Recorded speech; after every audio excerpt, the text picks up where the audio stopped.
Maxwell House the best coffee in the whole world? Well, your father says so, and your father knows best.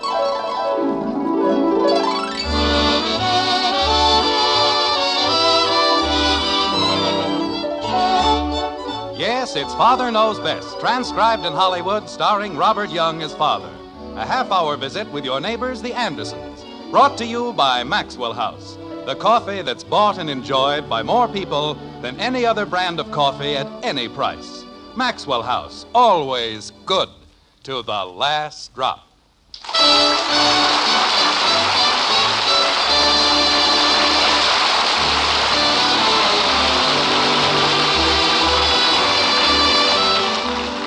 They say curiosity once killed a cat, a fate that's both proper and fitting. So why not give thanks for the good fortune that lets you pry yet not die like a kitten? The point we're trying to make is that curiosity is not confined to cats. It's a human frailty as well. And when it comes to frailties, well, we doubt that you'll find anyone quite as human or as frail as our dear friends in Springfield, the Andersons, like this. Margaret, may I say that in my long years as a lover of good red beef, never has a more succulent morsel passed my lips. Well, thank you, dear. What'd he say? He liked the roast beef. Oh. And now, as a fitting climax to an unforgettable repast, may I be favored with a cup of Mr. Maxwell's finest? Of course, dear. Bud? He wants his coffee. Oh. There you are. Thank you. From the bottom of a happy and carefree heart, I say thank you. What's the matter with him? He sold a big policy this afternoon. Oh. Farley Granger. What was that, dear? Janie said it was Farley Granger, as if she knew. Realizing full well that I ought to have my brains examined, still I ask, what about Farley Granger? There isn't any reason at all for thinking that's who she meant. Who meant? Hedda Hopper. Betty. Just a moment, dear. These things must be approached delicately. We've got to sneak up on them or they fly away. Tell me, Betty, how's everything down around the gasworks? Father, Janie Liggett said that Hedda Hopper meant Farley Granger in her column, and it's just ridiculous. He never even goes to places like that. There you are, Margaret. You see? Everything's all cleared up. That's nice. May I have the cream and sugar, please? Here you are, Dad. Thank you. All right, Kathy, let's not dawdle. Mommy and Daddy are in a hurry. Yes, Mommy. Oh, why do they do things like that? Like what, dear? Put things like that in the paper. Well, I tried it once and it didn't hurt much. All right, Betty. What do they put in the paper? Things like this. Here, I cut it out. What young and handsome star was seen leaving what Sunset Strip nightclub with what blonde young starlet? Isn't that exasperating? Is that the whole thing? Yes. And Janie has the nerve to say it's Farley Granger. She does? She certainly does. Isn't that stupid? Oh, that's the most ridiculous thing I've ever heard. Why, anyone with half an eye can see they mean Lassie. Father. Well, look at it. Blonde, young. Oh, you mean the boy. Father, it is not funny. No? No, and I don't think you have any right to laugh at me. Your father wasn't laughing at you, dear. He certainly was. Now, wait a minute. Do you mean you're going to let a little thing like this upset you? It isn't a little thing. How would you feel if you didn't know who it was? I think I'd pull through somehow. Well, at least they ought to give you a hint. Dad. Just a minute, Bud. Betty, let's say you do figure out who they mean. Then what? Well, then I'll know. You know what they said about curiosity? Killed a cat. And this whole thing is nothing but a silly attempt to satisfy your morbid curiosity. I have to know things, don't I? Not things like who came out of where with what. That's being curious about the most meaningless sort of trivia. What's trivia? I wouldn't care if it were something important. But how can you sit there and make yourself miserable about something that doesn't amount to a row of beans in the first place? Daddy, What is it, Kathy? what's trivia? Trivia are things that are trivial. They're unimportant. Why? Because they don't amount to anything. Like this whole conversation. Attaboy, Dad. Bud. I was agreeing with him. Peter Lawford. I'll bet that's who it was. Betty. He's young and goes out with... Betty, Yes, Father? I don't care if it's Groucho Marx on a white horse. Forget about it. But I only said... I said forget about it. Jumping creepers. Daddy, what's... And I don't want any trouble with you either. But I have to ask you something. Jim, I don't think you're being very nice. Nice? How can anybody be nice when he's being smothered in quiz kids? Just because the children ask a few innocent questions. Honey, they don't do anything but ask questions. From the time they get up in the morning until they go to bed at night. Who's on first? What's on which? It's enough to make a man commit harakiri. What's harakiri? Now look, Kathy. Leave your father alone, dear. He's in one of those moods. One of what moods? I was in a wonderful mood, wasn't I, Bud? Well... I was so full of roast beef, I loved everybody in the whole world. The milk of human kindness was practically oozing out of me. Wasn't it, Bud? Well... But my children don't want a father. They want an encyclopedia with ears. Well... Bud. You bet, Dad. What? What you said. Yes, sir. Richard Carlson. That's who it was. Margaret, I think I'll go for a walk. A long walk. All right, dear. And if you happen to pass the Liggetts, be sure to drop in. The Liggetts? We're going to their party, remember? Oh, say, we'd better hurry up. You didn't tell me what harakiri was. You mean Harry Carey. She means harakiri. She does? She most certainly does. See? Daddy, Yes, Kathy. what is it? Margaret, do all children ask as many questions as ours? How do you stand it? All mothers have a system. When they reach a point just 1 degree short of hysterics, they go shopping. Well, I suppose that's as good an excuse as any. Jim, I'm so glad you mentioned it. Mention what? Shopping. I mentioned shopping? You'll never guess who I met downtown this afternoon. Farley Granger. No. Hedda Hopper? Jim. Am I close? Do you remember the 2 boys who had the cabin next to ours at Round Lake 2 summers ago? Yes. I met the tall one. You did? Uh-huh. What's he doing in Springfield? Well, he said that the other one... Oh, what was his name? Freddie something. No, it wasn't Freddie. Oh, it was something like Freddie. Well, it isn't important. Eddie? No. Anyway... Wait a minute, Margaret. I've got the name on the tip of my tongue. Let me see.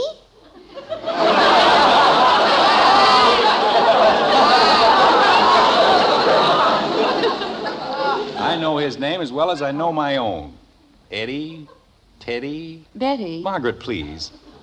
Oh. Betty, you remember the 2 boys who had the cabin next to ours? I do? Are you sure it wasn't Freddie? Yes, dear, I'm sure. I can see him just as plain, sort of chunky with dark hair. Hector Smith and I ran into him during the World Series in Cleveland that year. That's the one. Who was pitching? But,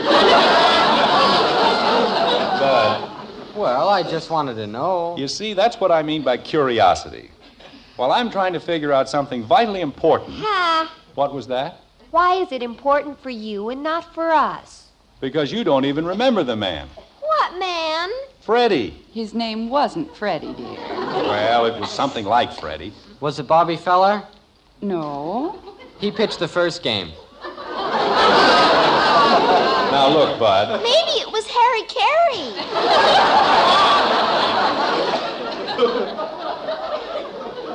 Who was? I don't know. Margaret, why is it that any time I try to... Bernie. What, dear? Wasn't it Bernie? I don't think so. Bernie, Kearney, Durney. Only gave up 2 hits in the whole game. Bud, please. And he lost anyway.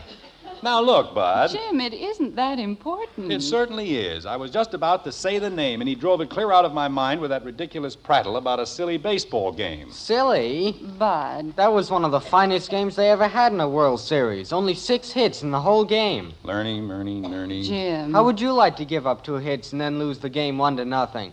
Bud, will you please stop it and let me think? Jim, we've got to get ready to go. Where? To the Liggets, or would you rather stay home? Oh, no. You, don't worry about me. I'll be ready to leave any time you are. If a thing like that happened to me, I'd shoot myself. If you keep this up, you won't have to.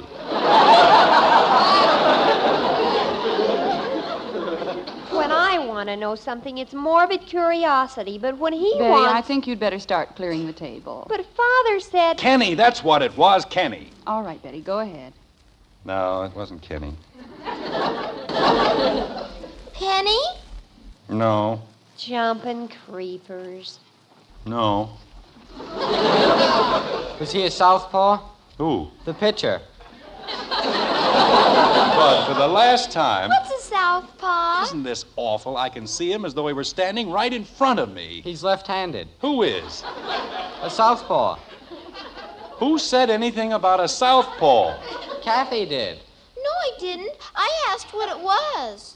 Well, I told you, a southpaw is left-handed. Why?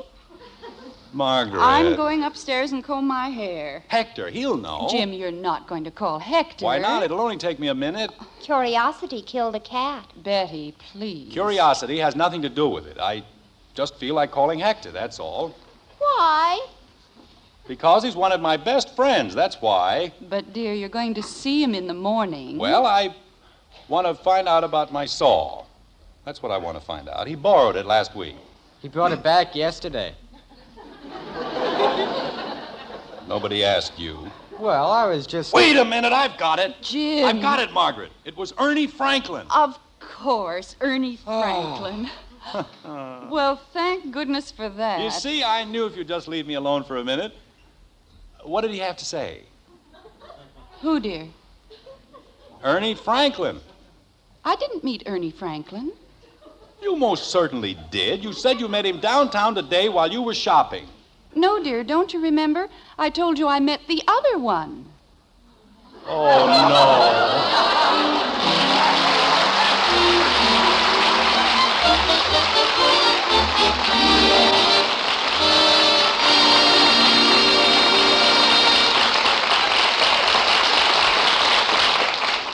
Well, when it comes to names, Father can't boast of the world's best memory. But more often than not, ladies, the man of the house knows exactly what he's talking about. For instance, when he says, Finest coffee I ever tasted. why, that's high praise indeed. Yes, ma'am. Because that man you serve coffee to, he's the world's greatest coffee expert. That's right. The #1 expert on coffee is your husband. Of course, you might say we're in the expert class, too. Our Maxwell House coffee is enjoyed by more families than any other brand. But the man who says the final word on the coffee you pour, he's your husband. And tomorrow, if you'll serve your husband our Maxwell House, we promise you his warmest smile and this compliment. Marvelous. Best coffee ever. We're sure that's what he'll say. In fact, we'll give you your money back if he doesn't. You see, no coffee tastes like Maxwell House because no coffee's made like Maxwell House. There's only one recipe for that famous good to the last drop flavor, a recipe demanding certain choice coffees blended just so. And only Maxwell House has this recipe. So we say, take home a pound of our coffee. Tomorrow, serve your husband Maxwell House. If he doesn't say, best coffee ever, why, just send us the can and unused portion, and we'll gladly refund the price you paid. Our address is plainly printed on every familiar blue tin. So how about it? Tomorrow, serve your husband the coffee with the world's most famous flavor, Maxwell House coffee. Always good to the last drop.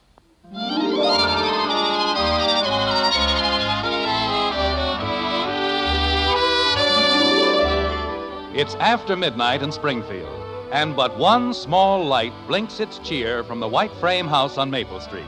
That's in the master bedroom, where the master, if we may speak loosely, is still giving his problem the old college try. Like this. Bill Stewart, Phil Stewart, Bill Phillips, Phil Billups, Jim. Jim Phillips. Jim. What? You realize, of course, that the Liggetts will probably never speak to us again. Why? I didn't do anything to them. You sat in the corner and mumbled to yourself all night. Well, I wasn't hurting anybody. And every 5 minutes you ran to the telephone. I was only trying to get Hector, you know that. He certainly picked a fine evening to go out. So did we. Jim, where are you going? I'm going to call Heck. That's where I'm going. But you can't. It's 2 o'clock in the morning. I'll be right back, honey. You call a doctor at 2 o'clock in the morning. Why can't you call a friend? Friend. Fine friend he turned out to be. Introduces you to people, then you can't remember their names. Ruins a perfectly good evening just because he hasn't got sense enough to stay home when you need him. Now what happened to the light switch? Huh. Every time you want the darn thing, it's someplace else.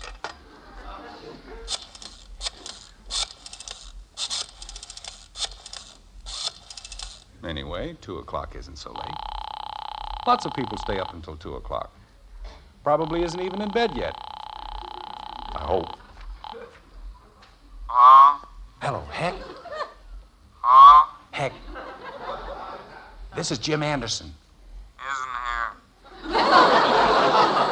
No, Heck. This is Jim. Did I wake you up? Who is this? It's Jim. Jim Anderson. Oh, Jim. What's the matter? Heck, do you remember those 2 friends of yours who had the cottage next to us at Round Lake? I suppose so. What were their names? Who?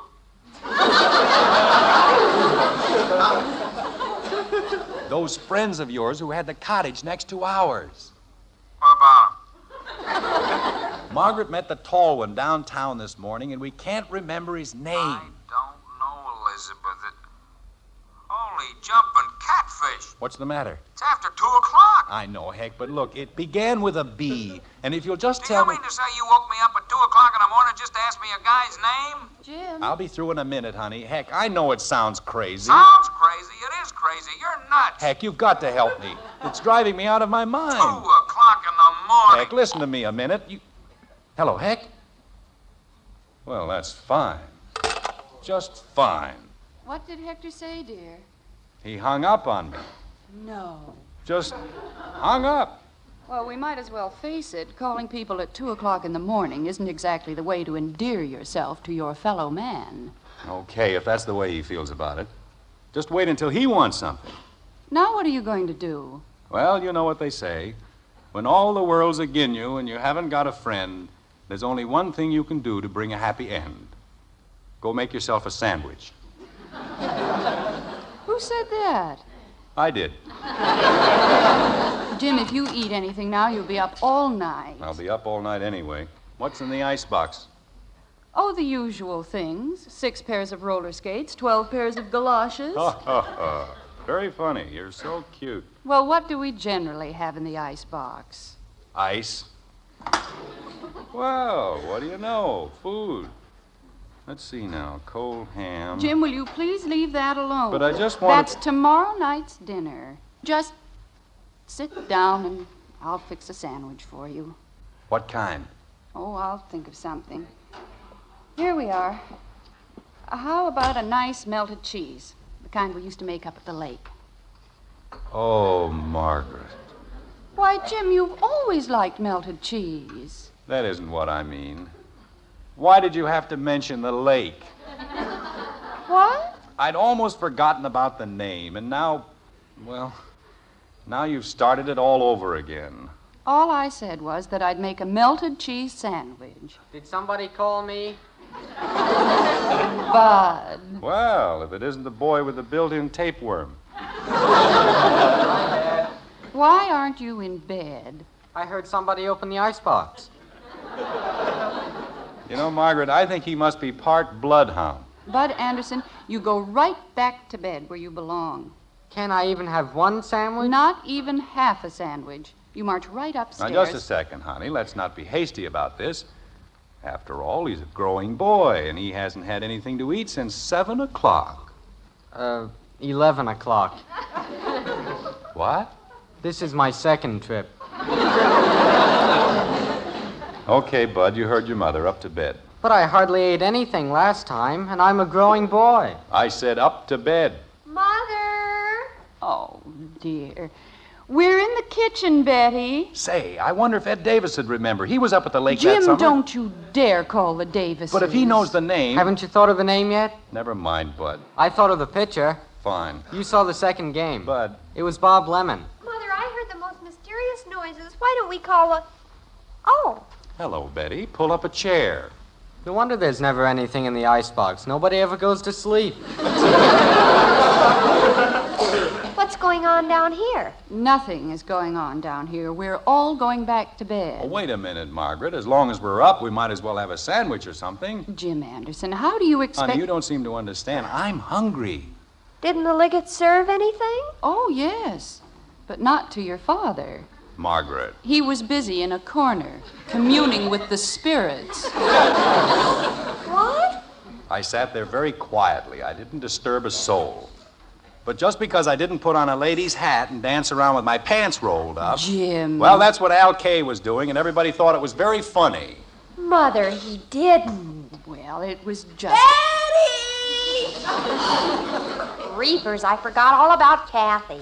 Jim, do you see what you've done? You've got the whole family up. I didn't wake anybody. All I did was make a phone call. Betty! It's all right, Kathy! Betty, you'll wake everybody in the neighborhood. Was it burglars? No, it was Father. Gee whiz. I've had just about enough of this. Bud, put the cheese back in the... Bud. What happened to the cheese? What cheese? I had a whole slab of cheese on the table. Oh, Bud. Gosh, I was just sort of nibbling and... Was it a whole slab? Well, I guess that takes care of that. Go ahead, Bud. What? Up to bed. I thought we were going to have a sandwich. Betty, what are you doing? Getting some milk. Say, that's an idea. Bud. Let them have their milk, dear. Are you coming upstairs? Well, Did you want something, Dad? turn off the lights when you run out of food. And don't you dare touch that ham. Okay, Mom. Good night. We'll be up in a few minutes, Mother. All right, dear. Good night. Good night. You know, Margaret, it's a funny thing. Every time I try to get into the icebox, something happens. Oh, I don't know. You've had your moments. Meaning what? Well, I remember a certain leg of lamb. Oh, honey, that was 12 years ago. I know, but... I suppose 12 years from now, you'll still be telling me about that same dizzy leg of lamb. Mommy, Go to sleep, Kathleen. are you sure it wasn't burglars? Yes, we're quite sure, kitten. Now stop worrying about it. Daddy said it was burglars. We'll tell you all about it in the morning. And go to sleep. Okay. Good night. Good night, Angel. Good night, Kathy. Oh, dear, what a night. What a night is right. I'm glad it's almost over. Well, at least you stopped thinking about that silly name. Oh, I'm sorry, dear. Margaret, Yes, Jim? you know that cat? Cat? The one that was killed by curiosity? Oh, that one. What do you suppose did it? I don't know, dear. Maybe the name of another cat it met up at Round Lake, huh? Jim, you've got to be sensible. You can't keep this up the rest of the night. I can't, huh? You certainly can't. Do you realize that in less than 4 hours it'll be daylight? What was that? I said... That's it. That's the name. What is? Daylight. I mean, Jack Daly. That's who it was. Well, thank goodness. That's the fellow you met, isn't it? Yes, dear, Jack Daly. Well. Now, will you please turn out the light and come to bed? Oh, no, not yet. You haven't finished. What did he want?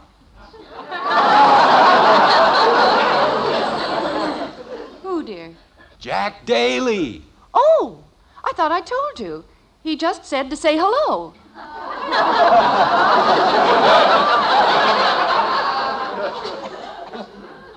Good night, Margaret. Good night, dear.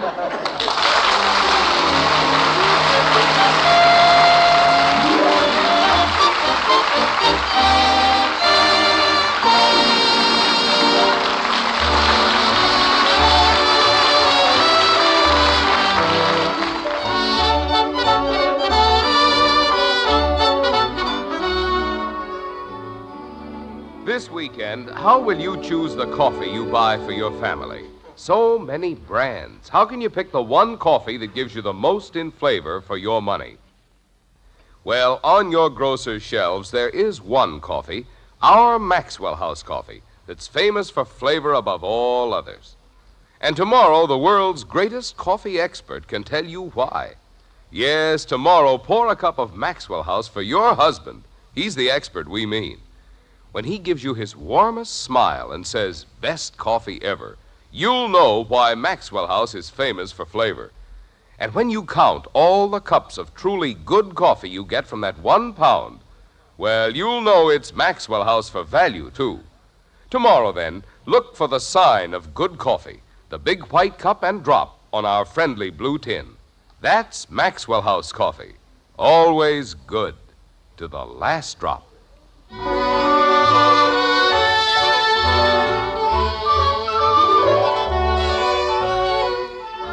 It's been quite a night for the Andersons, one they'll long remember.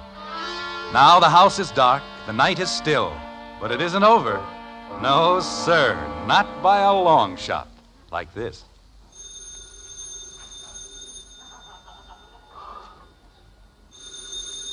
Jim. Jim. Uh-huh. The telephone's ringing. Good. Jim, will you please answer the phone? Okay. Hello? Dad, the phone's ringing. Father! Hello? Jim, please go downstairs and answer the phone. Okay. What time is it? 4 o'clock. 4 o'clock? Ye gods and little fishes. What kind of an idiot would call us at 4 o'clock in the morning? I don't know, dear. Please put on your robe, Jim. You'll catch your death of cold. I'll be all right. 4 o'clock. This is somebody's idea of a joke. Wake people up in the middle of the night? Ought to have their brains examined. Spend the whole night trying to fall asleep, and then the phone has to ring. All right, I'm coming. Hello? Hello, Jim? This is Hack. Now look, Hank. Jim, are you sure it began with a B? Oh, no.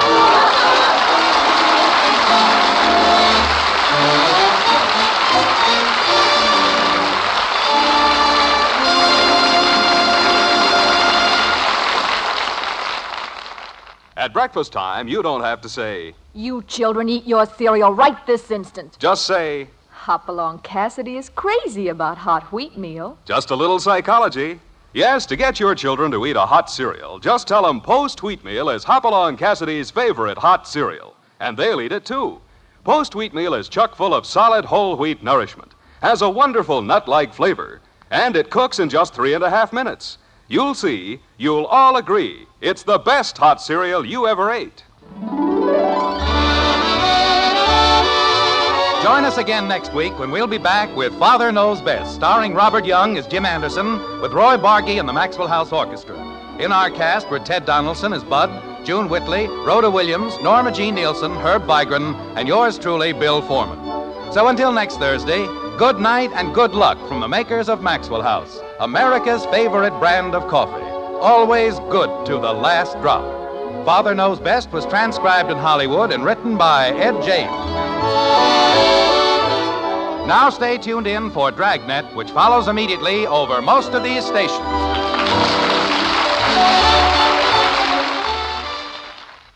For authentic police drama, it's Dragnet on NBC.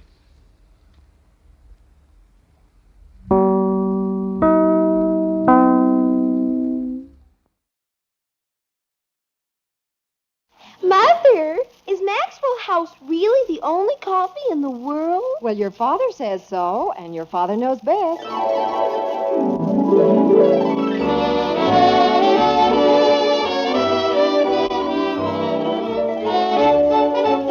Yes, it's Father Knows Best, transcribed in Hollywood, starring Robert Young as father. A half-hour visit with your neighbors, the Andersons, brought to you by America's favorite coffee, Maxwell House. The coffee that's always good to the last drop.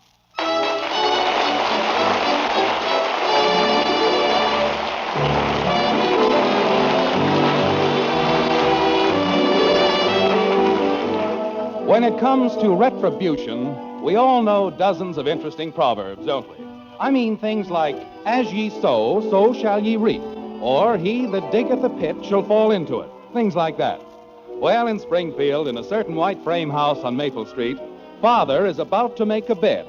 Not a real bed, of course, but knowing Jim Anderson as we do, the chances are 6-2 and even that if he makes a bed, he'll wind up sleeping in it, like this. Never mind, Kathy. You can go to the circus some other time. But Daddy said that... Just a minute, kitten. The child's absolutely right, Margaret. We promised her a trip to the circus as part of her birthday present. And Ed Davis had no right to go back on our word. What was that again? Never mind. You just eat your breakfast. But how could Mr. Davis... Eat your breakfast, Betty, and don't bother about things that don't concern you. Jumping creepers. When a man says he's going to take somebody to the circus, he ought to take them. He has to go to the doctor's, Jim. I told you that last night. Honey, when you make a promise to a child... But he didn't make the promise. You did. That's not the point. He said he was going to take Patty anyway, and I wouldn't have given my word to Kathy in the first place if he hadn't said... Well, why can't he go to the doctor some other time? Why don't you take her? Stop changing the subject. If a man says... Jim, that's a very good idea. Why don't you? Why don't I what? Take Kathy to the circus. Margaret, let's not be ridiculous. I don't think it's ridiculous at all. I'm 9 years old, and in my whole life I've never even been to the circus except 4 or 5 times. Honey, you know how busy I'm going to be this afternoon. Why, I've got all kinds of things to do. Important things. You don't want to take me to the circus. Yes, I do, kitten. Really, I do. But, Margaret, why don't you take her? You'd have fun. Ethel Davis and I have a very important Red Cross meeting. You know that. We've been planning on it for weeks. Well, I certainly think... Betty, you haven't been to a circus in years. Me? Why, Father... You'd have a wonderful time. Why, this is the greatest circus they've ever had in Springfield.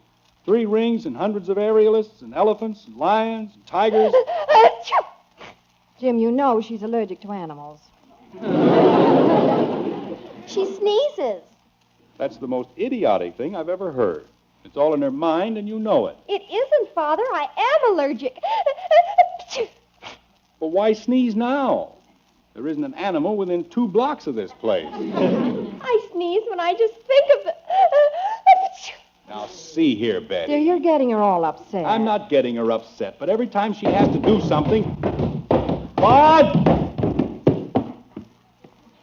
Bud! Morning, everybody. How's every little old thing? Morning, Hi, Bud. Bud, how would you like to go to the circus? The circus? Hey, when are we going? You can take Kathy this afternoon. Oh, boy, when I... Kathy. You'll have a wonderful time. The clowns and the acrobats and the... whatever they have. You mean just the 2 of us?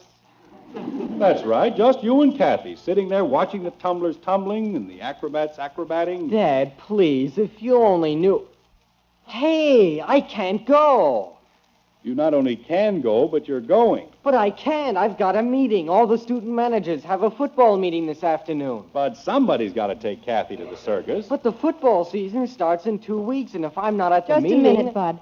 Jim... Honey, there's nothing vital about a high school football meeting. And as long as I promise Kathy... You're going to take her. Exactly. And if I weren't so busy myself... Now, look, Margaret. It's all settled, dear. You made a promise, and you're going to keep it, aren't you? Margaret, this is the first Saturday in 3 weeks. It hasn't rained, and... And you can play golf next week, can't you, dear? Yes, I guess I can. There. Now, that's all decided, and we can get back to our breakfast. Go ahead, Kathy, drink your milk. I'm going to the circus. I'm going Oh, pass the cream and sugar. Please. The sugar. Bud, did you take the sugar over to Mrs. Phillips last night? What sugar? I asked your father to buy 10 pounds of sugar. Well, I did, and it's in the back of the car. Oh, that's going to do Helen Phillips a lot of good. Bud. I'll get it, Margaret. Let the boy eat his breakfast. Thanks, Dad. He'll need his strength for that football meeting this afternoon. Jim, there's no point in being bitter. I'm not being bitter, but it's a fine thing when I'm the only one in the whole family with courage enough to take Kathy to the circus. Bring the sugar in here, dear. I want to see Helen anyway. Okay. Fine bunch of kids I've got. Think of a million things to do whenever anything like this comes up. And that Ed Davis. Wait till I see that guy. Hey, Jim. Well, speak of the devil. If it isn't my friend, Ed Davis. Jim, wait till you hear what I've got fixed up for us this afternoon. I've already heard, thank you. You don't know the half of it, Jim. We're going to make a fortune. Oh? What did you do? Fix it so the elephants give me peanuts? What? My pal, my old friend, Ed Davis. What's the matter with you? Nothing's the matter with me. But if you don't want to get hit over the head with 10 pounds of sugar, just stand back a little. Well, that's a fine way to talk to a man who just dug up the 2 greatest pigeons in the history of golf. Fine, I'll tell him when he comes in. What's the trouble, Jim? Don't you feel well? I feel great. I feel so great that I've canceled my golf game and I'm going to take Kathy to the circus. Oh, no, not today, pal. You can't. I can't, huh? But I need you. Well, why didn't you think of that before you... Hey, wait a minute. I thought you were going to the doctor's this afternoon. Well, I had to get loose some way, didn't I? You mean this whole thing about the doctor? You never had a... Why, you... Now, wait a second, Jim. I've got these 2 guys lined up, and if we can't take them for $20 apiece, then my name isn't Ed Davis. As far as I'm concerned, it's Benedict Arnold. Gosh, I'd never dreamed you'd have to go. I mean, I figured... Well, why can't Betty take her, or Bud? Because Betty's allergic to animals. And Bud has a football meeting, and I hope you take 6 putts on every green. Now, look, let's not get excited, pal. We'll figure something out. Oh, sure. You're great at figuring things out. You're a real humdinger. You know, if there were anything wrong with you, Betty or Bud would have to take her, wouldn't they? There isn't anything wrong with me. Besides, they won't go for that doctor thing twice. Well, maybe if you had a toothache. Ed, I feel bad enough the way I am. That's it. You've got a toothache. I haven't got a toothache, and what's more, I don't want one. Jim, it's like shooting fish in a barrel. You go inside and tell Margaret you've got an awful toothache. What for? Then I call you on the phone, make an appointment for this afternoon, and we're in. You're in the real estate business. Since when do you fix teeth? We pretend I'm Doc Walters. It's a natural, Jim. It can't miss. Ed, didn't your father ever explain to you about truth and honesty and how telling lies can get you into all kinds of trouble? Sure. What do you say, pal? Will it work? Well, it can't miss. Well... You put on a big toothache act and then tell Margaret you're expecting a call from Doc Walters about an appointment. Ed, isn't that kind of sneaky? Of course it's kind of sneaky. Are we going to do it? Okay. Give me time to get the thing started. You bet, pal. See you later. I don't know. The things you have to do to play a few measly holes of golf. He's the worst liar in Springfield. I'm just as bad. Did you find it, Jim? Oh, sure. It was right in the back seat. I told you. Oh! Something wrong, Father? No, I just had a little... Oh. What is it, Jim? You sound like you're dying. Oh, it's this tooth. All of a sudden, I got this sharp... Ow! Hurts, huh, Dad? Of course not. I'm just practicing for when it does hurt. How come you have to practice a thing like that? Oh. You'll not get any sympathy from me, Jim Anderson. I've been telling you for months to see Dr. Walters about that tooth. I tried to make an appointment yesterday, but he's a busy guy. As a matter of fact, he's going to call me if he can squeeze me in this afternoon. Why didn't you tell us that before? Oh, I guess I forgot. Until my tooth started to hurt again. But he promised to call me if he can squeeze me in this afternoon. Well, I'd better run over to Helen's with the sugar. I said he's going to call me if he can squeeze me in this afternoon. I know. You've said it 3 times. When you're all finished, Betty, stack the dishes and we'll do them later. Okay. I'll only be gone a minute or 2. Margaret, what if Dr. Wallace calls while you're... Margaret! She didn't hear you, Dad. Oh, fine. I go to all that trouble and... All right, Kathy, now what's the matter? Who's going to take me to the circus now? Well, Bud, you know I wouldn't ask you to do something I wouldn't do myself, don't you? Do I? Of course you do. Naturally, if the dentist can't take me, I'll be glad to go with Kathy. But if I can't, well... Then I'm stuck. You won't be stuck at all. Why, I'll give you an extra $5 for ice cream and stuff. $5? You know, maybe it is in my mind. The sneezing, I mean. Oh, no, you don't. He said I was going to go. Father, I'm much older than Bud, and I'll be able to look after Kathy much better, won't I, Kathy? Well... Wait a minute, Kathy. Who took care of you when you fell down and skinned your knee? Well... It's an established fact that girls take better care of girls than any other kind of people. Who said Kathy... Who said Kathy was a girl? I am, too, a girl. Now, just a second. We can settle this very amicably. You can all go. Oh, boy! Do we each get $5? No. You and Bud can share it between you. Holy cow. Well, it's better than nothing. What do I get? You get to go to the circus. Oh, that's right. Well, that must be better see who it is. I'll answer it, Dad. You stay where you are. Father, you shouldn't run around like that with a toothache. I'll be all right. I hope. Hello? Oh, hello, Dr. Wallers. I've been hoping you'd call, Dr. Wallers. Just a second, Dr. Wallers. Say, kids, it's Dr. Wallers. No kidding. Hello? Well, that's fine, Doctor. You can squeeze me in after all, Doctor? Wonderful. Okay, Dr. Wallers, I'll be there at 2 o'clock. Okay. On the first, your office at 2 o'clock. Thank you, Doctor. Goodbye. Did you hear that, kids? He'll be able to take me at 2 o'clock. Father, why don't you lie down in the meantime? We'll get you an ice pack and some aspirin. Oh, I'm all right, Betty. After all, it's just a little toothache, and, well, we don't let little things like that get us down, do we? I think Mom's back. Mommy, we're all going to the circus. Betty and Bud and me. And I. I said you first. Well, you seem like a happy little group. Honey, Doc Waller just called, and He did. he certainly did, didn't he, kids? That's sure right, did. Mother. Well, how strange. I don't see anything strange about it. I told you he was going to call, didn't I? I know, but you see, Helen Phillips had an appointment with him at 3 o'clock, and she decided to have her hair done instead, so I called Dr. Walters from her house. Margaret, you didn't. Yes, dear. You have an appointment with Dr. Walters at 3. Oh, no.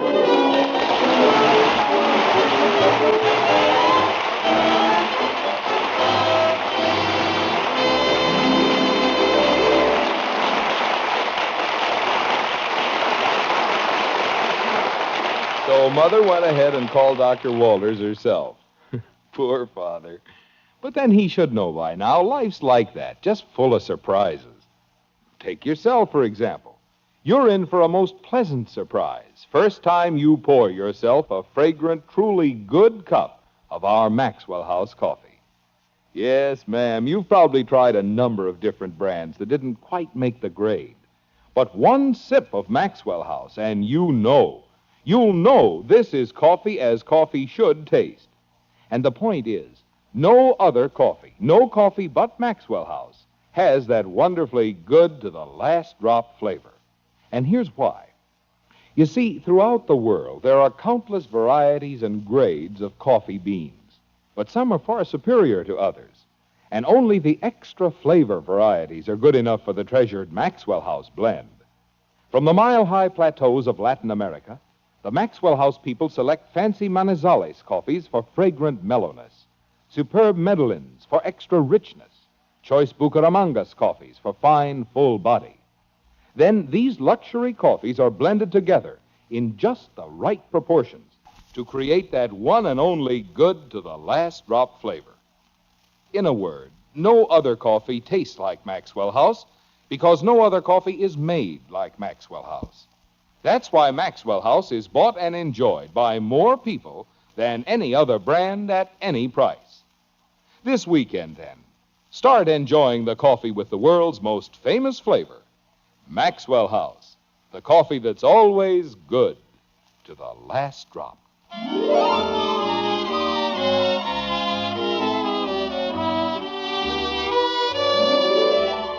Remember what we said in the beginning? I mean about reaping what you sow and falling into pits and things?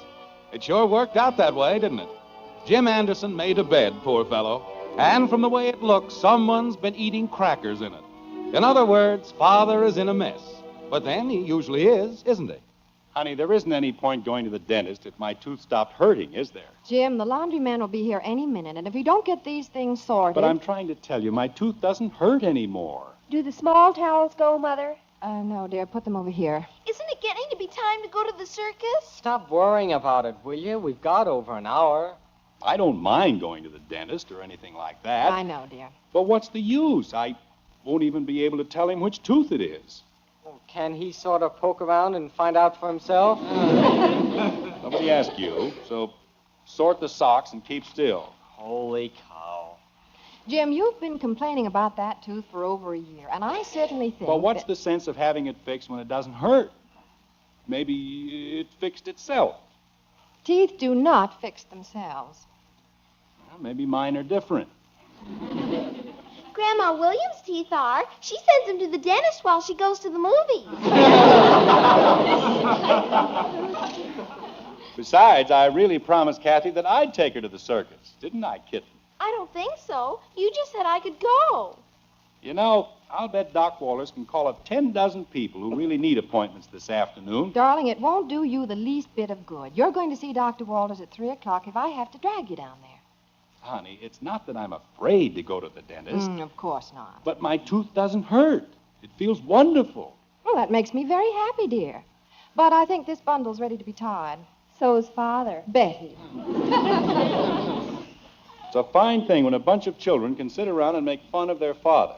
I didn't say anything. Me either. And I'm not sitting around. I mean, I wasn't making fun of you, Father.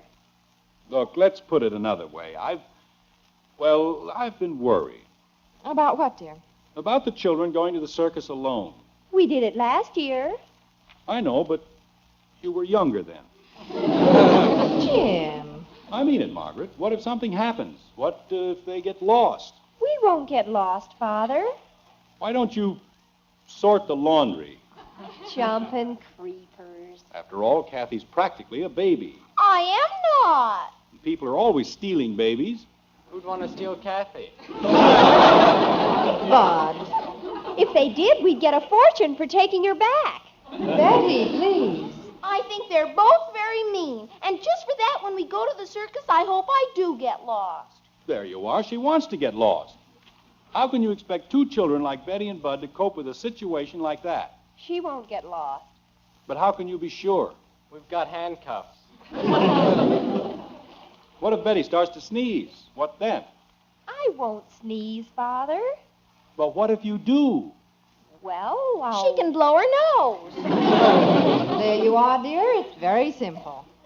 I think I'd better go along, just to play safe. You'll go to the dentist. But, honey... Mother will take you to the circus some other time. Now, look, Margaret. Bud, how can there be 12 and a half pairs of socks? Bud, that was the door. It was Kathy's door. But you're standing right there. Well, it's a matter of principle, Dad. That was the back door, and I'm supposed to answer the front. Answer the door. Holy cow. Now I have to answer both doors. Daddy. Make such a big fuss about a simple thing like answering a door. You expect him to take care of a small child at the circus?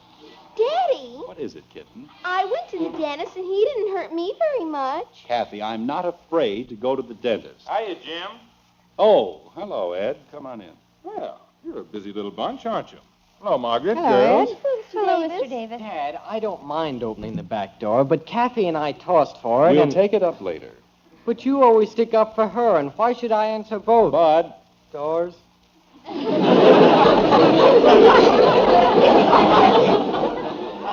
I don't know. Do you have arguments like this at your house, Ed? We manage. Say, Jim, I'm driving right past Doc Walters, and I'll be glad to drop you off. Well, thanks, Ed, but... How did you know Jim was going to the dentist?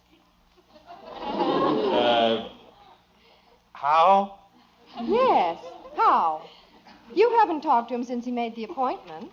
That's right. I haven't, have I? I told Ed about it yesterday, honey. Didn't I, Ed? Yes. Yes, he told me about it yesterday. That's how I knew. Jim, are you and Ed... Excuse me, honey. I want to show Ed something out in the garage. I'll see you later, Margaret. If it's an old skeleton, be sure to put it back. Yes, dear. I'll do that. So long, everybody. Goodbye, Ed. Bye, Mr. Davis. Do we have a skeleton in the garage? Never mind, Angel. My, you're a bright character, aren't you? Well, I didn't see any point in taking both cars, and you don't think she suspects anything, do you? Oh, of course not. How could she? Well, You and your brilliant ideas. Do you know I've got to be at the dentist at 3 o'clock? You do? Yes, I do. I made an appointment. Well, why'd you do a silly thing like that? Now, look, Ed. You weren't supposed to make a real appointment. Ed, why don't you go play golf? What about you? If I'm lucky, I'll go to the circus. If I'm not... Yeah? That drill. I get weak just thinking about it. Gosh, Jim, I had no idea. It's bad enough when the tooth hurts, but to sit there with a practically good tooth... Well, guess I better be going. Yes, you do that. I'll see you later, Jim. Sure, have a wonderful time, Ed. Thanks, pal. And don't break more than one leg. Okay. Of course, you can break it in 2 or 3 places. Janie Liggett's on the phone. For me? Oh, no, but her cousin Richard's in town, and she wants us to double date. And is it all right if I don't go to the circus this afternoon? Of course it's all right. And why don't you take Bud with you? Father, really? Well, I was just hoping. Jim, I explained to Betty that she'd given her word to Kathy. But Father said I could go. Betty, I'll feel a lot easier if you and Bud are taking care of Kathy. But, Mother... I'll be there, honey, so why worry? After all, I'm certainly capable of... You are going to the dentist.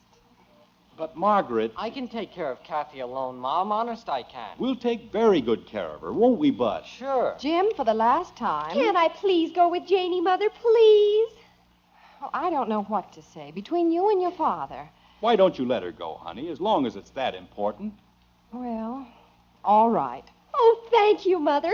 Creepers, wait till I tell Janie. Hot dog. What are you so happy about? Now I get the whole $5. Oh. Margaret, he's going to eat himself sick at that circus. No, I won't, Dad. You heard what he said. He's going to gorge himself with $5 worth of junk. He won't have $5, Daddy. He promised to buy me a bag of peanuts. Well, that's mighty generous of him. You sure you can spare it, Bud? Oh, sure. They're only a dime. Margaret, the more I think of it, the less I like it. Going to the dentist, you mean? Oh, no. I mean, well, Bud worked so hard to become a student manager of the football team, and if he has to miss that meeting this afternoon... What meeting?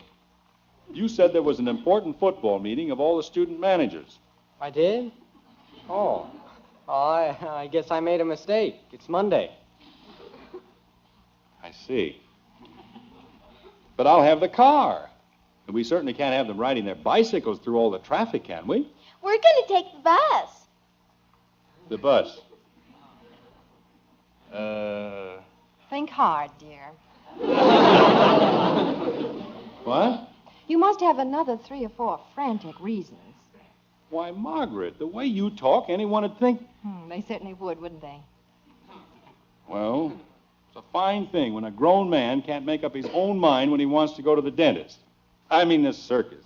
I know, dear. Isn't it awful?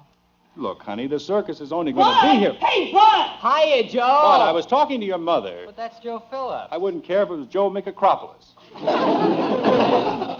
Who's Joe Micacropolis? How do I know?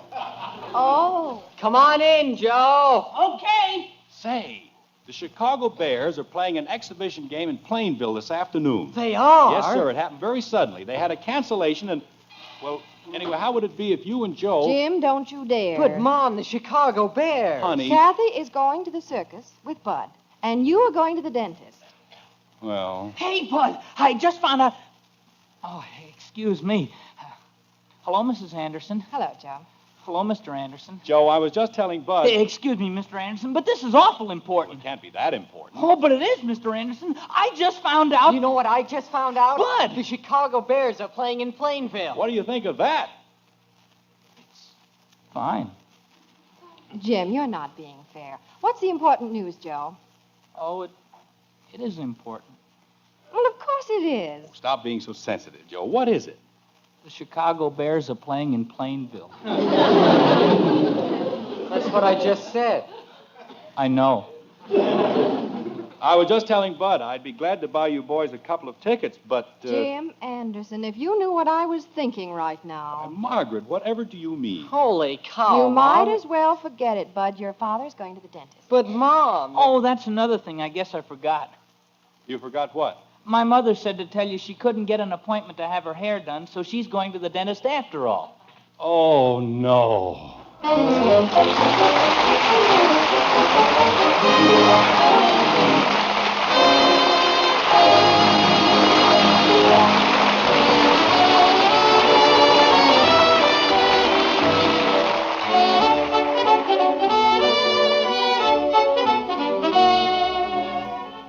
The most for your money. Isn't that what you look for when you go shopping, ma'am? And with coffee, the most in value means the most in flavor. Now, there is one coffee that's world famous for flavor, our Maxwell House coffee, bought and enjoyed by more people than any other brand at any price. That's why I say serve our Maxwell House coffee to your family. You'll see. There's a richly satisfying flavor, a taste of contentment in every cup that'll make your family say, best coffee ever. Then just count all the truly good cups you get from each pound. You'll agree that Maxwell House is today's coffee buy. At your grocer's tomorrow or Saturday, then, for the most in value, the most in flavor, look for the sign of good coffee, the big white cup and drop on our familiar blue tin of Maxwell House. Serve your family the one coffee that's always good, to the last drop.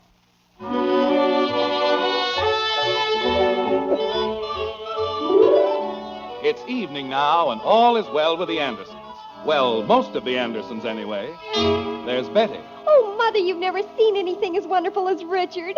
He's got the curliest hair and the bluest eyes. Bud. Boy, what a team. Rock, sock, slam, bang. It's the greatest football team I ever saw. Why, they have one guy. Kathy. Oh, Mommy, it was the most wonderful circus in the whole world. All the elephants and the lions and the clowns and the tigers. And, of course, Father. Oh, wow. What's the matter with Father? He'll be all right, dear. I'll bet I know. He ate too much at the circus. He didn't either. He's got a toothache.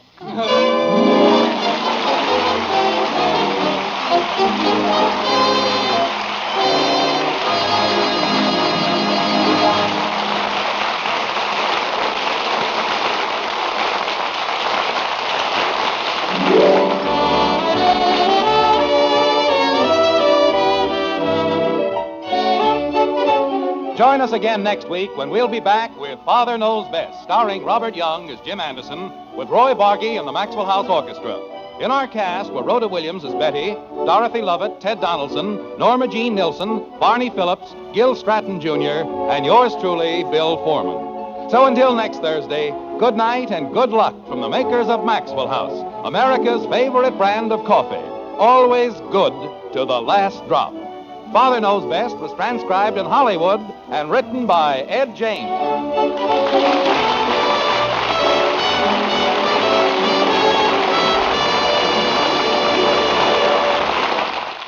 Join Mr. Keene, Tracer of Lost Persons, tonight on NBC. Mother, is Matt Maxwell House the best coffee in the whole world? Well, your father says so, and your father knows best.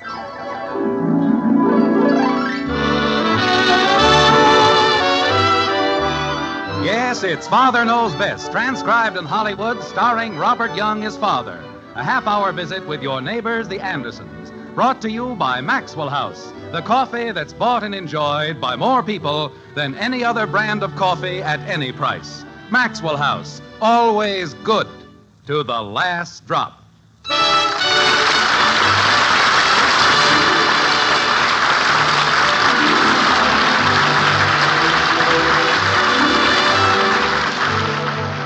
You remember Sally in our alley, don't you? Remember how it begins? Of all the days that's in the week, I dearly love but one day. And that's the day that comes betwixt a Saturday and Monday. Yes, Sunday is a wonderful day. A day for worship and rest and relaxation. Or a day to catch up on all those little jobs that have to be done around the house. That's the way it is with the Andersons at any rate. In the white frame house on Maple Street, almost anything is liable to happen on Sunday. And generally does. Like this.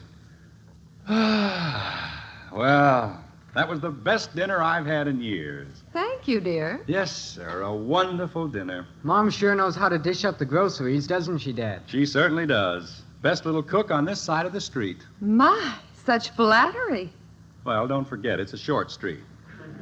Now I'm crushed, but literally crushed. Why doesn't somebody say something I can understand? Nobody's supposed to understand it, Pigeon Puss. That makes it fun. Oh. Grown-ups sure play dopey games, don't they? That'll be enough out of you, Kathleen. But golly, if nobody's supposed to understand... Drink your milk. But, Daddy... Stop arguing and drink your milk.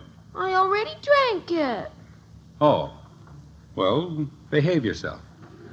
Yes, Daddy. May I have another cup of coffee, please? I think it can be arranged. There you are, dear. Thank you. You know, this is the kind of a day that puts life into a man. May I have the cream and sugar, please? Here you are, Father. Thank you, Betty. Yes, sir. Brisk and cold and clear. Makes you want to get out and do things. Doesn't it, Bud? Oh, sure. You bet.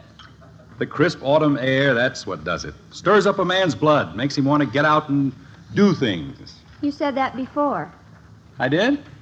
Well, what of it? If I want to say things 2 or 3 times. Margaret, what are you doing?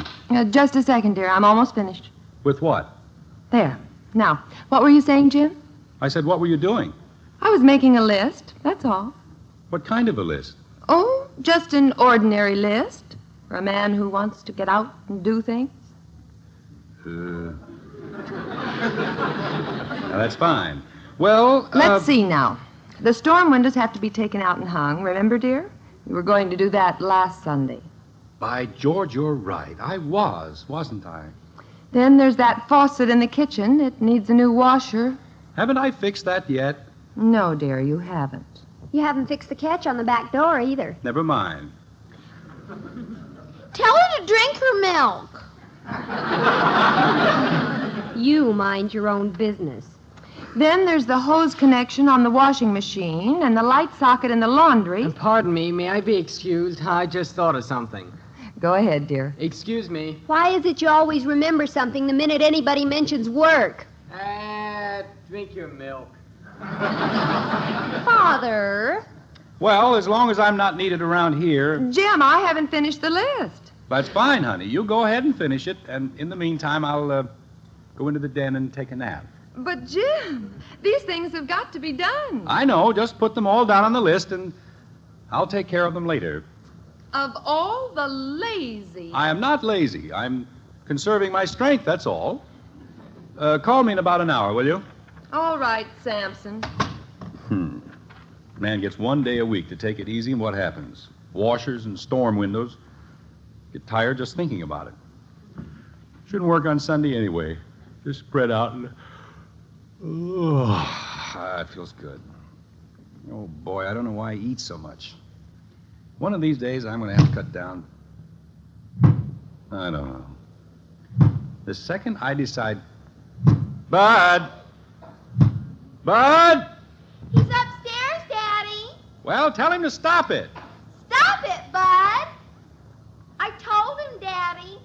Thank you. All I have to do is stretch out, and that's a signal for... Bud! Bud! So help me, I'll go up there and fix him like he's never been fixed before. Anytime he thinks... Kathy, what are you doing? Did you say something, Daddy? I said, what are you doing?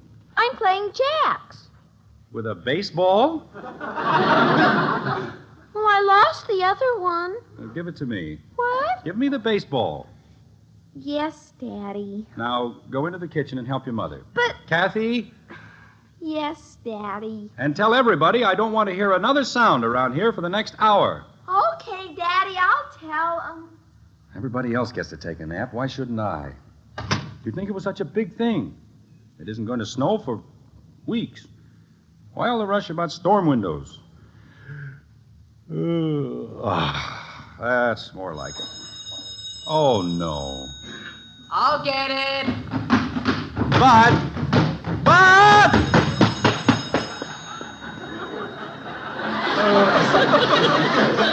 What's the use? You might as well try to sleep in the middle of a bowling alley.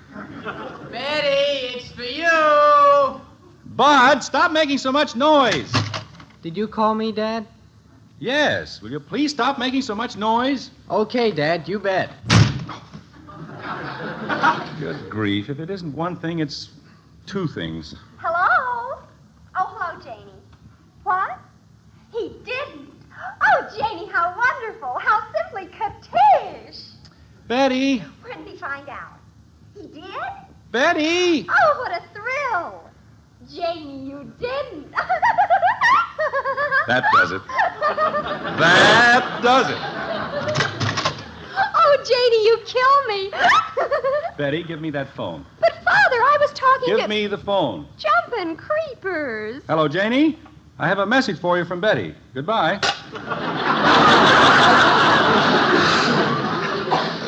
Father, Janie was right in the middle. I know. She's been right in the middle for years. Now, go in and help your mother. Jumpin' creepers. You'd think I was a child. I'm beginning to wonder if it's worth it. Or if anything's worth it. I wouldn't care if I did it every day, but the first time I... No, not that. Margaret! Margaret! I'm sorry, Angel. I wanted to clean up in the dining room, and I forgot all about your nap. I'll do it later. You're sure it won't put you out? Oh, no. I've got lots of other things to do. Well, that's fine. I'll see you later. Have a nice nap. Thank you. This is getting ridiculous. There hasn't been this much noise in Springfield since the brewery exploded. But any time That's the last straw. That's... Bud! Bud! Bud! All right. This time he's gone just a little too far. I'll show him that when I say I'm going to take a nap, Bud! Stop it! Oh, hiya, Dad. Have a nice nap? But is this the only time you can find to practice? I wasn't practicing. I see. The trombone was playing all by itself. Oh, no, I was playing it. But you weren't practicing. No, sir. Bud, stick out your tongue. There isn't anything wrong with me, Dad. I was making up a song. What for? Oh, gosh, if William Saroyan can get $20,000 for Come On to My House... $20,000? Sure, and that's only the beginning. For Come On to My House? That's right. Stick out your tongue. He did, Dad. Tom Lewis told me. Bud, do you realize how much money $20,000 is? Before or after taxes? Anytime. Why, I'd have to sell almost $1 million worth of insurance to make $20,000. Maybe you're in the wrong business. I'm beginning to think so. $20,000. And that's nothing. Even if it was 10-pay life, I'd have to sell $20,000. Did you ever hear of Stanley Sales? No. He made over $200,000 on Side Saddle Sadie. Bud. He did, Dad. I never even heard of it. Nobody did. But it was on the other side of Yes, We Have No Bananas.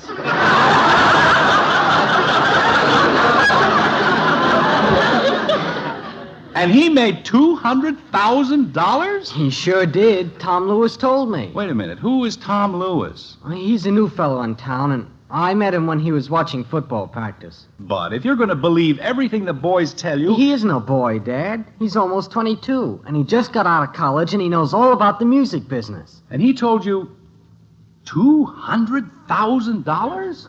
He even said he'd help me if I'd write a song. So I told him I would, and he's coming over here at 4 o'clock, and... Bud, you're not going to play that song for him, are you? Well, I don't seem to do so good with the music. I can think of wonderful words, but do you suppose the music of a song is very important? Well, of course it's important. Why, if you don't have a catchy tune, nobody will ever hear the words. Well, look, Dad. Just a minute, Bud. Margaret! Margaret! Jim, I've got to clean the dining room rug. I know, but... Haven't you finished your nap yet? I'm not going to take a nap, but we still need a little quiet. Bud and I are going to write a song.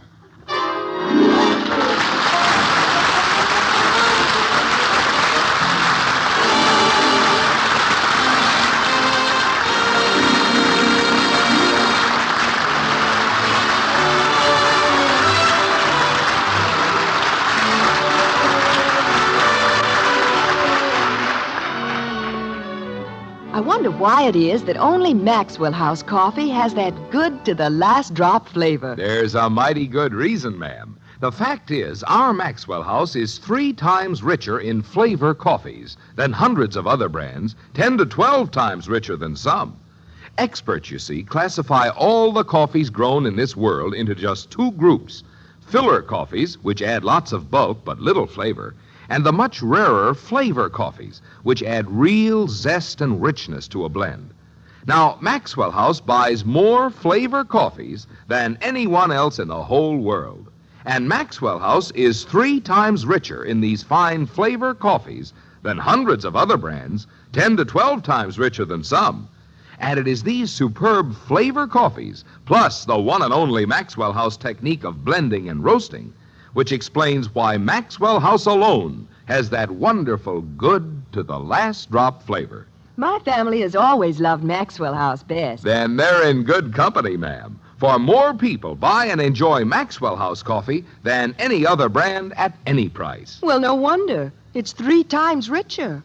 3 times richer in choice flavor coffees. Right you are. That's why Maxwell House is the one coffee that's always good to the last drop.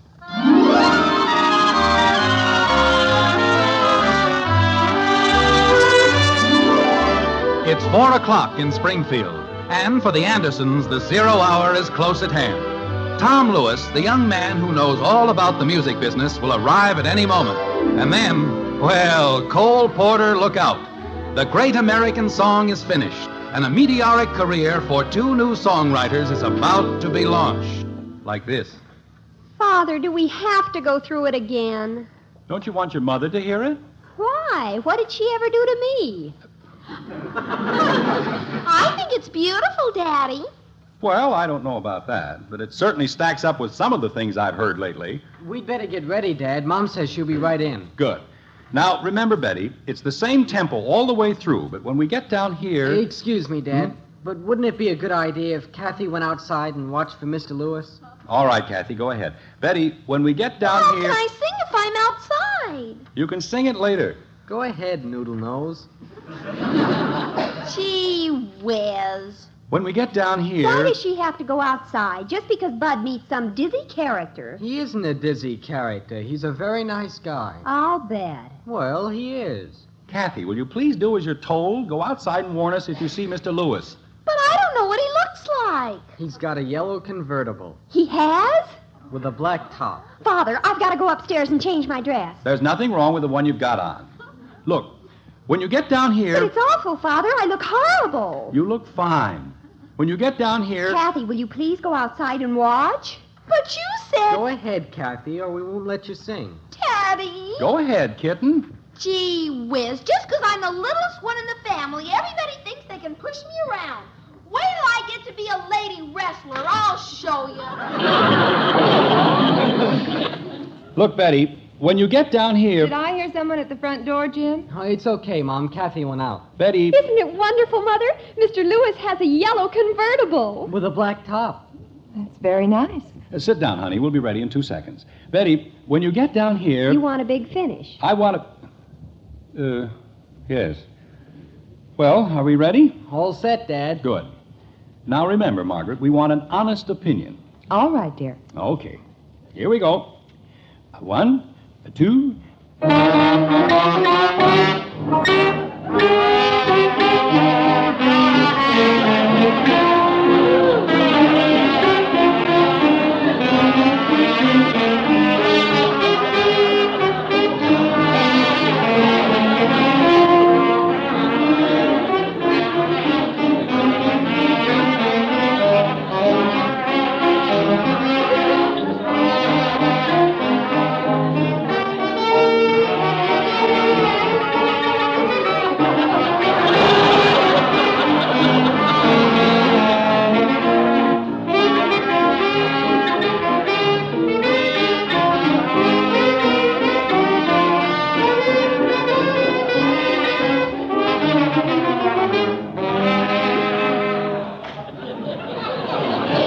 That sounded pretty good, didn't it, Dad?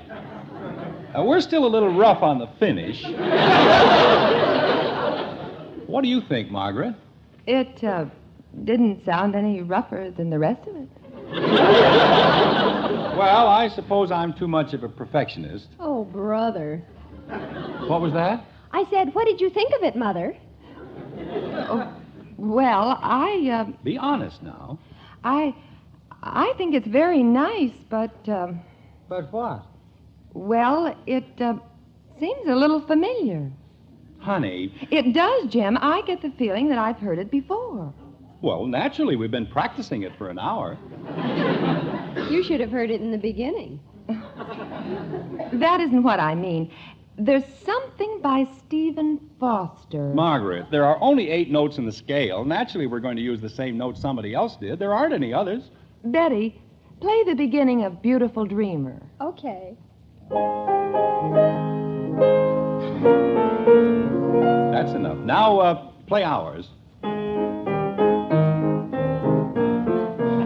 Now, you see, it's nothing like it. And besides, you haven't even heard Bud's lyrics.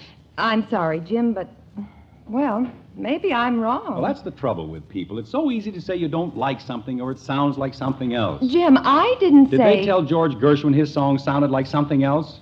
Did they discourage Jerome Kern? They did not. But, Jim... How about Irving Berlin? I'm Always Chasing Rainbows was lifted right out of Chopin's Fantasy Impromptu. And he gets paid. Jim, I didn't say... And how about Yes, We Have No Bananas? That sounds like a dozen songs. Yeah, and how about Side Saddle Sadie? Who? That was on the other side. Of what? $200,000 because it was on the other side of Yes, We Have No Bananas. And you want to discourage me. I don't, dear. I merely said... I suppose you want me to spend the rest of my life in the insurance business. You've always liked the insurance business. I can work 48 hours a day for 90 years, and I won't make that kind of money. I know, dear, Bud and I knocked this song out in less than an hour. Why, we can write a dozen like it in one day and then take the rest of the year off. Jim. 1 day a year. That's the kind of a job I've been looking for all my life. It's a good thing I thought of it, huh, Dad? Jim, before you burn the insurance business behind you, why don't you ask Mr. Lewis? He's here. He just drove up. My hair, it's a mess. It looks fine. Bud, don't stand there holding your trombone. Why not? Now he's getting out. Put it down on the piano. Make it look casual. How can you make a trombone look casual? Put it down.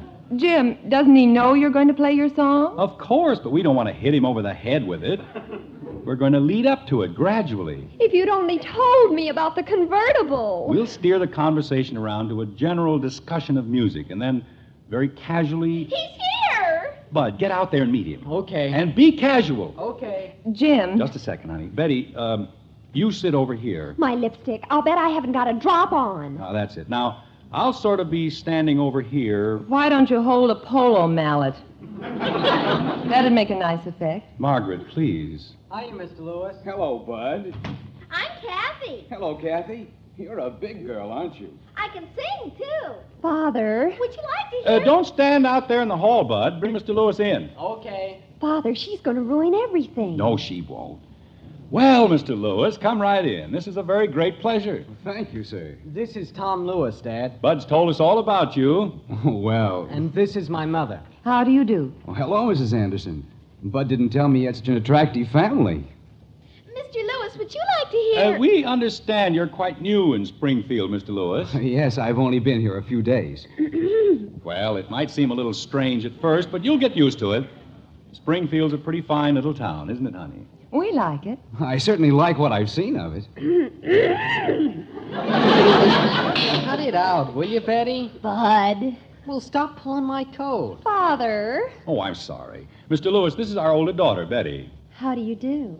I'm doing much better now. When are we going to sing the song? Kathy. Holy cow, Dad. Mr. Lewis, well... Isn't that what he's here for? Kathleen, be quiet. But isn't he? Kathy, one more word and you go to bed. Gee whiz. Mr. Lewis, I don't know what to say. I don't either. You see... But as long as Kathy's dumped our cards on the table, so to speak, we might as well do it. Mr. Anderson, I'd like to tell you... Why don't you sit right there with Mrs. Anderson, and we'll go to work. But... Are we going to do it now? Yes, we're going to do it now. Oh, good. It won't last very long, Mr. Lewis. But they don't Holy catfish. We'll be ready to go in just about 2 seconds. I'm ready to go now. Stand over here, Kathy. Yes, Daddy. We figured that in view of the modern trend, we ought to point the lyric Jim. toward... Oh, yeah. Are we all set? You bet, Dad. All right. 1, 2... Father! I'm sorry. The reed must have come loose or something. Just give it a few little... There, that's better. Now, from the beginning. Are you ready? Let's go. 1, 2... Go back to your house, stay away from mine. Why should I worry about a clinging vine? Go back to your house and write yourself a letter. Maybe I'm not so hot, but baby, you're no better. Every June there's a great big moon, and I'm the one who knows it.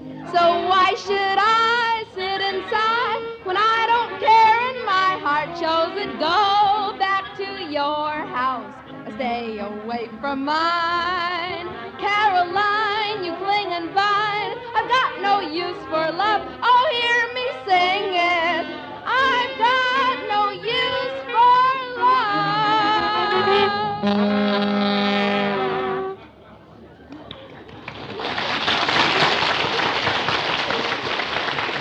Say, that was fine. It really was. It was? We only practiced it for 2 hours, too. Well, it's still a little rough, but what do you think? Well, how much do you think we can sell it for? But that isn't the right approach. If Mr. Lewis... Mr. Anderson, I'm going to put my cards on the table, too. What do you mean? Well, look, I'm a stranger in Springfield, and I figured if I could make a few contacts... Father. Just a minute, Betty. Go ahead, Mr. Lewis. Well, I was talking to Bud, and he seemed to be interested in music, and he was such a nice kid, and... Well... The whole thing was a gimmick. A gimmick? That's right. I wanted to meet a family and maybe get some leads, but... Gosh, you've been so nice about the whole thing, I feel like a heel. And I didn't know he was really going to write a song. Wait a minute. You mean you don't know anything about the music business? Gosh, no. I sell insurance. Oh, no!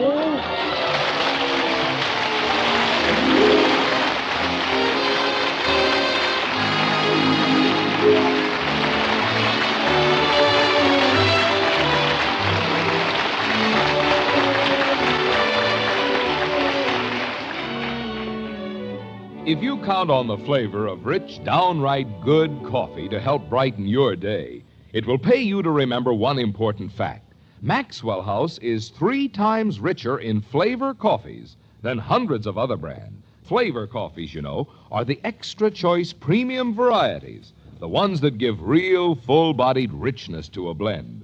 And Maxwell House is 3 times richer in these fine flavor coffees than hundreds of other brands. What's more, these superb flavor coffees are carefully blended and roasted with traditional skills that belong to Maxwell House alone. So it's no wonder only Maxwell House has that good to the last drop flavor. For rich, truly satisfying coffee, then, coffee you enjoy cup after cup, take home a pound of our Maxwell House. It's the one coffee that's always good to the last drop.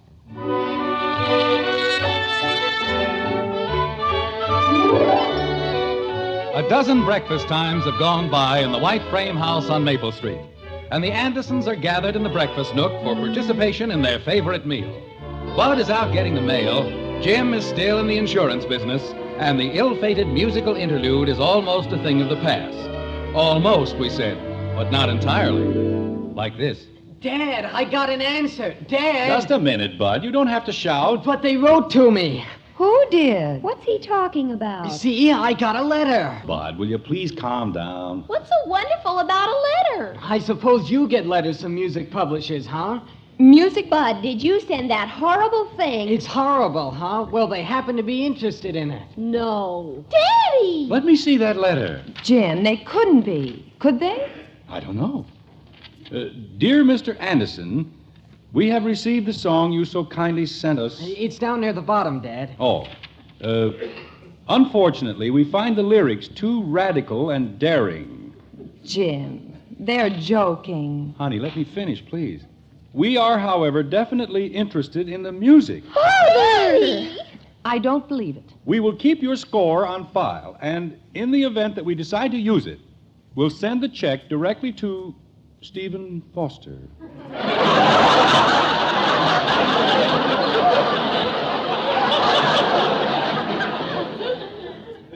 More coffee, dear? Thank you very much, yeah.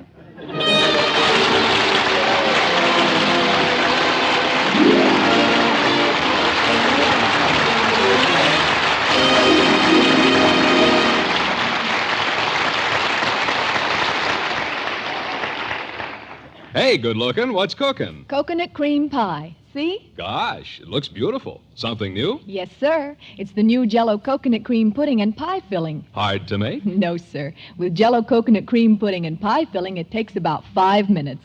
How about the coconut? Lots of snowy shredded coconut right in the mix. And nothing to add but milk. Well, it sounds like Jell-O coconut cream pudding and pie filling for red letter desserts. Ladies and gentlemen, in this time of world crisis and stress, religious institutions play a more important role than ever in our American way of life. So attend and support your church or synagogue. Take someone to church this week. You'll both be richer for it.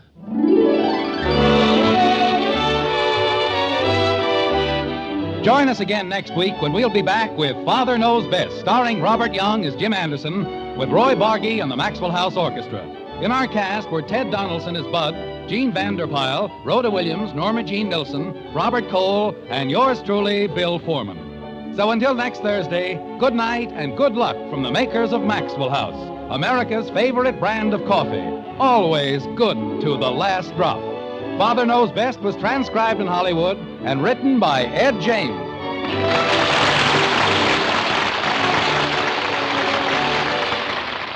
Today is the silver anniversary of NBC.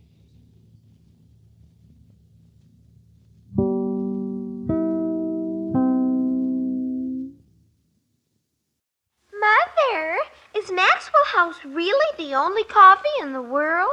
Well, your father says so, and your father knows best.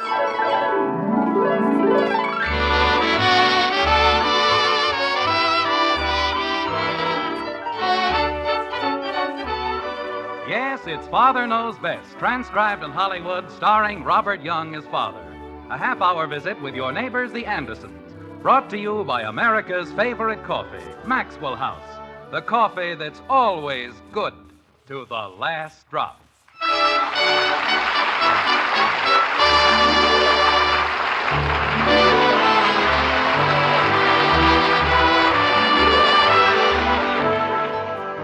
All the world's a stage, and all the men and women merely players. They have their exits and their entrances, and one man in his time plays many parts. That's solid stuff, you know. And to prove that Shakespeare was an exceedingly sensible cookie who generally knew what time it was, we'd like you to stop off for a while in Springfield. There, in a certain white frame house occupied by the Andersons, the dinner hour approaches. And with it, why, sure, another crisis like this. But, Mother, what if he says no? We mustn't think of it that way, dear. Just think that he's going to say yes. Is this the plate, Mommy? Yes, dear. Thank you very much. You're welcome. We've had everybody in the whole company read the part, and they all look so young. Why didn't you have Daddy do it? He's real old. Kathy, please. Well, isn't he? Your father is not old. He's older than my teacher. Mother, if she keeps that up, he'll never do it. Your father will do it, Betty, I promise you. Now, we'll have Billy sit over here. Why can't he sit next to me? Darling, a guest sits on the hostess's right hand. He does? Yes, dear. How does she eat? Kathy. Well, if Billy's going to sit on Mommy's hand. Oh, stop it. Mom. We're in the dining room, Bud. Mom, Mr. Crandall said he didn't think 1 quart would be enough for 6 people, so I got 2 quarts. Oh, dear, we'll never be able to eat that much ice cream. Who won't? Well, put it in the freezer like a good boy. Okay. Want me to help, Bud? Never mind. I don't need any help. Can't I even carry one of them? Well, carry the pistachio. Nobody likes it anyway. Mother. Betty, will you please stop worrying? But how can I? This is the most important thing in my life. All you have to do is start a conversation about the theater and leave the rest to me. Oh, Romeo, Romeo, wherefore art thou Romeo? Billy says if we can't get somebody to play Romeo's father, we'll have to do Macbeth. Well, that's a very nice play. Mother, how can you say that? There's nothing in it for me. Margaret, I'm home. We're in the dining room, Jim. Okay, I'll be right in. Mother, if he says he won't do it, I'll die. I know, dear. I mean, I really will. Just see to it that the conversation gets around to the theater and you won't have to. But how can you... Never mind. Hello, dear. Hello, honey. What's going on in here? Oh, nothing very much. Betty and I were just talking. Father, speaking of the theater... Betty. What? I mean, I think the theater plays a very important part in everything, don't you? I suppose so. How come the extra place? Somebody coming for dinner? Billy Smith. Oh. Don't they ever eat at his house? Father. Your father's only joking, Betty. I am not. In the last week, he's had dinner here 5 times. Why doesn't he just bring his toothbrush and move in? Jim, you know that whenever Billy and Betty are rehearsing for a play... I rehearsed for plays when I was in college, and I didn't have dinner with the leading lady every night. Father, speaking of the theater... Hiya, Dad. When'd you get here? Just now. Father... I took my bike down to Mr. Adams, and he says it needs a whole new sprocket chain. Well, he knows more about it than we do. Tell him to fix it. Father... But I was thinking, that's going to be $2.25. And for just another $93.60, I can get a gasoline scooter. Bud, I'm trying to talk to Father. So am I. I've got a great idea. Why don't you talk to one another? Where's the paper, honey? In the living room. Kathy, your father's home. Good for him. Probably the only one in the whole house who doesn't want to put a bite on me for something. Are you going into the living room, Father? Has it been moved? No. Then I'm going into the living room. I'll go with you. Me too. That'll be nice. We'll have dinner in about half an hour, dear. Okay, honey. Mother, aren't you coming with us? I don't think so. I ought to go into the kitchen. But you said... All right, dear. I'll come along. What's this all about, Margaret? Are you and Betty up to something? Why, Jim. That's what I like, a nice Anderson-type answer. They're so much more interesting than just a plain yes or no. Well, dear, it's, Kathy, Yes, Mommy? turn the light off under the spinach. It's off. It is? Well, turn it on like a good girl. Yes, Mommy? And don't you dare touch the ice cream. Okay. Margaret, Yes, dear? you can change the subject 463 times, and I'm still going to remember. What are you and Betty up to? Up to? I beg your pardon. To what are you and Betty up? You want to know something, Dad? Bud. Just a minute, Betty. All right, Bud, what is it? You get 40 miles a gallon on the scooter.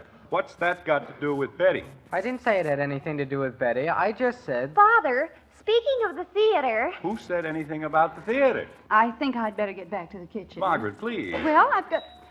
Oh, dear. The doorbell rang.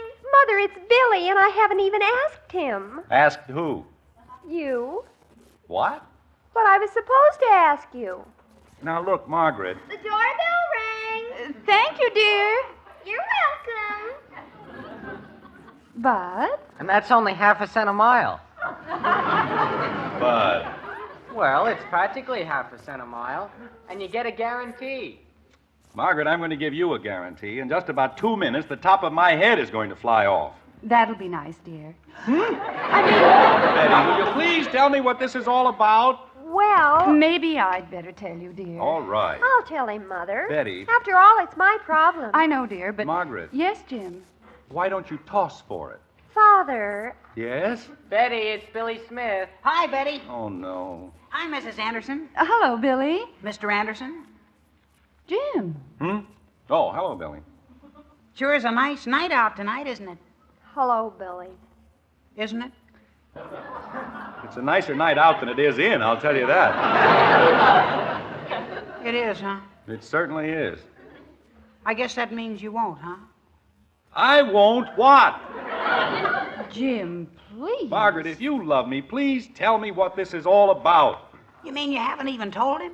We've been trying to, but... Margaret. I'll tell you, dear. You see... Dad. Not now, Bud. Yes, Margaret. Well... But I forgot to tell you something. It's unconditional. What is? The guarantee. Bud. And Mr. Adams said... Bud. Yes, Dad? Go water the lawn. But there's snow all over it. Well, go water the snow. At night? Bud, why don't you go into the kitchen and keep Kathy company? But Dad just said... Go ahead, Bud. You heard your mother. Holy cow. Sure is a nice night out tonight, isn't it? Margaret, before anyone else rings a bell or toots a toot, what? What? That's right, what? Oh, well, I told the children it was ridiculous, but they wouldn't listen to me. Mother! After all, your father hasn't done anything like that since he left school. Like what? But we could help him, Mrs. Anderson, and he'd pick it up in no time at all. I'd pick what up? Mother, you said you'd help us, and now you won't even ask. Betty. Darling, I know exactly what your father's going to say. Margaret. But you promised. Not 10 minutes ago, you promised. I know, dear, but... Hildegard. You said to leave the whole thing to you, right in the dining room, didn't you? Yes, dear, but... Genevieve. Jim, will you please stop interrupting? It's very rude. Sorry, dear. I guess I was just carried away. Father, will you? I do. I now pronounce you man and wife. Shall we dance? Father, please. This is the most important thing in my life. What is? For you to be in our play. Well, it certainly took you long enough to play. Me? You see, Betty, I told Margaret, just a minute, please. Betty, what play? Romeo and Juliet. It's the Springfield Little Theater, Mr. Anderson, and you'd be a sensation. I mean, you really would. Romeo and Juliet, huh? Say you'll do it, Father. Please say you will. Why, I haven't done anything like that since... Oh, I'm too old. But, Father, that's why... You see, Betty, I told you that's what he'd say, didn't I? No, Mother, you said... After all, when you haven't been on a stage for 25 years... 25? No such thing. It hasn't been over 20. I know, dear. Matter of fact, it's only 19. Jim Anderson, you certainly don't intend to go bouncing around a stage at your age. Well, of course I don't intend. What's the matter with my age? Well, nothing, dear. Some of the greatest actors of all time reached their heights at my age. Edwin Booth, John Barrymore, Sarah Bernhardt? Thank you, Sarah Bernhardt. Dear, this is a theater for young people. Mother, please. Margaret, there is a certain wisdom and understanding that comes with maturity. And that's what this part needs, maturity. And how? I might give a performance that, well, actually, I'd only be doing it to help Betty. You mean you will? We'll be awfully grateful, Mr. Anderson. Well, when you put it like that, all right. Father! I'll do it. Oh, Father, I love you. Betty, stop it. You're getting lipstick all over me. I've never been so happy in my whole life. Fine. Now, if you don't mind, I'll go into the den and read my paper. Go ahead, dear. We'll call you when dinner's ready. Thank you. And you needn't look at me like that, Margaret. I've given my word, and it's all settled. All right, dear. Mother, why did you keep saying... Betty, not now. Tell me I'm too old. But soft, what light through yonder window breaks? She's just jealous because they didn't ask her to play Juliet, that's all. Never felt better in my life. Go up that balcony like a monkey on a string. At my age. It is the east, and Juliet is the sun. Arise, fair sun, and kill the envious moon, who is already sick and pale with grief, that thou her maid art far more fair than she. Be not her maid, since she is envious.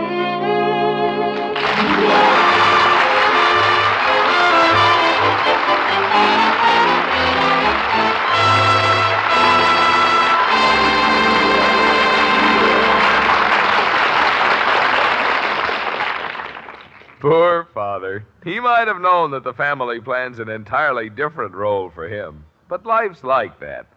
For example, that man you know as your husband, he plays another very important role, too. Yes, ma'am, that husband of yours is the world's greatest coffee expert. He's the man who knows best about truly good coffee, cup after cup. Of course, people call us experts, too. That's because more people buy our Maxwell House coffee than any other brand. But when you brew the coffee, the critic you want to please is the expert you married. And tomorrow, if you'll fill his cup with Maxwell House, we promise he'll beam and say, "Now that's what I call real coffee." We're sure he'll say that, so sure we'll give you back your money if he doesn't. You see, no other coffee has that same good-to-the-last-drop flavor, a flavor that can come only from the famous Maxwell House recipe. It's a very particular recipe, which insists on certain fine coffees blended a very special way. And this recipe belongs to Maxwell House alone. No other coffee is made like Maxwell House. That's why no other coffee tastes like Maxwell House. Tomorrow, then, take home a pound of our coffee. Pour a cup of Maxwell House for your husband. If he doesn't say best coffee ever, send us the can and unused portion. We'll return every penny you paid. Our address is right on every familiar blue tin. So how about it? Tomorrow, serve your husband the coffee with the world's most famous flavor, our Maxwell House. Always good to the last drop.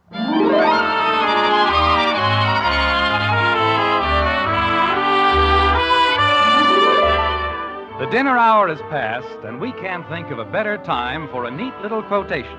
To wit, after the storm comes a calm. Or is it, after a calm comes the storm? Anyway, with the Andersons, it's different. After the crisis comes another crisis, like this. Now, just a minute, Betty. But, Father, we never said you were going to play Romeo. Well, you never said I wasn't going to play it. Or him. Well, gosh, Mr. Anderson, we practically told you. Romeo's grandfather. It isn't his grandfather, Father. It's his father. Well, he sure doesn't have anything to say. Look at it. 4 whole scenes, and what have I said? Ah, yes. Father. 6 times. They talk about you all the time. Why don't I just stay home and let them talk about me from there? Father. And stop saying father. Jumping creepers. Mr. Anderson, why don't you look at it this way? Without Romeo's father, there wouldn't be any play.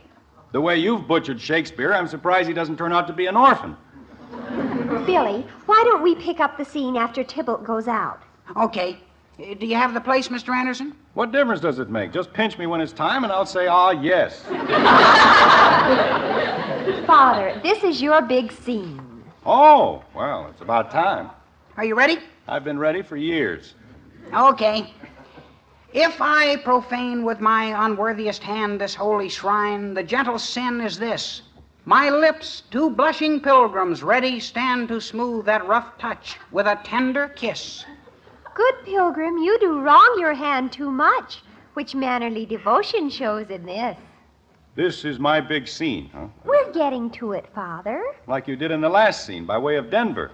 Go ahead, Billy. It's your line. Oh, For saints have hands. I've got it. Daddy, Mommy said I could watch. Father! Leave her alone, Betty. She'll be all right. Creepers. For saints have hands that pilgrims' hands do touch, and palm to palm is holy palmer's kiss. Have not saints lips and holy palmers too? When I grow up, I'm going to be an actress. Kathy. Kathy, you'll have to be quiet. This is my big scene. It is? Can't you tell? Why don't they let you say something? Don't worry, Angel. They'll start talking about me any minute. Oh. Go ahead, Betty. Father. Pardon me, but did anybody happen to see the ink? You got it the last time you were in here. Oh. Well, that was the blue ink. What color do you want now? Red? Well, don't ask me. You're the one who wants it. Yeah, that's it, red. Why do you suddenly need red ink? I need it, that's all. Go ahead, Betty. He isn't interfering with anything. But if he keeps coming in here... Teach him to say, ah, yes, and he can have my part. Father, please. I can say yes. I can, too. You see? Mr. Anderson, if you'd rather not do the part. Yes? Go ahead, Betty. It's your turn. Oh, okay. Oh, then, dear saint, let lips do what hands do. Dad. Saints do not move, though grant for prayer's sake. Then move not, while my prayer's effect I take. Dad. Thus from my lips by thine my sin is purged. Dad. Just a minute, Billy. What is it, Bud? Are people gonna pay to hear that? Of course. Holy cow. This happens to be the most beautiful play ever written. It is, huh? It certainly is. Just wait a while. We haven't reached the funny part where everybody gets killed. Oh! I don't even understand it. Who does? Father. Go ahead, Betty. Let's get it over with. Mr. Anderson, I'm beginning to think... And it's about time. Go ahead. Yes, sir. Oh, trespass sweetly urged, give me my sin again. You kiss by the book. Well? That's where the nurse comes in. Fine. Right now I can use a nurse. Maybe we'd better do another scene. We'll do this one. Kathy, you can be the nurse. Oh, boy. Father. You seem to forget this is my big scene. Go ahead, Kathy. What? Read. Where? I don't care. Just pick out a place and read. Okay. It's here, where it says nurse. Married bachelor? That's it. How can he be a bachelor if he's married? Stop asking questions and read. Gee whiz. Married bachelor? Her mother is the lady of the house. That's silly. Never mind, Kathy. Now what? Benvolio comes in with Capulet. Now we're getting someplace. All right, Bud. What? You're Benvolio. I am? Sure, this is my big scene. Everybody's got lines. Except me. Go ahead, Bud. Good grief. Away, be gone. The sport is at the best.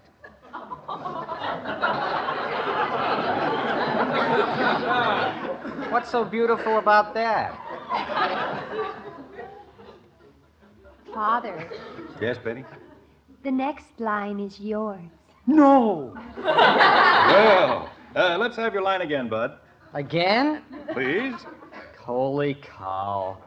Away, be gone. The sport is at the best. Ah, yes!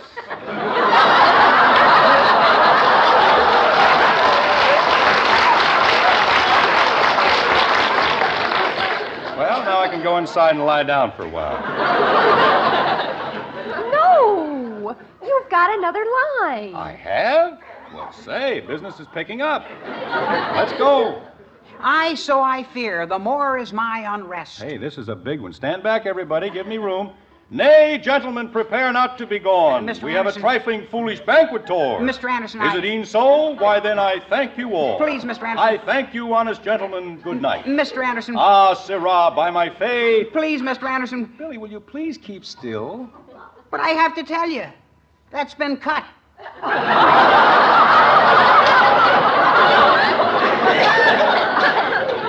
You cut my ah, sirrah, by my faith.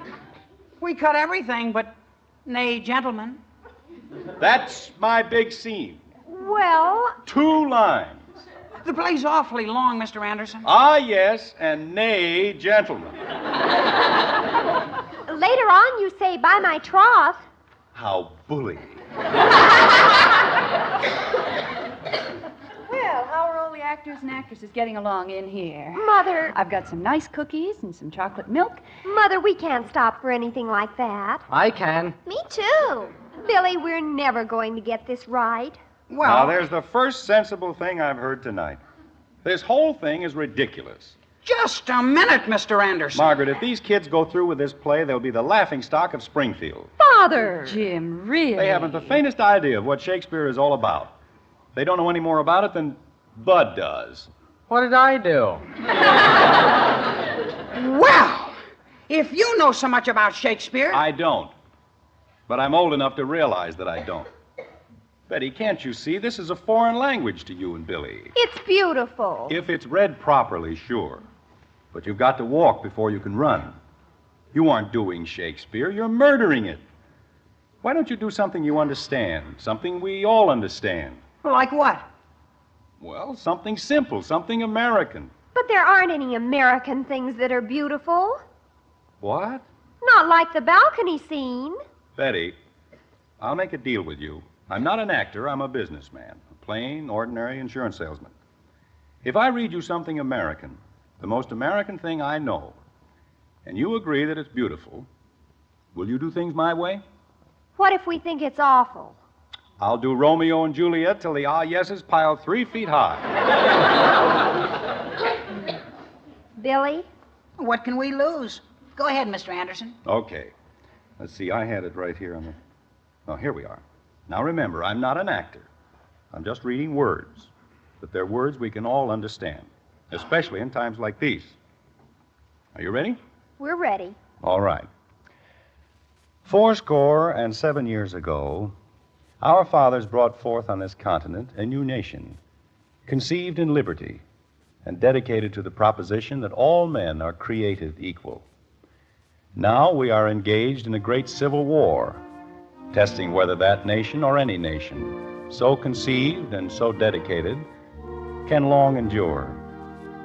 We are met on a great battlefield of that war. We have come to dedicate a portion of that field as a final resting place for those who here gave their lives that that nation might live. It is altogether fitting and proper that we should do this.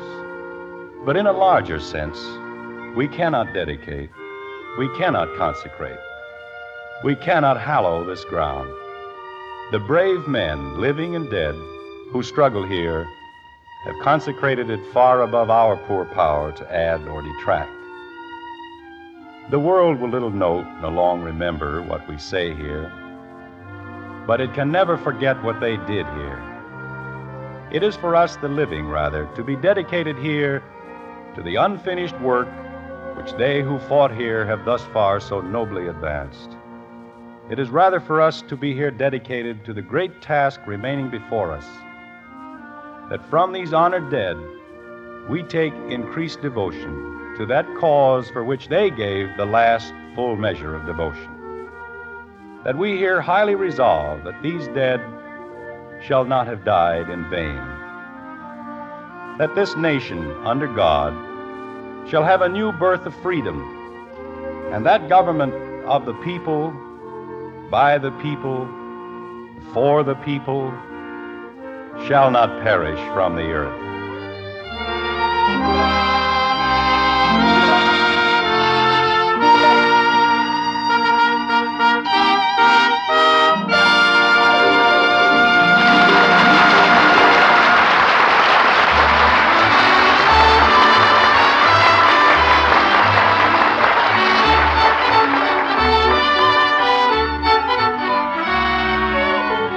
When you go to your grocer's tomorrow or Saturday, you'll be looking for the one coffee that gives you the most in flavor for your money.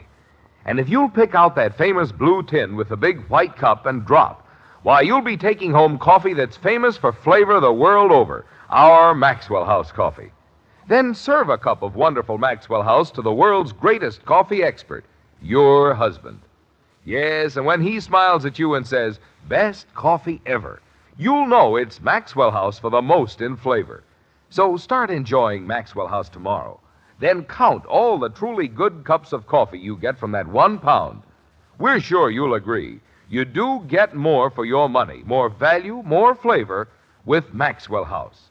Always good to the last drop.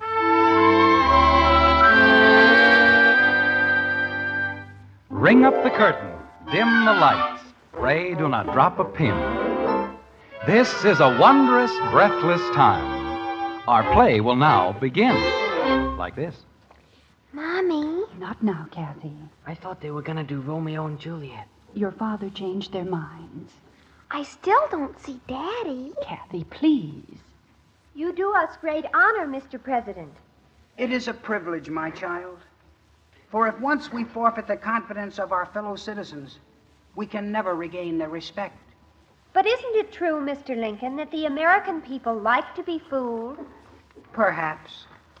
But it will pay you to remember that while you may fool some of the people some of the time, and some of the people all the time, you can't fool all of the people all the time. Do you agree with me, sir? Ah, yes.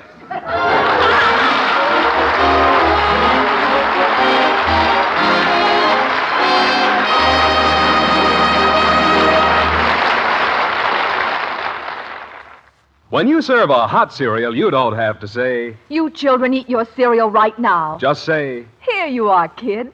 Hop along Cassidy's favorite hot cereal. just a little psychology. Yes, to get your children to eat a hot cereal, just tell them Post Wheat Meal is Hopalong Cassidy's favorite hot cereal, and they'll eat it too.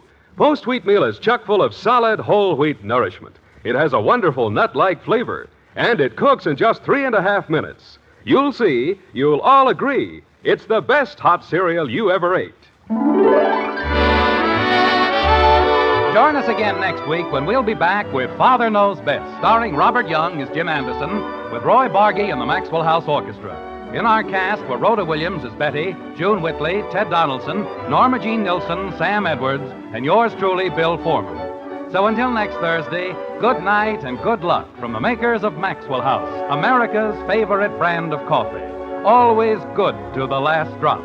Father Knows Best was transcribed in Hollywood and written by Ed James. Now stay tuned in for Dragnet, which follows immediately over most of these stations.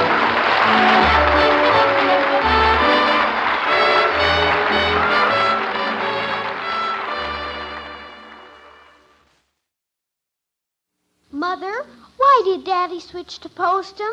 Your father says there's no caffeine in Postum, nothing to spoil your sleep. And your father knows best.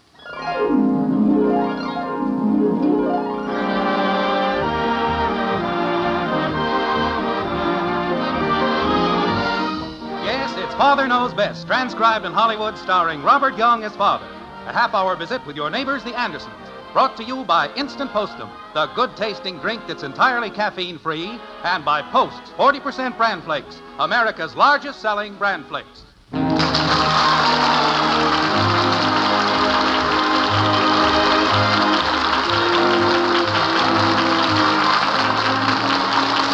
It is a fact well known to bird lovers that any self-respecting robin flies south for the winter. And if he has any judgment at all, he stays south until things blow over up north. A robin who violates this attractive scheme is bound to be suspect, and it is also a good bet that he will disorganize everything in his vicinity. If you don't believe that, let me cite a case involving a certain family living in a white frame house on Maple Street. It is a cold March evening with little activity outdoors, but much indoors, as the various members of the Anderson family are milling around the kitchen, preparing to depart for various destinations. Like this. Kathy, if you're going over to Patty's house tonight, you'd better get upstairs and change your clothes. In a minute, Mommy. No, you'd better do it now. Don't just stand there staring out the window. There's a bird out there. Well, that's a fairly normal place for a bird. When you go upstairs, tell Bud not to wear those disreputable-looking blue jeans when he goes over to Joe Phillips' house. He's standing on one leg. Bud is? No, that little bird out there. I'll bet he's trying to keep warm. I better bring him in the house. No, Angel. Birds are made to stand cold weather. Can I get him a hot water bottle to sit on? No. Now, please, go upstairs. Margaret, I don't believe I can wear this tuxedo tonight. Do I have to wear it? Well, when Mrs. Kirby invited us, she said the other men were going to wear them. I wonder whose fool idea that was. Personally, I think they look nice. Makes a man look dressed up. Yes, but there's a little matter of comfort. These trousers are too tight in the waist. Well, you know whose fault that is. I think the cleaners shrunk them. Oh, sure. Gee, Mommy, he looks sort of out of shape. I do not. I think she's referring to a bird. A bird? Mm-hmm. There's a robin out there, and he's freezing, Daddy. A robin? There are no robins around this time of year. It's too early. Come here and look at him. Why, it'll be another month and a half before... Well, by George, that is a robin. See there? Can I bring him inside and get him warm? No, he's all right. He looks kind of lonesome out there. Can I bring him in just so we'll have some company? Oh, I doubt if he's a very good conversationalist. Margaret, what would happen if I didn't wear this tux? Oh, wear it, Jim. You look fine in it. Besides, I don't think it'll hurt you to suffer a little. It's not often we have a chance to get out and have some fun and relax. Yeah, if I relax in this outfit, there'll be buttons flying all over the place. I better wear something else. No, wear that. Well, you'll have to find my shirt studs then. Well, just a minute. I'll find them just as soon as I finish pressing Betty's dress. She going out tonight, too? Ralph is taking her to some kind of a concert. Ralph? Mm-hmm. Oh, probably going to take her to the drugstore to listen to the jukebox. No, this is quite a highbrow affair, I guess. Ralph has convinced her that classical music is the only thing in life worth living for. I wonder how long that will last. I remember modern art had a fast day-and-a-half run. Persian philosophy lasted 2 days. And archaeology was dropped cold after a couple of hours when they discovered that the ancient bones they had found had been buried by a dog the day before. Mother,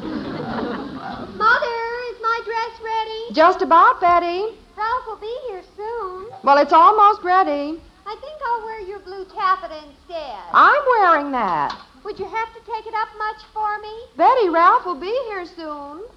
That's what I like. Good, brilliant conversation. Kathy, maybe you should bring that bird in here for a chat after all. Oh, thank you, Daddy. No, kitten. I was only kidding. Look, Daddy, he doesn't fly away. I can pick him up. Kathy, how many times do I have to tell you to go upstairs and change your clothes? Look, Daddy, he likes me. Kathy. You know, he looks like Mr. Quigley at the drugstore. Mr. Quigley? Just a little fuzz on top of his head. Well, yes, there is a resemblance. Same shaped legs. Kathy. Okay, Mommy. Here, Daddy, you hold Mr. Quigley. Well, now, wait, I don't want... By George, he does seem awfully cold. Where do you think we ought to keep him?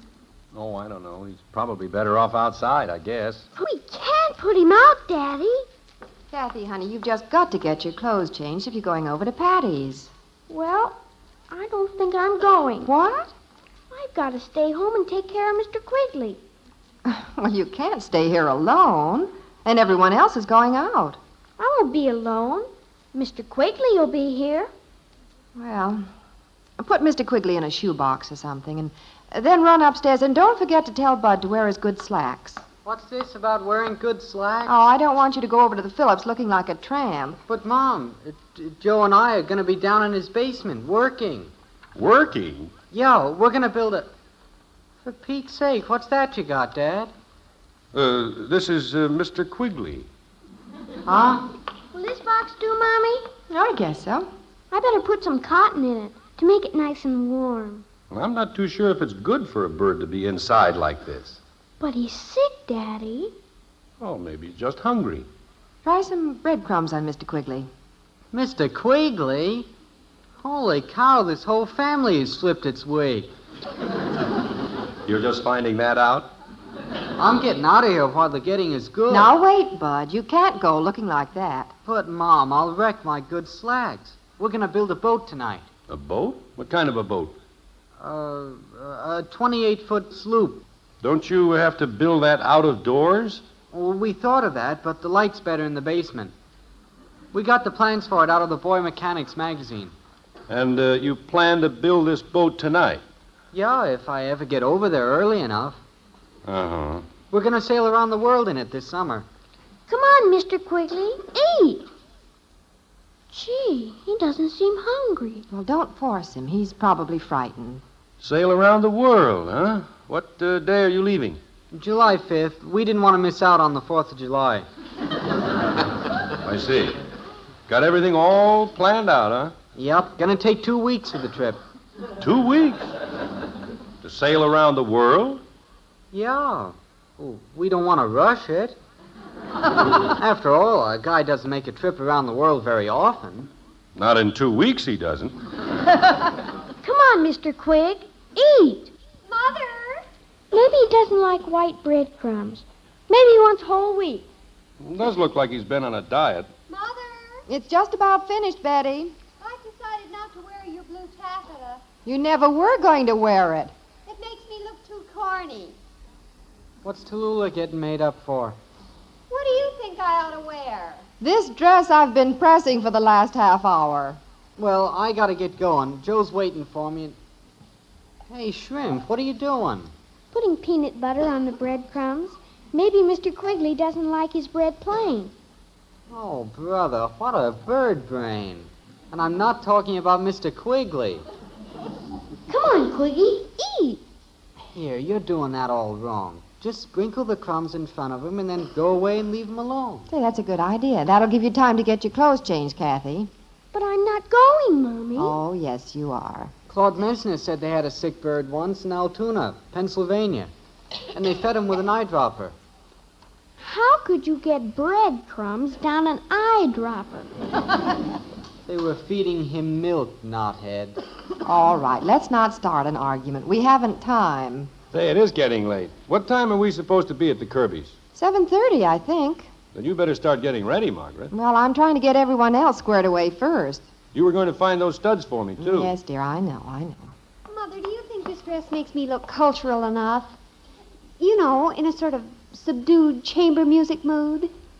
Yes, I'd say you look like a subdued chambermaid in that outfit. Oh, Father.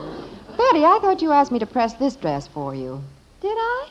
Hey, Betty, do you know where an eyedropper is? We want to squirt some milk into Mr. Quigley. What? You don't squirt it in him, Shrimp. You just drip it down his beak. What in the world are you two clowns? Oh, where'd you get the robin? He's mine. Oh, he's cute. What's the matter with him? Doesn't he feel well?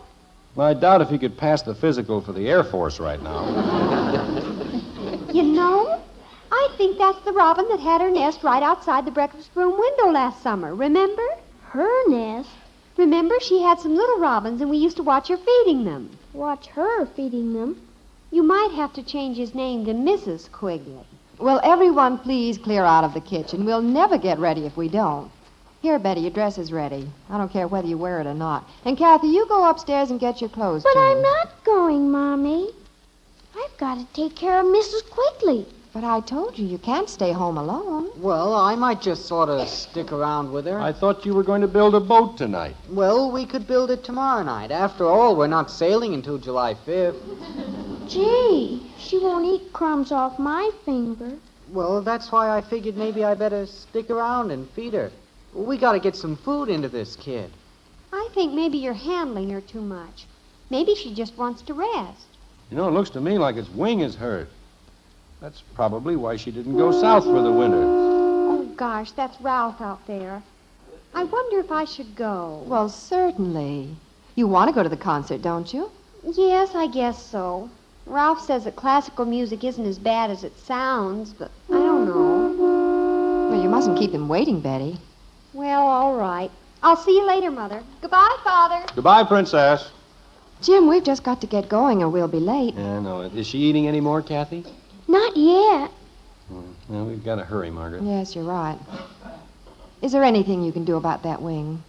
I was just wondering if we could fix up some kind of a splint for it. Good heavens, look at the time. We should have been at the Kirby's 10 minutes ago. I'd better call them. Yes, do that. Tell them we'll be a little late. No, tell them to go ahead without us. What? Tell them something important has come up, but we'll try to get there later on.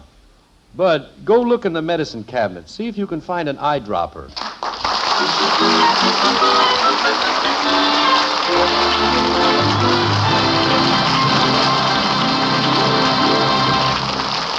Well, that little bird is certainly getting lots of attention. And say, here's a bird named of Ed Prentice who'd like your attention for a minute. He has a personal question to ask. Ed? Say, friend, how have you been feeling these days? Have you been sort of jittery, on edge, just not your old self? Well, it could be the caffeine in your coffee or tea that's been bothering you, stealing your sleep and making you nervous. I know, because caffeine bothered me plenty until I switched to Postum. Good old instant Postum. Now, why don't you make that switch yourself?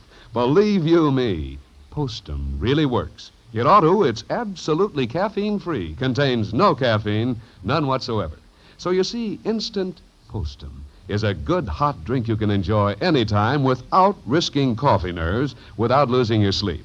Now, of course, caffeine doesn't bother everybody. Lots of folks can handle it okay. But if it troubles you, just make that simple, easy switch to Postum. Try Postum for 30 days. Why not? See if you're not sleeping better, looking and feeling better, too, thanks to instant Postum. Oh, and say, the kids will like Postum, too. See if they don't. And, of course, you can give them Postum often, because there's nothing in Postum to harm them. Yes, sir, Postum's the drink for the whole family. Get a jar tomorrow.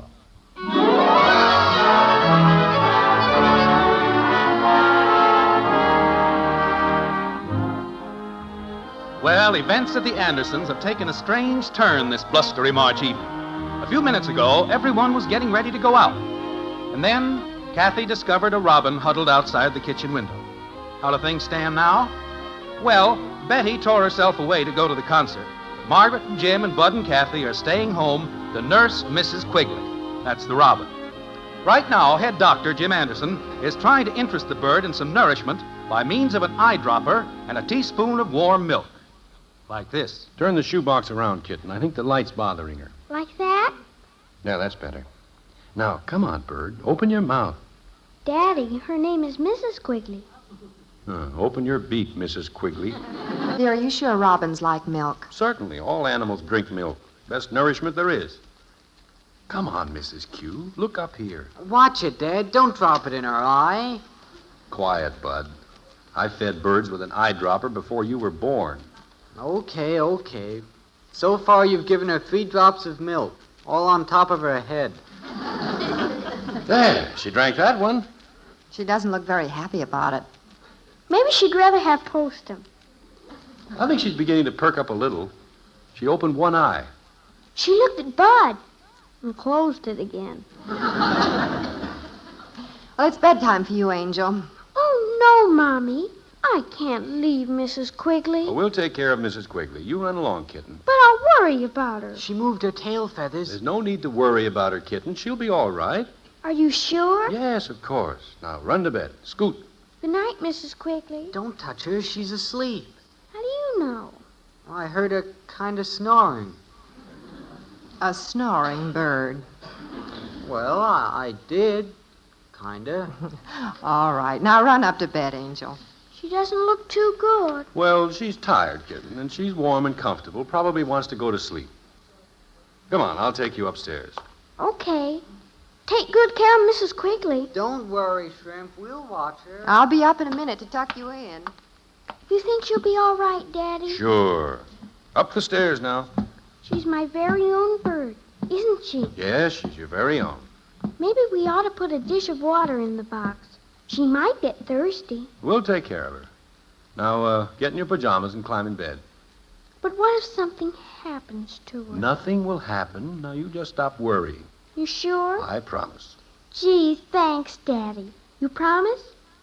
Well, yes, I promise. Oh, boy. Tomorrow she'll be singing and hopping around. My very own bird. Well, now, Kitten, I meant that Will she stand on my finger and sing, Daddy? Well, we'll see. It depends. I gotta hurry and get to sleep so I can hurry and wake up. Good night, Daddy. Good night, Kitten. Say good night to Mrs. Quigley for me. I will. Good night. Good night. Jim, I'm coming. Where are you, honey? we're in the den. How's Mrs. Quigley? Looks pretty droopy. We brought her in here. Thought it might be warmer. What do you think, dear? I don't know. But somehow we've got to pull this bird through, Margaret. Before I thought, I promised Kathy. Dear, you didn't. Well, she was worried, and I had to tell her something. Lucky thing we got the bird in. She'd have frozen out in that wind. The question is whether we got her in soon enough. Well, dear, I hope you've read your bird books.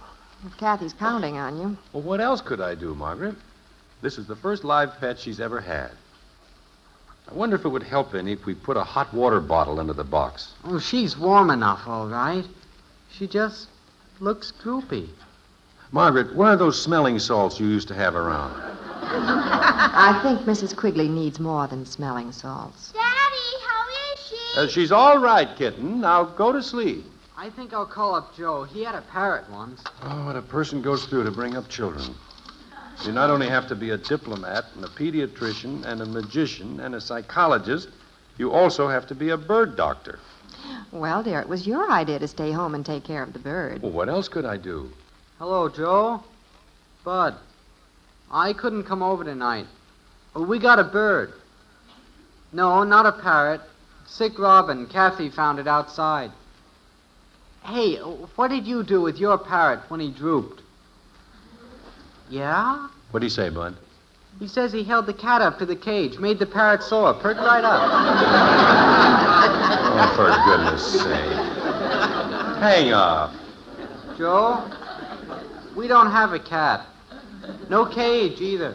Daddy, is there a cat down there? No, Kitten. Bud's talking to Joe. Now go to sleep. How's Mrs. Quigley? She's all right. Now get back in bed. Okay, Joe, I'll keep in touch with you. What's Joe's opinion? He said if he was in our shoes, he'd be worried. Well, that's what I like about Joe, always ready to help. Well, what do you think, Margaret? Do you suppose I should call the vet? Now, don't get upset, dear. Oh, sure, that's easy for you to say. I'm personally responsible for this bird. We've got to do something. Hey, she ruffled her feathers. I think she's waking up. Get the milk and the spoon and the eyedropper. Here, bird. Wake up. Get the phone, huh? Hello? Hello, Mother. Betty, where are you? It's Betty. Who's that, Daddy? It's Betty. Now go back to bed, Angel. Hello? Hello, dear. I'm calling from the auditorium. How's Miss Quigley? Well, she's just about the same. Should I come home? Daddy said she was all right. She is, Angel. She is. She is what? I was talking to Kathy. Is Kathy still up? No, she's in bed, or supposed to be. You sound worried, Mother. I think I'll come home. Oh, there's no need to, Betty. There's nothing you can do. I'll leave right now. I'll be home in a little while. All right. Goodbye. Bye. What did Betty say? She's coming home. Get some more cotton, Bud. Let's pad the sides of the box a little. Did she eat anything? I don't know, honey. I'm afraid Mrs. Quigley's in bad shape. Just shakes her head once in a while. Such a pretty bird. I don't know what to do. If anything happens to her, Kathy will be heartbroken. Look out, here comes the shrimp. How is she, Daddy? Now, kitten, why aren't you in bed? I couldn't go to sleep. I'm worried about Mrs. Quigley. You mustn't worry, Angel. Is she gonna live, Daddy? Well, I don't know, kitten. We're doing everything we can. You said she'd be all right. I know, but sometimes you just can't tell. Maybe if I took her up to bed with me. No. She's better right here in the box. Could I hold her? I think you'd better leave her there, kitten. She's resting. She's gonna be okay, Shrimp. Come on, Angel. I'll tuck you back in bed. Take care of her, Daddy. I will, kitten. Don't you worry. Gee, she sure looks droopy, Dad. I don't know what to do, Bud. Well, could we give her artificial respiration? I doubt it. Give me the phone, Bud. Who are you gonna call? Dr. Evans. He raises birds. I can't think what else to do. Hello, Ed. This is Jim Anderson, Ed. I've got a real problem. No, the family's all right, but we've got a bird in here, a robin Kathy found outside. Yes, it looks pretty sick. I want to pull it through if possible, for Kathy's sake. You Who are understand? you talking to, dear? Dr. Evans. Well, it ate a little, but it doesn't seem to have much life. There isn't, huh? Well, thanks anyway, Ed. Good night. What did he say, Dad? He says there's nothing we can do. A wild bird. He said we'll just have to wait and see. Poor Kathy. She's up in her bed wide awake. Is that you, Betty? Yes, I'm home. How is she? Any change? Can't tell, Princess. Dad just talked to Dr. Evans. What did he say? Well, to be truthful, there isn't much hope. Well, there must be something somebody can do. Is she worse, Daddy? Oh, kitten. I couldn't stay in bed. Hello, Mrs. Quigley. Angel. She doesn't move, Mommy. Well, she's sleeping, dear. That's the best thing for her, Kathy. Sleep. Will she wake up? Sure. Sure she will. You must go to bed, Angel. Mommy? Yes, dear. Could I say my prayers down here? Well, I guess so. Before I sleep, I pray God will keep us close to him. Shelter and guide us in the night and the day. And if you could, please, God, help Mrs. Quigley. She's a good bird. Thank you, God. Amen.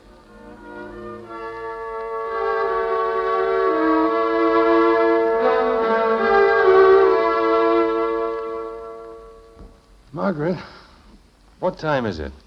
I don't know. Sun's shining. Hey, Mom, Dad, come downstairs. Hey, Kathy. Oh, I wonder if something's happened to Mrs. Quigley. I'm afraid to go down and look. Here's your robe. We'd better go. Hey, come here, quick. I'm coming. How is she, Bud? Is she all right? Hurry up. Oh, where are you, Bud? Come on, Daddy. The dining room. What's he doing in the dining room? Look here, look. It's Mrs. Quigley. She's up. Look, Father, perched on the flower pot by the window. Well, I'll be darned. My bird. A robin at the window. If we only had a picture of that. She was sitting right there when I came down. Here, Mrs. Quigley. Look how tame she is. Jumped right in my finger. She was sitting right there in the sunshine. Are we going to keep her? Sure, I'm gonna keep her. She's my very own bird. Kitten, if we keep Mrs. Quigley, we'll have to put her in a cage. I know. I suppose we could put the cage by a window where she could look out through the bars. I guess she'd be able to see the other robins hopping from branch to branch in the big oak tree. She could look through the glass and watch all the other birds flying free, singing, building their nests. But I wonder if Mrs. Quigley will be happy, just watching. Gee, I wonder. Being a child, you should know, kitten. The robins are nature's little children. She made them for the trees and the sky and the lawn in the morning. What do you think? Open the window, Daddy. There she goes. Bye, Mrs. Quigley. That was a nice thing to do, Angel. Smell that air. You know, This could be the first day of spring.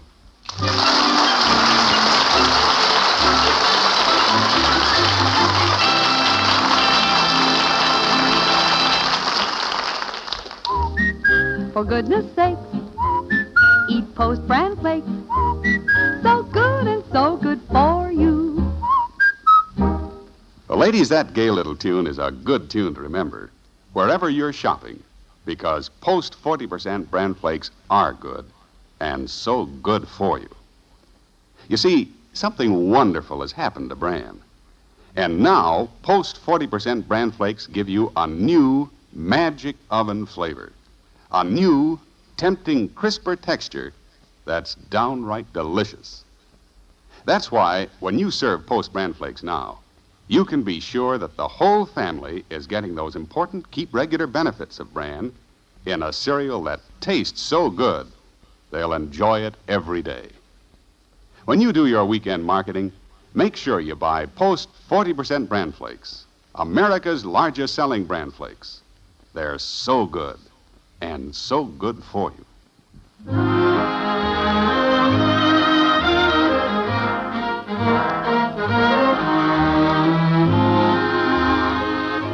Well, Saturday afternoon at the White Frame House on Maple Street is the time for doing all the little odd jobs that accumulate during the week.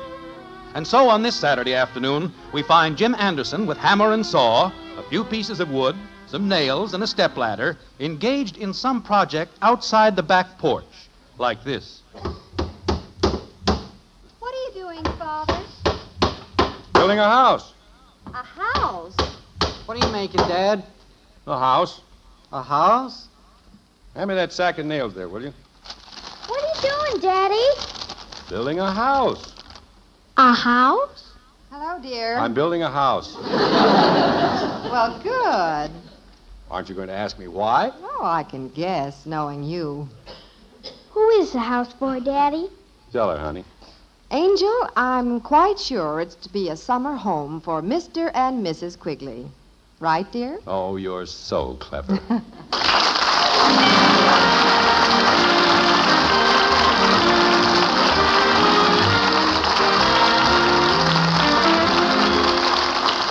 Join us again next week when we'll be back with Father Knows Best, starring Robert Young as Jim Anderson.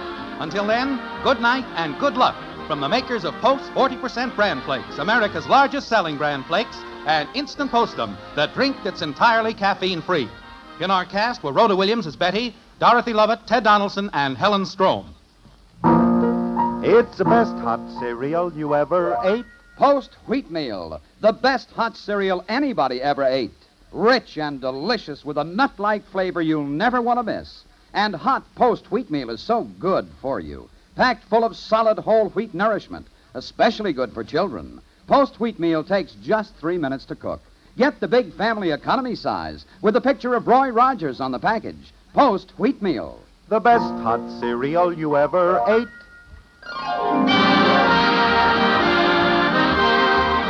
Father Knows Best was transcribed in Hollywood and written by Paul West. This is Bill Foreman speaking.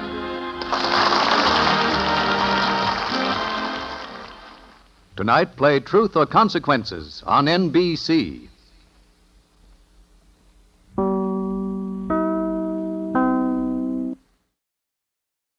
Mother, why did Daddy switch to Postum?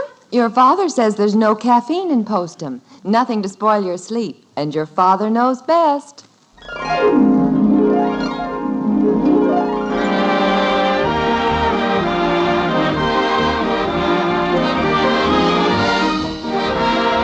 Yes, it's Father Knows Best, transcribed in Hollywood, starring Robert Young as father.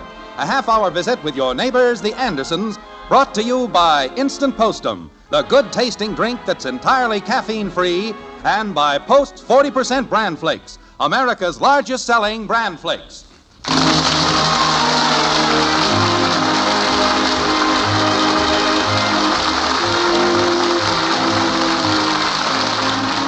There's something about cogwheels, levers, gears, and springs that holds a certain fascination for the male species. The feminine faction, however, is not so enraptured, especially when the aforementioned cogwheels, levers, gears, and springs are spread all over the dining room table. And that's the way it is with the Andersons as we check in on a Saturday morning at the White Frame House on Maple Street. Like this. Jim, you have a perfectly good workbench out in the garage. Why don't you repair the clock out there? Margaret, I'll be through here in just a minute. You've been saying that for the last 2 hours. But I can use your help here. Okay. Now, hand me those tools as I need them. Screwdriver. Okay, here you are. Now, pliers. Tweezers. Forceps. Scalpel. All right, Bud, cut it out. This is nerve-wracking work. Well, gosh, Dad, this whole thing sounds like an operation. Yes, and I'm afraid the patient isn't going to make it. Jim, those old clocks require a special skill. When Mother and Dad had the clock, they always Margaret, took it to... please, I've just about got it licked. Say, Mommy! Gosh, what's all this junk on the table? Shh, Kathy. There's a genius at work. Now, see this spring here, Bud? All I have to do is coil it up good and tight, like this. Now, as I hold the spring with the pliers, I want you, Bud, to open the little door in back of the clock. Okay, there you are. That's it. Now, I gently slip the coiled spring inside, like this. Easy. Easy. No. That's what I call making time fly. Very funny. Now, help me pick up the parts. Jim, Mr. Timkins, the jeweler, specializes in clocks like this. Why don't you run down Margaret, there do you and... mind? I'll fix the clock. Yes, dear. Dad, since you're having such a tough time with the spring, why don't you put that in first and work around it? Well, yes, I guess I could do that. Where's the spring? The last time I saw it, it was flying over the bookcase and heading south. Here it is, Daddy. Oh, bring it here, kitten. Thank you. Now, the important thing is to get the spring coiled good and tight. There we are. Now, Bud, open the back of the clock again. Okay. All right. Now, this is more like it. Now, I set the spring in like this. Just a little more. A little more. Mother, guess what? Oh! Betty, do you have to bust into the house like that? What's wrong, Father? Now, where did that spring go? It set a new record, Dad. It landed on the mantel. Oh, it was delirious. All of us girls went down to the train and met Ronnie. Ronnie? Ronnie who? Ronnie Kelso, the singer. He's only the rage of the whole country. Father, don't you keep up on anything? Not the important things. You mean the goon that croons? Quiet, Junior. And, Mother, while we were down at the depot, Ronnie's publicity man came over and said that Ronnie wanted to invite one of us girls to have lunch with him. And because I have a bigger collection of Ronnie's records than the rest of the girls, they chose me. Isn't that dreamy?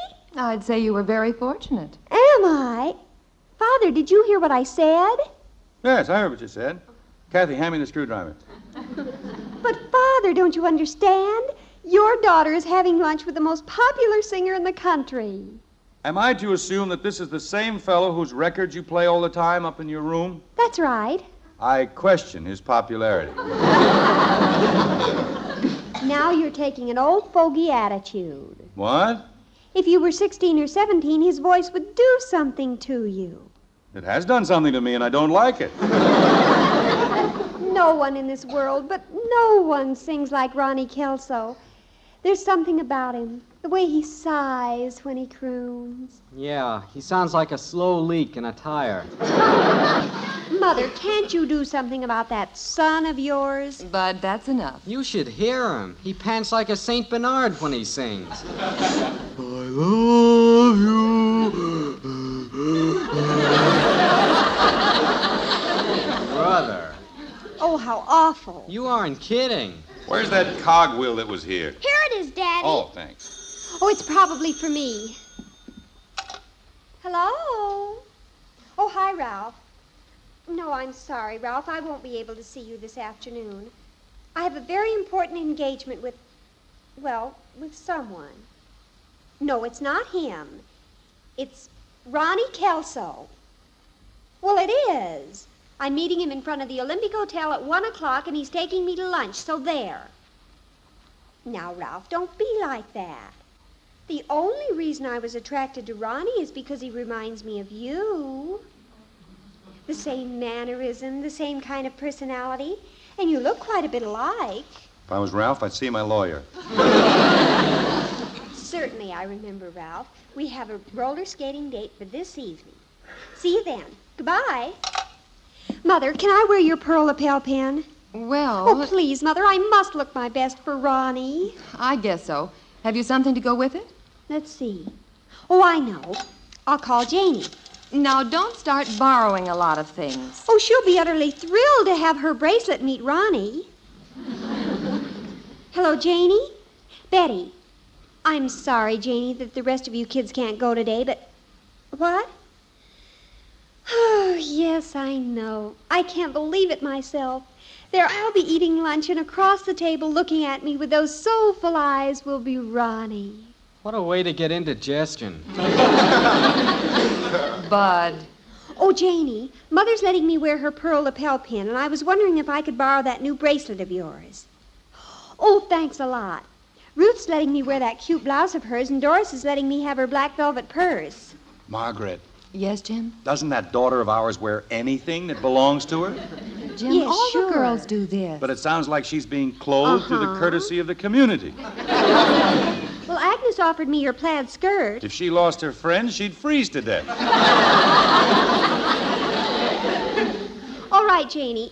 And don't worry, I'll let you know about everything that goes on. Goodbye.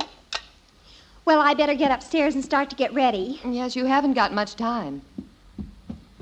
Mother, Yes, dear? where are those bobby pins you bought the other day? They're on my dresser. Thanks. Well, I'm glad to hear that we're contributing something to this momentous game. Now, with all the excitement having subsided, maybe I can get this clock in order. Kathy, give me that little round disc you have in your hand. This? Yes, give it to me. But, Daddy... Would you please hand it over? Okay. Thank you. I'm having enough trouble without you holding out parts on me. Now, let's see. It should go right here. No. Maybe it slips over this little bar. No. That's funny. This disc doesn't seem to fit any place. Maybe it's because it's a wheel off my toy airplane. Oh, no. Daddy, I tried to tell you, but... Jim, why don't you take the clock down to Mr. Timkins? Mother! Yes, Betty? What happened to this picture of Ronnie I have hanging on my wall? Something wrong? It's ruined, completely ruined. Bud, do you know anything about it? Me? I never go into her stale room. Kathy, Yes, Mother? do you know anything about Ronnie's picture? Well... Come on. Well, Patty Davis and I were playing darts, and we needed a target. Kathleen, you didn't. Ronnie's turned-up nose made a peachy bullseye.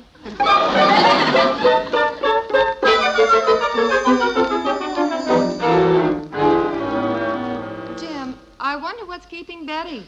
Don't worry. She'll be home as soon as she gets fed up with lover boy Kelso. Shouldn't take long.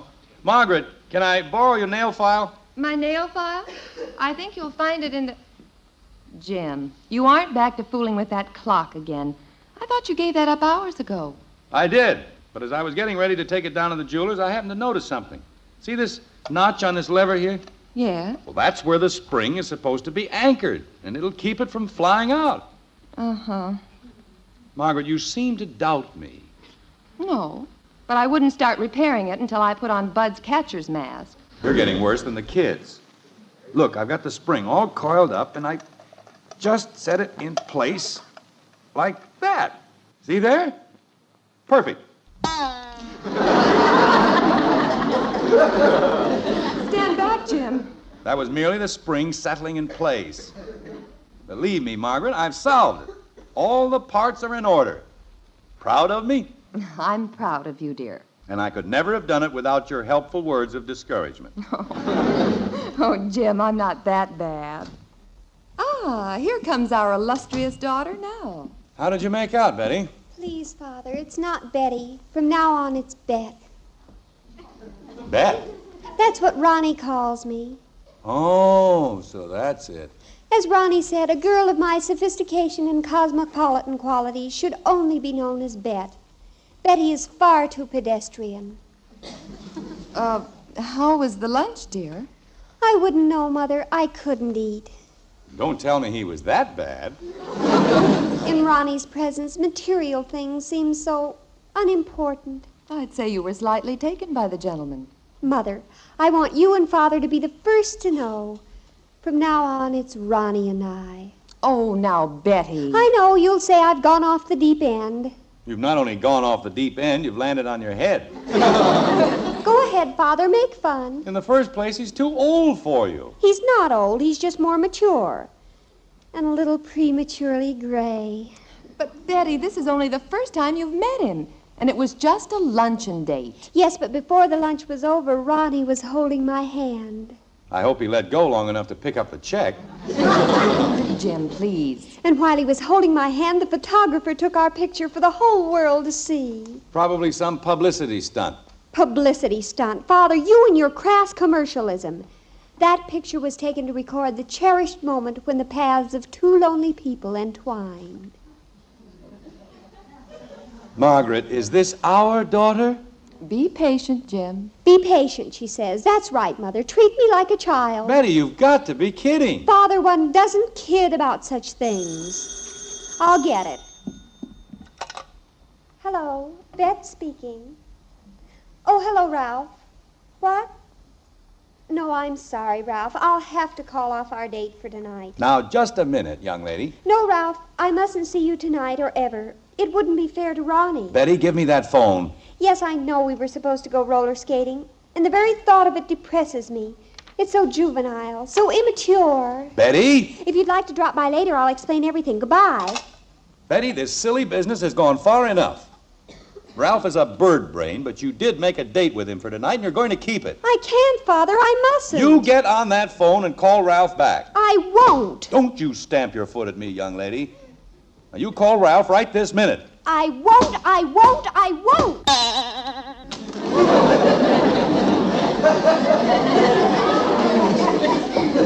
Oh, fine. Now, Bet, you can get a sack and help me gather up the clock.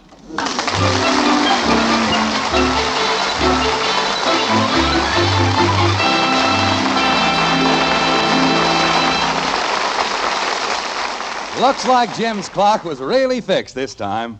But speaking of clocks, how about time out for Ed Prentice? He has some mighty good advice for you, especially if you haven't been in tick-tock condition lately. Ed?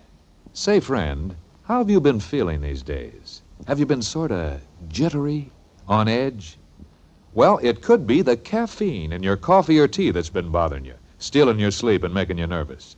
I know because caffeine bothered me plenty until I switched to Postum. Good old instant Postum. Why don't you make the switch yourself? Believe you me, Postum really works. It ought to. It's absolutely caffeine-free, contains no caffeine, none whatsoever. So you see, instant Postum is a good hot drink you can enjoy anytime without risking coffee nerves, without losing your sleep. Now, of course, caffeine doesn't bother everybody. Lots of folks can handle it okay. But if it troubles you, just make that simple, easy switch to Postum. Try Postum for 30 days. Why not? See if you're not sleeping better, looking and feeling better, too. Thanks to Instant Postum. Oh, and say, the kids will like Postum, too. And, of course, you can give them Postum often because there's nothing in Postum to harm them. Yes, sir, Postum's the drink for the whole family. Get a jar tomorrow.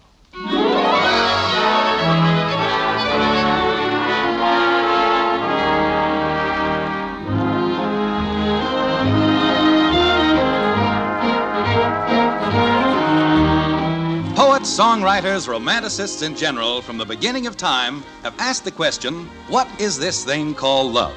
Up to now, no satisfactory answer has been recorded. However, Betty Anderson, alias Bet Anderson, after a 2-hour luncheon date with Ronnie Kelso, the popular singer, feels she has experienced the real thing. Jim feels that it's merely a question of Ronnie-itis and should disappear about 7 o'clock this evening. As for Bud and Kathy, they just stand around the kitchen and ask questions like this. Mom, what's wrong with Betty? Nothing, Bud. Nothing at all. But there's got to be something wrong. She looks like a dying calf. Well, if you must know, she thinks she's in love with Ronnie Kelso. Oh, no, not that. It's nothing but a crush. A crush? She looks like she's been pulverized. Never mind, Bud. Let's just drop it. Will I go through that when I'm Betty's age, Mommy? I imagine you will, dear. I sure hope not. It's not so bad. But by the look on her face, it must be awful painful. Someday love will come to you, Kathy, and when it does, you'll know it. It'll be the most beautiful thing that has ever happened to you. You'll meet a man whom you'll think is the most wonderful person in all the world. I will. Mm-hmm. And this man will have the same interests that you do, and... You mean he'll like bullfrogs and tadpoles? Kathy. Yes, Mother. I think we can postpone our little discussion until a later date.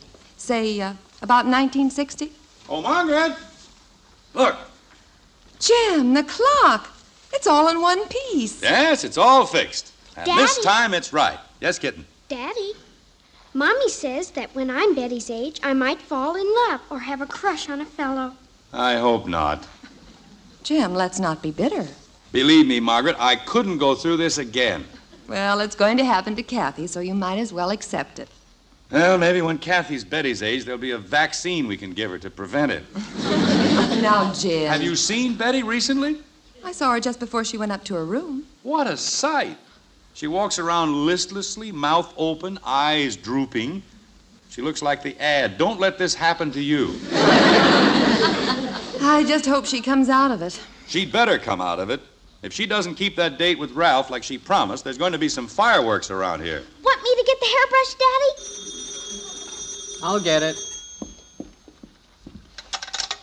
Hello? It's for you, Bet. Is it Ronnie, Bud? No, it's not the tonsil. It's Janie. I'll be down in a second. Who was it, Bud? Janie. She probably wants to get all the dirt on what happened at lunch today. Yak, yak, yak, yak, yak, yak. I think I'll sneak in and listen. Kathy, you be careful. Bud, what time is it there by the clock on the stove? I want to set this clock here. So you finally got it fixed. I most certainly did. And I trust that my perseverance and stick-to-itiveness will prove an object lesson to the scorners around here. What time did you say it was? 4 o'clock, straight up. All right, I'll set it for exactly 4 o'clock. There. See there?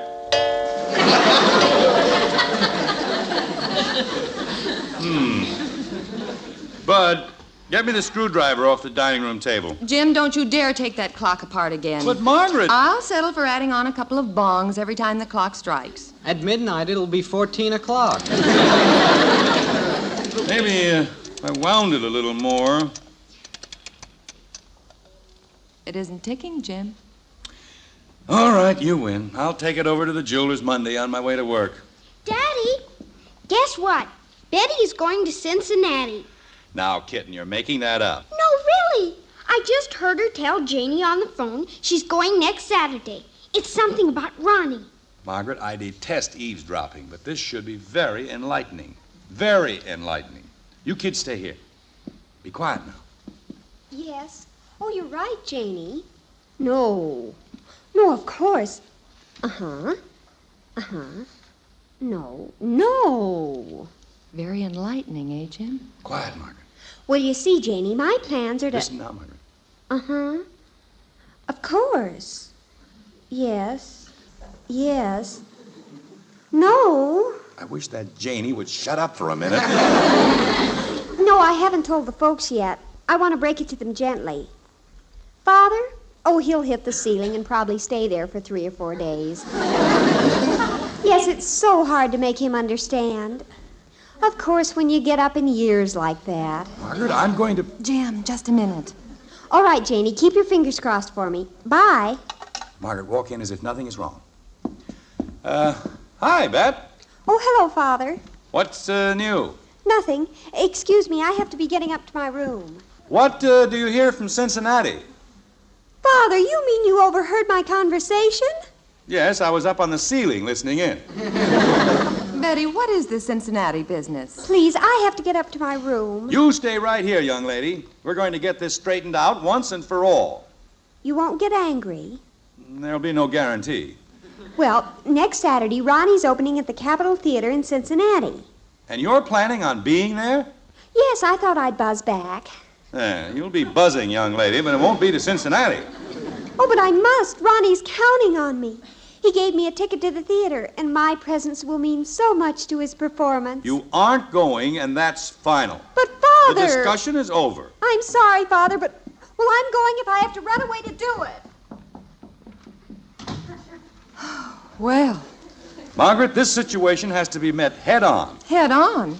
Seems like we've already had quite a collision. Where did Betty say this Ronnie was staying? At the Olympic Hotel. But, Jim, you wouldn't. I wouldn't? Nobody's going to lead my daughter on like this. But, Jim, he's a celebrity. I doubt if you could get in to see him. I'll get in to see him. Don't worry. Where's my hat? Over there on the table. But, Jim, please don't lose your head. Relax, Margaret. I know what I'm doing. I'll see you in a little while. Jim, you can't go downtown in your bedroom slippers. Oh? Well, where are my shoes? Under the chair there. Yeah, I got them. I'm going to set this pipsqueak right if it's the last thing I do. But, Jim, I don't like it when you get all steamed up like this and go off on a tangent. Margaret, don't worry about me. I tell you, I know what I'm doing. See you later. Oh, Jim. Yes? You've got your shoes on the wrong feet.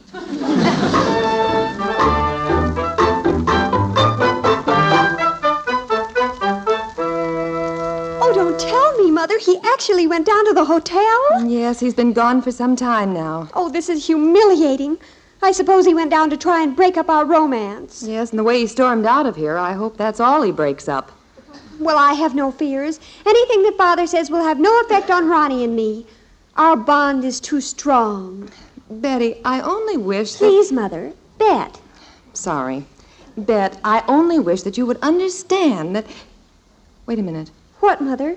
Your father's coming up the walk and he has someone with him. Oh, Mother, I'm afraid. Stay here, Betty. It's better to face it now. Step right in. Margaret, Bet, I'd like you to meet someone. This is Gladys Kelso. Hi, Bet. Gladys Kelso? You mean you're Ronnie Kelso's wife? No, I'm afraid not. Oh, thank goodness. I'm his daughter. Daughter?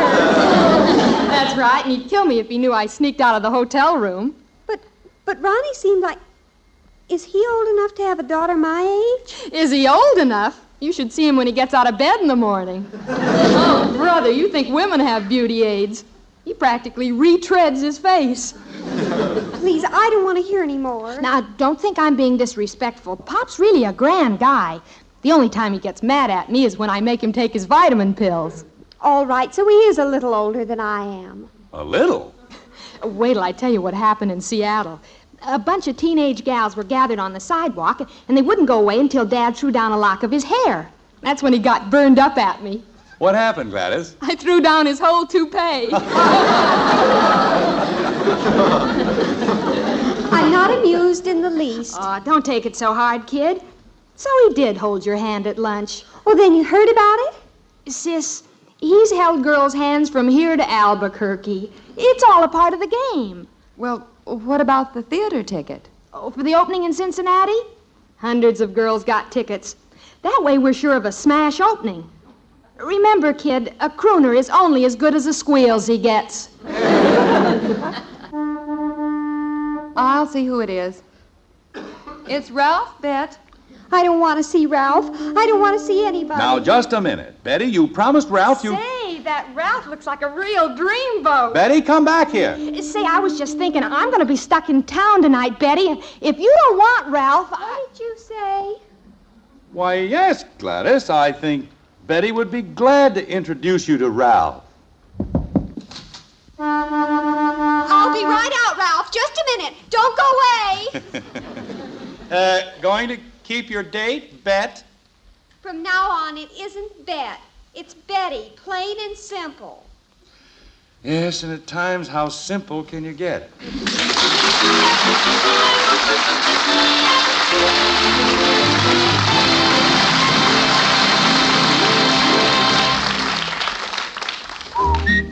For goodness sakes, eat Post bran flakes. So good and so good for you. You know, that little melody reminds me that life is swell when you keep well. And I hope it makes you think of the new Post 40% bran flakes. Because as it says, they're good. And so good for you. I mean that. Because something wonderful has happened to bran. The new Post 40% bran flakes have a delicious new flavor, a magic oven flavor that many people like better than any other cereal. Yet they still give you the important keep regular benefits that only a bran cereal can offer. So tomorrow or Saturday, when you go shopping, take home new Post 40% bran flakes, America's largest selling bran flakes. They're so good, and so good for you.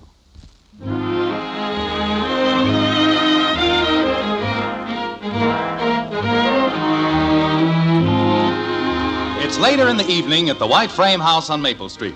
And at the moment, it appears that a state of normalcy is set in. Betty is out on her date with Ralph, Bud is at the show, and Margaret and Jim are relaxing in the front room. The only thing to upset the calm is Kathy, who is trying to amuse herself with her toy airplane. Like this. Daddy, what's this three-point landing? Kathy, be careful with that airplane in here. Oh, Jim, these are precious. What are you looking at? I was just thumbing through this old album. Look at these pictures, would you? Let's see. Say they are a riot. Who's this fella here with his mouth open and his eyes drooping and an expression like a dying calf? That's a picture of you on the day you met me. Here she goes again. Watch her take off. Kathy, I told you not to fly that airplane in here. Whee! Let her go! Kathy, that plane will crash into something as sure as... See there, it hit the clock. Kathy, if I've told you once, I've told you... Jim, listen. Well, what do you know? It's running.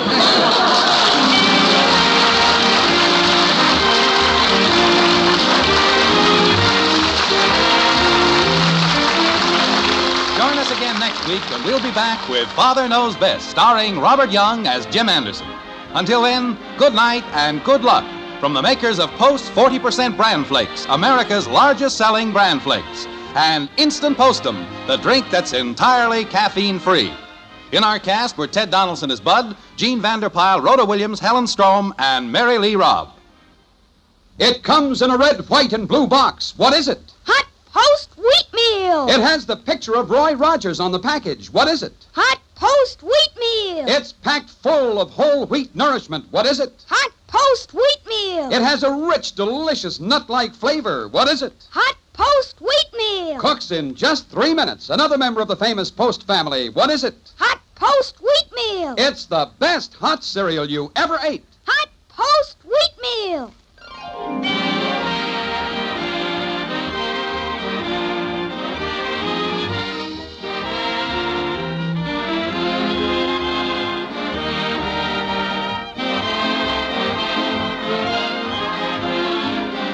Father Knows Best was transcribed in Hollywood and written by Paul West and Dick Conway. This is Bill Foreman speaking.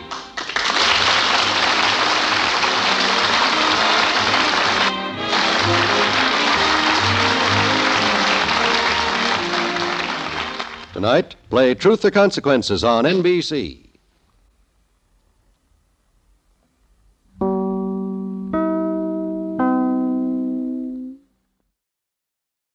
Mother, is Maxwell House the best coffee in the whole world? Well, your father says so, and your father knows best.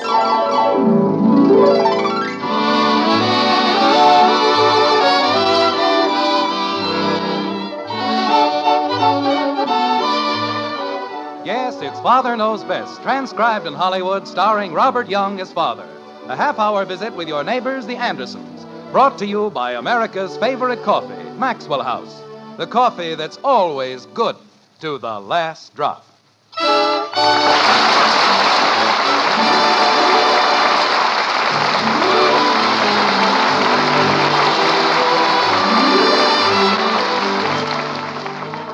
This, unfortunately, is the time of year when most young people become arsonists at heart.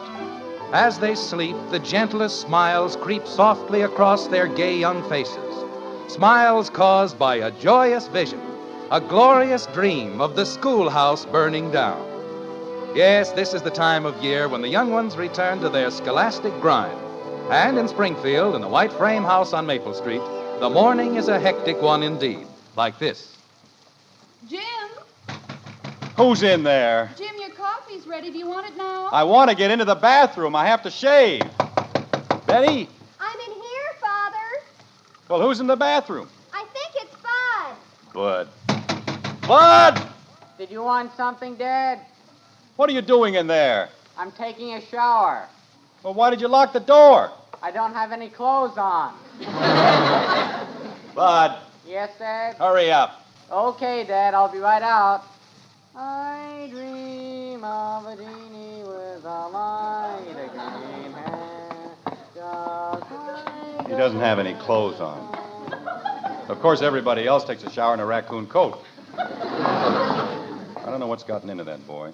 Acts more like his mother's side of the family every day. Jim, what was all that banging up there? Oh, the same old thing. Honey, isn't there anything we can do about a schedule for the bathroom? It gets worse every morning. I know, dear, but after all, this is a special morning. It's the first day of school, and the children are all anxious to look their best. But I have to be in Plainfield at 9 o'clock. It's a very important deal. I told everybody last night. Of course, dear, I know just how you feel. And you'll feel a lot better after you've had your coffee. I'll have it ready in just a minute. You said it was ready. It was ready, but when you didn't come down... Look, I'd better go back upstairs and stand in line. Jim, it will only take me a second to pour you another cup of coffee. Well, okay. And anybody who thinks he can live in a house with one bathroom and 3 kids Dad. ought to have his head examined. What is it, Bud? I'm out. Well, it's about time. Don't let anybody else in till I get up there. Okay. Jim, where are you going? I'm going to shave. But I poured your coffee. Sorry, honey, you'll just have to pour it back. The bathroom's clear. I may not have a chance like this for another 100 years. Hold the fort, Bud. I'm on my way. Daddy, Bud says I can't go into the bathroom. That's right. Thank you, Bud. Okay, Dad. But I have to take a shower and I have to go to school. And how can I take a shower if nobody will let me get into the bathroom? Kathy, Daddy has to go to Plainfield. That's 28 miles away. And he has to be there at 9 o'clock. Why? Because I want to sell Mr. Butler some insurance. So we can get some money. So we can eat. Is that clear? I don't know. I just want to take a shower. Kathy, I have to shave, and I can't shave while you're taking a shower. Why? Because you get the mirror all steamed up. Because I want to get to Plainfield wearing both ears. And don't say why. Why? Because... Why don't you go do your homework or something? Oh, I don't have any homework. School hasn't even started yet. Well, make some up. Bud! What happened to my shaving cream? You want me, Dad? No, I want my shaving cream. Where is it? Maybe there isn't any. I could have figured that out for myself, except that I just bought a whole tube of it. Margaret? What shaving cream, dear? The shaving cream I bought last night. You didn't buy any shaving cream last night. I most certainly did. Didn't I? No, dear, you didn't. Well, I should have. Bud, Yes, Dad? are you dressed? I'm tying my shoe. Well, run down to the drugstore and get me some shaving cream like a good fellow, will you? You bet. Soon as I finish my breakfast. Get it for me now. You can have your breakfast later. Holy cow, Dad. I haven't eaten since last night. Well, another 5 minutes won't make any difference. Use the car and hurry back, please. Okay. What in the... Who's in there? Kathy, come out of that bathroom this instant. I'm not in the bathroom, Daddy. Well, who is? I don't know. Betty? Betty! Did you want something, Father? What are you doing in there? I'm taking a shower. Well, open the door. Father! Jim, you can't shave until Bud comes back anyway. That's got nothing to do with it. I was in the bathroom first. She had no right to sneak in when my back was Will turned. you please stop acting like an overgrown baby? You can have your coffee while Betty's taking her shower. Oh, why did they have to open the schools today? 365 days in the year, and they have to pick a day when I have an appointment in Plainfield. Dad. There's no system in this town, that's what. They just run things to suit themselves. Dad, the car isn't in the garage. It what? It isn't in the garage. Oh, that's fine. That's just great. I'm not having enough trouble. Now somebody's stolen the car. Jim, let's not get all upset. Maybe you didn't put the car in the garage last night. I didn't use the car last night. I came home with Ed Davis, remember? Betty had the car all afternoon. Betty! Yes, Father. Where did you leave the car? Just a minute. I'll be right out. Bud, go downstairs and call the police. No, Bud, wait. There must be a logical explanation to this whole thing. Of course there's a logical explanation. Somebody stole the car. Is anything wrong, Father? Oh, no. Everything's just fine. Somebody stole the car, that's all. They did? Who? How do I know who? Where did you leave it? In front of your office. That's what you told me to do, isn't it? I told you to leave it in front of the office? That's right. You said if I got through early to leave it in front of your office and come home on the bus. Then you wouldn't have to use the bus during the rush hour. But I came home with Ed Davis. Well, I came home on the bus. You know, Betty, you're going to be a great comfort to me in my old age, if I live that long. Father, I just did what you told me to. Why didn't you tell me you left the car downtown? You didn't ask me. Ye gods. 17 years old, and she can't tell you anything unless you ask her. I'll be right back. Bud, where are you going? It's okay, Dad. I'll use my bicycle. No, Bud, come back here, Bud! He's gone, dear. I don't know. The only time that boy ever hurries is when you want him to stand still. Well, dear, you told him to go to the drugstore. I wanted him to go down for the car. How can I possibly get to Plainfield without a car? You can use the bus. Nobody asked you. But you just said I was 17 years old Never and mind what I just said. What's that? What's what, dear? That's a car. Is it in our driveway? No, that's the Davises. I guess Ed's going to work. Ed, that's it. Betty, hurry up and get dressed. Well, what for? Never mind what for. Just get dressed. Jumping creepers.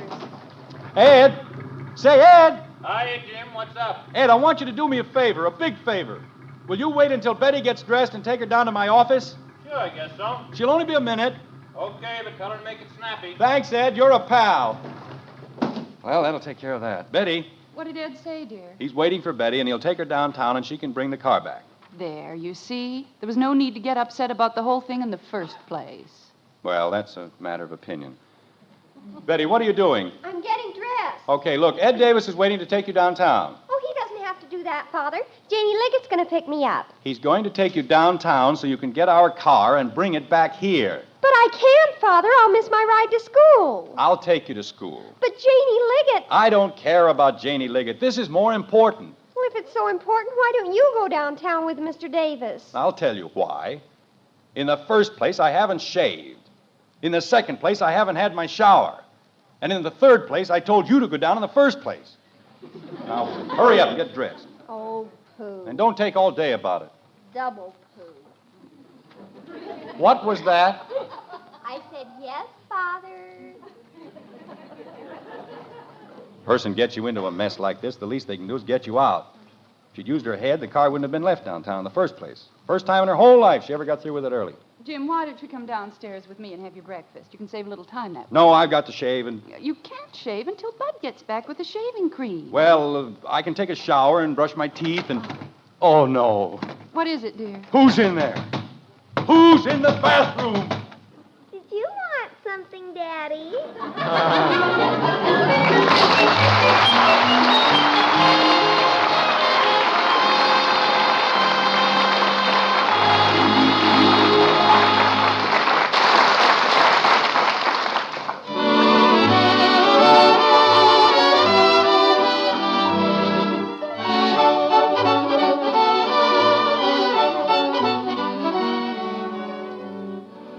That's a real cup of coffee. Nice words to hear at your table, aren't they? And tomorrow you can hear 'em from the world's greatest coffee expert. Yes, ma'am, because that #1 expert is your husband. Of course, we think we stand pretty high as experts. Our Maxwell House coffee is America's favorite brand. But we know the final judge is that husband of yours. And tomorrow, if you'll pour him a cup of Maxwell House, you'll hear him say, "Now that's real coffee." We're so sure of that, we'll give you your money back if he doesn't. You see, we're mighty proud of that famous good to the last drop flavor. And we know no other coffee tastes like Maxwell House, because no other coffee's made like Maxwell House. Get a pound tomorrow. Serve it to your husband. If he doesn't say it's the best coffee he ever tasted, why, just send us the can, an unused portion, and we'll gladly refund the price you paid. Our address is right on the front of that familiar blue tin. Tomorrow, start serving the world's greatest coffee expert, Maxwell House Coffee. Always good to the last drop.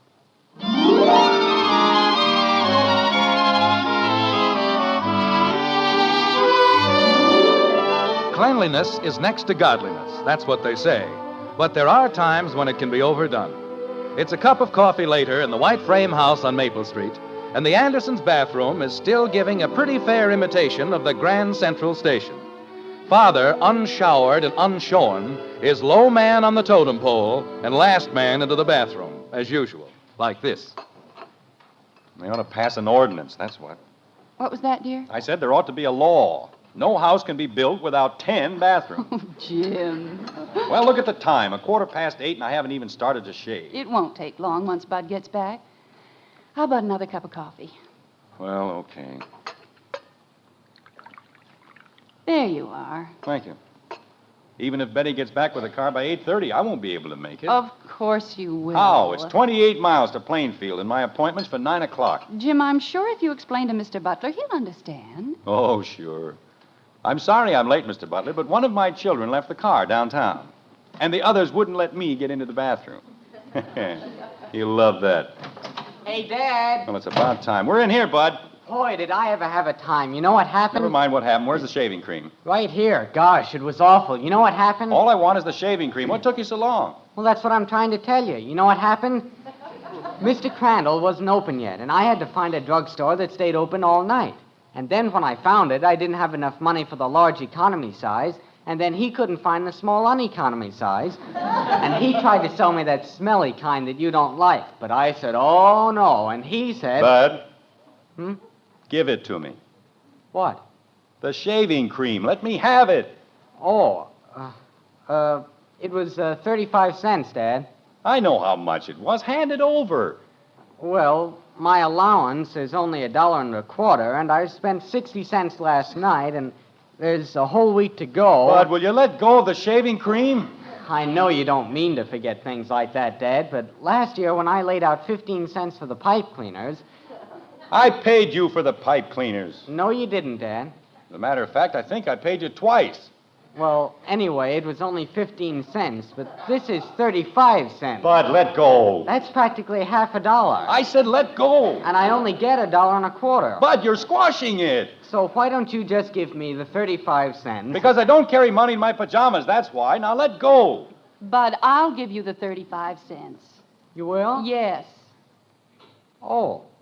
Well, here you are, Dad.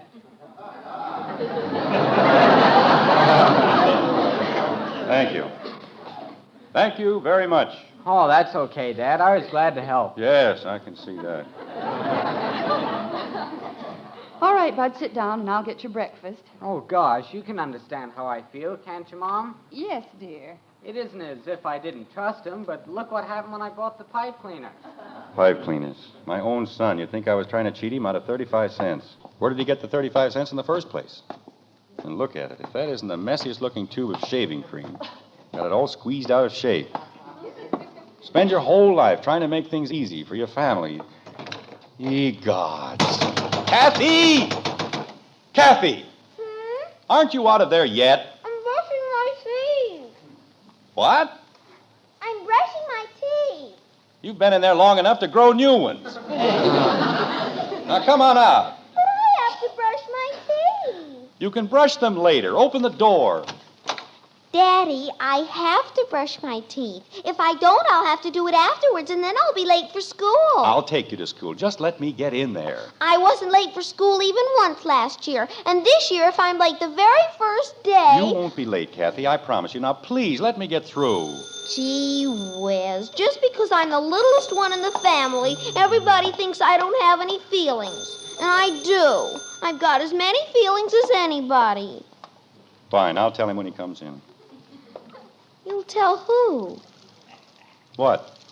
Who will you tell when he comes in? When who comes in? I don't know. Well, stop talking about people you don't know. May I please shave? He said, I'll tell him when he comes in. And I said, who? And he said... Jim! Ye gods, now what? What is it, Margaret? Betty's on the phone. Well, tell her to hurry up. She wants to talk to you. Oh, my aching back. I'll be right down, Margaret. Kathy, don't ever get married. And if you do get married, don't have any children. And if you do have any children, don't try to shave. Grow a beard. Daddy, is it all right if I brush my teeth now? No, stay out of the bathroom. Gee whiz. Betty, why aren't you back here? Is that you, Father? Of course not. This is Admiral Byrd, and I'm speaking from the South Pole. Where are you? I'm downtown. That's nice. Are you having a good time? Father, the car's been stolen. Well, stop fooling around down there and... It what? It isn't where I left it. There's another car there, and the man at the filling station said he Betty. saw somebody fiddling around with it this morning. Betty. And I guess they found the place under the mat where we hide the keys. because- Betty. Yes, Father? Go over to the police headquarters. Give them a full description of the car. Make, model, color, license number. Have you got that? I guess so. Tell them I'll be in later in the morning to make a full insurance report. Is that clear? Well, there's only one thing I don't understand. Yes. What am I supposed to do about my breakfast? Betty, Yes, Father? eat it. Oh? Okay. And Betty, Don't worry, Father. I'll take care of everything. Good. Right after breakfast. Betty! Betty! Oh, fine. It's a conspiracy, that's what it is. The whole thing is a plot to keep me from getting to Plainfield. Well, that's fine. That's just great. What did Betty want, dear? Is anything wrong? No, everything's wonderful. This time somebody really stole the car, that's all. Oh, Jim. I'm up to my neck in appointments, the busiest time of the whole year. Oh. A thing like this has to happen to me. Sure, naturally, they'd have to be busy. They'll probably be busy all day. Who, dear? George Phillips. If I can borrow his car, I can still get to Plainfield in time. But... Jim, I wouldn't count on that. George may need the car himself. Why don't you just call Mr. Butler? Because it took me 2 months to set up this appointment, and I don't intend to lose it. And if George Phillips can't do a little thing like lend me his car, well, it's just too bad, that's all. All right, dear. I suppose you know best. Bud! You want me, Dad? Now, whatever gave you that idea? You said Bud.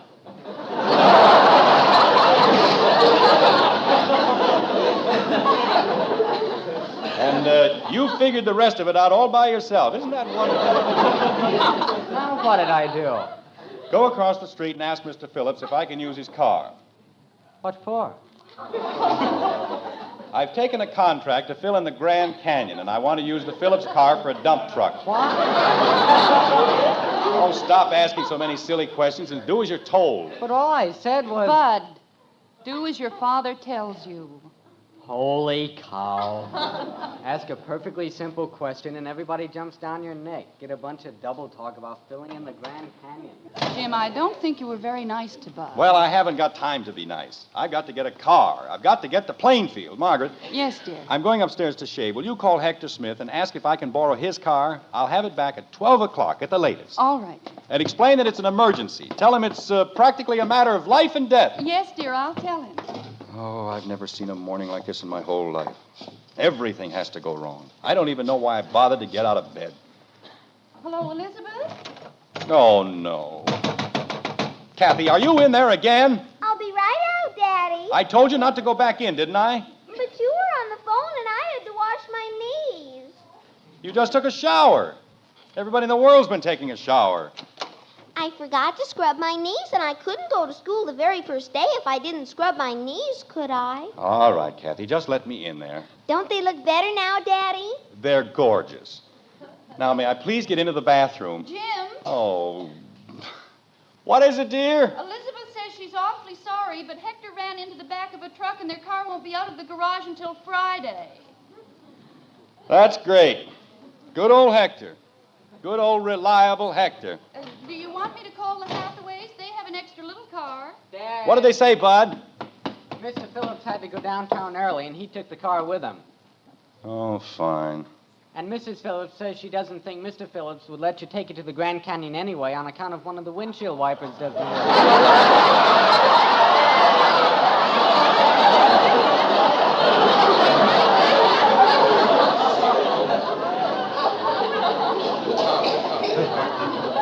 Well, that makes as much sense as anything else that's happened today.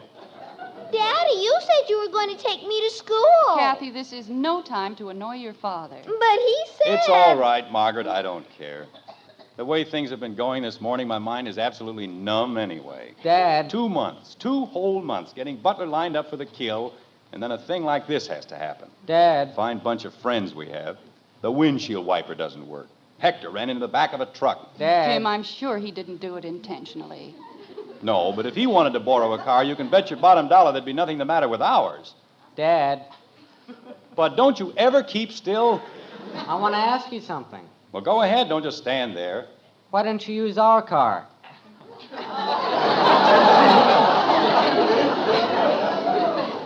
But... Just a minute, Margaret. I'll be glad to tell him. It seems, Bud, that you have a sister who hasn't sense enough to come in out of the rain. I didn't do anything. She left the car downtown with the keys under the mat. Oh, that one. And as a result, we don't have a car. Sure we do. Bud, the car has been stolen. No, it hasn't, Dad. It's out in front of the house. I went downtown and got it. Oh, no!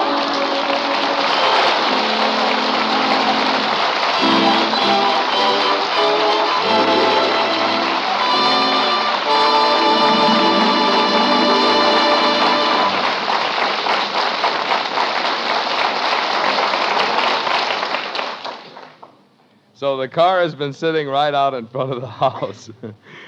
Seems like when you want something, it pays to look for it where it ought to be. Certainly that's true in buying coffee. You want the most for your money, the most in flavor and enjoyment. And as the world's greatest coffee expert will tell you, you'll find it right in the coffee famous for flavor above all others, our Maxwell House coffee. Sure, just pour a cup of Maxwell House for that husband of yours. He's the #1 expert. And when he says, that's my kind of coffee, you'll know Maxwell House is your kind of coffee, too. Your best coffee buy. Find out tomorrow. Start serving your husband Maxwell House. And count how many truly good cups of coffee you get from just one of those familiar blue tins. We think you'll find it gives you the most for your money. So tomorrow, see how much the world's greatest coffee expert enjoys Maxwell House coffee. Always good to the last drop.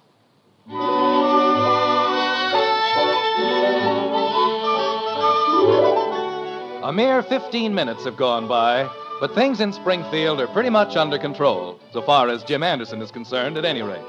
With his hands firmly on the steering wheel of his car, only 2 things remain between Father and his business appointment. Kathy's delivery to school and a 28-mile drive to Plainfield. He'll be a little late, but he isn't too worried. As a matter of fact, he isn't worried at all, like this. Daddy, Yes, Kathy. why does everybody have to go to school? Is it that important? Of course it's important. It's practically the most important thing in your whole life. Why? Because, Kathy, if you don't go to school, you don't learn anything. And if you don't learn anything, you aren't prepared for the problems you meet later in life. What kind of problems? Oh, all kinds of problems. Like how to answer the questions your children keep throwing at you. Things like that. It's very important. Daddy, Now what? why is everybody so worried about the schools in Springfield? Well, they aren't worried, Kathy. Not if they're sound, public-spirited citizens. They realize that worrying doesn't do any good. It's action that counts. They know that better schools make better communities, and good citizens everywhere are helping to make our school system the finest in the world. That's pretty hard to do. Why? Well, it's on account of the last war, honey. During the war, we couldn't build enough schools or train enough teachers. So now we have overcrowded classrooms and a shortage of qualified instructors for the lower grades. What's that? Teachers. Oh. Yes, sir. If more young men and women would train to teach in the elementary schools, they'd find a wonderful career ahead of them. And they'd be helping to build a better country for all of us at the same time. They would? They certainly would. Well, then I changed my mind. When I grow up, I'm going to be a teacher. And somebody else can be a lady wrestler. That's a very good idea. Ye gods, now what did I do? He wants you to pull over to the curb. I know what he wants. I wasn't going too fast, was I? I don't know. I was going 25 miles an hour. Remember that. All right, Daddy. And the light was green, wasn't it? Yes, Daddy. It certainly was. Hello, officer. Anything I can do for you? There may be one or two little things. May I see your driver's license, please? Of course. Carry it right here in my wallet. Now, right here in the... Officer, I was in such a hurry this morning that I left my wallet on the dresser. But I can assure you that I've been driving in Springfield... Could I see your registration certificate? Or would that happen to be at home on the piano? Officer, I have to be in Plainfield as close to 9 o'clock as I can make it. And ever since I got up this morning... Just follow me, if you don't mind. But, officer, if I don't get to Follow you? Where? We'll take a little trip down to the station house. And let's not try any tricks. Look, this is my daughter, and she'll tell you... We were going 25 miles an hour and the light was green. That may be so, little lady. It may be so. But I just got a call from headquarters, and you're riding in a stolen car. Oh, no!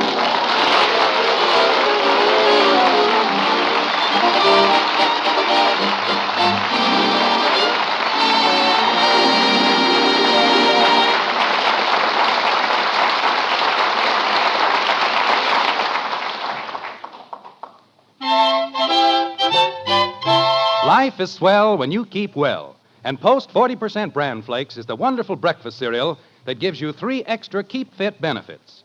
1, bran to help prevent irregularity due to lack of bulk in the diet. 2, whole wheat values of these essential B vitamins, thiamine and niacin.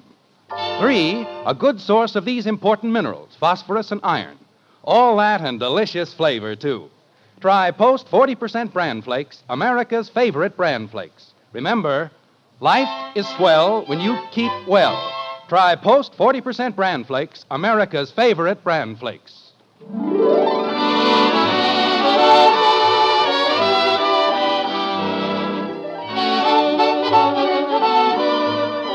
Join us again next week when we'll be back with Father Knows Best, starring Robert Young as Jim Anderson, with Roy Bargy and the Maxwell House Orchestra, and yours truly, Bill Foreman.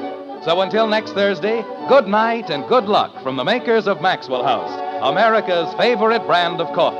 Always good to the last drop. Father Knows Best was transcribed in Hollywood and written by Ed James. Now stay tuned in for Dragnet, which follows immediately over most of these stations.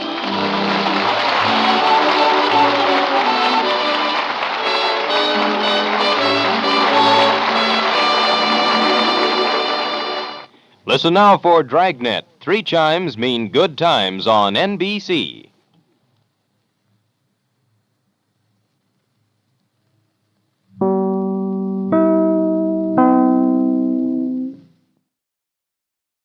Mother, is Maxwell House really the only coffee in the world?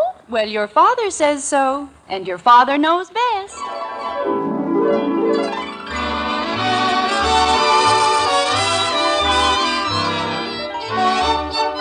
Yes, it's Father Knows Best, transcribed in Hollywood, starring Robert Young as father. A half-hour visit with your neighbors, the Andersons, brought to you by America's favorite coffee, Maxwell House. The coffee that's always good to the last drop.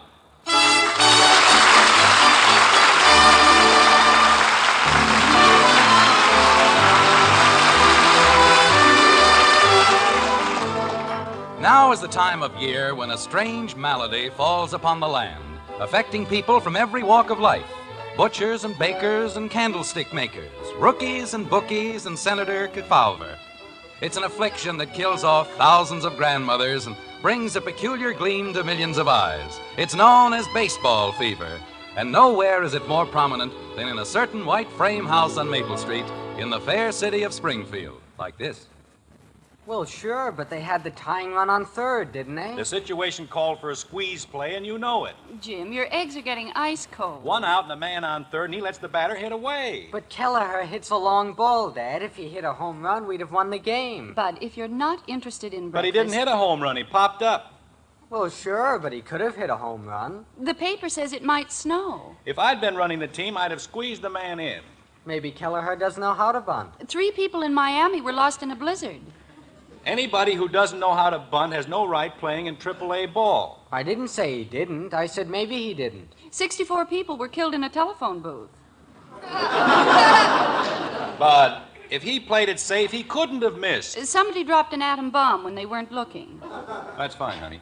But the basic principle of the squeeze play makes it almost foolproof. All they had to do was... What? Something wrong, dear? What did you just say? I don't know, dear. I wasn't listening. 64 people were killed. Oh, that. Where did you see anything about 64 people being killed?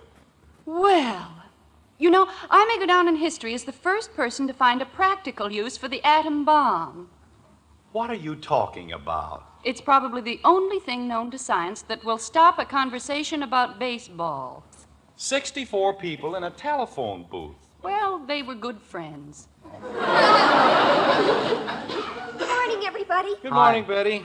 How's the baseball capital of the world? We have just relived last night's game between Springfield and Columbus. Margaret. Pitch for pitch. Holy cow, Mom. We were just talking. Baseball. I got all dressed up last night, and where did Roger take me? To the ball game. Hey, did you see the game last night? Well, I was there. Betty, in the ninth inning, when Sauer was on third... Jim, let's not go into that again, please. But, honey, if she was there... I don't even know where third is. Oh, fine. And furthermore, I don't care.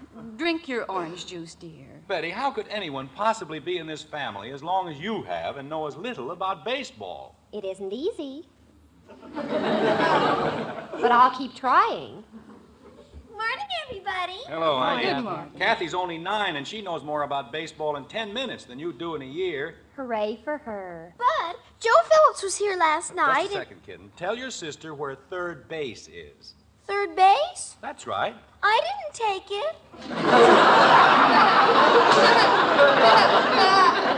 Kathy, when you play baseball, where is third base? Oh, it's the rock next to the Hathaways' fence. Margaret, may I have my coffee? Of course, dear. Did somebody move it? Kathy, let's talk about something else.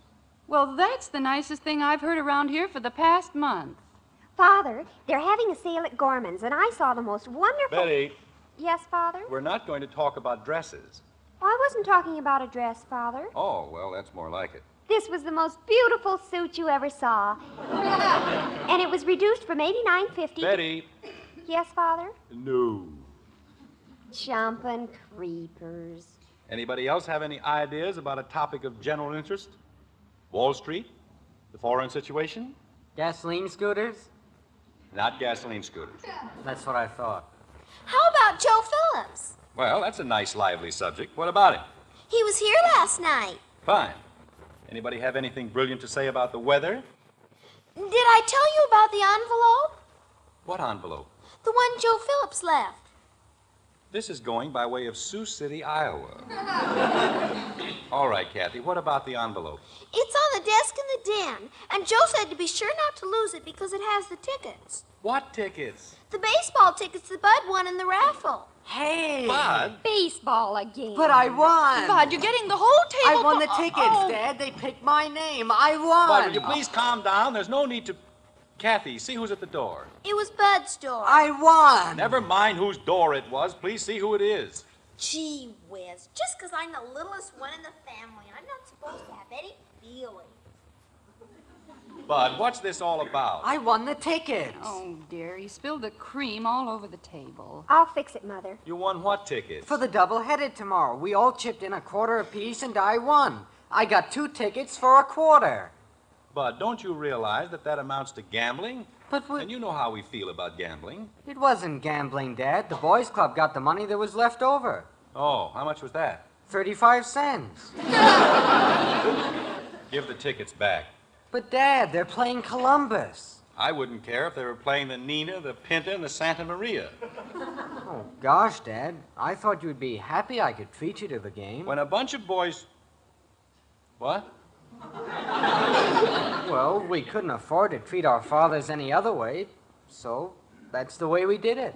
Your father's absolutely right, Bud. You and the other Just boys a minute, Margaret. Let's look at this thing in a practical way. Why, Jim... As long as the boys had an unselfish motive. Jim Anderson. And after all, the boys' club is making 35 cents. Bud, the next time you spill the cream, you can just clean it up yourself. All right, Betty, that's good enough. Going to play Columbus, huh? They're in first place, too, but if we win both games... Daddy! Just a minute, Bud. What is it, Kathy? It was a telegram, and I had to sign for it. Fine. Now you can sit down and rest a while. Who's it from, Jim? Suppose I open it and see. I think that's a very good idea. I signed it Kathleen Joy Anderson, and I had to write it very small. No! Jim. Why does she have to pick on us? It isn't Aunt Martha. Not again. She'll be here in the morning. Oh, no. Oh, boy.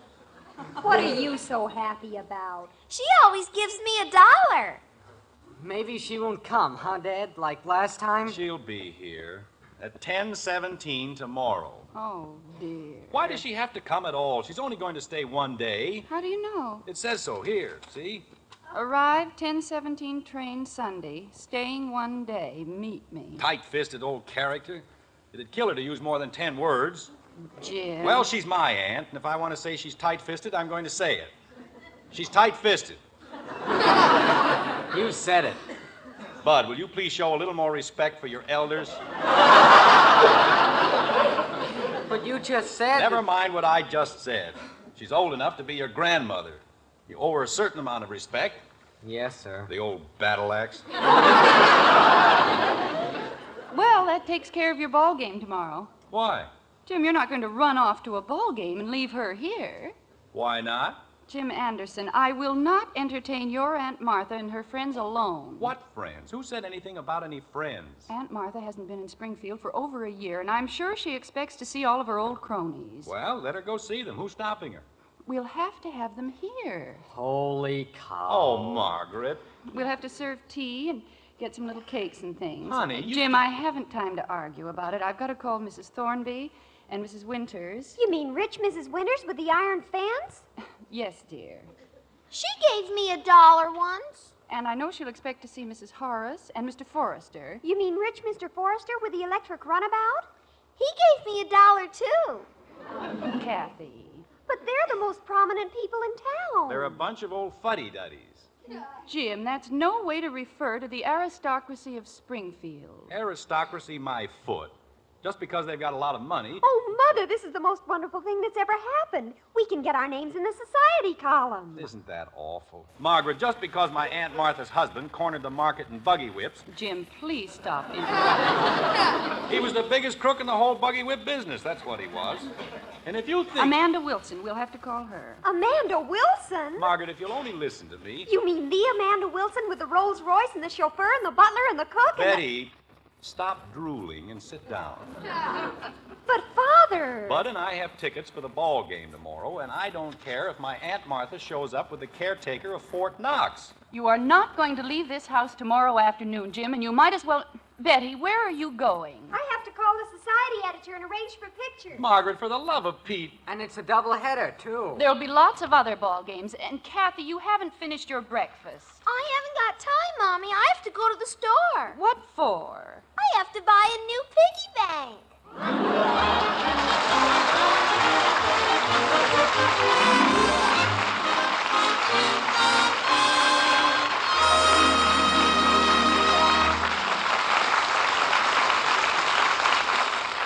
Will Father go to the ball game with Bud or stay home and help entertain Aunt Martha? Right now, it looks like Mother will have the last word on that. But more often than not, ladies, you look to the man of the house for the final say-so. For example, the final judge of coffee at its best is your husband, for he's the world's greatest coffee expert. We're known as experts, too, because more families buy Maxwell House coffee than any other brand. But when your husband sits down to enjoy coffee you brewed, why, he's the only expert you want to hear from. And tomorrow, you've only to pour him a tempting, delicious cup of Maxwell House to see him glow with pleasure and say, "Gee, that's good coffee." You bet he'll say that. Fact is, we'll return your money if he doesn't say so. You see, only Maxwell House has that grand, good to the last drop flavor, thanks to a recipe that belongs to Maxwell House alone. It's a recipe that demands choice, rich coffees, blended and roasted just so. That's the reason no other coffee tastes like Maxwell House. No other coffee's made like Maxwell House. So serve our Maxwell House to your husband. If he doesn't smile and say, best coffee ever, well, just send us the can, an unused portion, and we'll refund your purchase price. Our address is right on every familiar blue tin. Yes, tomorrow, fill the cup of the world's greatest coffee expert, your husband, with the truly satisfying flavor of Maxwell House coffee. Always good to the last drop.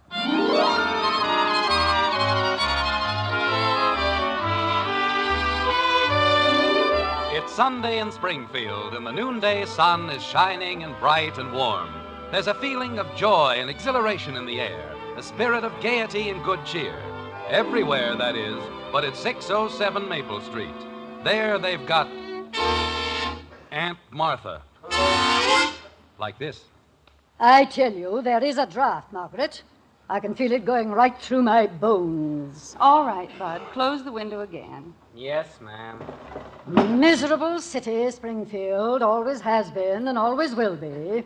You know, Aunt Martha, there's a train leaving at 1 o'clock. Jim. Well, I just want Aunt Martha to be happy, and if she doesn't like it in Springfield... Don't you think the children have grown, Aunt Martha?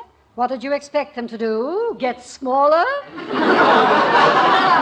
No, but I was... Children have been growing for thousands of years, but parents act like they ought to be given a medal. Did you say something, dear? No, I was just thinking. Jim, stand up. What? I said stand up. Now, look, Aunt Martha, I'm not a child, and if you think... Jim. All right. I'm up. Now what? Disgusting. What is? The way you put on weight. I've done no such thing. I can wear the same clothes I was wearing 15 years ago. As a matter of fact, I am. You've got a corporation. I have not got a corporation. Jim, stop arguing with me. If there's one thing I detest, Margaret, this room is stifling. Yes, Aunt Martha. Stuffiest room I've ever been in all my life. All right, Bud. Yes, ma'am. That's the trouble with modern houses. 1 minute they're cold, the next minute they're hotter than the hinges of little Kathleen. Is this the bag you wanted, Aunt Martha? Oh, thank you, child. You're very sweet. You're welcome, Aunt Martha. Only one in the entire family with an ounce of brains. Can't for the life of me figure out... Bud. Yes, ma'am. Mother, I just talked to Miss Pritchard at the newspaper office, and it's all arranged. That's fine, dear. She's going to send Mrs. Latham over as soon as she finds her. Isn't it marvelous? Betty, I wish you would stop bouncing. Yes, Aunt Martha. It's enough to make a person seasick. They might even take pictures. Would you like to hear my piece now, Aunt Martha? Not right now, Kathy. But Aunt Martha said she was going to give me $1 as soon as Your mother said not now, Kevin. Gee whiz. Bud. Yes, ma'am. What are you doing with that window? I thought somebody said Bud. Close the window and leave it alone. Yes, ma'am. Bud, may I speak to you in the den, please? Jim, you're not going to try anything. I would like to speak privately to my son about something I just happened to remember. Do you mind? No, but just be careful. Yes, Margaret. All right, Bud. Who's going to open and close the window? I'll take care of it. Okay. Come on, Bud. Yes, sir. Now, would you like to hear my piece, Aunt Martha? Why don't you wait until later, Kathy? There'll be lots of time, Kathleen. Lots of time. Boy, am I getting a workout with that window. Bud, when does the first game start? 1:30. All right. Are we going to take this lying down, or are we going to fight? I don't know. We're going to fight. We're going to show Aunt Martha that she can't push us around. Attaboy. And do you know how we're going to do it? How? I don't know. Why don't we just go to the ball game. Bud, your mother and I have been happily married for 18 years, and if you don't mind, I'd like to keep it that way. Okay. It's going to take an emergency. What if there were an emergency? What kind of an emergency? The worst kind. Hector Smith is in trouble, and we've got to help him. How do you know? He's going to call. He is? Well, he won't really call, but I don't want you to get the idea that this is a usual thing with me. Oh, I don't, Dad. This is an extreme sort of emergency. I know. I mean, ours is. It sure is. And it requires extreme measures to counteract it. You bet. Do you understand what I've just said? Sure. We're going to pull a fast one on Mom.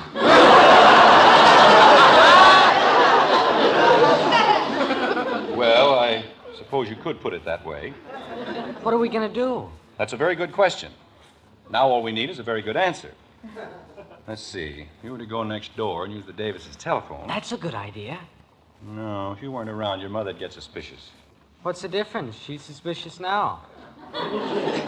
True, but in planning a campaign of so delicate a nature... Daddy? Kathy, that's the answer. Good old Kathy. It is? I mean, she is? She certainly is. Daddy, Mommy says... Just a second, kitten. Come on in. Bud and I want to speak to you, don't we, Bud? Oh, sure. What did I do now? Not a thing, baby. Not a single blessed thing. Mommy says you're going to stay in here all day. Kathy, how would you like to do a big favor for Daddy? What kind of a favor? A very simple one. Call me up on the telephone. Where are you going? I'm not going anywhere. Then how can I call you up? Because you're going somewhere. I can't. I have to recite my piece. Just next door, Kathy, to the Davises.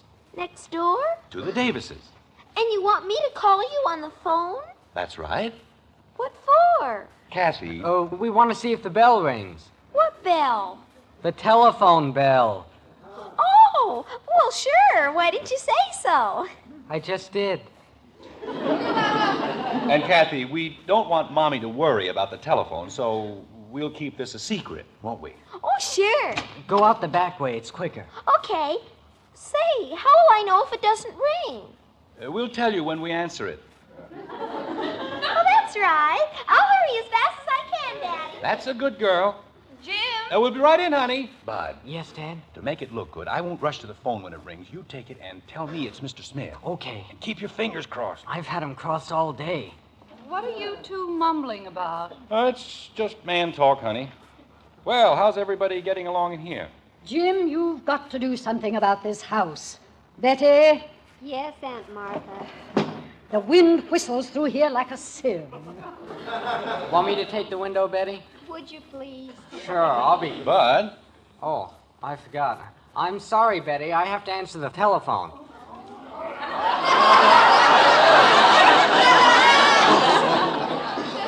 What? He means if it rings, he has to answer it. Don't you, Bud? Oh, yeah. That's what I mean. If it rings. It'd be kind of silly answering a phone if it didn't ring, wouldn't it? Jim, I think you and I had better have a little talk. About what, honey? Don't forget Aunt Martha is here, and she's our guest. Aren't you, Aunt Martha? You made more sense when you were 5 years old. I guess I did at that, didn't I? I have never seen a house like this. As soon as the window is closed, the furnace goes crazy. Betty. Yes, Aunt Martha. Enough to suffocate a body. Well, what do you know? The phone. Dad, it's Mr. Smith. Bud.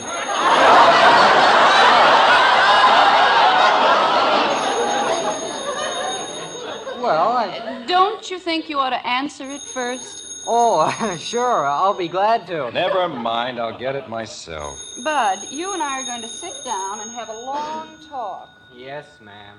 My son. Leave it to him to get everything all fouled up. It's Mr. Smith. Hello? Hello, Daddy. This is Kathy. Oh, hello, Sam. How are you? Hello, Daddy? No, we were just sitting around talking. Daddy, it's Kathy. You are, huh? Well, how did that happen? How did what happen? Stuck in the mud, huh? Daddy? Outside of Plainville? Well, that's awful. Daddy, don't you want to talk to me? Why, it won't be any trouble at all, Sam. Daddy? Bud and I'll be there in less than an hour.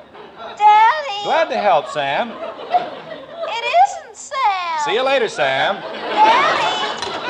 This is awful, Margaret. Sam Woody's in a terrible spot. So I gathered. He's stuck in the mud outside of Plainville, and I promised that Bud and I would go help him. Well, that's very nice of you, dear. Get your coat, Bud. We haven't any time to lose. Okay, Dad. And make sure we've got a good tow cable in the car. You bet. Better take along an extra motor, too, dear. All right. What? I was talking to Dorothy this morning, and she said their motor was being overhauled.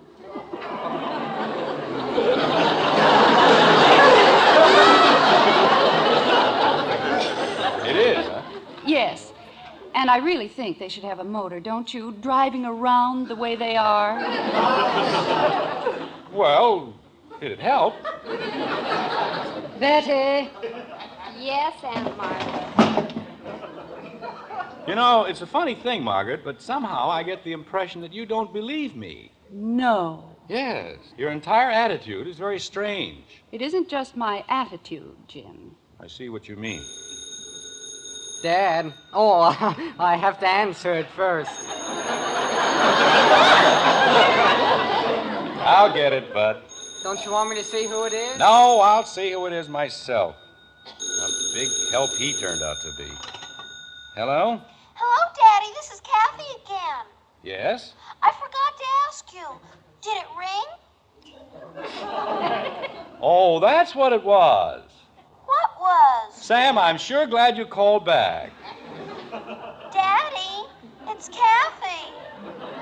Hold on a second, will you, Sam? But I'm not Sam. Margaret, it wasn't Sam Woody, it was Sam Moore. Oh, really? Yes, wasn't that silly? Probably the silliest thing I've ever heard. Let me have that phone. But, Margaret, if you'll just let me tell you... The phone, honey, this please. whole thing... Hello, Kathy? Yes, Mommy?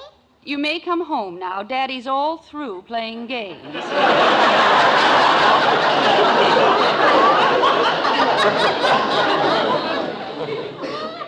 Mommy? Yes, dear.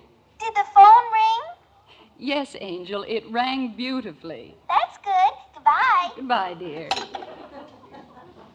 Margaret, if you'll just listen for a minute. Yes? Well, maybe it'll take a little longer than a minute. But you see... Yes? Bud... You want me, Dad? Yes, there's something I think you ought to, It didn't work, huh, Dad? Bud, there's no sense letting those tickets go to waste, so, why don't you take them over to Mr. Phillips? Tell him, we won't be using them. Are you sure?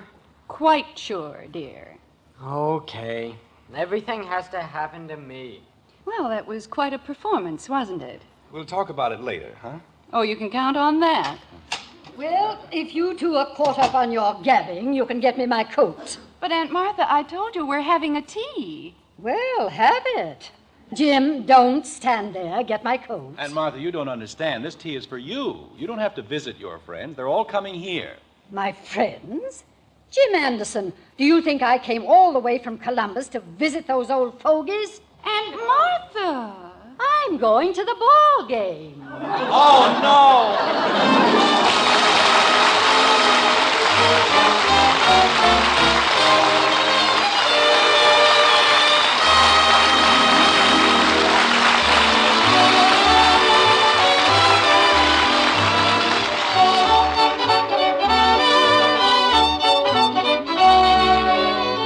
Before you decide on the coffee you'll buy this weekend, ask yourself this question. Which coffee will give me the best value, the most for my money in genuinely good flavor? Put it that way, and you'll choose the one coffee famous above all others for flavor, our Maxwell House coffee. Then serve a heartwarming, fragrant cup of Maxwell House to the world's greatest coffee expert, your husband. When he beams with delight and says, "Best coffee ever," you'll know it's Maxwell House for flavor. And during the week, just count the many cups of superb coffee you get from that familiar blue Maxwell House tin with the big white cup and drop. You'll have your proof of value, ma'am. Tomorrow, then, for more flavor, more real coffee drinking enjoyment, take home Maxwell House coffee. Always good to the last drop.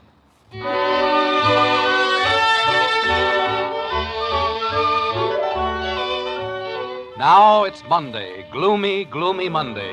And nowhere is it more so than in the Andersons' breakfast nook, like this. A fine Sunday that turned out to be. Methuselah and his girlfriends. Bud, how many times have I told you not to read the newspaper at the table? I just want to see the ball scores, Mom. Can I please? Holy cow! What's the matter, Bud? Dad, look at this. I want to see, too. The irate spectator.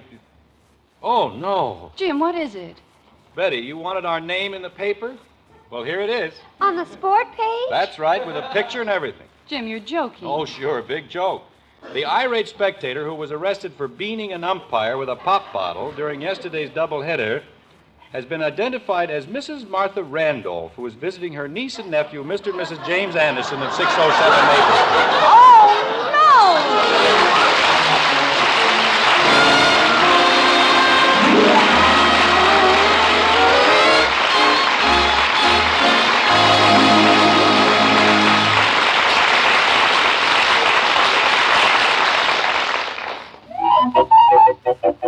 Hurry, hurry, hurry. Step right up today for brand new Crinkles. Candy-kissed rice. It's twice as nice. Crinkles, the sensational new sugar-coated rice cereal. Yes, sir, the whole family will have a circus eating Crinkles, 'cause candy-kissed rice is twice as nice. Just add milk or cream and eat. No sugar needed. Crinkles are the quick energy treat for snack time, too. Crinkles, the newest Post cereal. Get candy-kissed rice Crinkles today at your grocer. Hurry, hurry, hurry, hurry, hurry. Join us again next week when we'll be back with Father Knows Best, starring Robert Young as Jim Anderson, with Roy Bargy and the Maxwell House Orchestra. In our cast were Rhoda Williams as Betty, June Whitley, Ted Donaldson, Norma Jean Nilsson, Isabel Randolph, and yours truly, Bill Foreman. So until next Thursday, good night and good luck from the makers of Maxwell House, America's favorite brand of coffee. Always good to the last drop. Father Knows Best was transcribed in Hollywood and written by Ed James. Now stay tuned in for Dragnet, which follows immediately over most of these stations.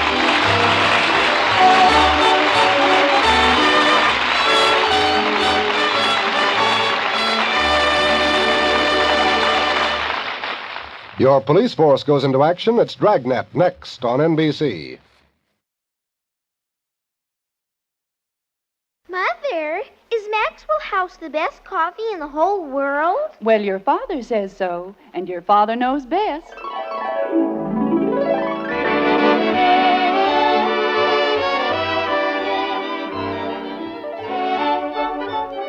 Yes, it's Father Knows Best, transcribed in Hollywood, starring Robert Young as father.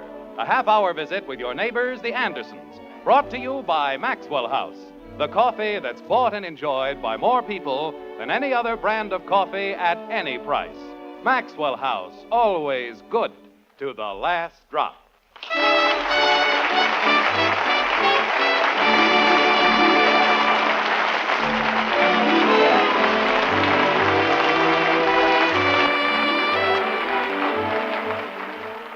This is the time of year, I think, when most people become restless. The weather's bad, summer vacations are a long way off. It's one of those times when you wish you could just get away from it all for a while. Spend a weekend in the country and relax. Well, before you get any such ideas, let's stop off in Springfield at the White Frame House on Maple Street and see how the Andersons were affected one fine Friday by a notion just like that. Like this. Mother, if you'd only speak to Father about it. I'm sorry, Betty, but I don't think it's a good idea. Gee whiz. All right, Kathy, stop playing with your cereal and drink your milk. Well, it isn't as though we wanted something stupendous. Creepers, Janie Liggett's father takes them all the time. I know, dear, but the Liggetts have more money than we do. Joe Phillips' father isn't any richer than we are, and they've been away twice. Everybody can have fun but us. All we ever do is stay home and drink milk. Well, of course, there's another way of doing it. If it's so terribly important, why don't you ask your father? You mean me? I mean all of you. All he can do is say no. Mother's absolutely right. As soon as Father comes down, we'll have Bud ask him. Oh, good. Why do I have to ask him? It was your idea. That's right. Leave all the dirty work to me. You always do anyway. Now, Betty, if Bud doesn't want to do it... He never wants to do anything. Is that so? Yes, that's so. I do more around here than you and Kathy put together. Oh, you do not. I do, too. Good morning, everybody. Good morning, Father. Who carries the garbage out? I do. Who takes care of the ashes? I do. Good morning, Bud. I work harder than any kid in this neighborhood, and you know it. Bud. When there's grass, I have to cut it. Leaves, I have to rake them. Sidewalks, I have to sweep them. Bud. Every time it snows, who gets handed a shovel? Me. Every time someone has to go to the store, who gets called? Me. Bud. Anytime there's a... Any time that there's a... Bud. Yes, Dad? Good morning. Good morning, Dad. That's better. Now, as soon as your mother hands me my coffee... There you are, dear. Thank you. You may tell me the reason for that impassioned recitation of sterling, if highly questionable, accomplishment. Huh? What's the beef, Bud? Well, Betty said that I ought to ask you, and I just said I wouldn't. In a few million well-chosen words. Well, gosh, why should I? It was her idea in the first place. What was? What we were talking about. What were you talking about? Betty's idea. Let's start all over again from the beginning. Good morning, Bud. Good morning. Beautiful day, isn't it? Jim, dear. Just a moment, Margaret. I'm trying to sneak up on this thing. What thing, dear? Margaret, please, one at a time. All right, Bud. Betty had an idea, and you don't see why you should, because when it snows, you have to run errands with a shovel. Then what? Is that what I said? I'll get your cereal, dear. Thank you. Father. Yes, Betty? Father, we were thinking, well, that is, we all thought, well, what I mean is, it'd be just as good for you. It would? Oh, of course. And you'd probably have a much better time than anybody. Where? What? Where would I have this wonderful time? Where we were talking about. I see. Good morning, Bud. Good morning, Dad. Beautiful day, isn't it? Jim? Margaret, if you'll just have a little patience, please. I got a lot closer that time. Well, gee whiz, if somebody doesn't ask him, I'll be late for school.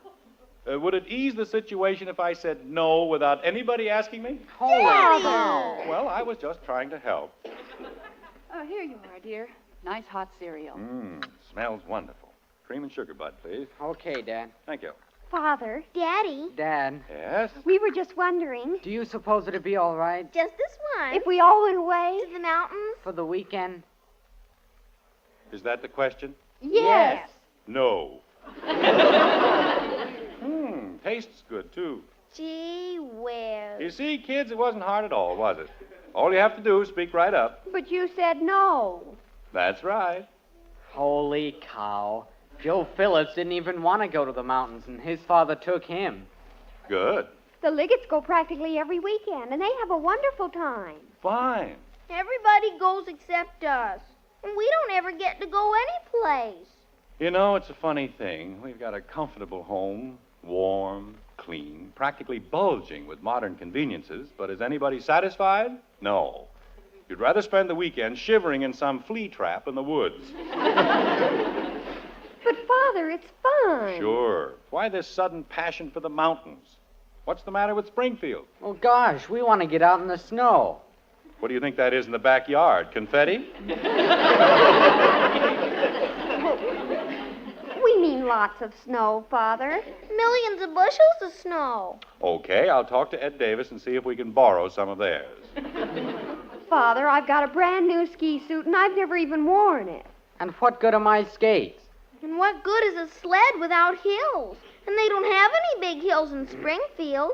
They keep all the hills in the mountains. Look, kids, you don't think I like to say no, do you? It's just that, well, we can't afford it. It doesn't cost very much, Father. Really, it doesn't. Betty knows a place near Crestline where you can rent a cabin for practically nothing. And it doesn't even have water in it. So look at the money we'd save on soap. Margaret, will you explain to them? It's right on the edge of a lake, Father. And And you can even rent an ice boat. And the hills are 800 miles long. Why is it that I always have to be the villain? Everybody seems to think I stay awake nights trying to figure out ways to make my family miserable. Oh, you know we don't, Jim. It's just that this would be so much fun for the children. But it wouldn't, Margaret. That's what I'm trying to tell you. I know those little cabins you can get for practically nothing. They're one-room shanties with no improvements except built-in pneumonia. But Joe Phillips told me Joe Phillips was sick for a week after their last trip, wasn't he? Well, sure. And his father was flat on his back for 2 weeks. I know, Dad, but... Nothing happened to Mrs. Phillips. How can you tell? Helen Phillips could have a galloping case of sleeping sickness, and nobody'd ever know the difference. Jim, please. Well, I'm just trying to explain. Janie Liggett's family goes to a place. Betty, Yes, Father? we are not the Liggets. I know, Father. Nobody can afford to do what the Liggets do. But Father... And that includes the Liggets. Father, if you'll only let me tell you. Tell me what? We don't mind roughing it for a few days, do we? Heck no. Gosh, it'd be worth getting pneumonia. Kathy. Well, wouldn't it? It may be that I have very old-fashioned ideas, but I believe that a father has certain obligations to his family, and keeping them alive happens to be one. Now, let's not talk about it anymore. I'll be 50 years old before I get a chance to use my sled. Well, fine, you can take your grandchildren for a ride. Daddy, you're silly. I am, huh? Sure. They'll have their own sleds.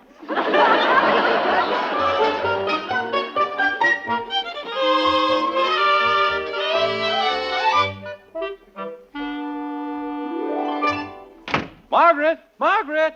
Why, Jim, what are you doing home this early? It isn't even 4 o'clock. Margaret, wait till you hear what happened. Where are the kids? Well, Upstairs, Father. Well, come on down. We're going to the mountains. For what? Most amazing thing you ever heard. But, Jim, I thought you said that Wouldn't happen once in a million years. But, Jim, I... Oh, what's going all to these the sounds? mountains. All right, let's calm down. Everybody take it easy. Father, what happened? Well, Mr. Gribble came into my office this afternoon, and we were discussing families and children, and first thing you know, I told him how I was letting mine down. Oh, Jim, dear, you aren't really. Well, I'm not now.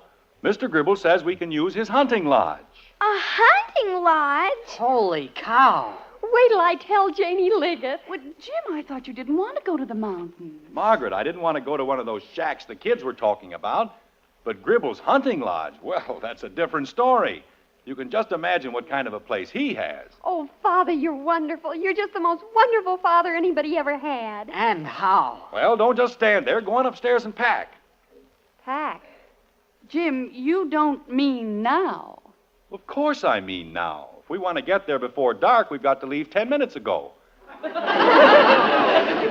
Takes over 2 hours to get there.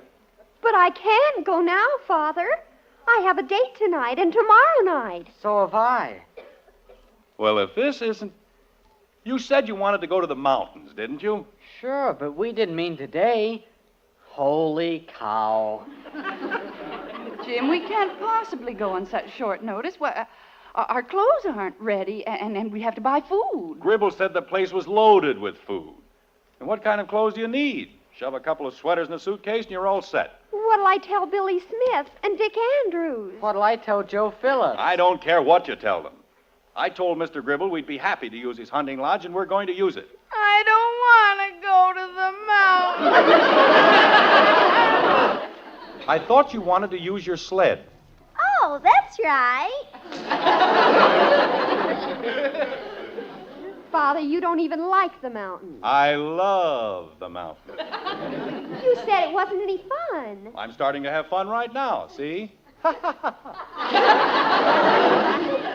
But you said we'd all get pneumonia. I don't care if we all get double pneumonia. You said you wanted to go to the mountains, and you're going to the mountains if I have to drag you. Well, let's start packing. After all. I know. Father knows best.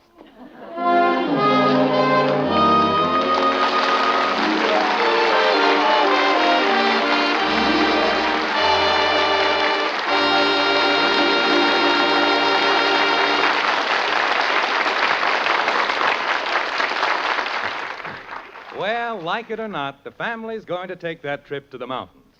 We'll see how they fare in just a moment. But right now, ladies, with all coffee prices high these days, it really pays to remember Maxwell House is true economy. Yes, and here's how one lady found that out. When coffee prices went up, she started shopping around, thinking she could find a cheaper coffee that would do.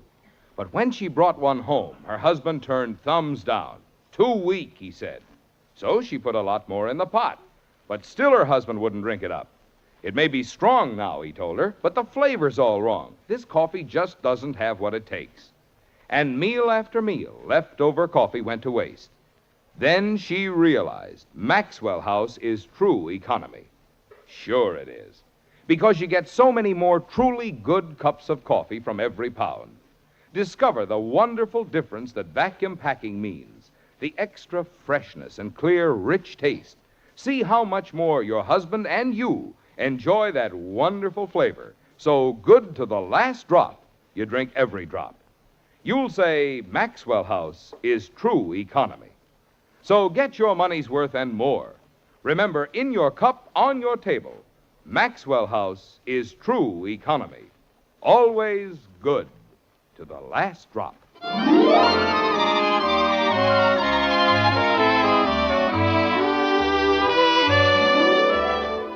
Well, a few peaceful hours have gone by, and on the edge of a quiet mountain road, white with new fallen snow, we find the Andersons. The air is crisp and clear, and because of the altitude, just a trifle thin. Maybe that's why poor Jim is puffing just a little. Or perhaps there's another reason, like this. Okay, Bud. When I give you the word, give it the gas. Okay, Dad. Are you ready? You bet. Well, let's go. Okay, Bud, that's enough. You say something, Dad? I said that's enough. Turn it off. Okay. No good country roads. Always getting stuck. Didn't work, huh, Dad? No, it didn't work. Now we're good and stuck. Well, Father, I told you we were going off the road. You told me. Everybody's always telling me. Look at the tree. Look at the sky. Look, look, look. How do you expect me to see anything? But We aren't off the road. We're still on the road. We're halfway through the road. Dear, maybe we ought to go back home. Margaret, how are we going to go anywhere? We're stuck. Well, I mean, after we get out. Well, let's worry about it when we get out. If we get out. I'm hungry. Now, let's not start that again, Kathy. But I am. Jim, I told you we should have brought some food. Well, how did I know we were going to get stuck? We should have been there an hour ago. Bud? You want me, Dad? No, I just want to hear your name. It's such a beautiful name, so warm and friendly. Holy cow, now what did I do? Nothing. Come on out here and help me push. Okay. The chains won't take, huh, Dad? I don't know what it is. It doesn't seem to be the snow so much. I think we got into some kind of a hole. Doggone thing looks like the Grand Canyon. Betty, Yes, Father? slide over in back of the wheel. Daddy! Just a minute, Kathy. Put it in low. When I give you the signal, let the clutch out fast. Do you understand? I suppose so. Well, there's nothing so complicated about it. Daddy! What is it, Kathy? Somebody's coming. Well, good for us. Maybe now we'll get out of here. Hello there. Hey? I said hello. We're stuck in the snow. Having a little trouble? Yes, we're stuck in the snow. No, huh? Sure looks like you're having trouble. We are. We're stuck. Eh? I said we're stuck. Can you pull us out with your tractor? Actors, huh? Don't see many of them up here in the wintertime. I didn't say we were actors. We want you to pull us out of the snow. Putting on a show, huh? No. Good for you. Will you please turn that thing off? Eh? I said turn the motor off. Turn it off. Wait till I turn this darn thing off. Can't hear you. Now, what was you saying, young feller? I said we're stuck in the snow. Well, you don't have to shout. I ain't deep. I'm sorry. We'd appreciate it very much if you'd pull us out. Ooh, stuck in the snow, huh? Yes, we certainly are. Well, won't be much of a job. Where are you putting on the show? I told you before, we're not actors. No? No. Well, then what are you doing putting on a show? We're not putting on a show. I never even mentioned a show. I said we were stuck in the snow. Oh, snow.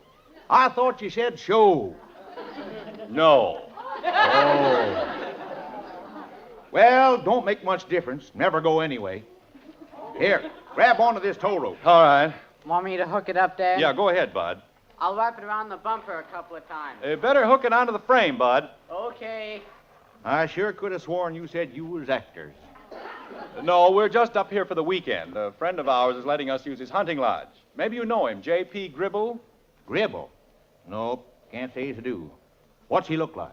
Well, he's rather large, has a very deep voice, about 50 years old, very dignified. Hey, you mean the feller comes up from Springfield, Fatso. Yes, he lives in Springfield. Well, you ain't going to get to Fatso's place this way. I'm not? No, sir. You're heading down to the lake. Oh. Guess you took the wrong turn back at the corners. I see. Is it very far from here? No. Won't take you more than 20 or 30 minutes. I'll show you a special shortcut. Save you 3 or 4 miles anyway. How you doing, son? I think I've just about got it. Okay. Climb out from under there. Hurry up, Bud. You've been very kind, and I want you to know we appreciate it. Oh, shucks. Tain't hardly nothing. What are people for if not to help one another? If you can't be neighborly, I always say you might just as well go someplace and lay down. And that's all I'm doing is being neighborly. Well, it isn't everybody who would go to all this trouble for complete strangers. It's all set. Okay, son. Well, I'll have you yanked out of there in no time now. Thank you. You'll never know how grateful we are. Oh, that's okay. Would you like to give me the money now? What? Well, it ain't that I don't trust you, but these here tractors don't go very fast. A couple of fellers got away slick as a whistle. Oh. Weren't very neighborly, huh? Not so as you could notice it. Well, hand up the $15 and we'll get going. $15? High, ain't it? Why, it's outrageous. Yeah, I know. But don't forget, I got a split with the fella what dug the hole.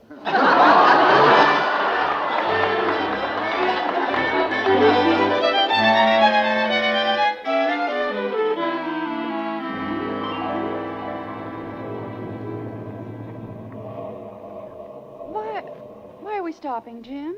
Oh, it's no sense going any further. I can't even see the road. Boy, it's sure snowing. I'm hungry. Father, I told you we were on the wrong road. We are not on the wrong road. He said turn left after the small bridge and then right at the fork. But he said 2 miles, and you went almost 5. Well, I have a very silly habit. When I make a turn, I like it to be on a road. Or would you rather go floating around in somebody's cornfield? Oh, Jim, please don't get upset. I'm not getting upset, but we're not lost. Well, where are we? How do I know? Stop asking silly questions.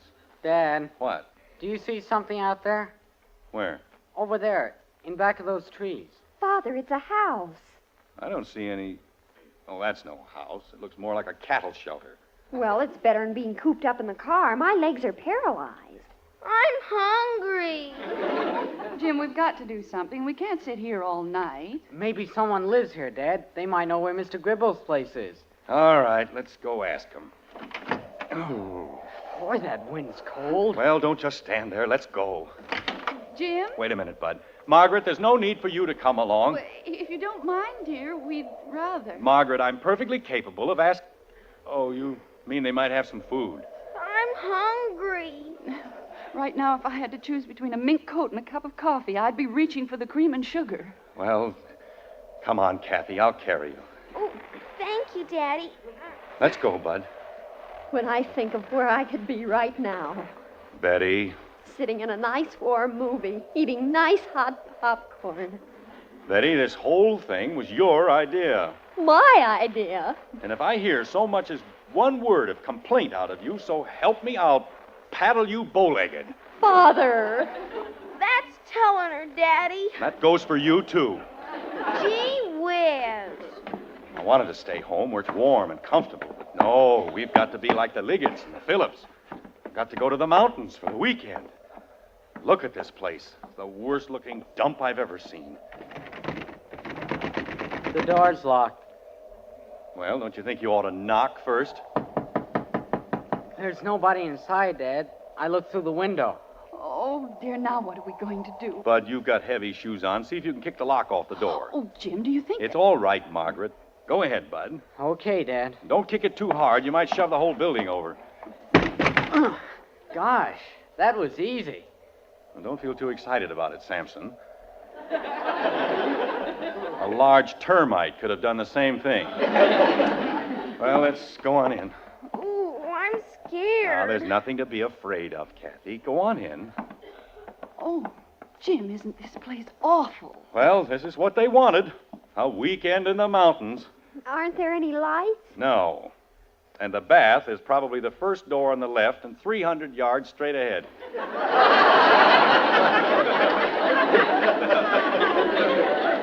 Dad, here's a candle. Well, light it. Okay.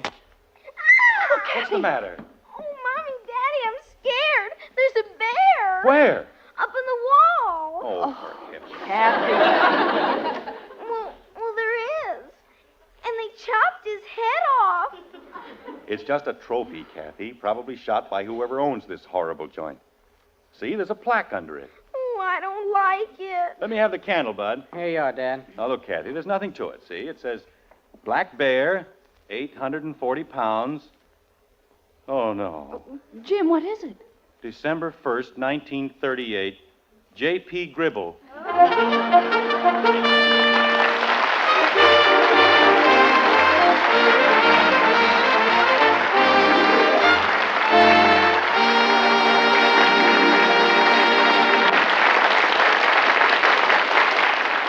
So that's Mr. Gribble's hunting lodge.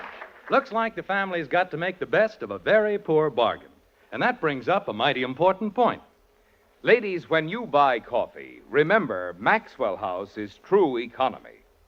Sure, Maxwell House is true economy. Of course, you can find cheaper coffees if the price tag is all you consider. But just consider this. Is there any economy when you have to use lots more coffee to make it strong enough, yet even then you can't get the flavor you want? Is there any economy when the flavor is so lacking your family leaves coffee unfinished in the cup? Figure it out. You'll say Maxwell House is true economy. So many more cups of wonderfully good coffee in every pound. So rich and extra flavorful. So good to the last drop, you always want more. Yes, there's good reason why more people drink Maxwell House than any other brand at any price. Maxwell House is true economy. So tomorrow, get your money's worth and more. Get Maxwell House. Always good to the last drop.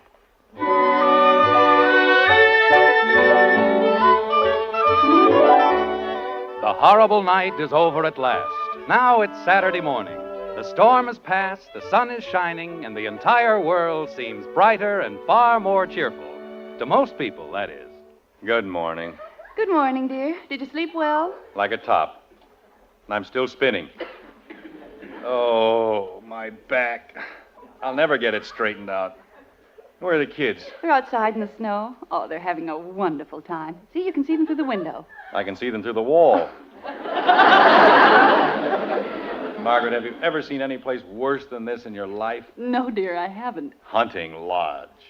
Just wait till I see that guy Gribble. Oh, he meant well, dear. You should have heard the build-up he gave it, too. Secluded, restful, the most beautiful view in the country. Well, there is a nice view, Jim. Sure, especially through the roof. Look at it. Well, you'll feel better after a nice hot breakfast. Oh, you found the food, huh? Uh-huh, a whole closet full. Good. I haven't eaten since noon yesterday. Well, what would you like? Some nice hot beans? Margaret, don't be ridiculous. I'll have 8 dozen eggs and about 40 sausages. No sausages, dear. How about some nice hot beans? No, thank you. I'll just have eggs. No eggs, dear. How about some nice hot beans? Margaret, I don't like beans. Why can't I... Margaret, Yes, dear. you mean... Yes, dear. A whole big closet full of beans.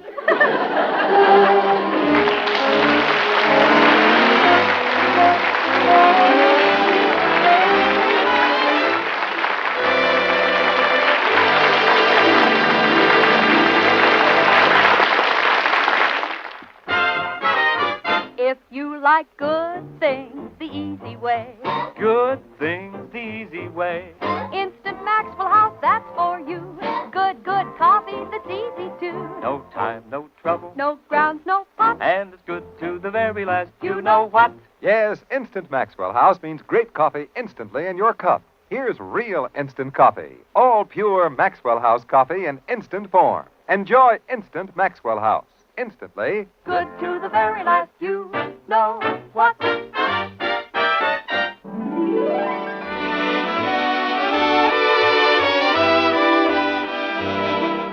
Join us again next week when we'll be back with Father Knows Best, starring Robert Young as Jim Anderson, with Roy Vargy and the Maxwell House Orchestra, and yours truly, Bill Foreman. Don't forget, membership cards for the Robert Young Good Drivers Club are waiting for you at your local NBC station. Get a man-to-man or dad-to-daughter pledge and sign up today. Be a good driver. Get your membership card in the Robert Young Good Drivers Club today. Now, until next Thursday, good night and good luck from the makers of Maxwell House, America's favorite brand of coffee. Always good to the last drop. Father Knows Best was transcribed in Hollywood and written by Ed James. Now stay tuned in for Screen Guild Theater, which follows immediately over most of these stations.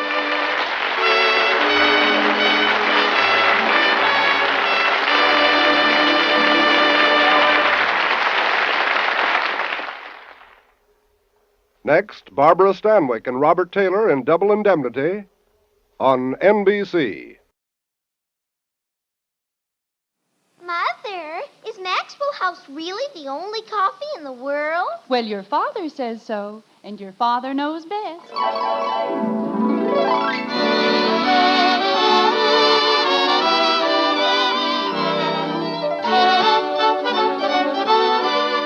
Yes, it's Father Knows Best, transcribed in Hollywood, starring Robert Young as father. A half-hour visit with your neighbors, the Andersons, brought to you by America's favorite coffee, Maxwell House. The coffee that's always good to the last drop.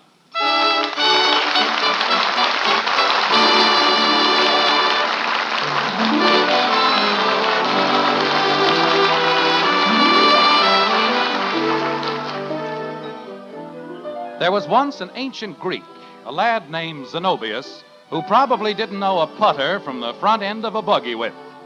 Yet in the year 154 AD, he wrote, "Contests allow no excuses, no more do friendships." And if that doesn't describe the average golf tournament, it comes mighty, mighty close. Today in Springfield, in the White Frame House on Maple Street, we find that things haven't changed a great deal in the last 18 centuries. Customs and costumes may have altered slightly, but people go on forever, like this. But, Mother, the whole play depends on it. I told them I'd buy a new dress. I'm sorry, Betty. You had no right to tell them anything like that. Mother, you don't understand. I'm the star. I'm Camille. And how can Camille die in an old dress? You just have to manage, dear. The greatest opportunity of my life. Everyone will be watching me, and I have to die in that old rag. I'll just die. I'm sure you will, dear. Mother, you're not even listening. Why can't I just ask him? Betty, I know it means a great deal to you, but try to think of the rest of us. Your father's having so much trouble with his car. Now, if you ask him for a new dress... Oh, dear, I told them to be careful. Bud, what are you doing out there? I wasn't doing anything, Mom. Oh, he wants to. Kathy, you and Bud come in here this very minute. Mother, couldn't we explain to him that it's really sort of an investment? Betty, please, not now. Bud, what was that noise? Noise? You mean just now? Yes, just now. You mean the noise that sounded like a window breaking? Yes. A window broke. Bud, which window and who broke it? It was the garage window. And a rock broke it. Mother, they've ruined everything. Now I'll never get the dress. What did we do? You broke a window, that's what. And Father will be all upset. I didn't break a window. Kathy broke it. I did not. You broke it just as much as I did. I didn't even touch the rock. Well, it was your golf club, and you told me what to do. I did not. You certainly did. I certainly didn't. Children, please. Your father be home soon? He's home now. He is? Oh, dear. Kathy, don't you say anything to your father until I've had a chance to say... Yes, Jim? I'm home. We're in the kitchen, dear. He would have let me have the dress. I know he would. Now he never will, and it's all your fault. Mine? Yes, yours. You and that junior grade Frankenstein. Mother! Betty, please. I will not have you... Well, Oh, hello, dear. what's going on in here? Hello, Father. Hi, Dad. Hello, Daddy. How do you do, Clara, Lou, and Em? Hiya, honey. Hello, dear. As I said before, why the kitchen convention? You're home a little early, aren't you, dear? Yes, we finished a little earlier than usual this afternoon. What's the matter with the kids? They look as though they... Dinner won't be ready for half an hour, Jim. I hope you don't mind. No, I don't mind. I said... So many things came up this afternoon. I've been busy trying to get them straightened out. Margaret, Yes, dear? what happened? What do you mean, dear? I'm being steered away from something. What is it? Daddy. I should have known. All right, Kathy, whose window is it this time? Ours, the one in the garage. Well, that's a novelty. I guess it was my fault, too, Dad. I was showing her how to play golf. I won't ever do it again, Daddy. Well, you don't have to look so solemn about it. You certainly didn't do it on purpose. Did you? Oh, no, Daddy. There's nothing so terrible about breaking a window, just an accident, that's all. Jim, Yes, Margaret? do you feel all right, dear? Sure I feel all right. I feel fine. Why? I was just wondering. Father. Betty. Please. But, Mother, as long as he feels that way. Jim, I told her quite definitely that it was out of the question. What is? Father, I have to have a new dress. It's for the third act of Camille, and I told the dramatic coach I would, and it's only $17, and it's just beautiful for when she dies. Who, the coach?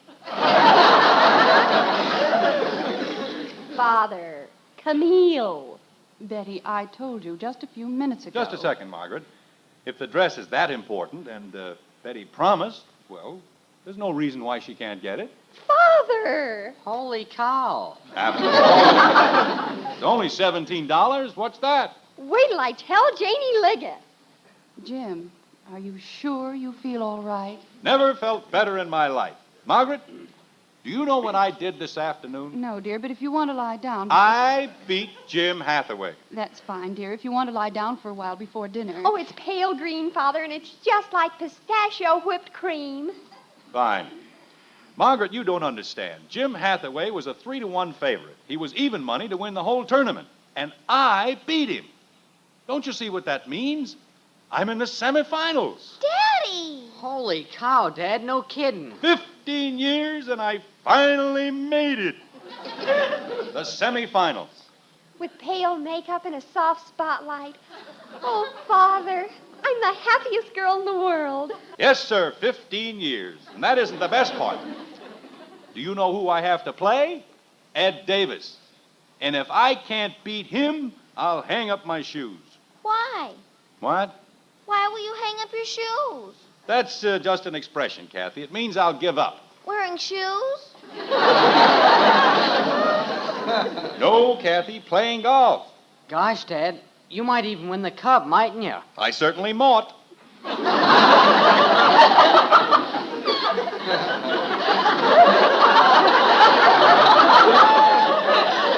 Bud, you should have seen the putts I dropped today.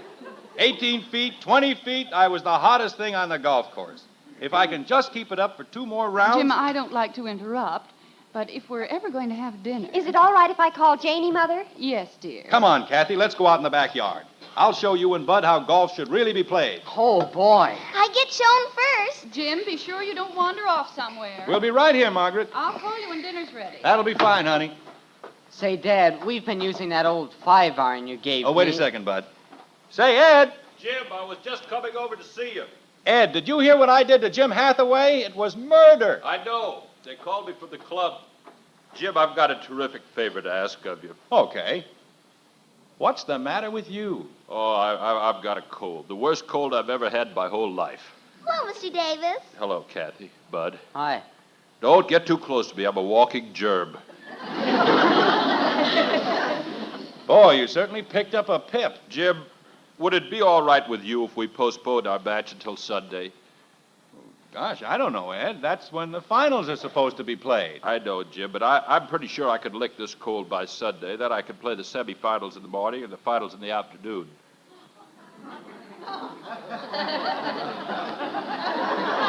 Oh, you can you? What happened to me? Oh, Jim, let's face it. If I can't lick you, I'll hang up my shoes. Wait a minute. I wouldn't ask you, Jim, but this is a big thing in my life. I've been trying to reach the finals for 10 years. I've been trying for 15. Oh, Jim, let's not be ridiculous. You don't stand a chance, and you know it. Oh, I don't I? Oh, I could spot you 6 strokes aside and still beat you, but with this cold... Well, maybe I won't win. But at least I don't go around trying to build up an alibi. Meaning what? Meaning I could beat you with or without a cold, and you know it. Jim, we've been friends for a long time. That's got nothing to do with it. Golf is golf. And if you can't play tomorrow, you'll forfeit the match. Oh, that's fine. That's fine. After all the things I've done for you. Ed, you're taking the wrong attitude about this whole thing. I want to beat you fair and square. Yeah. But how can I if you let a little thing like a cold get you down? A little thing? I'm so weak I could hardly see. Sure, because you aren't trying to fight it. Jim. When you get into the house, fix yourself a hot lemonade, take 2 aspirins, and then concentrate. Jim. Say to yourself, I haven't got a cold. Never had a cold. I'm too strong and healthy to get a cold. Believe me, it's all in your mind. God bless you. Thank you. Remember that guy Koo-A? Every day in every way, I'm getting better and better and better. Yeah. Whatever happened to him anyway? He died. But, Ed, it works. I've tried it. You can talk yourself out of practically anything. Yeah, you sure can. Well, if that's the way you want it, Jim. Ed, I'm trying to help you. Okay, I'll be there in the morning if they have to carry me on a stretcher. And don't forget the hot lemonade and aspirin. That'll help, too. Thanks, Jim. Every day and every way, you've been a great help. See you tomorrow. Dad, we aren't going to have much time. Oh, sure we are. Where's the ball? We don't have a ball. That's why we had to use rocks. What happened to that practice ball I gave you? You know, the cotton one. It's over near the garage. Well, get it. We can't. It's stuck in back of a big log. That's right, Dad. You can't reach it unless we get the log out of the way. I've never seen a more helpless pair of kids in my life. Is this it? Uh-huh. Over there, in back. Bud, I'll lift the log and you reach in for the ball. Okay, Dad. Are you ready? You bet. 1, 2, 3. It's heavy, isn't it, Daddy? Well, my hands must have slipped. Let's try it again, Bud. Ready? Right. 1, 2, 3. Oh! What's the matter, Dad? I don't know. Something snapped, and I... Oh. Gosh. I can't straighten up. Daddy? Maybe your suspenders got stuck. But I don't wear suspenders. Oh, that's right. I forgot. Fine son you turned out to be. I'm in mortal agony, and you have to make jokes. I wasn't making any jokes, Dad. Daddy? Oh, my back. What is it, Kathy? I know how you can fix it. You do, huh? Sure. All you have to say is, every day in every way, I'm standing upper and upper and upper. Kathy, Do you know what'll happen if I take my belt off? Uh-huh, your pants will fall down.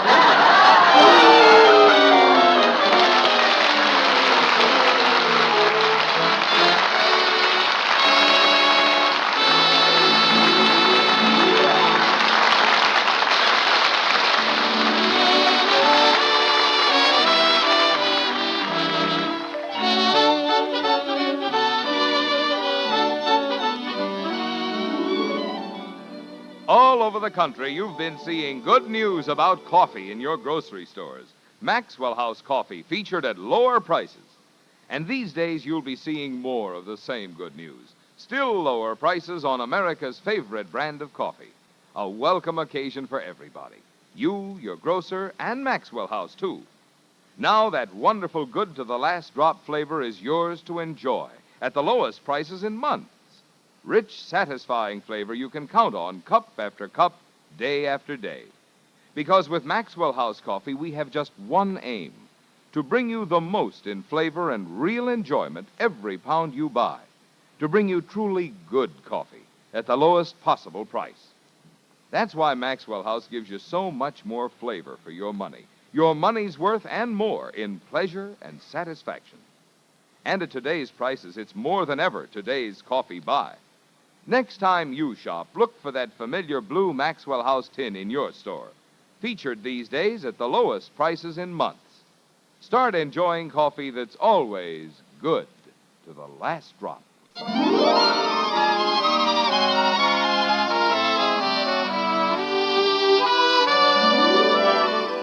The sands of time run slowly in the white frame house on Maple Street. An hour has passed, but not Jim Anderson's affliction.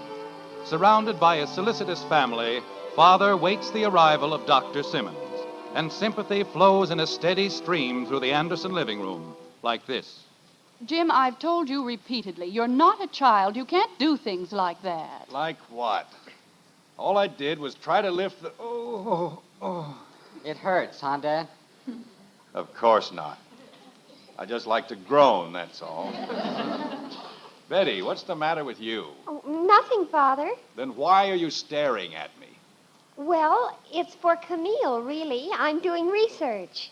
What are you talking about? Oh, the play. I have to die in the third act, and you're making the most wonderful faces. Oh, that's fine. That's just great. I have a broken back, and my daughter uses it for research. You know, this is the most cold-blooded family I've ever known. But, Father... Margaret, call the doctor again. Tell him it's an emergency. I did, Jim, and they said he'd be here as soon as possible. Fine doctor he turned out to be. Anytime you need him, he's out. Operating on people, delivering babies. He's never around when you need him for anything important. Father, about the dress... Betty, this is hardly the time. But, Mother, I have to go to the rehearsal. Well, go ahead. Nobody's stopping you. I can't go unless you give me the $17. Then stay home. Father! Doesn't it mean anything to you that I'm practically dying? I lie here doubled up like a pretzel? Hey, you know, I didn't have any dinner.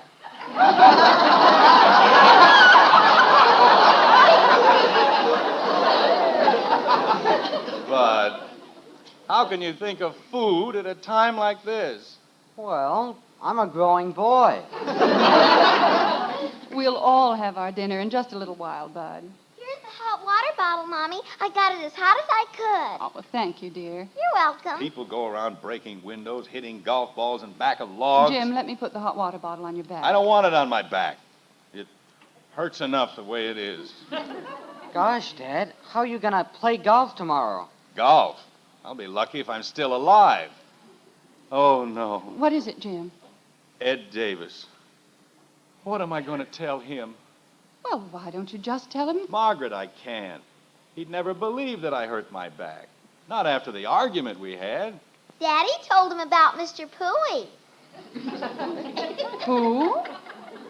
Every day in every way. Kathy, go to bed. I haven't had my dinner. Then behave yourself and be quiet. Yes, Daddy. Man tries to do the right thing, the honorable thing, and what happens? Nobody believes that he... Bud. Yes, Dad? Give me a hand. I want to get up. Okay. Jim, do you think it's wise I've got to call Ed Davis, Margaret. I just thought of something. Can't we call him for you? No, I've got to do it myself. Jim, please be careful. I'm being careful. You don't see me leaping into the air, do you? Oh. Grab his other arm, Betty. Father, it's only $17. When I was a boy, people were considerate. They were thoughtful and kind. Pull, will you, Betty? When people were dying, they at least showed them the proper respect. They didn't follow them down to the grave, hounding them for $17. There you are, Dad. How do you feel? Never mind how I feel. Just help me over to the phone. Father, while you're standing up... Betty.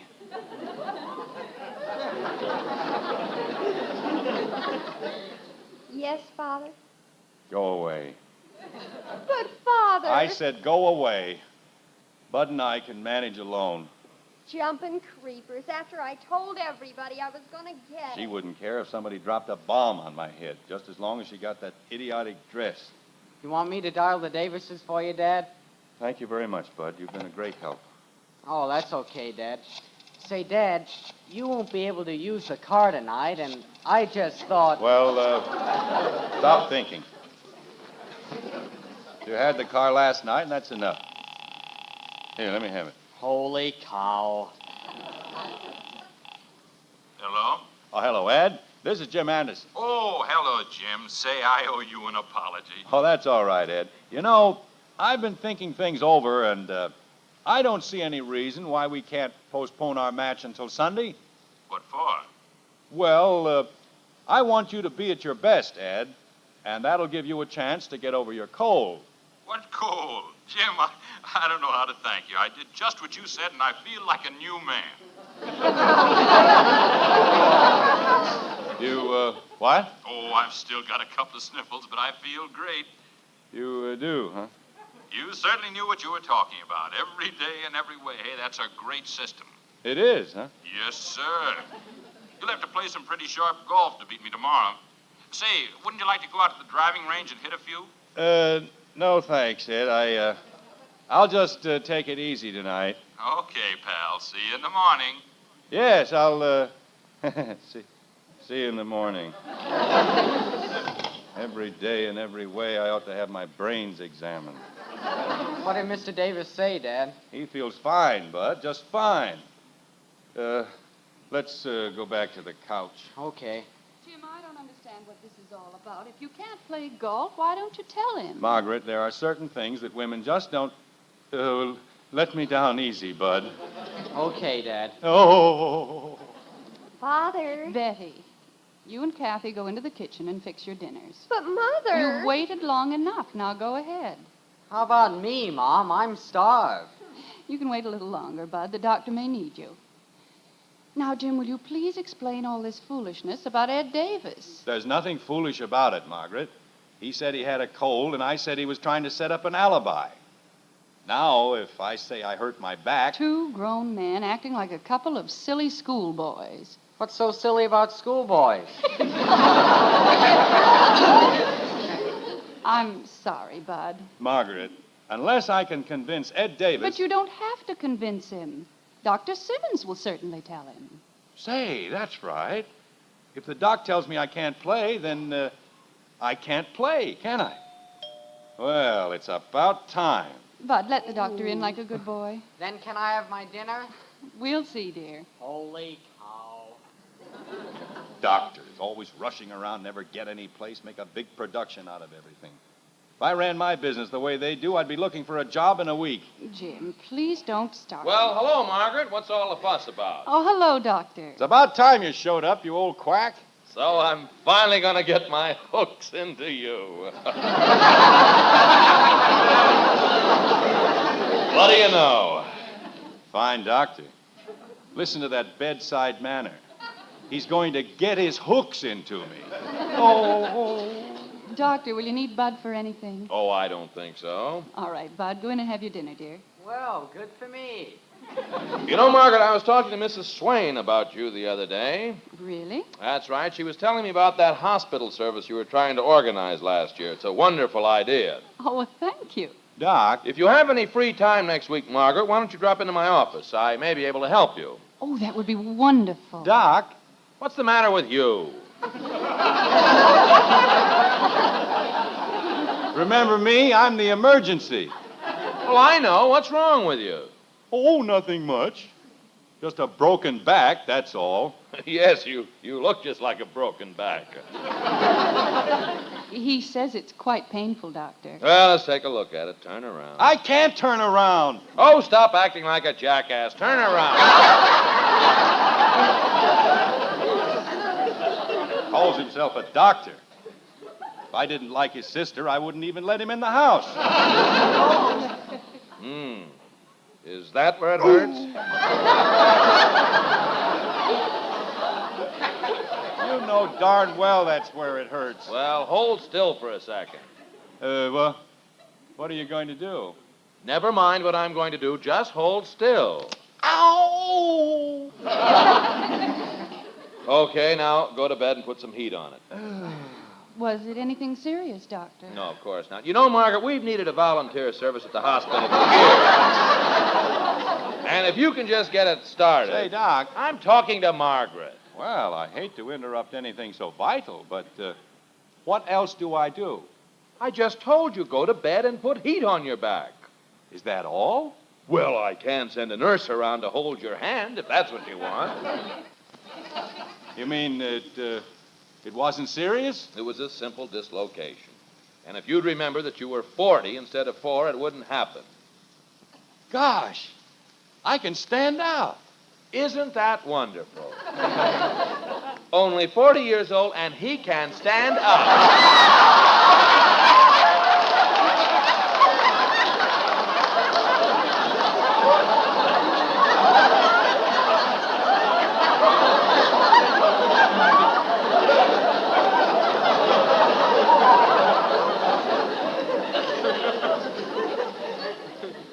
Jim, please be careful. Oh, he's all right, Margaret. In the morning, you'll never know there's anything wrong with it. Is that so?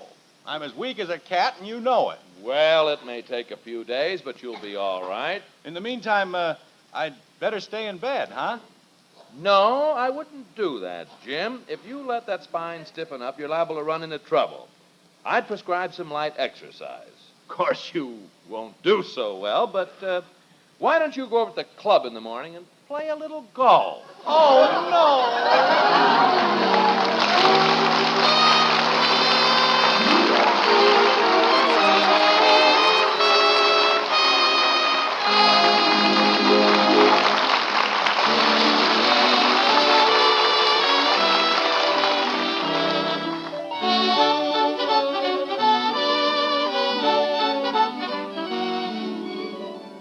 It's been such welcome news to see lower prices on Maxwell House coffee in the stores. And now that news is even better. These days, grocers everywhere are featuring Maxwell House at lower prices still. Now you folks who always drink Maxwell House can enjoy it at the lowest prices in months. And you folks who haven't been getting that wonderful good to the last drop flavor, now's the time to bring home a familiar blue Maxwell House tin. See how much more pleasure you find in a cup of coffee when it holds the world's most famous flavor. Flavor so rich and mellow, flavor you can count on, because we'll never compromise on the quality of a single pound. For wonderfully good coffee, for today's coffee buy, look for Maxwell House, featured these days at still lower prices, the lowest prices in months. It's always good to the last drop.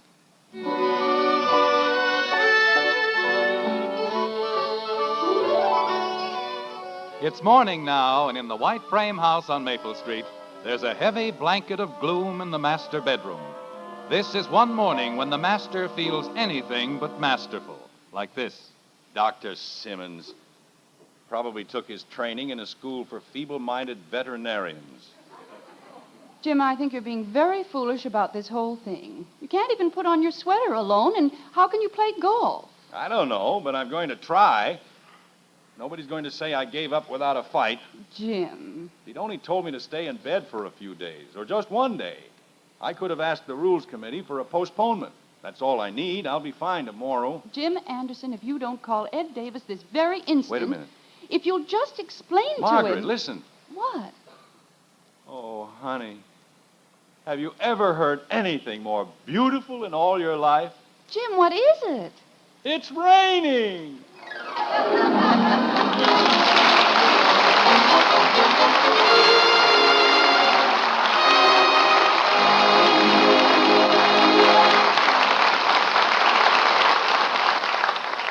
Did you know? Now there's an instant coffee with roaster fresh, pure coffee flavor.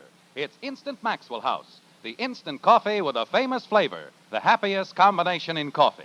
Wonderful, good to the last drop flavor, combined with the convenience of thrift of coffee made instantly in the cup.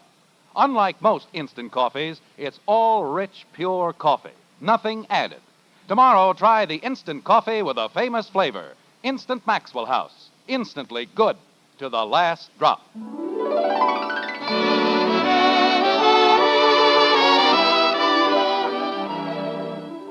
Join us again next week when we'll be back with Father Knows Best, starring Robert Young as Jim Anderson, with Roy Bargy and the Maxwell House Orchestra, and yours truly, Bill Foreman.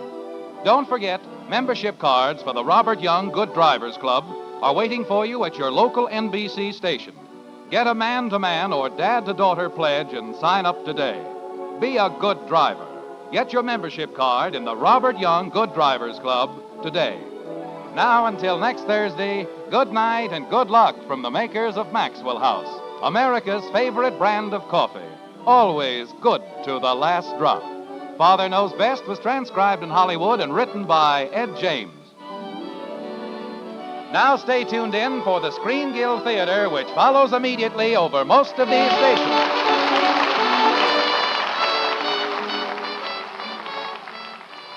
Stay tuned for Mad for Music, starring Joan Evans on NBC. Mother, is Maxwell House the best coffee in the whole world? Well, your father says so, and your father knows best.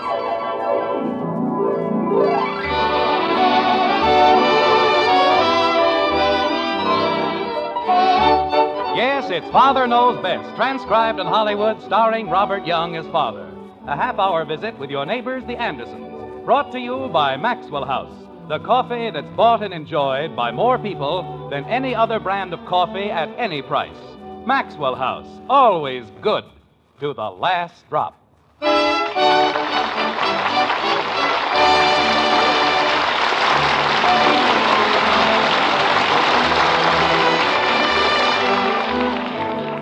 June. It's a wonderful month, isn't it? Full of warm sunshine and clear blue skies and orange blossoms. We mustn't forget the orange blossoms.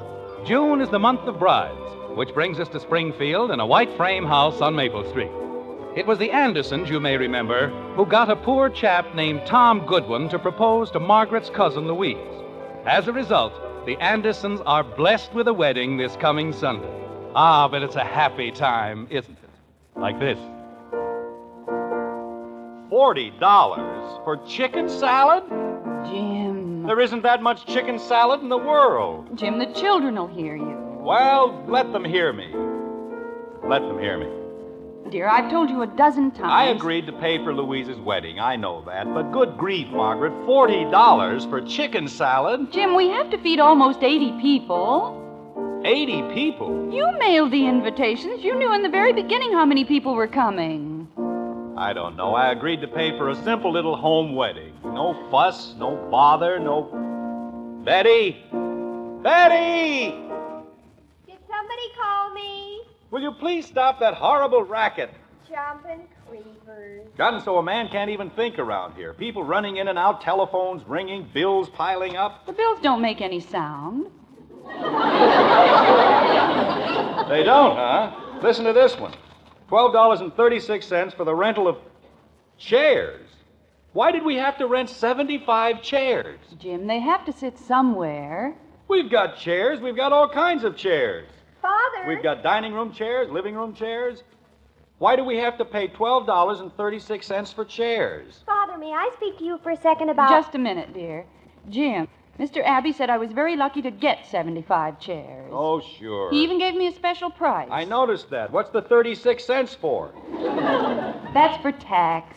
Good. I hope he puts one in the center of each chair.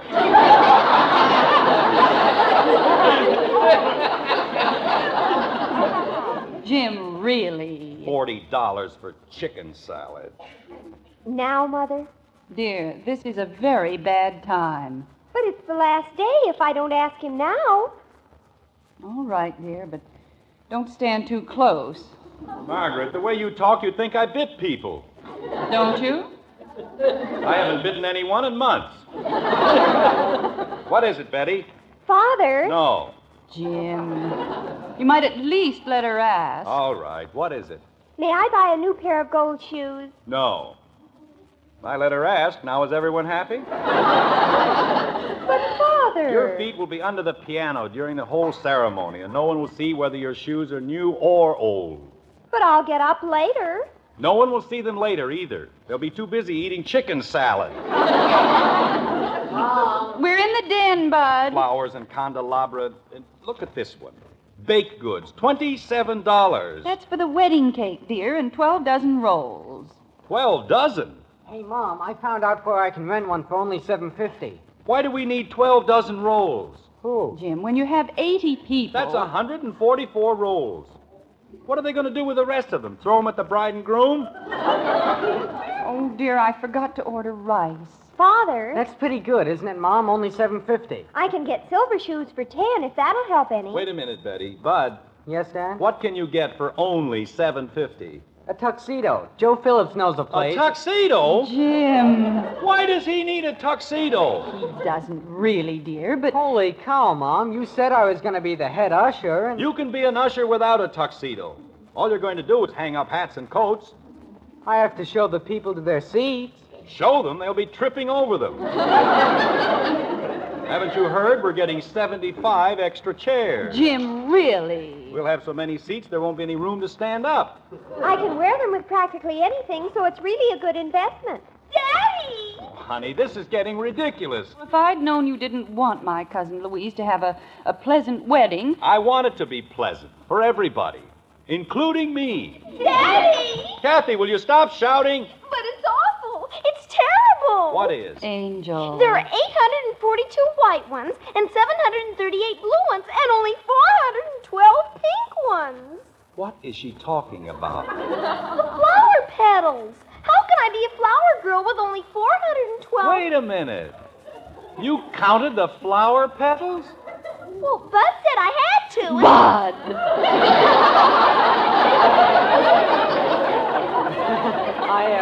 I didn't say she had to, Mom. I just said,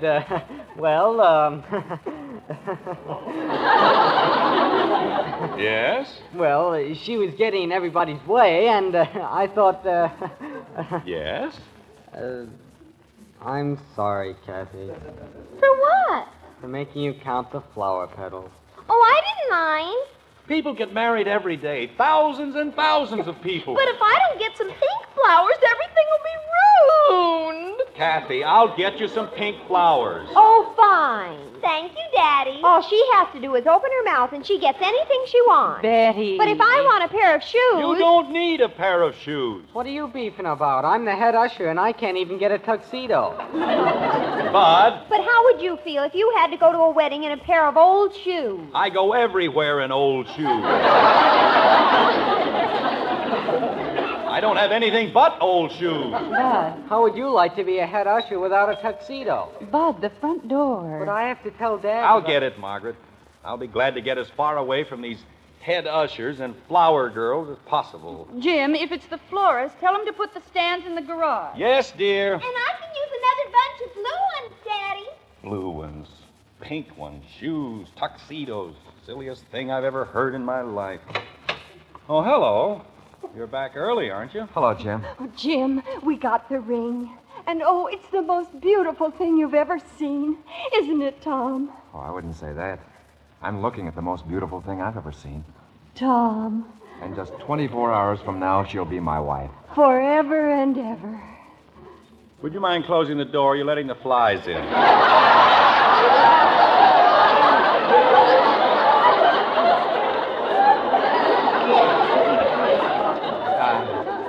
I'm sorry. Margaret, Louise and Tom are back. I'll be right in. Hi, Louise. Hello, dear. Everything sure is exciting, isn't it, Jim? Yes, very. Louise, wait till you see what I've got. Darling, we didn't expect you back for hours. Margaret, we got the ring. You didn't. She just said she did. I think it's the most beautiful petals you've ever seen. Where is it? Oh, Louise, you've got to let me see it. Betty! Louise and Tom have the ring. They haven't. I don't know. All you have to do is say something around here, you get an argument. Show them the ring, dear. I'm trying to find it. Tom, you're not supposed to lose it until tomorrow. Oh, here it is. Let me see. I want to see it, too. Louise, it's beautiful. Why don't you wait until you see it? I just know it's beautiful. Oh, it is, Louise. It's the most beautiful thing I've ever seen. Do you really think so? Oh, it's just a ring. Bud, come look at Cousin Louise's ring. What for? Why, Bud. What difference does it make what I think about it? I'm only the head usher. What's the matter with him? He'll be all right. Everybody else can get what they need, but not me. I don't count. Oh, Bud, it can't be that bad. Oh, no? What kind of a head usher am I going to be without even a tuxedo? If he needs a tuxedo, why doesn't he get one? Now, wait a minute, Tom. You can rent one for only $7.50. You see? Tom, don't you think I ought to get a pair of gold shoes? Betty, you're not going to get gold shoes, so stop talking about it. But Tom said... I don't care what Tom said. Margaret, I told you we should have had just a small, quiet wedding. I know, Now, dear, wait a minute. You know, this is my wedding, too, and I don't like small weddings. Tom. After all, how many times do you think I'm going to get married? Tom, a small wedding is every bit as legal. I know that, but... I think Jim is absolutely right. Now, wait a minute, Louise. We've been all through this, and you agreed... I agreed to marry you, but I didn't agree to become part of a Roman circus. Louise, if you'll only listen... All this fuss and bother, and for absolutely no reason. What do you mean, absolutely no reason? Tom, there's no sense arguing about it. After all... I think it's ridiculous to go to all this expense. Louise, it isn't anything. Really, it isn't. You mean I can get a tuxedo? I always said that if I got married... If you got married... He means when he got married. Don't you, Tom? I want to know I've been married. I want music and flowers and excitement and everything. Otherwise, what's the sense of getting married? Tom, I think you and I had better have a little talk. Louise. About what? About a lot of things. Look, kids, there isn't any sense to this. There really isn't. You're both excited and upset. Well, Tom? Go ahead. Talk. I'm listening. Margaret, will you excuse us for a moment? Of course, dear. Why don't you and Tom go into the den? But we'll only be a minute. Are you coming, Tom? I'm sorry, folks. She gets all upset like this, but it blows over in 2 seconds. We'll be right back. Gosh. I'm not going to get a tuxedo, huh? Now, look, Bud. Jim, I hope you're very happy. I've told you 100 times. What? This whole thing is your fault. My fault? Margaret. I told you in the very beginning he should have gone to a hotel. Honey. It's bad luck for the groom to see the bride before the wedding, and you know it. I know he's saving $6 a day by sleeping with Bud, and if that's bad luck... It's not a question of money. Of course not. What's money to this family? If we run out, we just go down to the basement and print a new batch. We do? Kathy, be quiet. But Daddy said they're coming back. Oh. The florist suggested smilax, but I thought a white background would be so much better. Don't you, Jim? Oh, yes, definitely. Well, dear, is everything settled? Yes, quite settled. Well, what kind of a wedding are we going to have, large or small? We're not going to be married at all! Louise! Oh, no.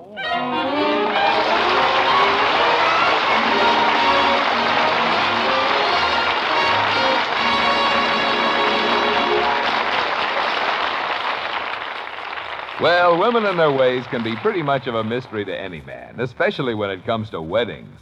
And father's no exception. But there are many things the head of the house just naturally knows most about. And truly good coffee is one of them. Fact is, your husband is the world's greatest coffee expert. Now, we're often called experts, too, since more families buy our Maxwell House coffee than any other brand. But when you make coffee for your family's pleasure and enjoyment, the judge you want to please is your husband. And tomorrow, if you'll fill his cup with the rich, completely satisfying goodness of our Maxwell House coffee, we promise he'll beam with delight and say, "Gee, that's grand coffee." We're sure he'll say that. In fact, we'll return your money if he doesn't. You see, no other coffee tastes like Maxwell House because no other coffee's made like Maxwell House. In all the world, there's only one recipe for that famous good to the last drop flavor.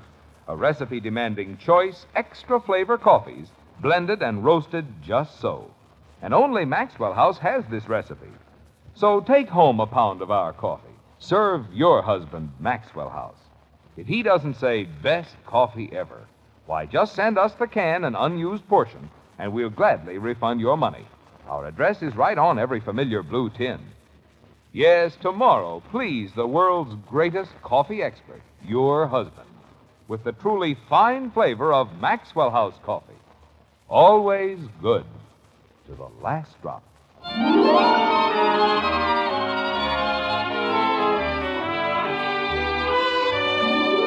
A few unhappy hours have passed, and the great romance of the century is still colder than an umpire's heart.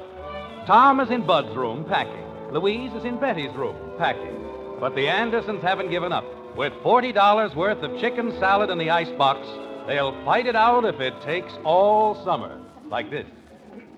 Louise. Margaret, there isn't any point in discussing it. I just won't marry him. You're both acting like a couple of kids. I'll get it! Darling, you and Tom have been friends for so many years. You're not going to let a little thing like a wedding spoil your friendship, are you? Jim. Well, you know what I mean, honey.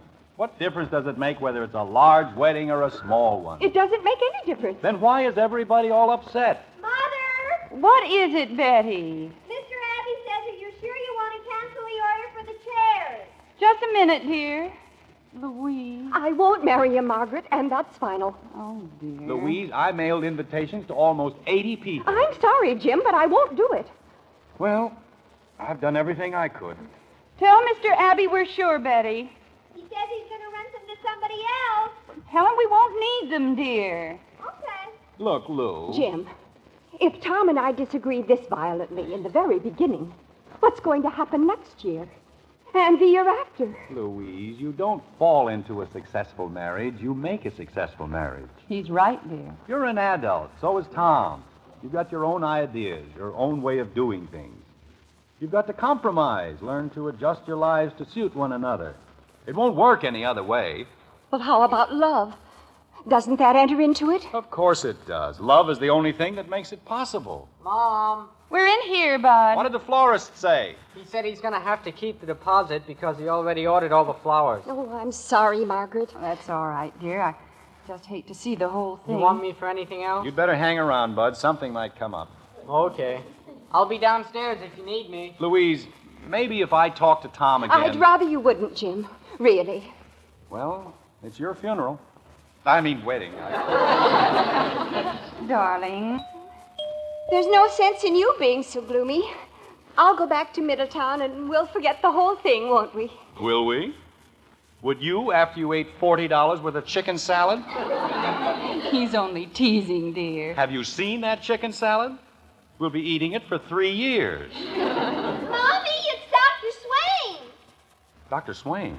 Oh, dear, I forgot to cancel the minister. Tell him we'll be right down, kitten. Okay. Louise, Dr. Swain's here for the rehearsal. I know. What am I going to do? Just tell him that it's all off. This won't be the first time. Louise, you understand my position, don't you? What position? They're not going to be married, so why have a rehearsal? Jim, please. Darling, would you and Tom go through the rehearsal for my sake? Honey. Just the rehearsal. Then I can explain to Dr. Swain later. Margaret, why don't you just tell Will him? you, dear? It'll save me a great deal of embarrassment. Well, if you put it that way. You fix your face. Jim and I'll go in and speak to Tom. Margaret. Come along, dear. Well, what's the use Come along, dear. I don't know. I'll be down in 2 minutes. That'll be fine. Jim, I could strangle you. Me? What did I do now? Don't you understand? Dr. Swain is our last chance. For what? There isn't going to be a wedding. There might be a wedding, believe me. Now go downstairs and get everything ready for the rehearsal. I thought we were going to speak to Tom. I'll speak to Tom. Now, will you please do as I ask? You wouldn't like to explain anything to me, would you? I'll explain the whole thing later. Jim, please go downstairs. Okay. I don't know why, but I'll do it. That's the trouble with women. They always explain everything later. Perfectly simple solution to the whole thing. Tell Dr. Swain there isn't going to be any wedding and stop wasting his time. But not my wife. She has to be fancy about it. Hello, Dr. Swain. Mr. Anderson, this is a happy occasion, isn't it? Oh, yes. It's practically hysterical. I beg your pardon? I mean, they'll all be down in a minute. Oh. Well, you've got the children all set, haven't you? Oh, yes, indeed. We're an old hand at this sort of thing, you know. Father. Just play the piano, Betty. Your mother will explain the whole thing to us later. Jumping creepers. Daddy, is it all right if I throw the flowers? Sure, if you run short, you can throw a little chicken salad, too. Mr.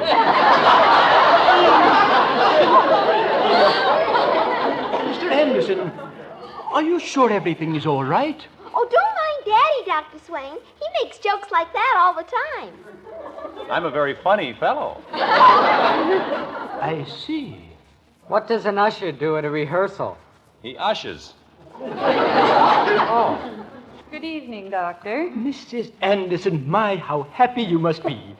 And this, I presume, is the fortunate young man? Yes, this is Tom Goodwin. Hello, Dr. Swain. Hello. He lives in the YMCA. Kathy. Doesn't he? Not for long, I'll wager. Eh, Mr. Goodwin? Well, you can never be too sure. Yes, What was that?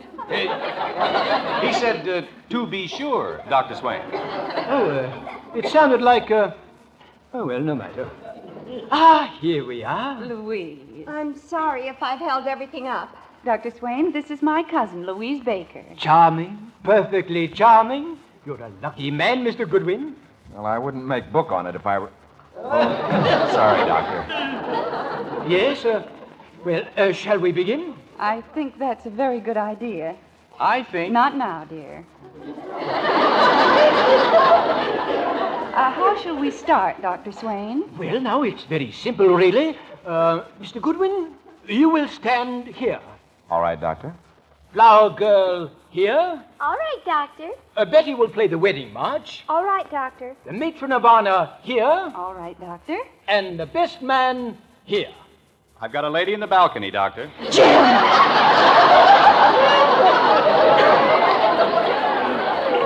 I mean, yes, Doctor. Now, the bride. That is a problem, isn't it? What do you mean? Well, now, someone has to stand in for the bride. It's very bad luck if she does it herself. I know, Doctor, but there's no one left. Well, I see someone we can use. Who? Oh, no. Come along, Bud. Mom, I can't be the bride, please. Dear, no one will ever know. I don't want to be the bride. I just want to be an usher. Bud, stop arguing and be the bride. Louise, please. Bud, will you stop acting like an infant? I didn't want to... I told him I was... Holy cow. Well, now we're ready. I wish I was dead. All right, Bud, stand in the archway. Mom, how can you do this to me? Anytime you're ready, Betty. Okay, yes, Doctor. Splendid. Now the flower girl and the bride. Come along, children. Bud, don't you dare step on my flowers. I have to use them again tomorrow. Kathy, so help me. If you tell one person... Bud, stop talking and walk like a bride. My own family. There we are. That's fine. All right, Betty. Now, the bride stands here, the groom here, and I here. Are you watching, Miss Baker? Yes, I'm watching. Splendid. Dearly beloved, we are gathered together. Well, we'll skip down to, if any man can show just cause why they may not lawfully be joined together, let him now speak, or else hereafter forever hold his peace. I presume no one will speak. That's a little joke of mine.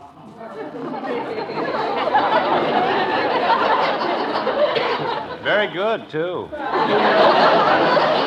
Now I say, Thomas Goodwin, wilt thou have this woman to thy wedded wife? Dad, please. Bud, will you be quiet? But I can't, Dad. Honest, I can't. Bud, really? I don't want to get married. I'm too young.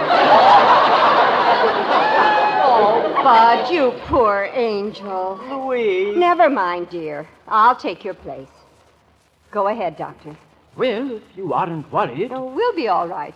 I certainly hope so. Very well. All right, Betty. Thomas Goodwin, wilt thou have this woman to thy wedded wife, to live together after God's ordinance in the holy estate of matrimony? Wilt thou love her, comfort her, honor her, and keep her, in sickness and in health, and forsaking all others, keep thee only unto her, so long as ye both shall live? Louise. Oh, Tom. Mr. Goodwin, you say, I will.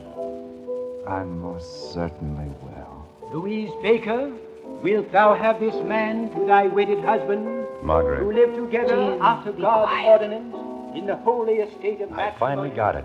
Wilt thou Congratulations. love him, comfort him, honor him, and I in sickness got a and new in job health, for you. and forsaking all others? How would you like to replace General Eisenhower? long Make me an offer. shall live? I will.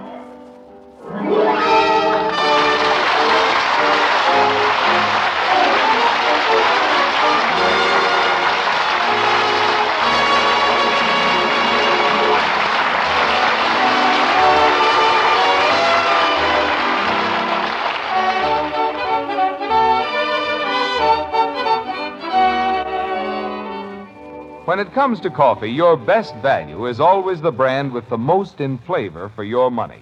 Because it's flavor that makes coffee drinking such a pleasure. And it's flavor that has made Maxwell House Coffee America's favorite brand and today's best coffee buy.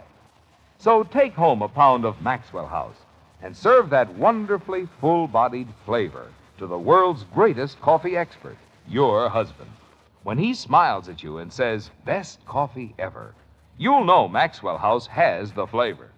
Then just count all the really good cups you get from each pound. You'll be convinced it's Maxwell House for value, too. This weekend, then, look for the sign of good coffee, the big white cup and drop on the familiar blue tin. That's Maxwell House Coffee. Always good to the last drop.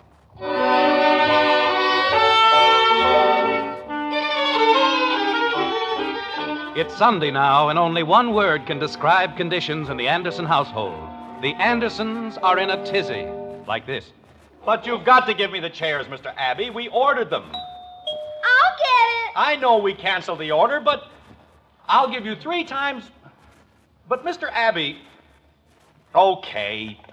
Stubborn old character. What did he say, Jim? They don't have any chairs. Oh, dear. Mother, I can't find Louise. Mom, where's Mom? What's the matter? Mrs. Davis says she'll bake 2 dozen rolls if that'll help any. Daddy! What does Betty mean she can't find Louise? I don't know. That's what she said. Betty! I'll be right down. Daddy, it's a telegram. For us? Who's it from? Wait till I get it open, Margaret, and we'll all know. Do you want Mrs. Davis to bake the rolls? Just a moment, Bud. No! Jim, what is it? It's from Tom.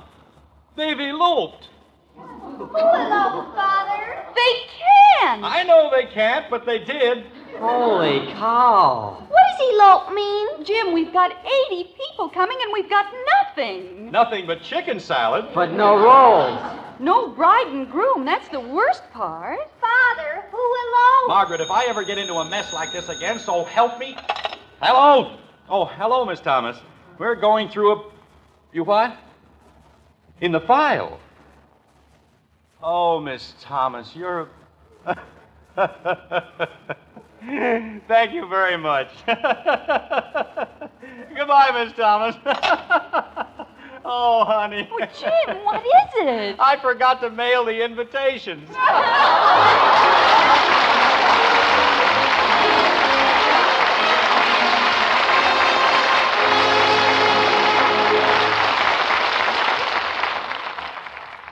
Folks, Gainsey, the famous talking dog, always says, Gaines Meal. What about Gaines Meal, Gainsey?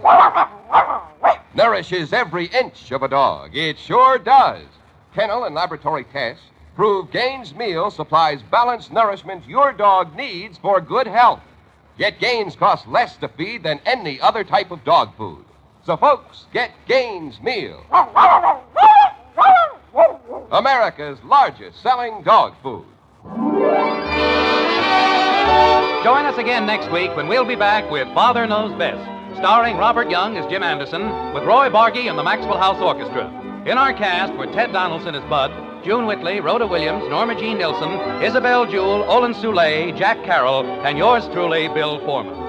So until next Thursday, good night and good luck from the makers of Maxwell House, America's favorite brand of coffee. Always good to the last drop. Father Knows Best was transcribed in Hollywood and written by Ed James. Now stay tuned in for Dragnet, which follows immediately over most of these stations.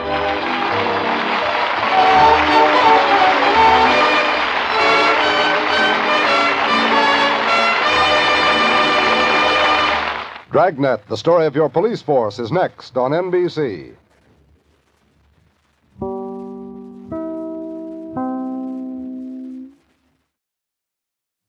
Mother, are Post 40% bran flakes really the best tasting cereal of them all? Well, your father says so, and Father knows best.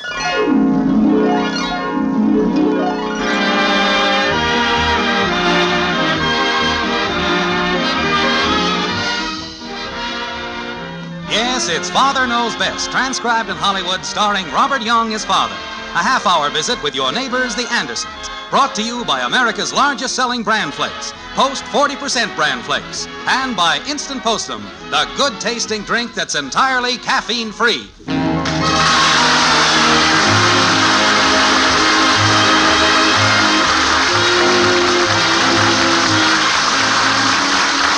The basis of good citizenship, according to one James Anderson, lies not only in doing one's part toward the betterment of his society, but in volunteering to do one's part, not sitting back and waiting to be asked. As a matter of fact, this was the subject of a lecture delivered to his children one evening last week in the White Frame House on Maple Street. But that was last week. This evening, Jim has forgotten the whole thing as he sits in the den, scanning the newspaper while his helpmate Margaret sits nearby with a darning basket full of socks, like this. Jim. I know I've asked you this before, dear, but I've never really gotten a satisfactory answer. What's that, dear? Please tell me, how do you manage to wear your socks out in the arches? Oh, Margaret, I don't do that. Well, just look at this sock. Must be faulty workmanship. Nobody could possibly wear socks out in the arch. Well, that's why I want to know how you do it. I must ask Mrs. Davis if Ed does that. Oh, now don't go spreading that all over the neighborhood. Mommy! You know, you ought to let someone check your feet sometime, like, say, the Smithsonian Institute. Mommy, where's Daddy? Oh, hello, Daddy. Hello, kitten. Say, Daddy, do you remember that talk you gave us about citizens and all that? Citizenship? Yeah, that's it. I certainly do. I keep hoping that it sunk in a little bit. I remembered it. Good. At our Robins meeting after school today, we heard about a family that moved here, and their daddy can't get any work, and they need help. So, I did like you said, Daddy. I volunteered to help them. Well, that's real nice, Kathy. I'm very proud of you. Thank you. If everyone would willingly and voluntarily do his little bit for the community, this would be a better world to live in. How do you propose to help this family, Kathy? I volunteered that old tan suit of Daddy's. You did what? They said it just fit him, too. Wait a minute. You mean you gave my good suit away? Oh, dear, that wasn't your good suit. Well, I still wear it.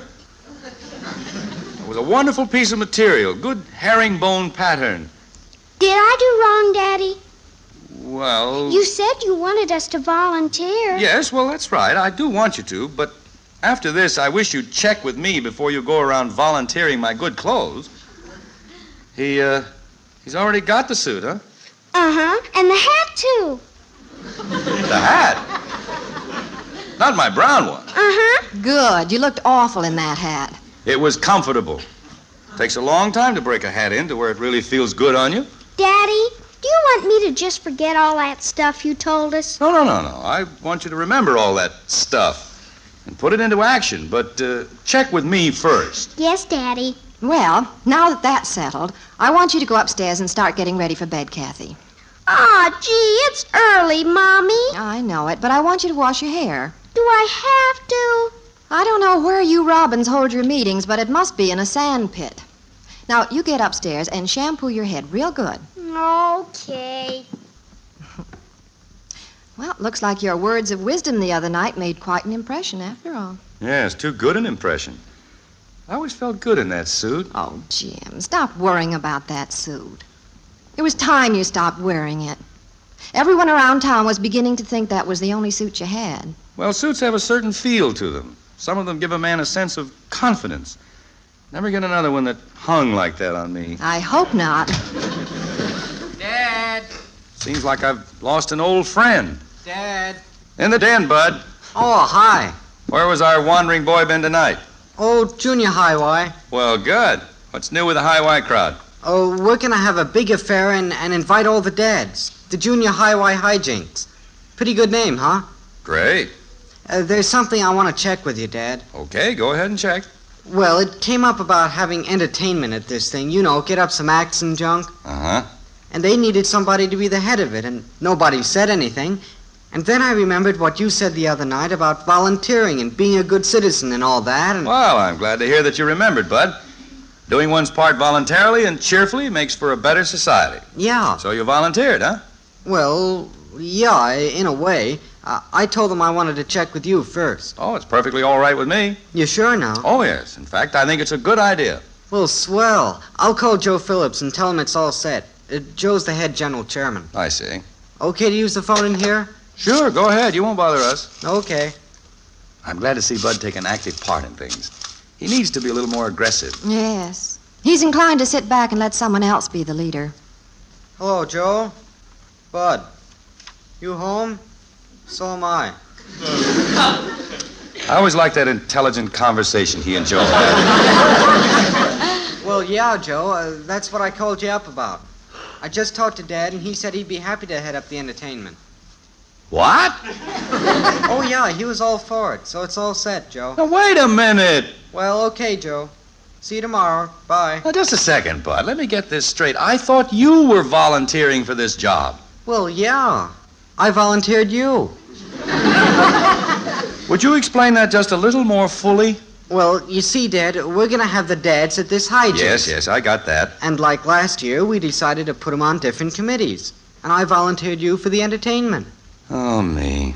Well, can't you unvolunteer me? Well, you said it was all right before I called Joe. And he's already put you down for it. Oh, that's just dandy.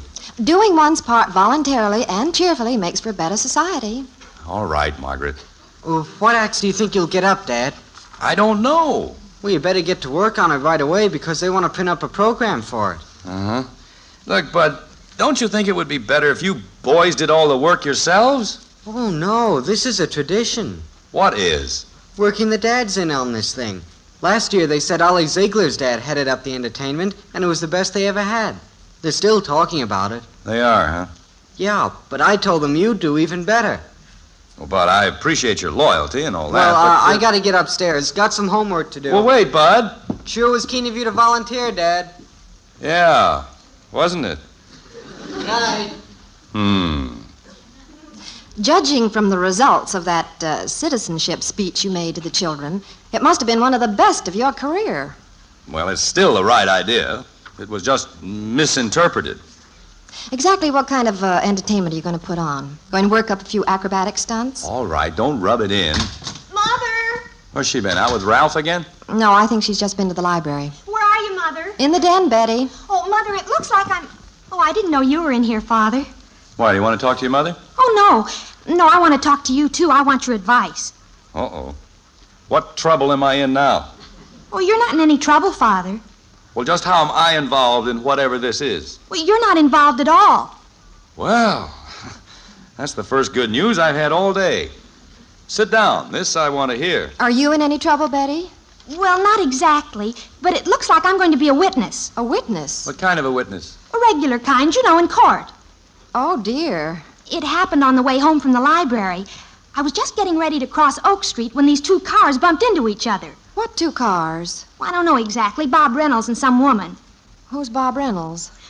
Mother, he's a senior at college, and he has the most wonderful brown eyes you've ever seen.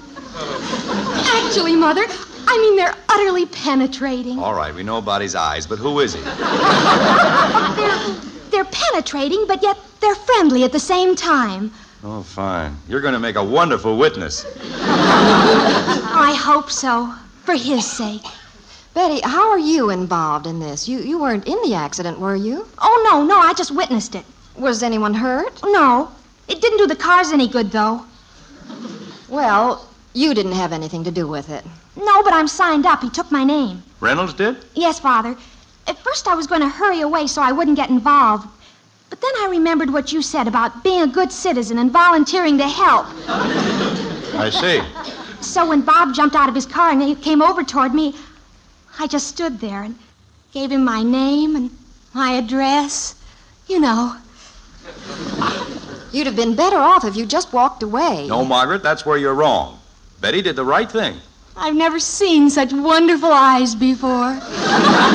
As an insurance man, I know how hard it is to get witnesses in these accident cases. Everyone is afraid of being dragged into court, and that's an entirely wrong attitude. Well, what I meant, dear, we should be willing and eager to volunteer any information that will aid justice being done. We agree, dear. Well, it's true.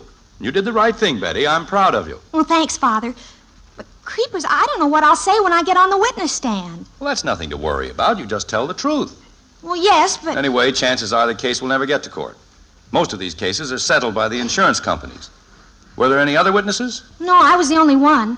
Well, then, Mr. Brown Eyes has practically a cinch. One witness, if there's only one, carries a lot of weight. Well, I hope so. He was so nice. But in any event, just tell the truth. Well, the only trouble is, I'm not sure what is the truth. What do you mean? Well, when Bob took down my name, he asked me if I saw the woman go through a red light, and I said yes, and he put that down, too. Well, that's all right. But after I got thinking about it, I couldn't remember whether the light was red or green. I don't even remember seeing a traffic light. Oh, fine. All I remember is those deep brown eyes. Well, I wouldn't worry. Sounds like that woman hasn't a chance. It'll never go to court. Oh, that's probably the court now with the summons for me. No, it isn't. Hello? Oh, yes, Mrs. Paisley. Oh? When was that? I see. Well, you come in the morning and make a full report to Mr. Roberts. He's in charge of that. Oh? Well, we'll do what we can, Mrs. Paisley. And we'll see you in the morning. Yes. Goodbye. Oh, me. Who's Mrs. Paisley? She happens to be a very big insurance client of mine. And she also happens to be the woman who was involved in that accident with Brown Eyes. Oh, really? Your client? And according to her, it was Brown Eyes who ran the signal, not her. Did she say that? Yes. And she said there was a girl who saw the accident, and if we can locate that girl, she'll prove it was Reynolds' fault. Oh, no. And I thought this was one good deed that I wouldn't be involved in. Me and my big, fat lectures.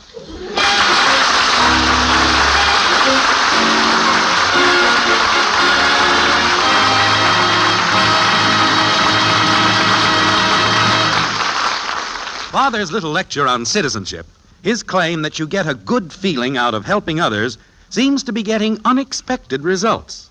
But there are other ways of making yourself feel good, too.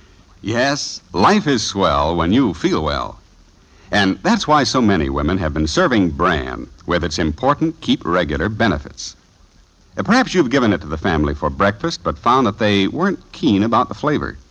Well, that's all been changed, because something wonderful has happened to bran. You see, now New Post 40% bran flakes have a delicious new flavor, a magic oven flavor, and crisper texture that's really appetizing. And it's these two things, marvelous flavor and tempting texture, that makes a lot of folks say that New Post bran flakes is their favorite cereal. So now, if you serve Post 40% bran flakes in your home, you'll know that the whole family is getting their ounce of prevention, their keep regular benefits, in one of the best tasting cereals ever made. Doesn't this make sense, Mother? I think so. And I hope that it persuades you to start serving Post 40% bran flakes regularly. For goodness sake, eat Post bran flakes. So good and so good for you. Mother, when you shop this weekend, be sure to buy new Post 40% bran flakes, America's largest selling bran flakes. They're good, and so good for you.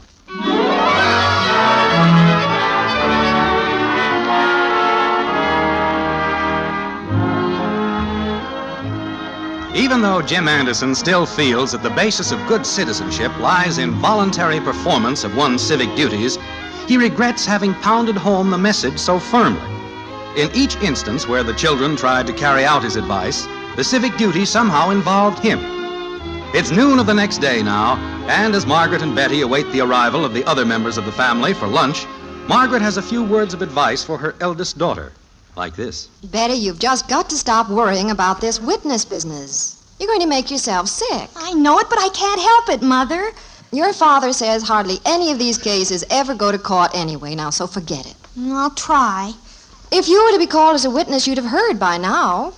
But if I am called, I just don't know what to say. If I'm on Bob Reynolds' side, why then Father's insurance company will lose the case. Well, don't worry about that. I'm sure that's all in a day's work for an insurance company. That's what they're in business for. What kind of a daughter would I be testifying against my own father's company? Well, help me set the table and forget it, will you? But on the other hand, if I testify for Father, then I'll betray poor Bob. And he has such beautiful eyes. Well, Betty, honey, you can't switch around and testify for whomever you please. All you can do is tell the truth. That's another thing. I'm not sure what actually happened.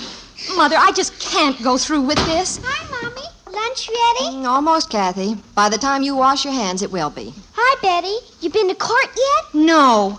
When do you go? Can I come and watch? Kathy, don't talk about it. Just go and wash. Hi, Mom. Dad home yet? Not yet, Bud. I wish he'd hurry. They want to know what acts he's worked up for the hijinks. Betty, will you have to say if you're guilty or not guilty? Mother, will you please make her keep quiet? Oh, turn blue. Girls. What's all this squabble about? Is it about Betty going to jail? I'm not going to jail. I'm going to court. Well, practically the same thing. It is not. All right, children, let's don't start a fight. I think I heard your father come in the front door. Oh, boy. I've got to get on him right away about those acts. I hope he's still speaking to me. Oh, Betty, stop that. Hello, Jim. Well, you look tired. No, I'm not tired. I just had a sort of an undermining experience this morning. Say, Dad. Hello, son. Well, what happened, dear? Dad. Oh, it seems that word has gotten all over town that the insurance company's gone on the rocks and I'm out of a job. What? Oh, gee, Father, is it on account of losing the Reynolds case? No, we haven't lost any case, and it has nothing to do with that. Dad. What caused the whole thing is that suit of mine Kathy gave away. Oh, say, I heard today that the man was real awful thankful for the suit. Said it just fit him peachy. Oh, I'm so happy to hear that. Dad. Dear, I don't follow this at all. What happened? Well, I got a strange phone call from Ed Grayson this morning, offering me a job at his place. A job? And right on top of that, Ray Dickens called and said they might have a place for me in their organization. Well, that's strange. Dad. And then I finally found out through a grapevine of secretaries that Grayson saw this fellow wearing my suit and hat in the line at the Unemployment Bureau. He thought it was me. Oh, for goodness sakes. Well, this is no laughing matter, Margaret. That sort of thing doesn't help a man's business standing, especially when it gets spread all over town. Oh, it's not all over town. Apparently just 2 people know it. Well, you know how that kind of news spreads. Dad. What is it, Bud? Well, Dad, I've got Father, to know... you didn't explain what happened in the accident case. Holy cow. Oh, I don't know, Betty. Roberts is handling that. He's taking it up with a man from Reynolds Insurance Company this noon. Is that when they decide if it goes to court? Possibly, but I don't think it will. Dad. Will they call me in right away? I said I don't think it'll go to court. However, you could be of value in helping settle it, though. There seems to be a wide difference of opinion on what happened. Who entered the intersection first, Reynolds or Mrs. Paisley? I think it was Mrs. Paisley. Well, good. Or maybe it was Bob Reynolds. Oh, fine. I know it was one or the other. Well, I'm glad you're sure of something. Dad. Which would be better for Bob? Betty, that's not quite the way cases are conducted. That's what I've been trying to tell her. All you have to do is switch around on your testimony just once, and you can be convicted of perjury. Really? Can I go and visit Betty in jail? Kathy, child, for goodness sake, stop talking like that. Dad. Betty's worried herself half sick as it is. Don't worry her anymore. Dad. If they call me, I just don't know what I'll do. Kathy. What do you want, Bud? Nothing. I just wanted to see if somebody would talk to me.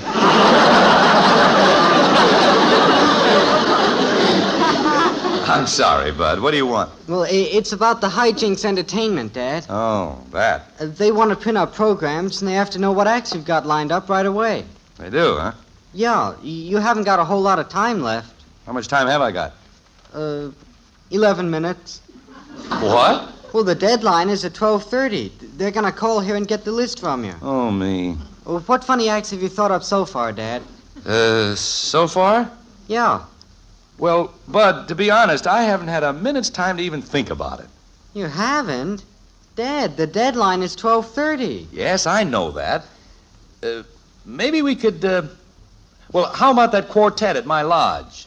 They have a couple of comedy numbers and... They had them last year. Oh. Well, the Masterson family all play harmonicas. They have a little band and... Had them last year. Oh. Well, how about... Had them last year. When did I tell you who I was going to suggest? Well, who is it? Well, I hadn't really thought up anybody yet. I'm sure they had them last year anyway. I don't know whether you two impresarios know it or not, but while this weighty discussion is going on, your food's on the table and everything's getting cold. I'm eating. Well, good for you, Kathy. She's the only normal one around here. Did you hear that, Bud? I'm normal. So what? Betty, please sit down and try to eat a little something. It might make you feel better. Oh, I just don't feel like it, Mother. I don't know what I'll do when they call me. They're not going to. Tell them you're sick in bed. Fat lot of good that'd do. I seen pictures in the paper where they haul witnesses into court on stretchers. Dad, you better get to thinking. Deadline's getting close. I'm thinking. How about, Oh, gosh, that's them. What are you going to tell them, Dad? Oh, that's for me. I know it is. Father, what am I going to tell them? Well, someone better answer that, or there won't be anybody there to tell anything to. Say, that's a good idea. I'll get it. Oh, she would. Hello? Who? Oh, I wish I weren't here. Oh, yes. Think fast, Dad. You got to tell them something. Just a minute. Oh, dear, I don't know what to tell them. Sit down, Betty. It's not for you. Danny, it's for you. Me? It's the program committee, Dad. Well, but I don't know what to tell them. Well, make up something. They're depending on you. Hello. Who did you say this was? The Unemployment Bureau. Are they on the committee, Bud? Yes, this is Jim Anderson, but I don't know anyone by that name. Potter, did you say? Oh, Daddy, that's the man. Just a minute. What did you say, Kathy? Mr. Potter, that's the man I gave your suit to. Oh. That's him. Well, he gave my name as a reference. I don't even know him. Jim, he's probably desperate and he's only trying to get started. Bud, go see who's at the front door. Okay. Hello? Well, yes, I have a sort of a connection with this man, Potter. I didn't place him for a minute there. I see. Well, what kind of work is he looking for? Uh-huh. What experience has he had? What kind of jobs has he held? It's for you, Betty. Some geek by the name of Reynolds. Reynolds? Oh, Mother, they've come for me. Well, for heaven's sakes, it's not as bad as all that. Go in there and talk to him. Oh, I can't. I just can't. Just a minute, sir. Will you please stop all that moaning? I can't hear a thing on the phone. go in there, Betty, and talk to him. This doesn't mean you're going to jail or anything. If you do, I'll send you a postcard. Oh, you keep quiet. All right, now, I wonder if you'd repeat that list. I'll bet the program committee's trying to call us right now. Wait a minute, what was that last one? Are you sure about that? Well, does he still have all the equipment or whatever he used? Ask if he still likes his suit. Well, that's wonderful. Would you give me his phone number? Oh, well, then give me his address. I'll go over and see him. I know where he lives. 1814 South Menlo. All right, fine. And thanks for calling. Goodbye. Dad, look at the clock, 12:30. What'd they say about him, Jim? Does he still like his suit? Well, now, wait, one at a time. Uh-oh, that's them, Dad. What are we going to do? Go ahead and answer it. Well, okay. Tell us about Mr. Potter, Jim. Hello? Oh, hi. Yeah, just a minute. Well, Dad, it's the program committee. Fine. Tell them that the show will be headlined by a sensational comedy juggling act that once played the Old Palace Theater in New York. Are you kidding? No, the name of the act is Potter and Patter. Potter? Tell them that, Bud. Okay. Hey, Dad says the show's going to be a sensational act from New York. Potter and Patter. Is this true, Jim? Yes, Potter's an old vaudevillian and evidently was pretty good in his day. Yeah, comedy and juggling and everything. His wife works the act with him. Got that? Okay. Yeah, I'll see you later. Bye. Oh, boy, did that set their old ears flapping, especially when I said New York. Yes, that's a magic word. Boy, you sure did it, Dad. I gotta hand it to you. Well, thank you, son. Lucky I gave Mr. Potter that suit, wasn't it, Daddy? Yes, kitten, luckiest thing in the world. Mother! Oh, dear, poor Betty. I hope this thing doesn't upset her too much. Mother, guess what? I'm going with Bob Reynolds. To court? No. To jail? No, to the Terra Supper Club. Not a place for a trial. Oh, there's no trial. He said that was all settled by the insurance companies. And, Father, you know those wonderful brown eyes of his? And by now, who doesn't? They're not brown at all. They're blue. Oh, me. Couldn't even get that right.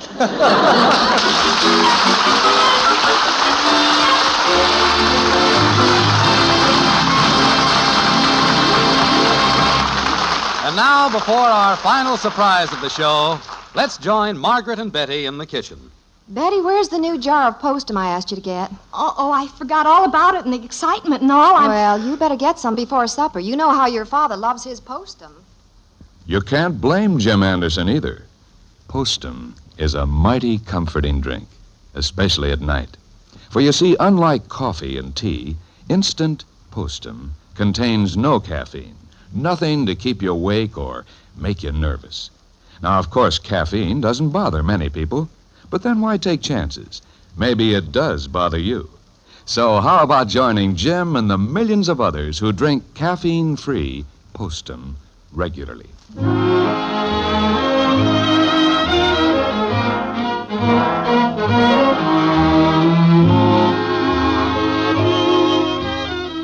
Well, Jim's sage words regarding true citizenship finally paid off, as Jim now steadfastly maintains he always knew they would. The junior high Y hijinks with its entertainment chairman, James Anderson, is now a matter of record.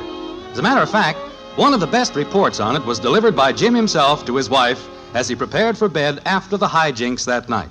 It went something like this. And you should have heard the applause, Margaret. They wouldn't let the Potters get off the stage. Oh, I'm so happy it turned out that way. And after the thing was over, they voted this the best show they ever had. Even better than last year. I'll bet Bud was proud of you. Yeah, his eyes really sparkled. That was worth the whole thing. Even worth volunteering for? Definitely. But, Margaret, the greatest thrill of all was seeing the look in the eyes of the Potters while they were performing. It seemed as though they were suddenly living again. I wish I could have seen it. I wish so, too. And, you know that suit I was moaning about losing? Yes. Well, it never looked better than it did tonight. Never.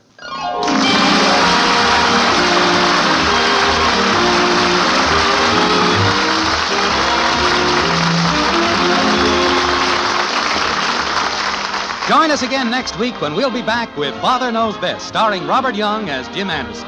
Until then, good night and good luck from the makers of Post 40% Bran Flakes, America's largest selling bran flakes, and Instant Postum, the drink that's entirely caffeine-free. In our cast were Ted Donaldson as Bud, Dorothy Lovett, Mary Lee Robb, and Helen Strome. It's the best hot cereal you ever ate. Post Wheatmeal, the best hot cereal you ever ate. And Post Wheatmeal is the cereal that saves you 10 cents. That's right. You save a dime. There's a coupon inside the box of Post Wheatmeal. Just take this coupon to your grocer, and he'll give you 10 cents towards the purchase of another box of delicious hot Post Wheatmeal. A money-saving way for you to try a most nutritious cereal. Hot Post Wheatmeal. The best hot cereal you ever ate.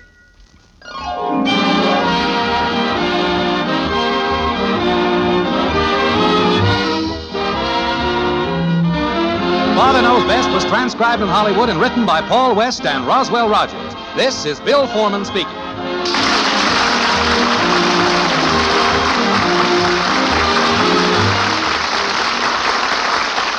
When you drive too fast for winter's road conditions, you are gambling with your life and the lives of others. Join America's professional truck drivers in their current crusade against excessive speed and help reduce traffic accidents. Tonight, play Truth or Consequences on NBC.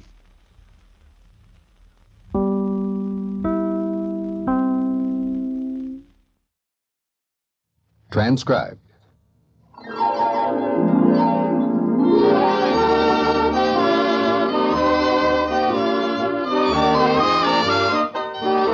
Now listen to Father Knows Best, starring Robert Young as father. A half-hour visit with your neighbors, the Andersons. Brought to you by Crosley, makers of pace-setting products for happier living. Crosley automatic television. Oh, boy.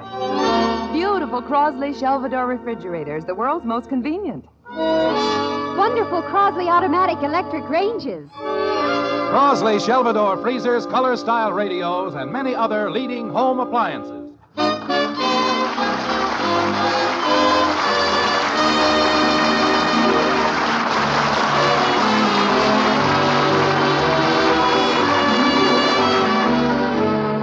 The things women do to their hair. They wash it, they oil it, they put eggs in it.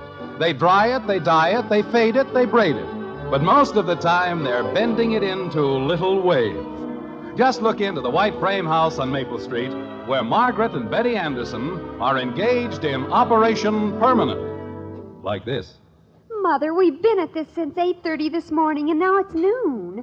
Are you sure you know how to give a permanent? I'm doing the best I can. But it's so important. I want Bill Higgins to be proud of me tonight. There.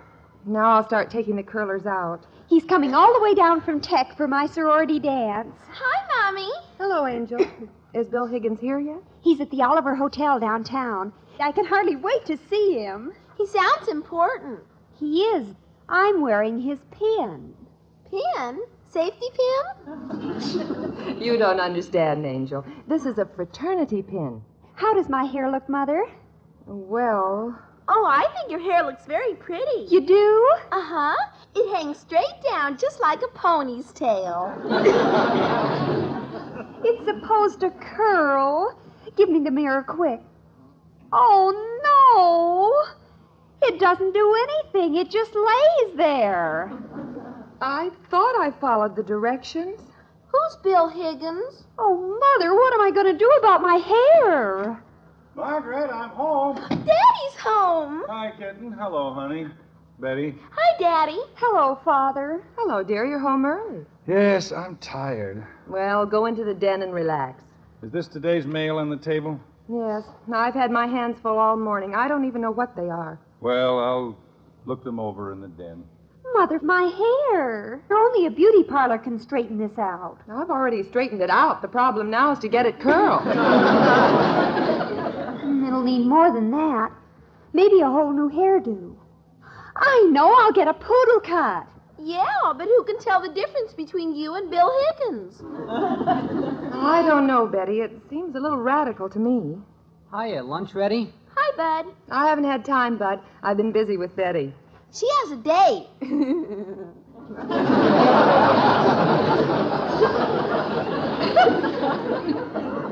What's so funny about my going out with Bill Higgins? Bill Higgins?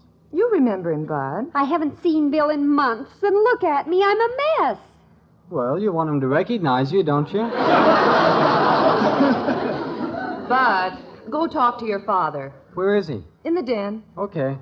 You can tell him lunch will be ready soon. Okay, I'll tell him. Oh, hiya, Dan. Hello, Bud. Mom says lunch will be ready pretty quick. I'm not very hungry. Say, what happened to you? Something wrong? Well, no, not if you're in the habit of walking around with your clothes all pulled out. Oh, Joe Phillips and I are getting up a wrestling team at school. Want me to show you a flying mare? No, thanks. I'm wrestling with some bills. This one from the doctor, this from the garage, this... Here's a letter for your mother. I'd better take it to her. Really, Betty, a poodle cut is so extreme. Please, Mother. Let me think about it. In the meantime, get your gown out of the closet. I still have some sewing to do on it. All right, I'll run up and get it. Here's a letter for you, Margaret. Thank you. Well, from Ronald Atkins. Really? Ronald Atkins? What do you know? Oh, isn't this exciting? It certainly is. Margaret, Yes? who is Ronald Atkins? You remember.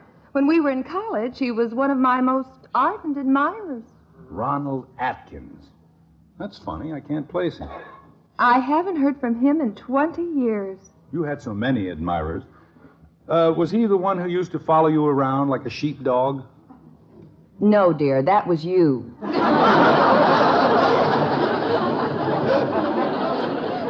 Imagine, after all this time, he finally writes. I wonder what's on his mind. Whatever it is, he's 20 years and 3 children too late. Oh, he was such a lively boy. Oh, sure, I remember him now. The all-around athlete. That's right. The man with muscles like iron and head to match. I wonder why he wrote. Well, open it. Let's hear what Superman has to say. Unless, of course, you'd rather read it alone. Oh, Jim, don't be silly. Let's see, dear Margaret. Jim, listen. He says he's coming through town and is very anxious to see me. He got my address from the Alumni Association. How nice. Oh, poor Ronald. He took my marriage to you pretty hard. Does he say anything about me in there? Yes, he does. He says, my best regards to the president of the Poetry Club. I was never president of the Poetry Club. Well, you only lost by 1 vote. Poetry Club. After all, I won my letter in school, too, you know. Of course you did. 2 years in a row. Captain of the squash team. Ronald Atkins. Now, look here, Margaret. That was 20 years ago. Oh, those were the days, weren't they, dear? You're happy now, aren't you, honey? Certainly, Jim. But then we were carefree and gay. There was nothing on our minds but what dress to wear to what dance and what boy was taking us. That was never on my mind. Oh, Jim, you know what I mean.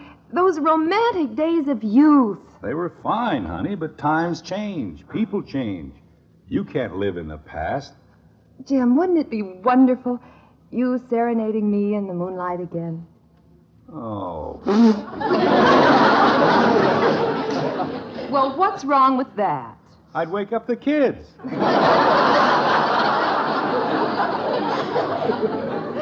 Oh, dear, you're getting old. Margaret, just because an old beau of yours is coming to town is no reason to start getting giddy about it. Oh, Jim. Those days are gone.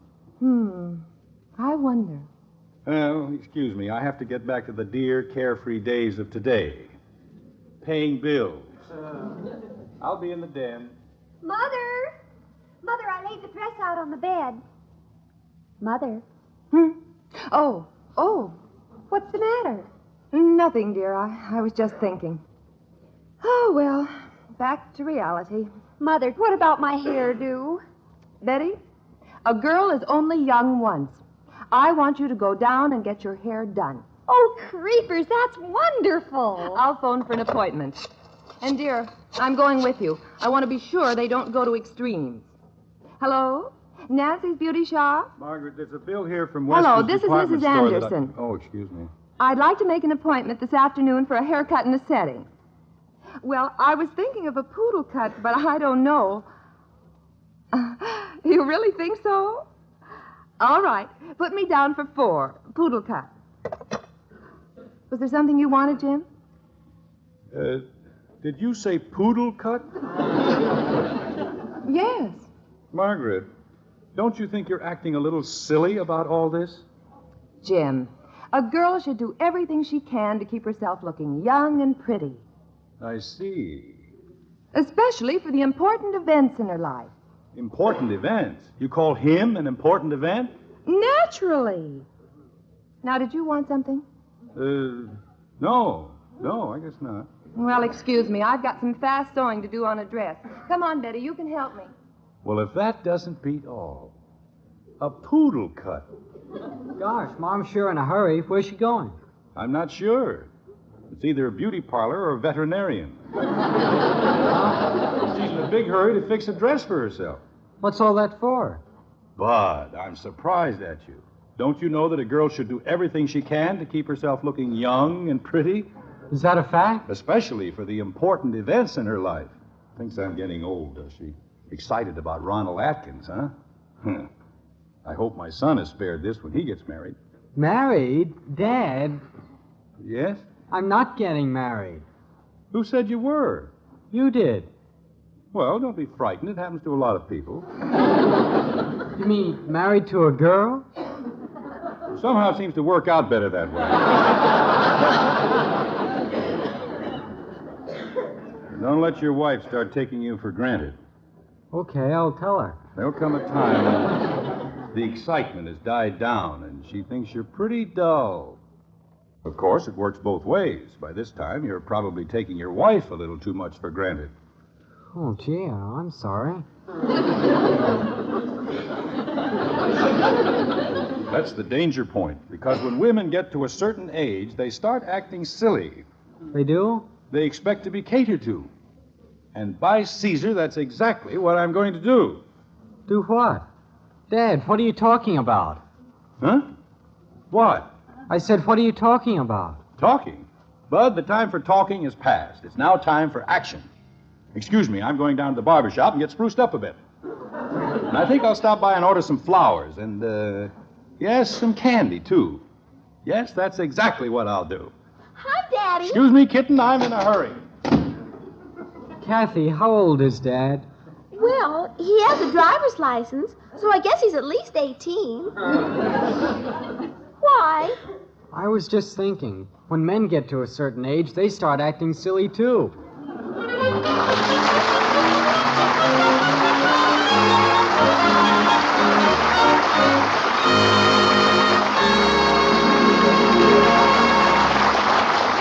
And now, here's lovely and talented Hollywood star Margaret Lindsay.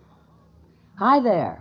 You know, without television, you're not only missing great entertainment like the wonderful Paul Winchell-Jerry Mahoney show, you also miss on-the-spot history-making events like the forthcoming political conventions and presidential campaigns. That's why I urge you to buy TV now.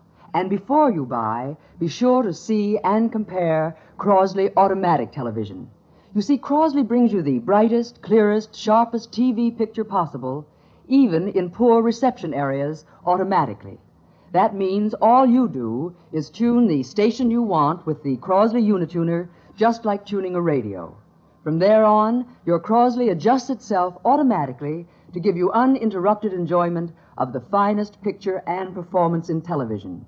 You never have to fuss with controls to keep the picture clear and interference-free. You never have to jump up to adjust the sound. For with Crosley, when the picture's right, the sound's right automatically. But you see for yourself. Watch Crosley Automatic Television in action at your Crosley dealer. In picture, in performance, in the outstanding beauty of its authentically styled cabinets, you'll say Crosley is television at its finest, priced to make you doubly happy.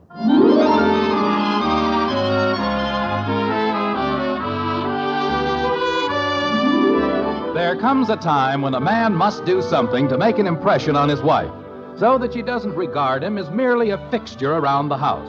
Or so Jim Anderson reasons. It is now 1 hour, 1 shave, 1 shoe shine, and 1 dash of cologne later. Feeling like a million, Jim is homeward bound. The flowers and candy he's ordered for Margaret already on their way. Will these gifts do the job he's expecting? Well, let's see.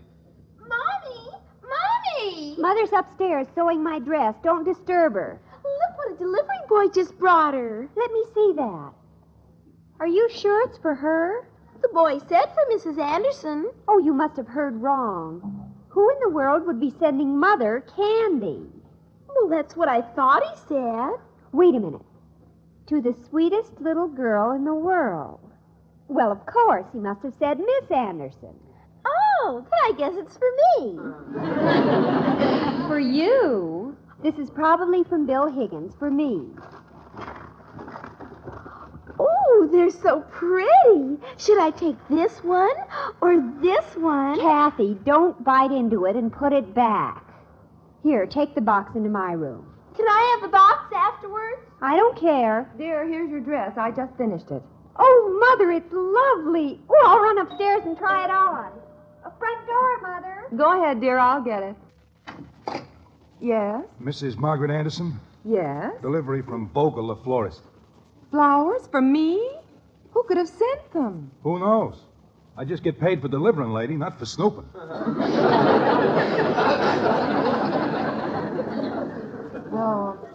Oh, thank you. Mommy!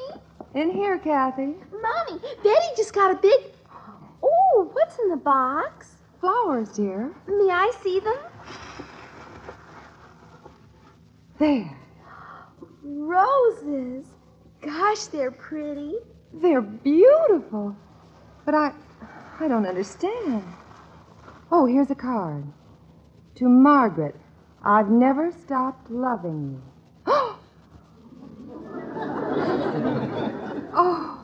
Oh, this is dreadful. May I have one rose, Mommy? The impertinence of the man. Just one, Mommy. The very idea. Ronald Atkins should know better than that. Margaret, I'm home. Kathy, quick, throw these flowers away. Where'll I throw them? I don't care. The trash box, any place. All right, Mommy. Hello, honey. Why, Jim, have you been out?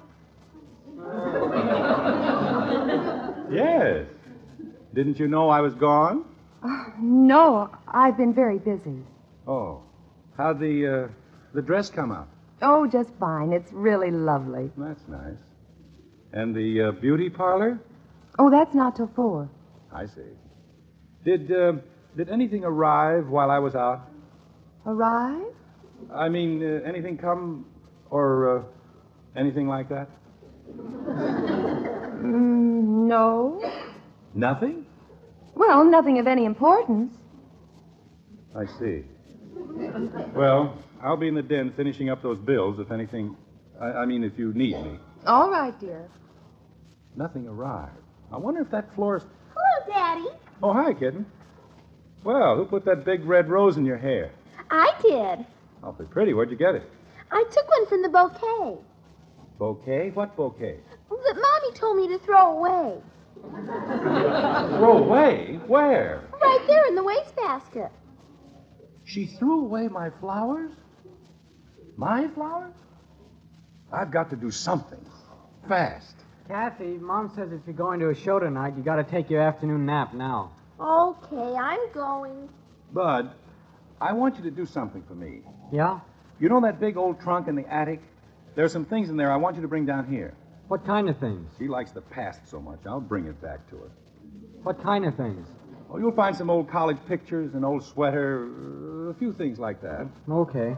What do you want all that stuff for? For fuel, Bud, for fuel. I'm going to try to rekindle an old flame.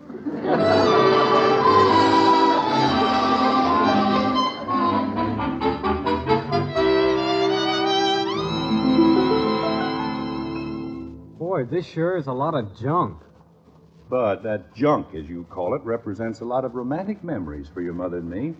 What do you want me to do with these pictures? Oh, well, put them around the room where your mother can see them. I want a reminder of the time we fell in love. How about this old sweater with the M on it? Now, that's my varsity sweater. Varsity sweater? What team, Dad? The squash team. Holy cow, they had a team for squash? Certainly. Was that for growing it or eating it?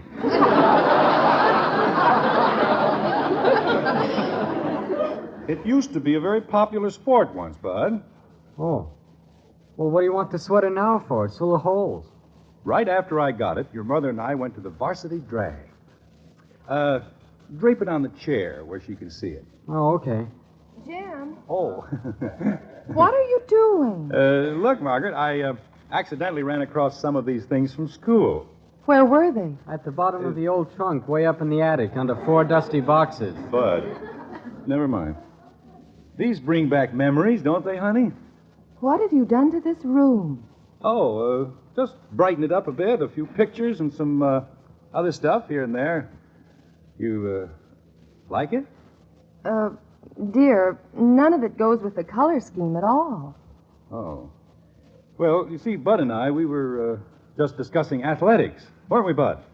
We were? Yes. I was very interested in the wrestling team Bud and the boys are starting in school. Huh? Come on, Bud. Show me that flying mare again. Again? I'll teach you a defense for that hold. Okay. Now, Jim, be careful. Careful. Listen, I can certainly go in for a little vigorous exercise if I want to. Come at me, Bud.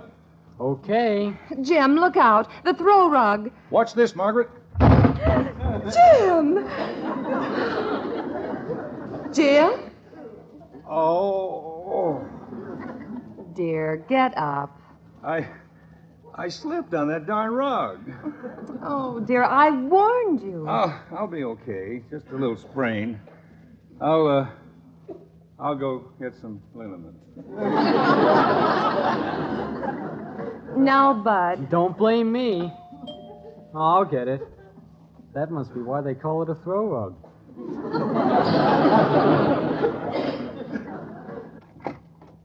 Yeah? Miss Betty Anderson? Yeah.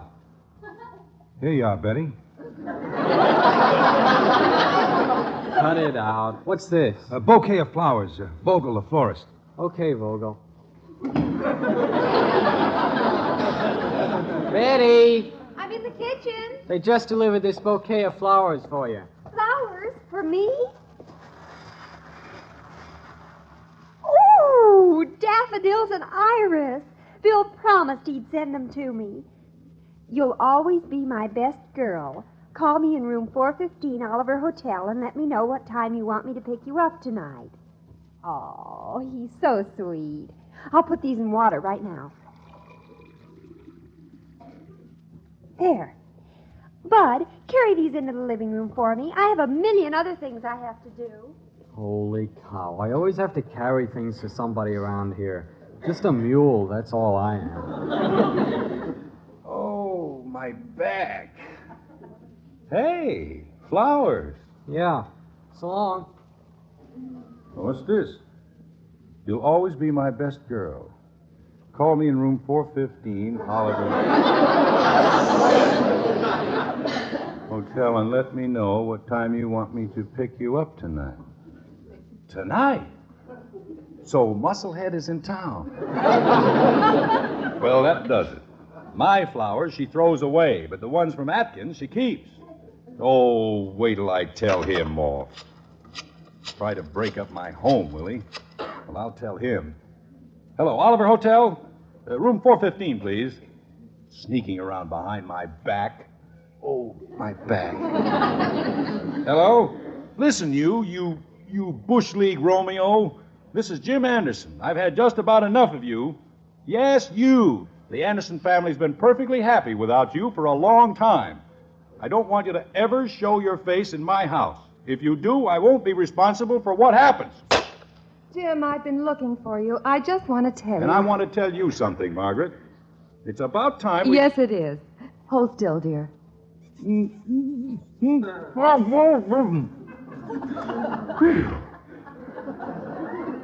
Well, what was that for?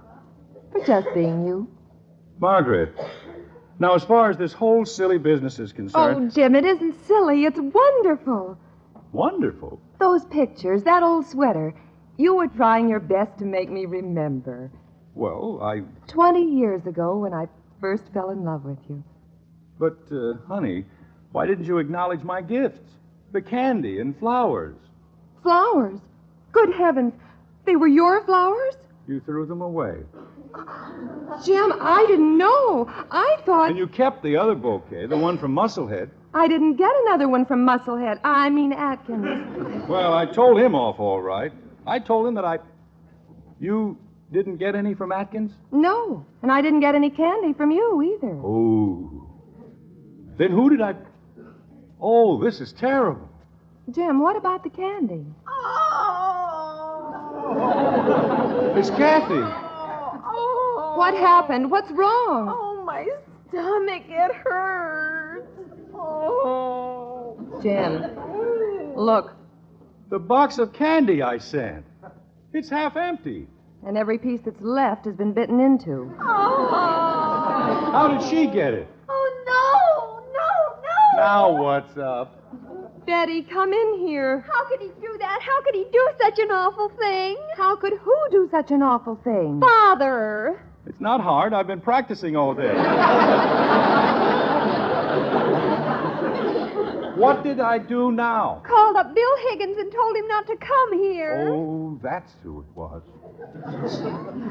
Jim, how could you? Well, I thought it was Ronald Atkins. He called up to break the date, and he never wants to see me again. Now, wait a minute. I can straighten this all out in a jiffy. Betty, get Bill on the phone for me. Oh, honey, I really messed things up today. Broken date, misunderstandings, sprained back, stomach ache. And you did it all for me. Oh, Jim, you're so thoughtful.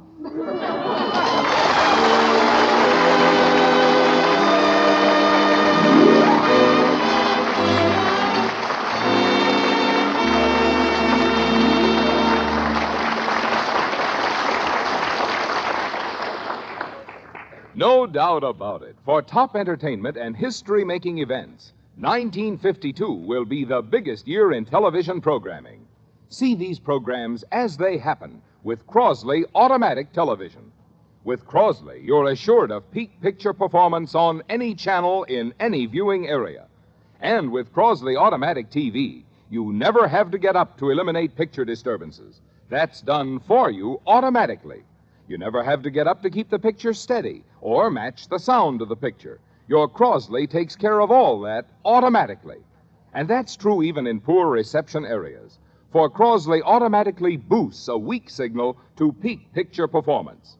At your Crosley dealer, see Crosley Automatic Television. It's television at its finest, priced to make you doubly happy.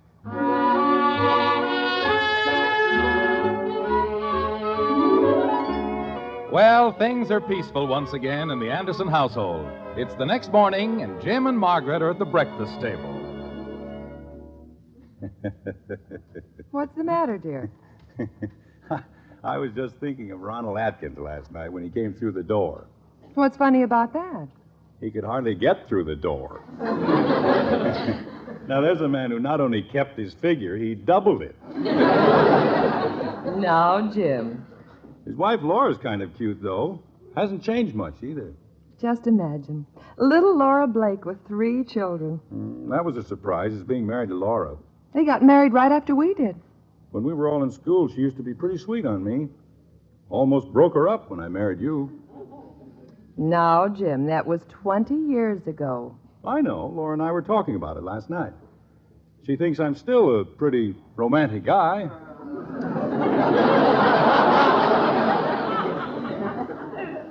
Jim. Yes, honey.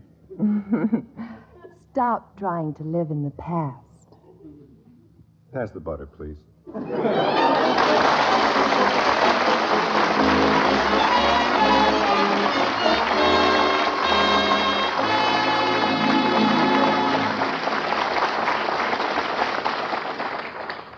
Now, add lovely new color to your home and at the same time enjoy the newest and best in radio reception. See and hear Crosley's popular color-styled radios.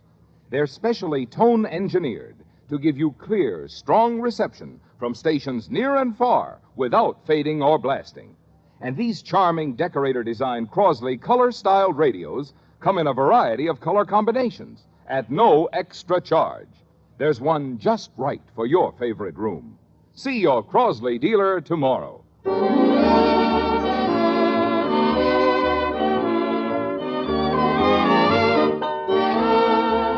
us again next week when we'll be back with Father Knows Best, starring Robert Young as Jim Anderson with Roy Barkey's orchestra. In our cast were Jean Vanderpyle as Margaret, Rhoda Williams, Ted Donaldson, and Norma Jean Nilsson. So until next week at this same time, good night and good luck from the Crosley Division of the Avco Manufacturing Corporation, America's leading manufacturer of today's pace-setting refrigerators, television and radio sets, electric ranges, home freezers, and many other products for happier living. Father Knows Best was transcribed in Hollywood and written by Paul West and Lee Carson.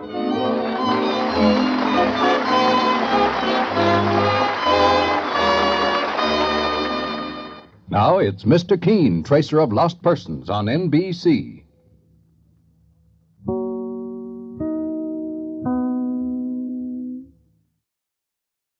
Transcribed.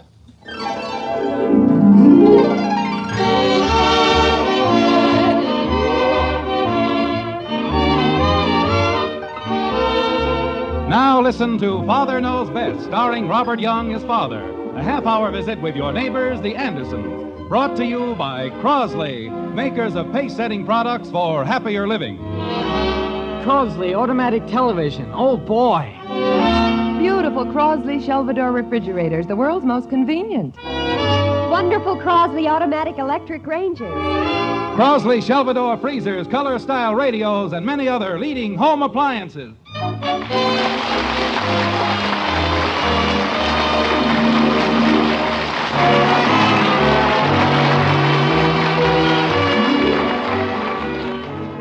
Magnetism, according to Webster, is defined as the power to attract.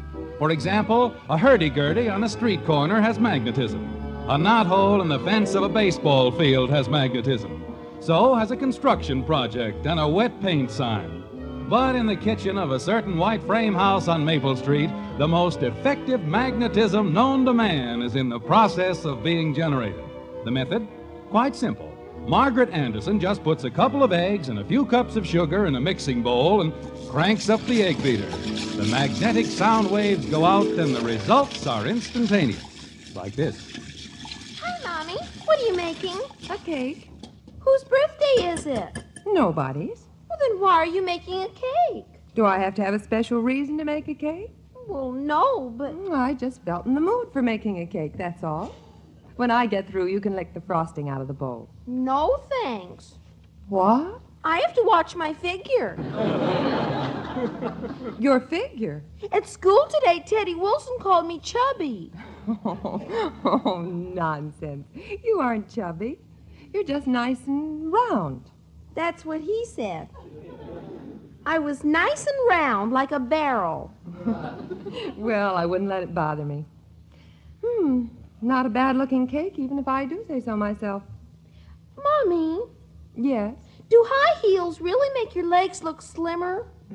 Kathy, stop worrying about it. Hi, Mother. Hello, Betty. Mother, the most wonderful thing is... What's the idea of the cake? Whose birthday is it? It's nobody's birthday. I just took it upon myself to make a cake. I knew it was going to upset the household like this. I'd have made a rice pudding or something. I couldn't eat that either. What do you think, Mother? I couldn't guess. I analyzed Harvey Blake's handwriting, and we're compatible. Isn't that luscious? Analyzed his handwriting? Yes. You know that book I got through the mail? And today in class, I got one of Harvey's compositions, and I brought it home, and I just finished analyzing it. We're soulmates. Well, if the analysis shows it, I'm sure it must be right. Oh, but it does. My writing leans forward and his leans backwards. We're made for each other. Sounds like true love. Don't make fun, Mother. His writing reveals that he's the strong, silent type. Likes to keep to himself, sort of antisocial. And that's good? Of course. Now when we pass each other in the hall and he looks the other way, I won't feel bad. I'll know he's just hiding his true feelings. Mommy. Yes, dear? When I grow up, will I weigh 300 pounds? Kathy, are you still worrying about that? What's the matter with Grumpy Puss? You wouldn't understand. Mother, what in the world? Let's just forget about it. I'll bet I'll look terrible in a bathing suit next summer. What is she moaning about? Oh, somebody happened to call her chubby, and her whole life is ruined. Very, very pitiful. 9 years old and all washed up. You stay out of this. I was only... Children. Margaret, I'm home. Daddy! Hi, Father. Well, what is the feminine faction up to now? Hello, dear. Margaret, I was... A cake. Who's... It's nobody's birthday. How did you know I was going to ask that? I don't know. Just psychic, I guess. Daddy, Yes, kitten. do you love me? Sure, I love you. Will you always love me, no matter what happens? Why, certainly. What's this all about? She's worried about her figure. Nobody asked you. I don't get it. Oh, somebody called her chubby at school, and she's making a big thing out of it. Come here, kitten. Yes, Daddy. You aren't chubby. And besides, I'll always love you. Even if I waddle when I walk? Even if you waddle when you walk. Where's Bud? Over at the Richardsons. I brought home a surprise for him. What is it, Father? Where is it? Come on outside and I'll show you. It's in the driveway. Jumping creepers, a motor scooter. Just what he wanted. Isn't that a dandy? Complete with a bulb horn. Jim, you aren't giving that to Bud. I didn't get it for myself. But he isn't ready for that. Margaret, the boy has to... You yourself have been dead set against it. It was only last month that you told Bud he couldn't have a motor scooter. Well, that was last month. He's older now. Oh, yes. He's aged in the last 30 days. Now, Margaret. No, Jim, I won't have it. But wait till you hear the terrific buy I got on it. It was advertised on the office bulletin board by one of the fellows, and I grabbed it up. He wanted $30 for it, and I talked him into letting me have it for $25. $25? $25? $25? Reading from left to right, yes, yes, yes. Think of the curtains I could buy with $25. Think of the formal I could buy. Think of the... Stop it. Bud will get the scooter, and that will be that.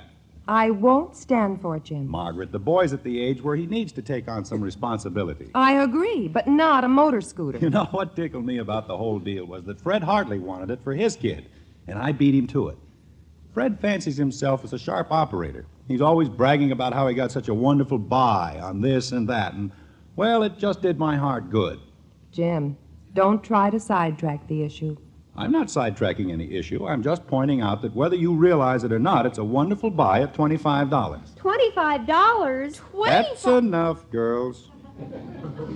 What do you say, Margaret? I've already said it, and that's final. But when the poor kid sees it and then we tell him he can't have it, he'll be heartbroken. He won't see it. You can hide it from him tonight and then take it with you when you go to work in the morning. Oh, but I can just see Bud's eyes light up. His radiant smile, a glow... Stop getting dramatic, Jim. The answer is still no. Hey, where is everybody? Anybody home? That's him now. Hurry, girls. Run in the house and head him off. Go on, Kathy. Quick, Jim. Hide it. Where? Push it into the garage. The garage? Jim, you're just stalling so we'll see it. I'm not. It pushes kind of hard. Well, release the brake or something. I'm trying to, but I don't quite understand where the...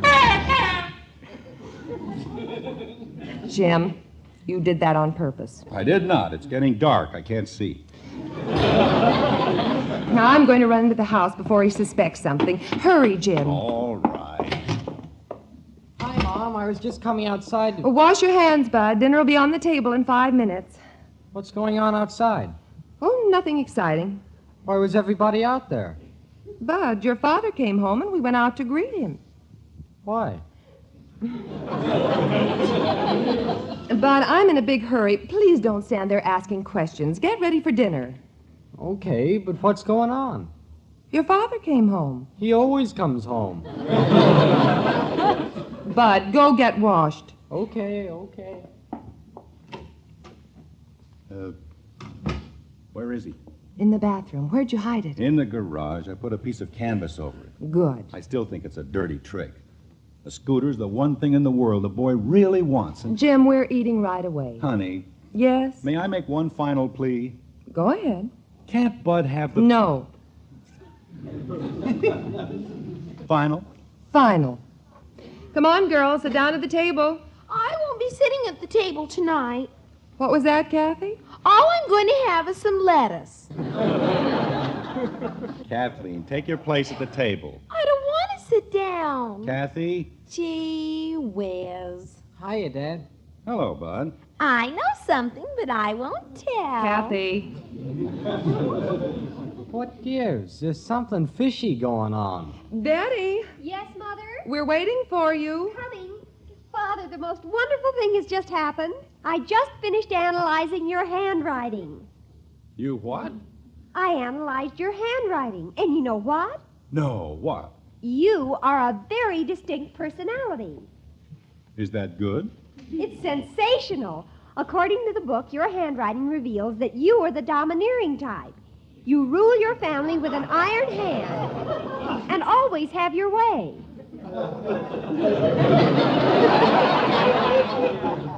Betty, Yes, Father? return the book and get your money back.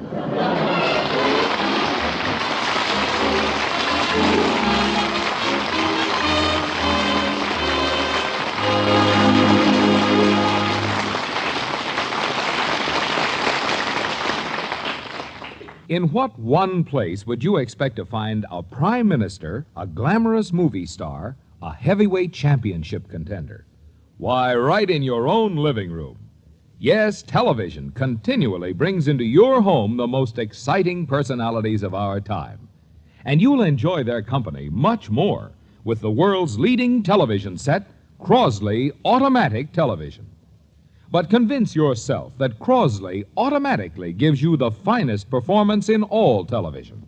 At your Crosley dealer, turn on a set. See how Crosley does these 5 jobs for you automatically. 1, the Crosley automatic power control brings in even distant stations with amazing clearness. 2, the Crosley picture lock automatically gives you the steadiest picture you've seen on any set. 3, the Crosley interference control automatically provides the most disturbance-free picture you've ever watched. 4, Crosley's special antenna selector automatically tunes to the channel you select. 5, Crosley automatically matches picture and sound. When the picture's right, the sound's right, thanks to Crosley's exclusive unit tuner. Yes, Crosley television is 5 ways automatic to help bring you the clearest, brightest, steadiest picture in television. Crosley leads the way in performance, styling, value, and the biggest cash savings in history. So don't wait any longer to enjoy the world of wonderful television entertainment a Crosley can bring into your living room. See your Crosley dealer tomorrow.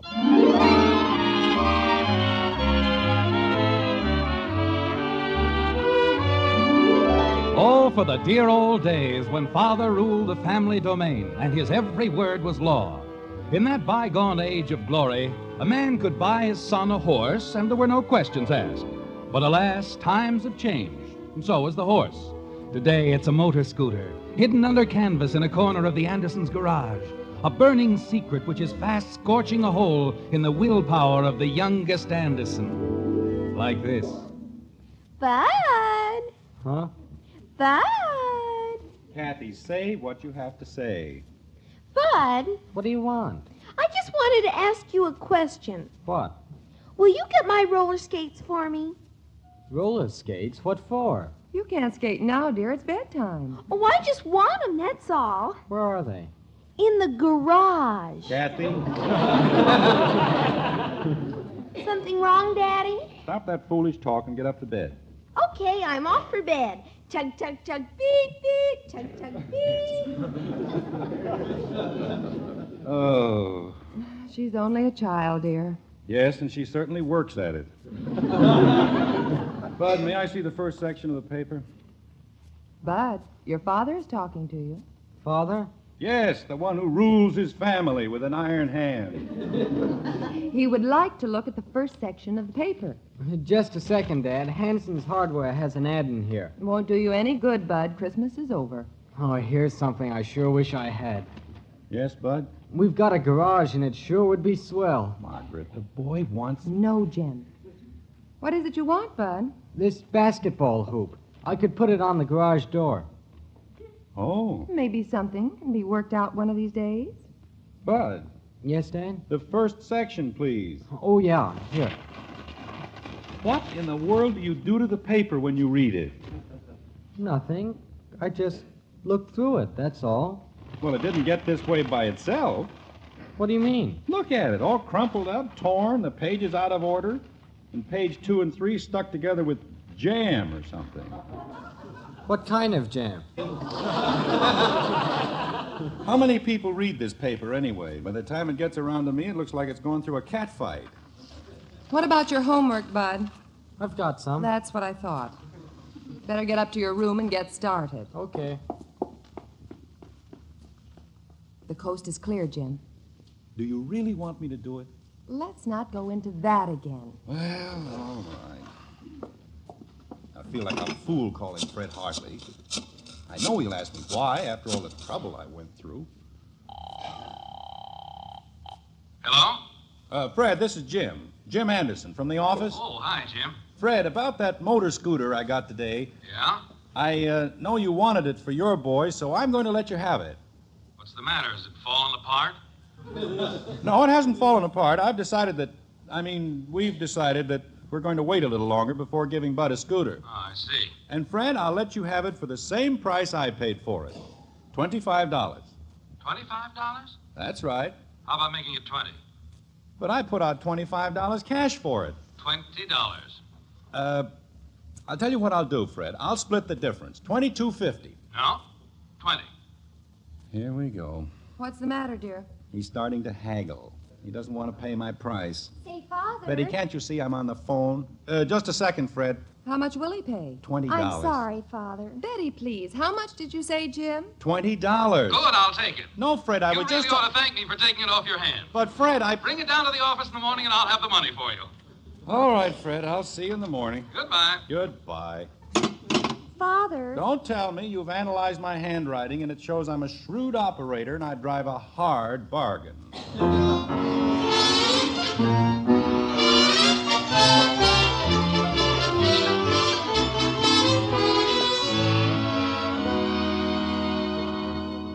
Hi, Mother. What did Father bring home tonight? I don't know. He isn't home yet. Have you had time to iron my blouse? Not yet. Oh, Mother. You know where the iron is, and the cord, and the floor plug. I haven't got time right now. Well, I'm swamped with time. All I have to do is sprinkle these clothes, take in the rest of the clothes off the line, straighten up the living room, mend Bud's pants, and start dinner. I have a whole hour to do it in. But, Mother... Margaret, I'm home. I'm in the kitchen, Jim. Hi, Father. I'll be back in a few minutes. Hello, honey. Hello, dear. Bring home any more surprises tonight? Surprises? Well, I looked at a fur coat for you. What? But I thought it would only lead to grief, so I left it in the store window. Oh, that was very considerate of you, dear. I could just picture what would happen. The fur would make the rest of your clothes look shabby. I'd have to get a new wardrobe. And then with the new wardrobe and coat, you'd want to be seen in the better places. And that would call for a new car. 2 new cars. We'd get into debt deeper and deeper. I'd start working nights to make more money, and then due to overwork, my health would fail, and I'd lose my job. We wouldn't be able to keep our home, and Betty and Bud and you would have to go out and get work. And then finally... Jim. Yes, dear? I don't know how to thank you for not buying me that fur coat. Oh, it's nothing that any thoughtful husband wouldn't have done. Oh, how'd you make out with Fred Hartley? He has the scooter. $20? $20. It nearly broke my heart. Jim, after all, you only lost $5. I'm thinking about Bud. It doesn't matter to him, dear. This whole thing has come and gone without Bud knowing anything about it. I know, but I figured it would be one of the real big events in his life. Like the time my dad gave me my first 2-wheel bike. Oh, I remember the day, Jim. He rode it over to my house. That's right, I did. And then we went riding through the park with me on the handlebars. And to show off, I rode no hands and we plowed into a park bench. But I didn't mind. I'll never forget how tenderly you picked me up. Then you held my hand and looked into my eyes and said, "Hey, Dad." Hello, Bud. Well, back to reality. I'm going out and haul in the rest of the clothes. Say, Bud, Yeah, Dad? Pull up a chair. What's the matter? Something wrong? No. Should there be something wrong? No. But what is? Sit down, Bud. Okay. Now, this is just something between the two of us. Here. $10? I want you to have it. But, Dad... I had sort of a refund on a little deal today, and I want to split it with you. That's your half. What's the catch? No catch. You mean I don't have to clean the basement for the next 12 years? No, nothing like that. I know. I have to keep the car washed and polished until 1953. Bud. Yes, Dad? Can't I just give you $10 with no strings attached? Well, sure, but... You mentioned something about wanting a basketball hoop. Now, maybe you can get a new basketball, too. I'll sure find a place for it, Dad. Thanks a lot, but I still don't... Hello, Daddy. I didn't know you were home already. Hello, kitten. What was that Bud just put in his pocket? Nothing. I'll see you later, Dad. Mm-hmm. What was it, Daddy? It looked like money. Here you go, Kathy. A dime for me? For you. Besides my regular allowance? That's right. Gee, Daddy, you sure are. What am I supposed to do for it? I must have a reputation for being an awful tightwad. Oh, I didn't mean that, Daddy. Can't I just give you some money because I want to? Oh, thank you. You're a wonderful Daddy. Thank you. You're the best Daddy in the whole world. Hearing you say that, Kathy, is worth all the dimes in the world. I mean it, Daddy. I know you do. How much did you give Bud? Never mind. Kathy, open the door for me. Oh, all right, Mommy. This basket of clothes is heavy. Here, let me help you. Thank you. Kathy, why don't you go out and pick up the clothespins I dropped on the ground? I knew I wasn't getting this dime for nothing. Margaret, I feel a lot better. I eased my conscience with Bud. How much did you give him? But, Jim, you didn't have to feel obligated to him. How much did you give him? I know I wasn't obligated, but the whole matter straightened out, and I'm relieved. How much did you give him? Kathy, it's no concern of yours. Was it about the motor scooter? Kitten, be a good girl. Didn't I just give you a dime? Yes. Well? The water pistol I want costs $0.25. All right. Here. Thank you. What a shakedown. I didn't ask you for it. I know, but if your methods ever get around, you'll be up for investigation. Kathy. Yes, Mommy? The clothespins, remember? But I've got something real important to do, Mommy, and... I'm going to iron my blouse now, Mother. Not now, Betty. It's time for you to set the table. Chomping creepers. All right. Come on, Kathy. You've got to help. Oh, I've got to pick up those clothespins. Who was that magician that could disappear in nothing flat? Houdini. There went the new champ. Hand me those dishes, will you please, Father? Mm-hmm. Here you go. Thanks. Analyze any interesting handwriting lately? Oh, that. I tried it out today on Ray Miller, but it wasn't very successful. Poor fella can't write? Father. Well, you sound as if something went wrong. It goes back to last week. Ray said he'd take me to the basketball game this Friday night. No problem there. Then during lunch period today, he wrote me a note. And you analyzed his handwriting? Yes. And the analysis didn't work out so well? Oh, yes, it worked. Betty... According to Ray's style of writing, he's romantic and extremely affectionate. That's bad?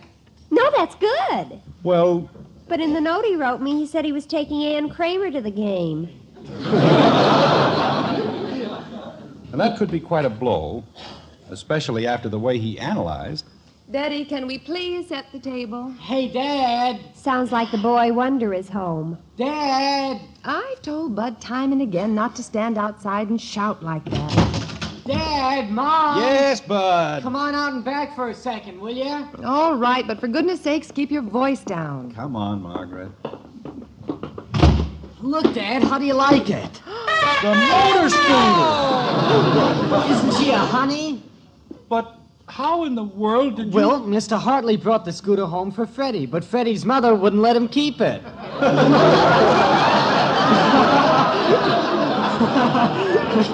Can you imagine a thing like that? Yes, I can imagine a thing like that. And you know that $10 you gave me, Dad? Don't tell me you got it for $10. No. Oh. Benny Thompson made the deal, and I went 50-50 with him.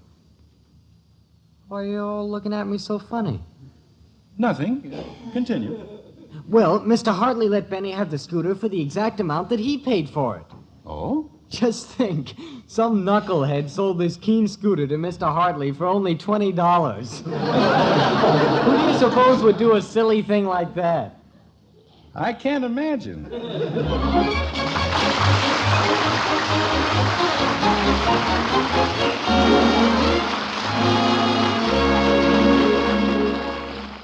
With so many makes of television on the market, how can you tell which is best? These important facts about Crosley automatic television can help you decide.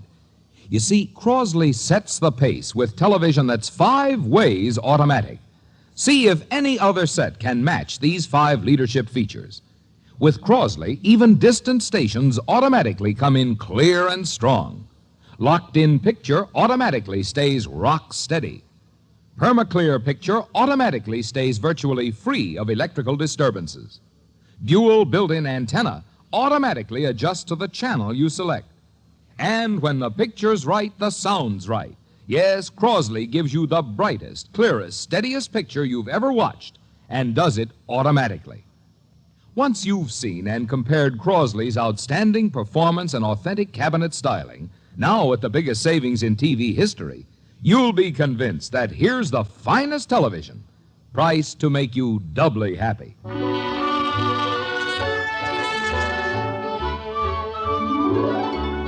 Dinner is a thing of the past at the White Frame House on Maple Street. The younger Andersons have gone their way, while Jim and Margaret, who are still at the table, sit leisurely back and enjoy a quiet second cup of coffee. Another piece of cake, Jim? No, thanks. You know something, Margaret? You're wonderful. Careful, Jim. Don't lose your head. I mean about the scooter, letting Bud keep it. Oh. He's really living. Well, I guess the way everything turned out, he was meant to have it. It'll be a wonderful experience for him. And that partnership isn't a bad idea either. Bud needs to know a little about sharing something with somebody else. Not that he doesn't do it at home, but here it's sort of forced on him. And as I mentioned before, he can use the added responsibility. It becomes a regular little business venture. It'll sharpen him up. Say, Dad. Yes, Bud? Can I have $1 for gas? $1 for gas? This new gadget, Jim, doesn't run by rubber bands. All right. Here you are. Oh, yeah, and I'll need another $1 to get the taillight fixed. It's broken? It was that way when we got it, and you have to have a taillight. It's the law. Okay, if you have to have it. Here you are. Say, just a minute. What's the matter? I understood that this was a partnership. It is. Then how about your friend Benny putting up his half? Oh, but it doesn't work that way, Dad. What do you mean? You each own half the scooter, don't you? Yeah, but the half I own has the tail light and the gas tank.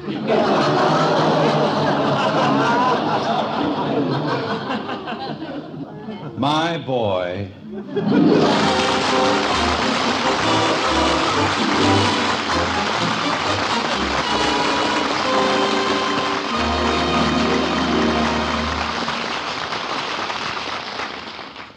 What happens when an electronic engineer teams up with an interior decorator to brighten your radio listening? Crosley color-style radios are the happy result.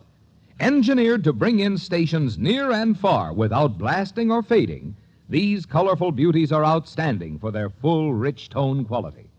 Crosley color-style radios come in a wide selection of color combinations and sizes. There's one just right for every room in your home. See Crosley's lovely color-style radios at your Crosley dealer tomorrow.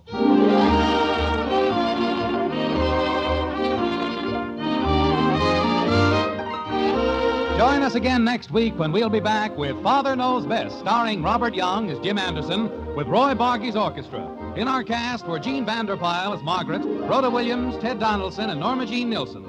So until next week at this same time, good night and good luck from the Crosley division of the Avco Manufacturing Corporation. America's leading manufacturer of today's pace-setting refrigerators, television and radio sets, electric ranges, home freezers, and many other products for happier living. Father Knows Best was transcribed in Hollywood and written by Paul West and Dick Conway.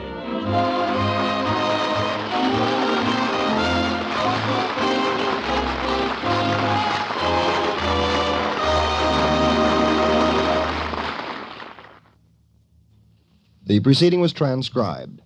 Mr. Keene, Tracer of Lost Persons, brings you Mystery tonight on NBC. Now listen to Father Knows Best, transcribed starring Robert Young as Father.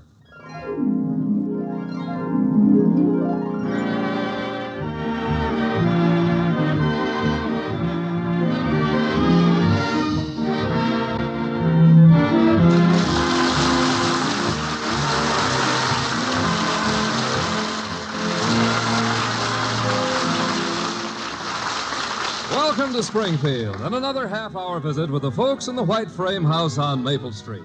Sit back and enjoy life with the Andersons, Kathy, Bud, Betty, Margaret, and Jim, as the head of this typical American household again sets out to prove that Father knows best.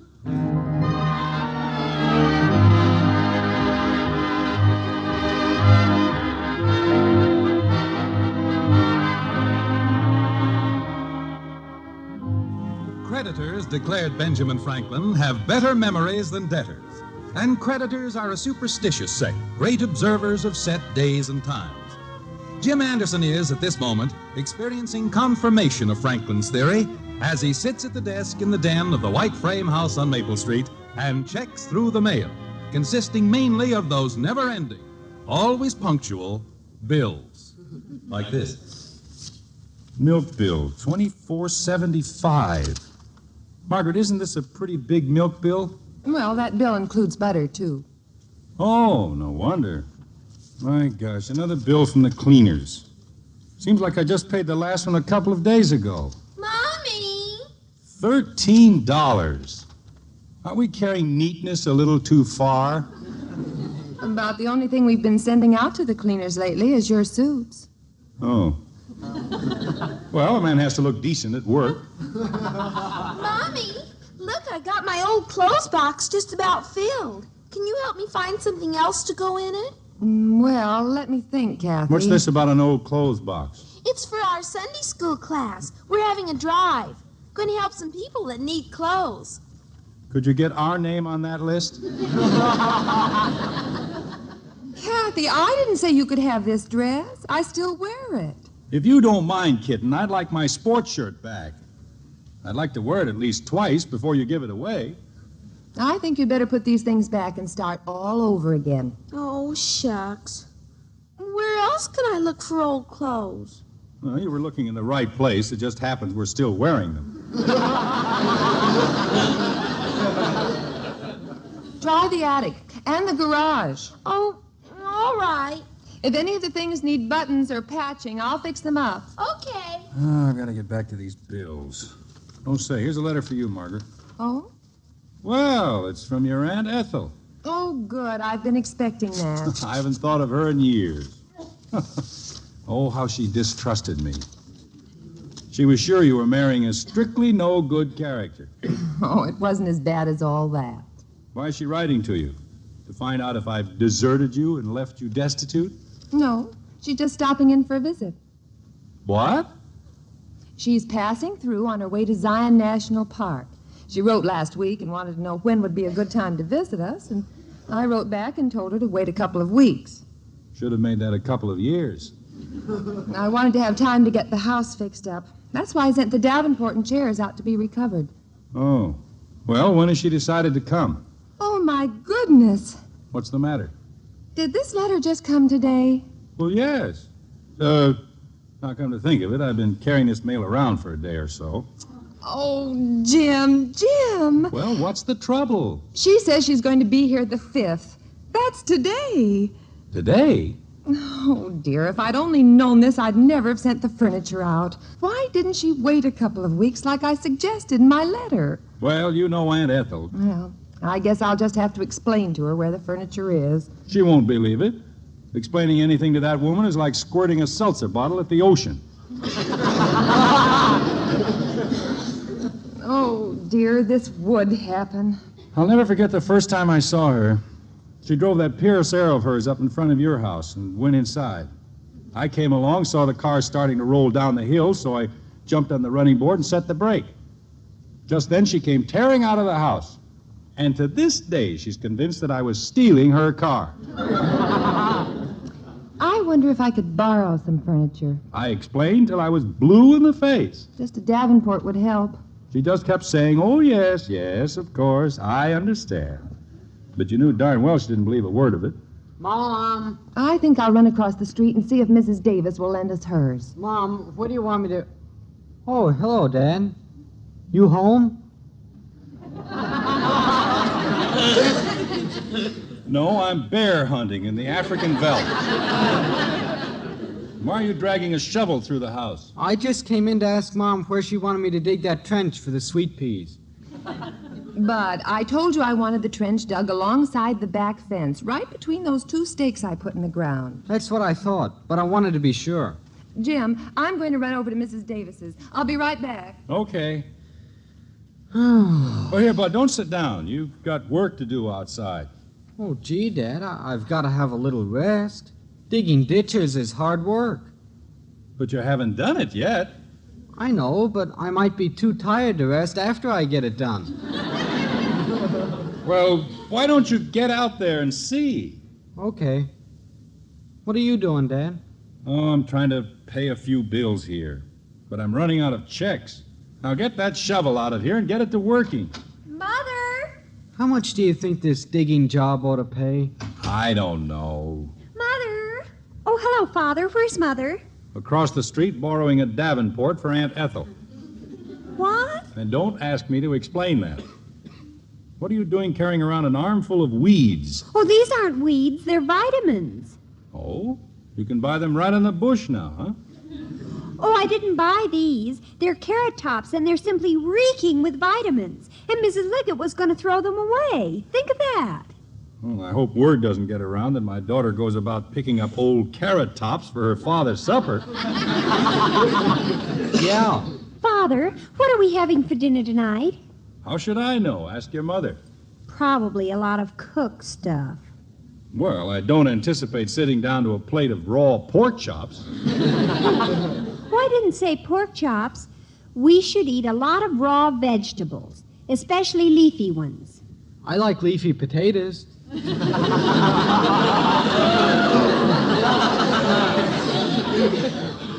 Ralph said that we... Oh, it's Ralph again. Well, Ralph is a very intellectual young man. He's utterly crawling with brains. Well, I knew there was something wrong with him. Ralph says we're all dying of malnutrition and don't know it.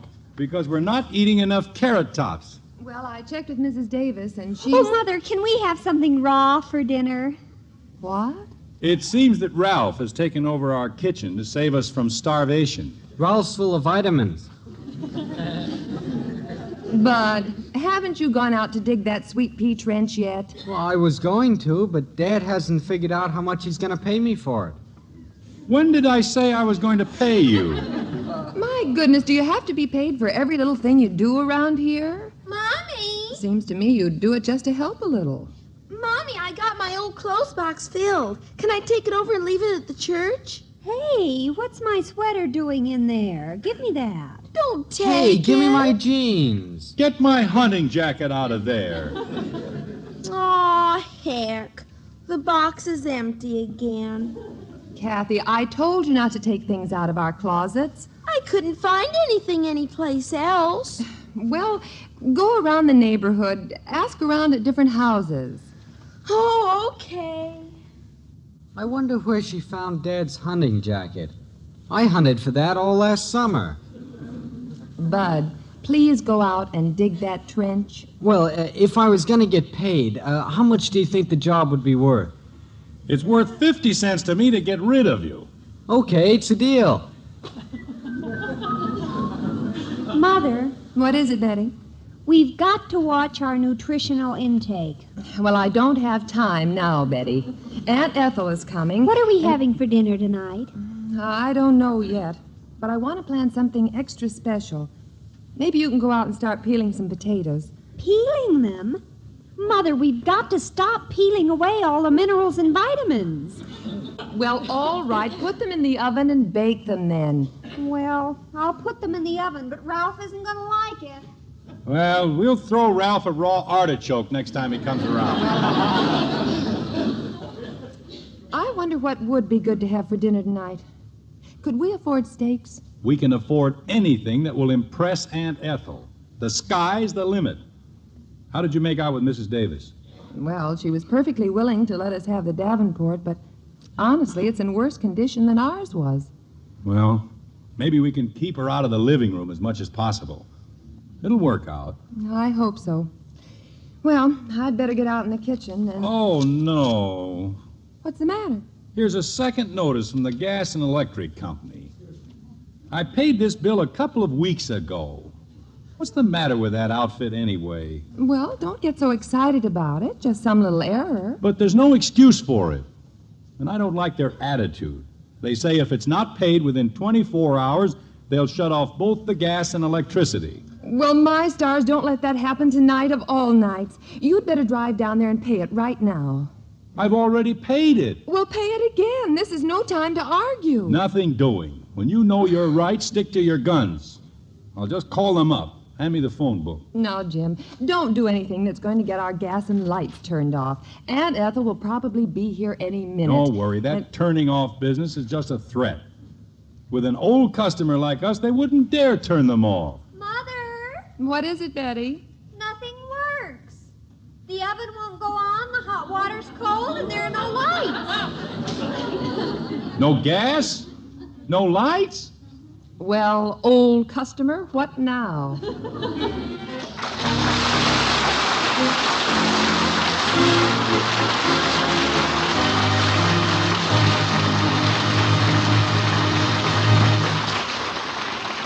The Andersons will be back in a moment. It used to be said that the pen was mightier than the sword.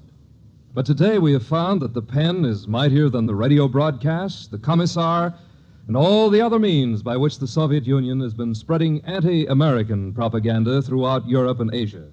When the pen is in the hand of friend writing to friend, of son writing to father, of cousin writing to cousin, when it tells the simple, honest truth about the way Americans live, work, and think, it can undermine a mountainous barrage of false propaganda.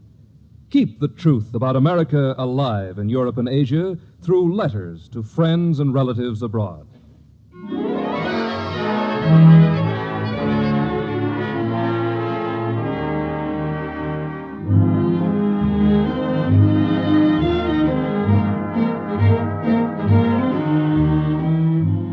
When you know you're right, stick to your guns. A worthy motto which Jim Anderson has accepted and even given a modern and practical application as follows. If you've paid the light and gas bill once, don't pay it again. Ah, yes, the white frame house on Maple Street has become the watchtower of principle and rugged determination. It is also a watchtower with no gas or lights. With Margaret's Aunt Ethel due for a visit, this shortage of facilities seems to have Jim and Margaret on the horns of a fair-sized dilemma. Like this. If there's anything that burns me up, when I pay my bills on Dear, time... I don't run the power company. It's a matter of principle, Margaret. When I have these stubs to prove it... Hey, Dad, where's the shovel? I've got it right here in my checkbook. What? What do you want, Bud? I think I left it there in the den. For goodness sake, where are you, Bud? Here, outside the window. Oh, there's the shovel leaning against the lamp. Oh, that's a perfect place for the shovel. You gonna be needing it, Dad? Well, I might want to spade up the living room. You're kidding, aren't you? Of course, Bud. Come and get it. Now, Margaret, if I... Hand it to me through the window, will you, Dad? Bud, we're trying to talk in here. Besides, we can't hand it through the screen. I'll get a screwdriver and take the screen off. Bud, come in the house and get the shovel. Okay. Jim, I should be starting dinner. All right, I'll call the power company. I'll pay the bill, but wait till I go down there tomorrow morning. If it weren't for your Aunt Ethel, I wouldn't do this. I'd sooner... Hello. This is James Anderson, 607 Maple Street. Our gas and lights were shut off by mistake. Will you send a man out right away to turn them on? Not tomorrow morning, tonight, right now. Daddy! Shh, he's telephoning. Well, this is urgent. It's an emergency. Thank you. What did they say, dear? All the men are out. They're going to get somebody here as soon as they can. Look, Daddy, I got some clothes already from the Phillips. Yes, kitten. Now let's get things spruced up a little. Tidy up the front yard. I got a fur muff and a pair of overshoes and some old football pants. Well, that's going to make a beautiful outfit for somebody. Now run along, Angel. I'm going to get a lot of stuff, boy. Margaret, what time does Aunt Ethel's train get in this evening? She isn't coming on the train, dear. She's driving. Wouldn't you know that of all days Aunt Ethel would pick this particular day? I'll bet she ignored your letter on purpose. Plans to sneak up on me. Oh, it's not that, dear. She predicted I'd never amount to a hill of beans. Wouldn't she be tickled to find us flat broke? Don't be silly. Well, I'm going to pull a surprise on the old girl. We'll solve the living room furniture problem and the gas and lights with one brilliant strategic move. We'll take Auntie out to dinner. The most expensive place in town. I'll really splurge. Jim. I'll buy her an orchid corsage. We'll go to the theater, get the best seats. Jim. Later, we'll take her to a nightclub, ringside table. I'll have the orchestra play her favorite tune. Money will flow like water. I'll show Aunt Ethel how wrong she was about me. Jim, how much money do you have with you? Oh, I've got, for Pete's sake, 39 cents. If you're going to have money flowing like water, it isn't going to be very deep. I forgot to cash a check today. Do you have any money? I bought groceries today. I have 12 cents. Margaret, there must be some money in the house someplace. Well, Kathy dropped a nickel down the furnace last winter. Betty! I'm in the kitchen, Father. Do you have any money? No, but we have some maple syrup. Maple syrup? What do you want honey for? I didn't say honey, I said money. Oh, no. I had to chip in to help Ralph buy some new spark plugs. Oh, great. Dear, maybe Ed Davis could cash a check for you. Ed's out of town, and I don't even have a check. Hey, Mom. Where are you, Bud? At the window. There's a car out in front and a lady looking at the front of our house with binoculars.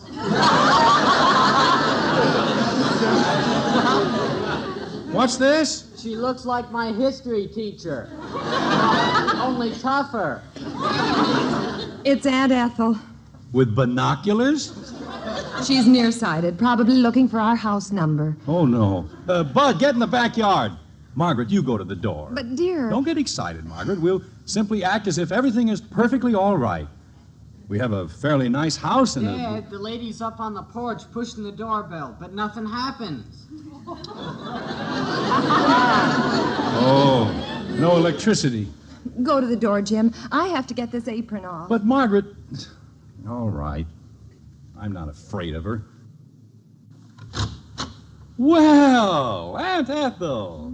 I broke my glasses in Baltimore. Is that you, James? Sure. Come on in, Auntie. Why, I swear you look younger than you did 20 years ago. Oh, thank you. Let me take your coat, Auntie. Well, you haven't aged much, James. Of course, you never were one to worry.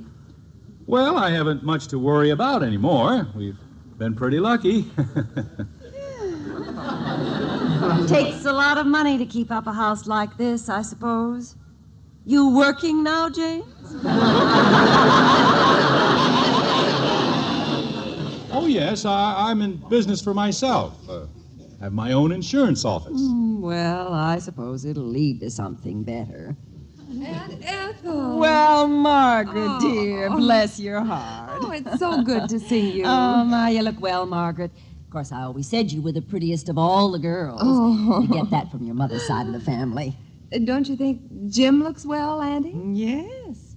And he says he's doing well, too. Oh, yes, Jim's done very well. You rent this house, do you, James? Oh, no, it's ours. We bought it. Oh, well, you changed, I guess. The last time I saw you was before you were married, and you just pawned your saxophone to pay your room rent. Well, it's pretty hard now to believe that anything like that ever happened to me. Well, what would you like to do, Auntie?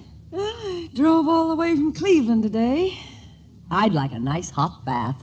Hot bath? Why don't we all get in the car and take a drive around town? No, I think I'd like a nice hot bath first. We have a little problem, Auntie. You see, the hot water heater broke down just this afternoon. The man's on his way out to take care of it. I'm awfully sorry. Oh, well, don't worry about it. Well, I'm glad you understand. No, just heat up a kettle of water on the kitchen stove. Just a minute. The trouble with the water heater is the gas, you know. For some reason, the gas isn't coming through the pipes. No gas? Pipes seem to be stopped up someplace. The man will be here any minute. Oh, Father, guess what? I found some money for you.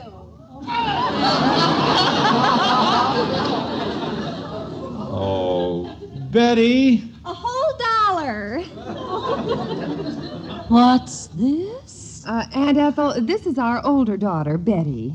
Well, she's a pretty girl. Oh, how do you do? Mother's told me so many nice things about you, Aunt Ethel. Really?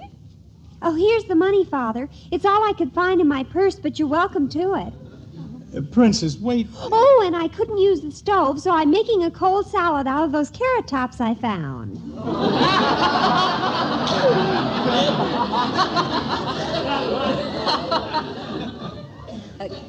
Carrot tops? Well, Aunt Ethel, you see... This is going to be the best meal we've had in weeks. You're all going to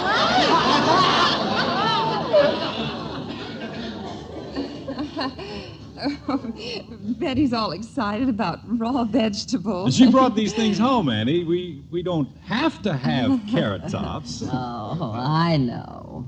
We can have anything we want. This is just a fad, you know. Oh, yes.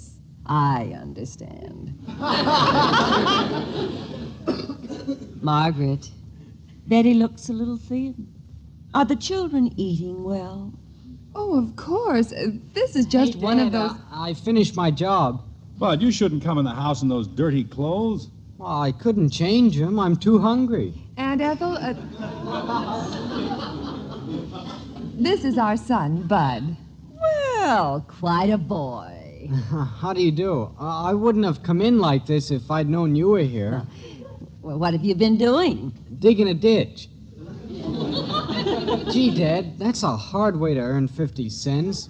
When a guy's hungry. But I didn't tell you that you... Somebody's knocking on the front door. I'll get it. Margaret, isn't Bud a little young to be working on the streets? Auntie, he was digging a ditch in the backyard so I can plant sweet peas. Believe me, Aunt Ethel, we don't eat carrot tops. I didn't send Bud out to earn 50 cents. We have plenty of everything. I'm doing fine. Hi, Daddy. It was me at the door. Gee, the neighbors were real nice to me. Look at all the swell clothes I got around the neighborhood.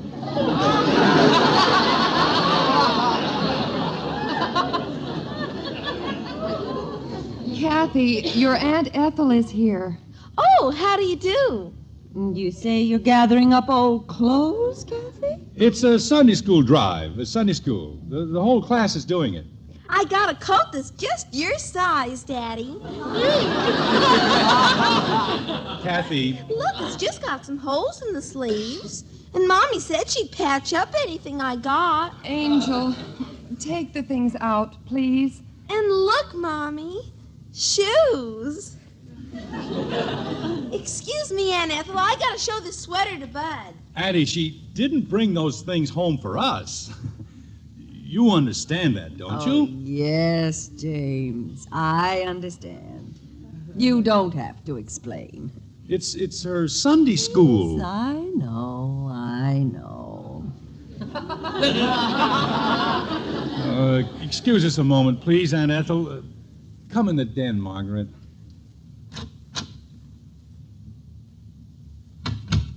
Don't tell me, Jim. I know. Margaret, what am I going to do?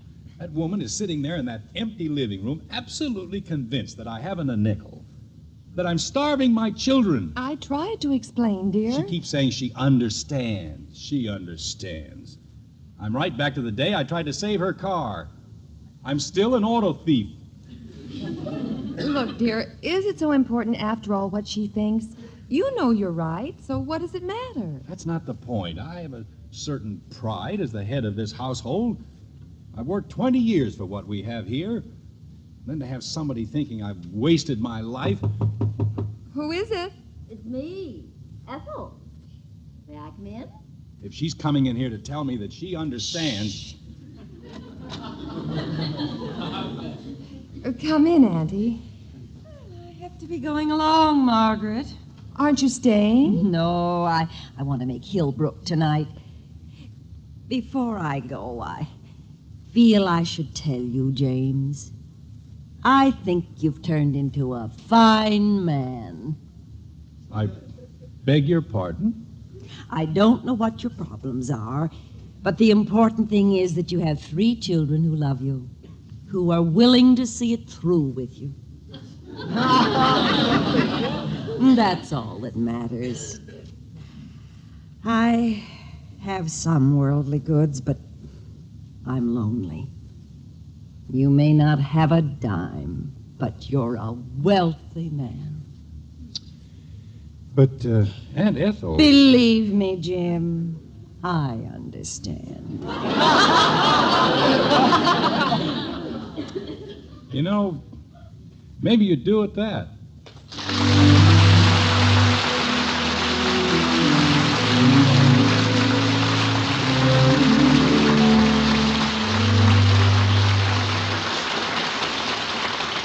The Andersons will be right back. If you're writing a letter overseas, remember that you can refute Soviet propaganda charges by including some simple, homely truths about the way you and your family live. Before you seal the envelope, stop a moment and ask yourself, will my letter from America make a friend for America?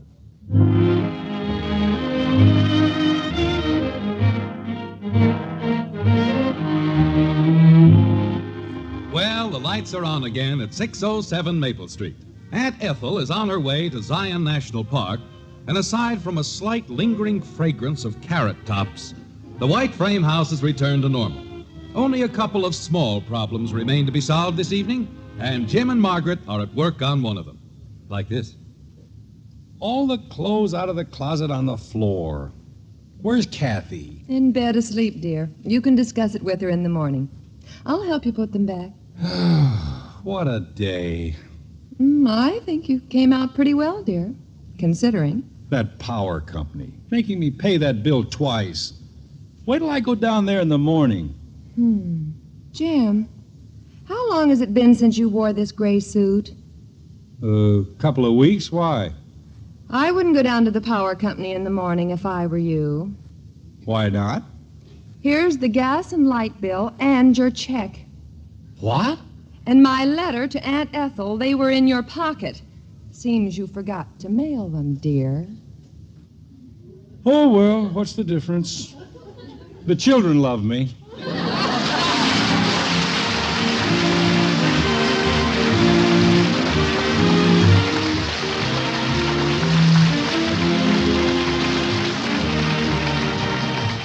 Join us again next week when we'll be back with Father Knows Best, starring Robert Young as Jim Anderson.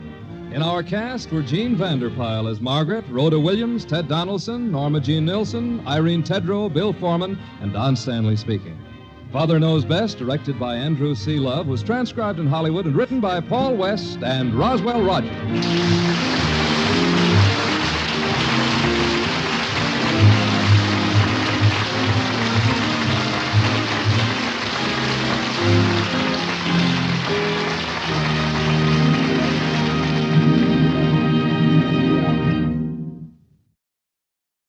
Mother, are Post 40% bran flakes really the best tasting cereal of them all? Well, your father says so, and Father knows best.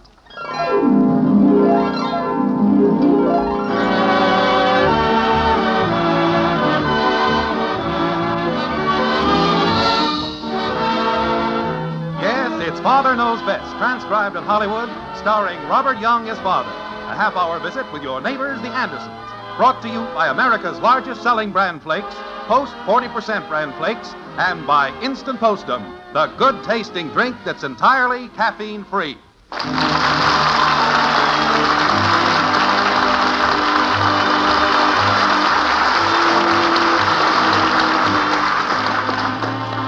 A wedding ring has quite generally been considered the key to bliss and happiness.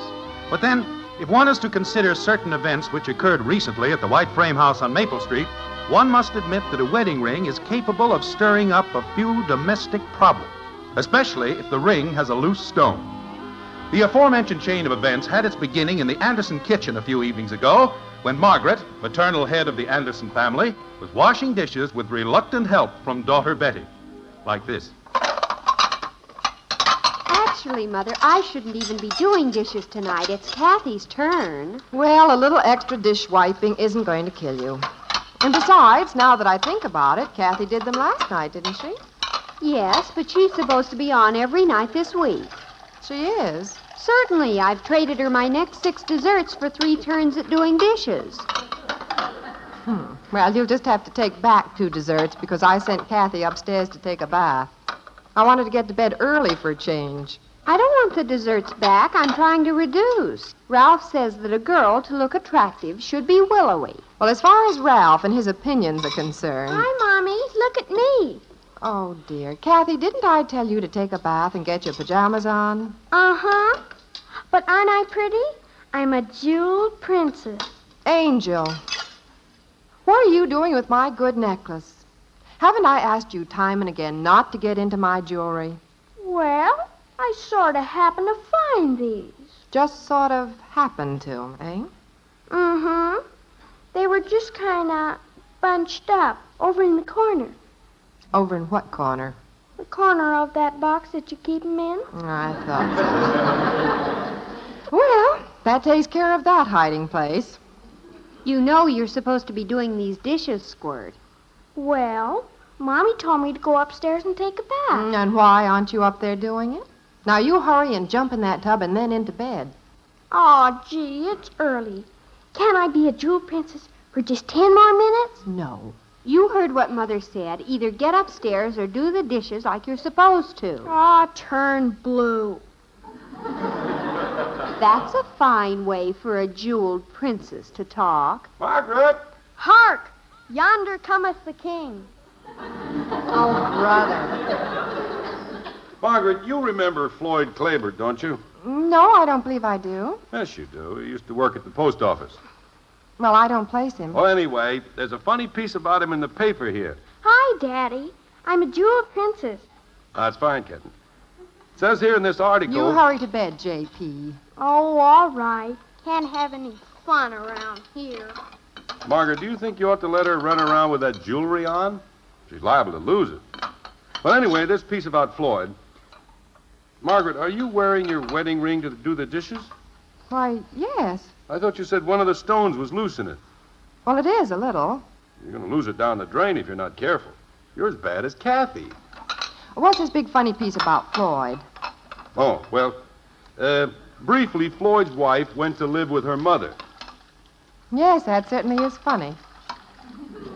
Well, the funny part is the way the whole thing started. She was having him hang a picture for her, and she kept changing her mind where she wanted it. And he kept pounding nails, and finally he pounded a big hole in the wall. Plaster, everything fell down. May I go now, Mother? Not yet, Betty. We're not through with the dishes. Are you interested in hearing this or not? Oh, I'm listening. So anyway, old Floyd refused to fix the wall. Said it was her fault. She claimed the hole in the wall caused a draft, which was undermining her health. So he told her to move someplace where it would be healthier. And so she did. Is that all of it? Yeah. Beats me how people can let themselves get worked up over some little insignificant thing. Just let it run away with them. Let's hurry and get these done, Mother. I've got some studying to do. All right. Better watch that ring, Margaret. I know, dear. I'll be careful. I just mentioned it, that's all. Yes, dear. Dad! Yes, Bud, I'm coming. That soapy water makes things pretty slippery, you know. Yes, dear. I suppose I should take the ring off. If anything happened to it now, I'd never hear the last of it. Mommy. Kathy, what are you doing down here? I told you to take a bath. Well, the plug thing in the bathtub is stuck again. And the water just keeps on running out. Oh, all right. Well, I'll go up and fix it. Finish the dishes, Betty. You better help me finish these, Squirt. You're getting off easy as it is. I couldn't help it. Mommy told me to go upstairs. Betty, telephone! I'm coming. Finish the dishes, Shrimpbo. Oh, I don't have to. A ring. Boy. Da-da-da-dum. Da-da-da-dum. Say, Margaret, Hi, Daddy. Oh, hello, kitten. I thought Mother was out here. She's upstairs plugging the tub. Doing what? Fixing the bathtub so the water won't run out. Oh. Well, when she... Wait a minute. What ring is that you've got on your thumb? I think it's Mommy's. How do I look in it? Married? Give it to me. I'll fix that loose stone right now. No use taking chances with a thing like that. Can I help you fix it, Daddy? No, you stay there and work on those dishes. I'll be in the den. Darn old dishes. Hey, Bud. Yeah? See if you can find me some tweezers. I've got a little stone setting to do. I thought you were going to help me with my arithmetic. I can do both. There's probably some tweezers upstairs in the bathroom. Better not drop that ring down the furnace vent. I won't. Now get the tweezers. Okay. Hey, Mom, when you come down, bring some tweezers with you. No. Go up and bring them yourself. She'll bring them down. And besides, I got to get these problems. Listen to this one, Dad. I think they must have it wrong in the book. I wish you'd get those tweezers. If a locomotive traveling 75 miles an hour goes from point A to point B in 9 hours and 45 minutes, how long will it take the locomotive to make the same run traveling at 30 miles an hour? Well, what's wrong with that? Well, if the train can do 75, why do they want to cut it down to 30? The engineer must have rocks in his head. But they merely made up that problem as a Boy, mathematical... the stuff they try to cram into you at school nowadays. Well, look, Bud. Are you in the den, dear? Yes, we're in here. Who was it that wanted the tweezers? Dad does. I've got a little repair job here. Well, there's some repairing you can do upstairs, too. I can't get the stopper in the bathtub to work. All right, I'll go up and take a look at it. Bud, get me a screwdriver and a wrench and bring them upstairs. But I've got to get this arithmetic. Hurry up, Bud. Holy cow. I have to do everything around this joint. Hi, Mommy. Is the bathtub okay now? Not quite, Angel, but your father's gone up to fix it. So you run upstairs and get undressed. Right away. Okay. Has Betty finished the dishes? No, she's on the phone. Probably talking to old Ralph. Oh, dear. Well, you run upstairs. I will. Pretty soon. Here's Mommy's ring on the table. Da-da-da-dum. Da-da-da-dum. What are you doing here in the den? I thought I told you to finish the dishes. Well, Mommy told me to go right upstairs. Well, why don't you do it then? I'm going. Da-da-da-dum. Da-da-da-dum. Mother! I'm out in the kitchen. Come out here if you want to talk to me. Mother, I was just talking to Ralph on the phone, and he wants me to meet him at the library. Well, the dishes aren't done yet, you know. But, Mother, I told Ralph I'd Well, if meet there's him still time after we get these everlasting dishes done, fine. Creepers, it'll be too late then. Ralph will think I stood him up deliberately. Janie Ligger will be at the library, and he'll start looking at her. Then she'll pretend she's afraid to walk home alone, so he'll offer to drive her home. Well, if Ralph's no more dependable than that, it's high time you found it out. They'll probably take a moonlight drive. Oh, stop it. There's no moonlight tonight. That's even worse.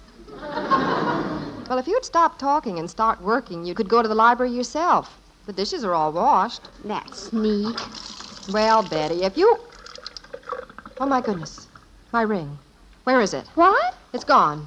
I must have knocked it into the water. And now it's gone down the drain. Are you sure? Well, it's not on the windowsill. I put it right here. Maybe it fell on the floor. Well, I can't see it anywhere.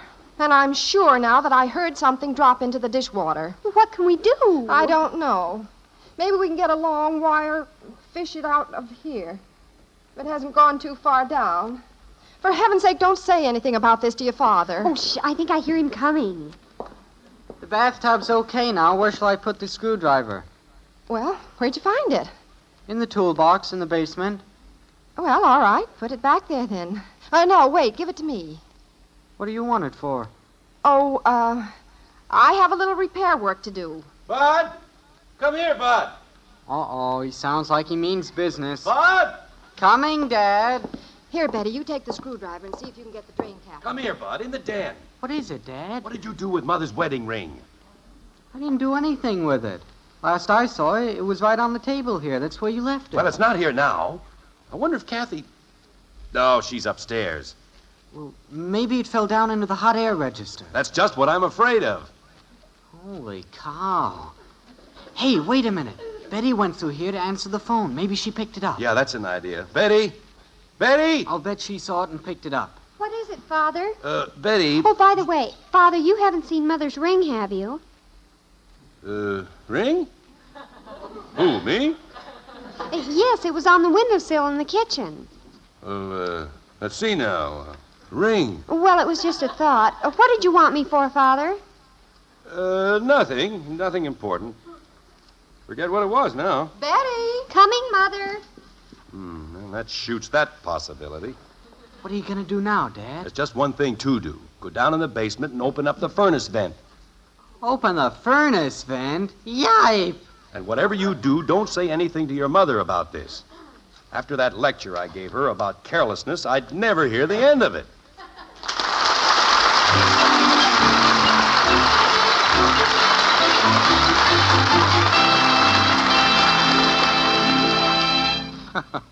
Kathy may be humming the wedding march, but I know that both Margaret and Jim Anderson are singing the blues. And mothers, if you want to keep your family singing happily, be sure to give them a good breakfast every morning. It's more than likely that you mothers know that bran is good for the whole family because it provides those important keep regular benefits. Perhaps you've tried it in the past and found that the family wasn't too keen about its flavor. Well, here's good news. Something wonderful has happened to bran. Just try the new Post 40% Bran Flakes, and you'll see. Yes, Post 40% Bran Flakes now have a wonderful new flavor, a magic oven flavor, and crisper, tempting texture that makes them downright delicious.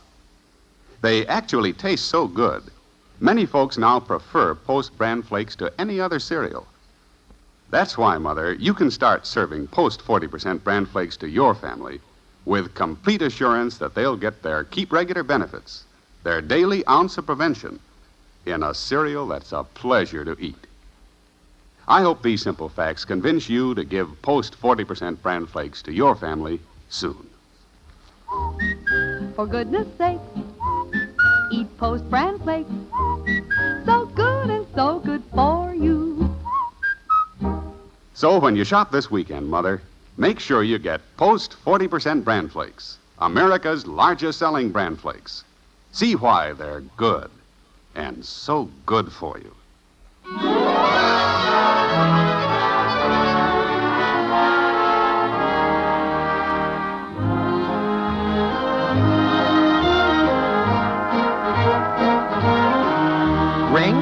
Ring?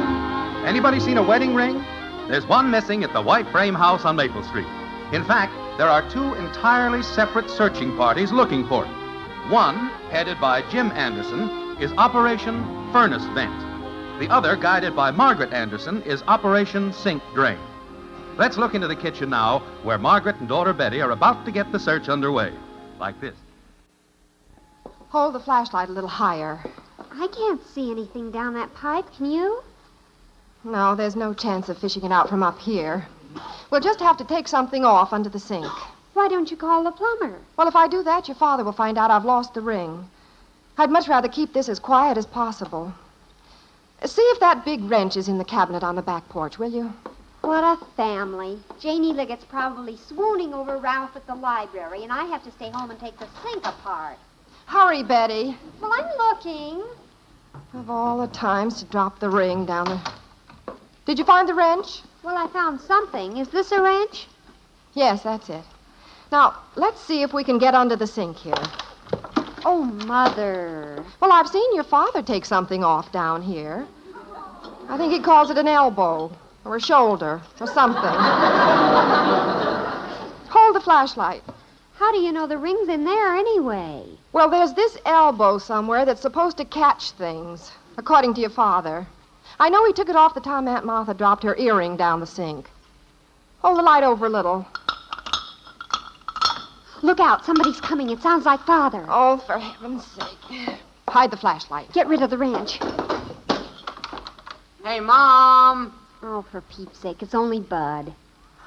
We're out here, Bud. What are you doing? Finishing up the dishes. Why do you have to be so nosy?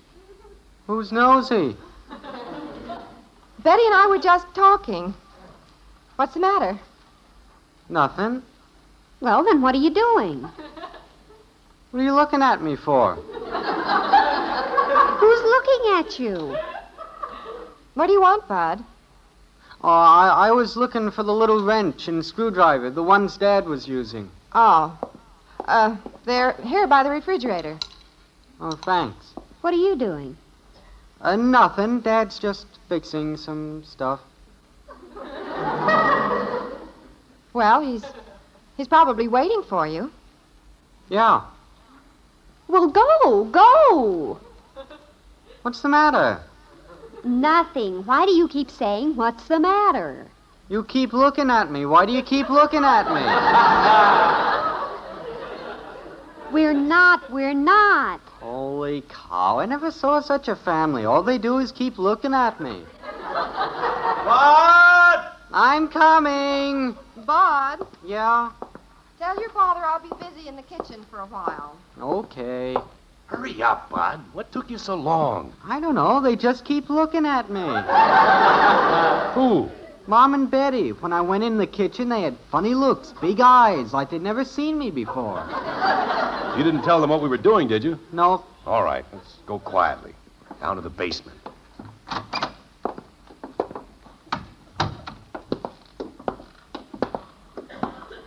Now, if I can see where that pipe from the den comes down to the furnace... Want me to go up to the den and holler down? No. If your mother finds out I lost a ring, I'm in trouble. Oh, it's okay. She said she was going to be busy in the kitchen. Good. Now, let's see. There's the pipe from the living room, and the den would be over there. Gee, here's my old pogo stick. Well, this has to be the pipe to the den. If something dropped in the vent, it would probably slide down about to here. Bud, get off that pogo stick. Okay.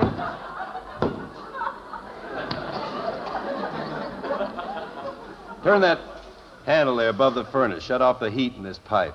Ouch, this thing's hot. Well, use the screwdriver. How do you know the ring's down in the pipe? It has to be. It was on the table right by the vent. Somebody probably knocked it off. This was where we found Uncle Fred's cufflink the time he dropped it down the living room vent. Now, get over on the other side of the pipe while I unscrew this connection. Guy could get stuck in here. Well, just hold it. Watch it, Dad. The whole pipe's gonna come down. Well, hold it. How can I hold it? It's on top of my head. Well, don't move. Don't move, he says. Uh-oh, who's that? Father, are you down there? Yes, I'm down here. What do you want, Princess? What are you doing, Father? Oh, just, fixing the furnace. Bud, why are you standing there balancing that pipe on your head? Who, me? He's helping me. Oh, What's the matter with you? nothing. What's the matter with you? Princess, Why does everybody keep looking at me? I can't help it. I can't turn my head. What do you want, Princess? Mother wanted to know if the hammer was down here. What does she want the hammer for? Oh, she's fixing some little thing in the kitchen. Oh, well, here's the hammer. You'd better hurry, Princess. Your mother's probably waiting for you. What's the matter? Nothing's the matter. Why do you keep looking at me? Betty. All right, I'm going. Well, keep going. I never saw such people. Everybody acts so crazy. Tell your mother I'll be busy down here for a while, Princess. All right, Father. Hurry, Betty. I'm coming, Mother. Quick, give me the hammer. Now, you hold the wrench on the drain pipe, and I'll pound on the end of it. Oh, creepers. The things a person has to do in this house. What's your father doing? He and Bud are doing something with the furnace. I just hope it keeps him busy for a while. If he comes up here, I know he'll ask where my ring is. Take it easy, Dad. Don't drop it, Bud. What in the world are they doing down there? Well, they acted awfully strange. Just kept looking at me. Oh, get ready with the hammer. We've got to get this off and get the ring out before your father finishes down there. All right. Now pound the end of the wrench. Not on the end, Betty, on the side. I'm trying to loosen this pipe. How can I hammer in here? No room under this sink. I can't see anything. Ouch! Your head's in the way, Mother. You're stepping on my ankle. Here comes Father. Oh, dear. Get out from under here, quick. My bracelet's caught. Mom! Oh, it's Bud again. Hey, Mom, are you... What's Tallulah doing under the sink? Never mind the bright remarks. Well, what are you doing? She's looking for something, Bud. What do you want? Dad wants the pliers.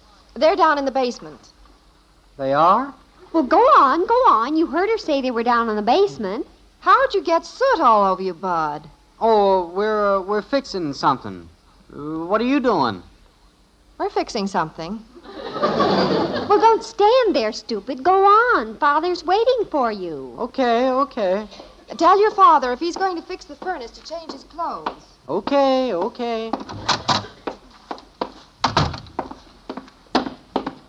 Did you get the pliers? Mom says they're down here. Well, look in the toolbox and hurry, Bud. This takes much longer. Your mother's going to get curious and come down here. There's something funny going on. They act kind of goofy up there. I don't care how they act as long as they stay up there.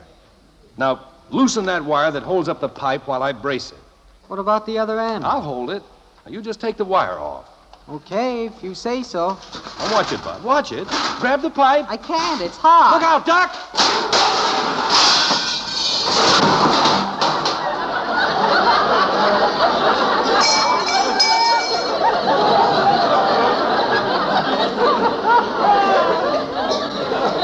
Holy cow. Now we've done it. What happened? You unhooked the wrong wire. Everything came down. Soot all over. Boy, are you black.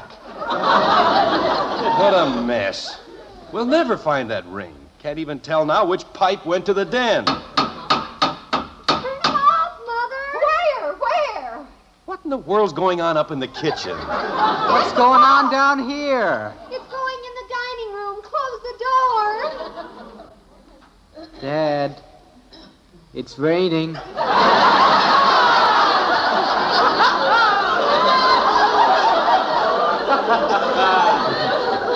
Raining?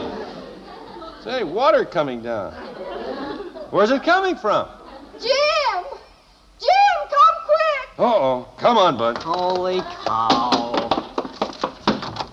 Oh, what's the matter, honey? Pipe under the sink.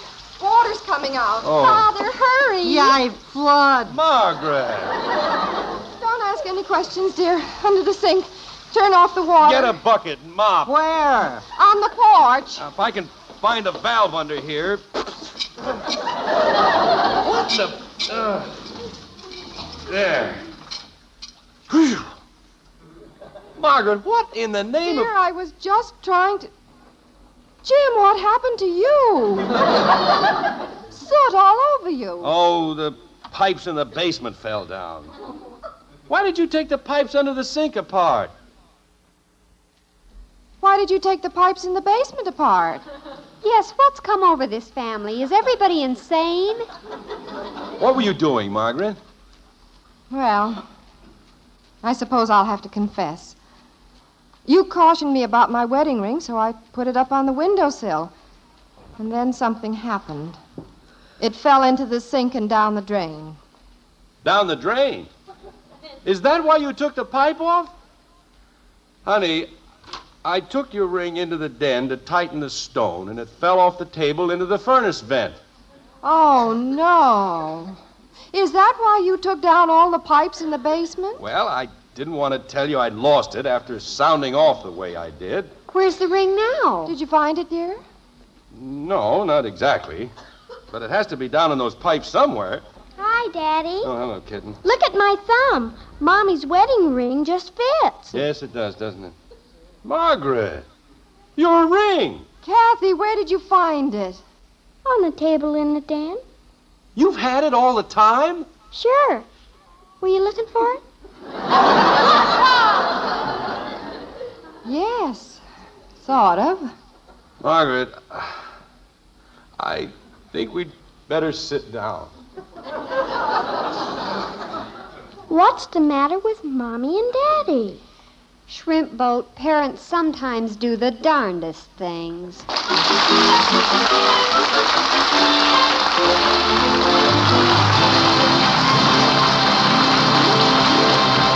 if the family ever needed to calm down and relax, now's the time. So Kathy suggests... Hey, everybody, let's have a cup of hot postum, huh? That's the first good idea you've had today. Come on, I'll put the water on. Betty's right, friend. Instant postum's a good idea today, tomorrow, anytime. First place, it tastes so good. Heartwarming, I call it. And secondly, postum is one hot drink that contains no caffeine. None. So unlike coffee or tea, which do have caffeine, postum can't possibly cause coffee nerves or spoil your sleep. Of course, not everybody is bothered by caffeine. Many aren't. But if you are, switch to postum. Good old instant postum. The safe drink the whole family loves.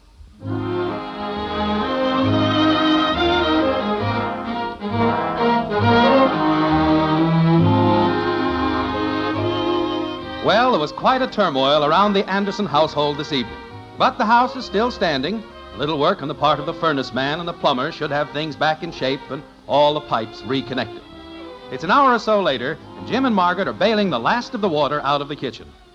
Like this. Did you get back of the refrigerator, dear?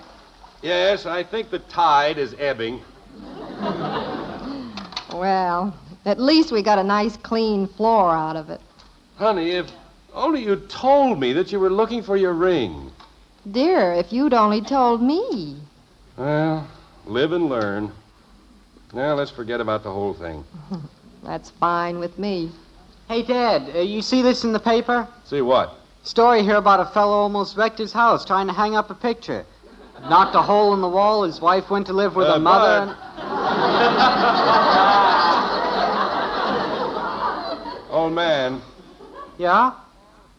Put the paper away. We're all going to bed.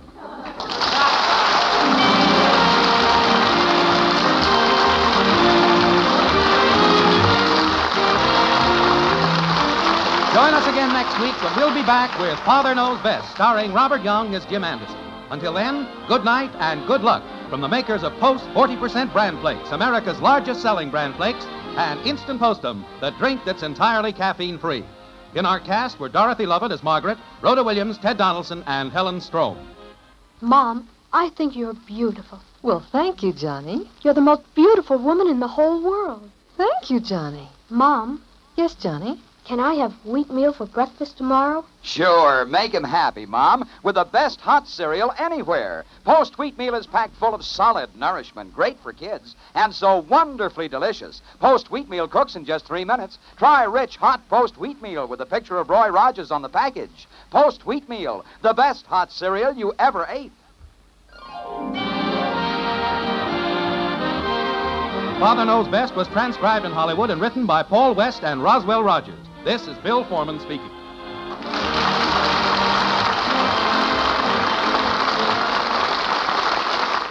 This is NBC, the National Broadcasting Company.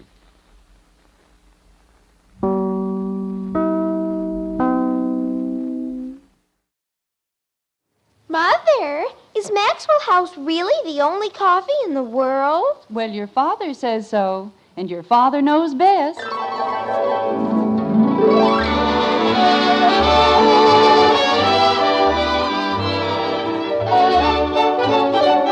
Yes, it's Father Knows Best, transcribed in Hollywood, starring Robert Young as father.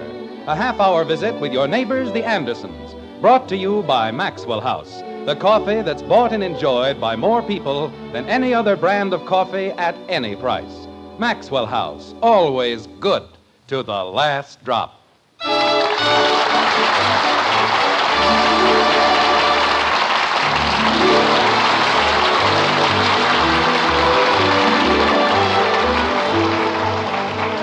It was Shakespeare who said, "Life is a crooked game, and you never know when they'll deal you one from the bottom of the deck." This was Joe Shakespeare, of course, who runs the meat market on Franklin Avenue. And it isn't bad for a fellow who never went past the 7th grade.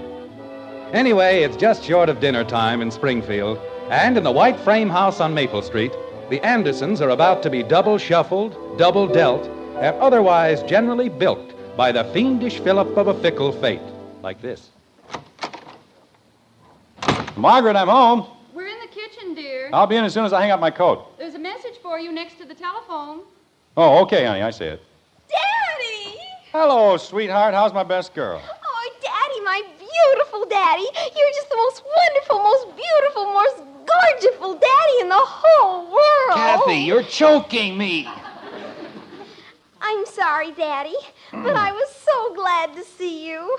Well, of course. We haven't seen one another since way back this morning. A whole day, and I missed you so. How much? How much did I miss you? How much do you need? Why, Daddy. Well? 15 cents. Why? I lost my pencil sharpener, and if I don't buy a new one, how can I sharpen my pencils? It won't be easy. May I, Daddy, please? Well, let's see. Which week's allowance are you working on now? October 21st. October 21st. 1953. All right, suppose I advance you 15 cents against the week of October 28th. How will that be? Oh, that's wonderful, Daddy. You're just the most wonderful Daddy in the whole world. Go on, you just love me for my money. Oh, I do not. Hi, honey. Did you find the message from Bill Whitley? He got me at the office. Hello, Angel. Hello, dear.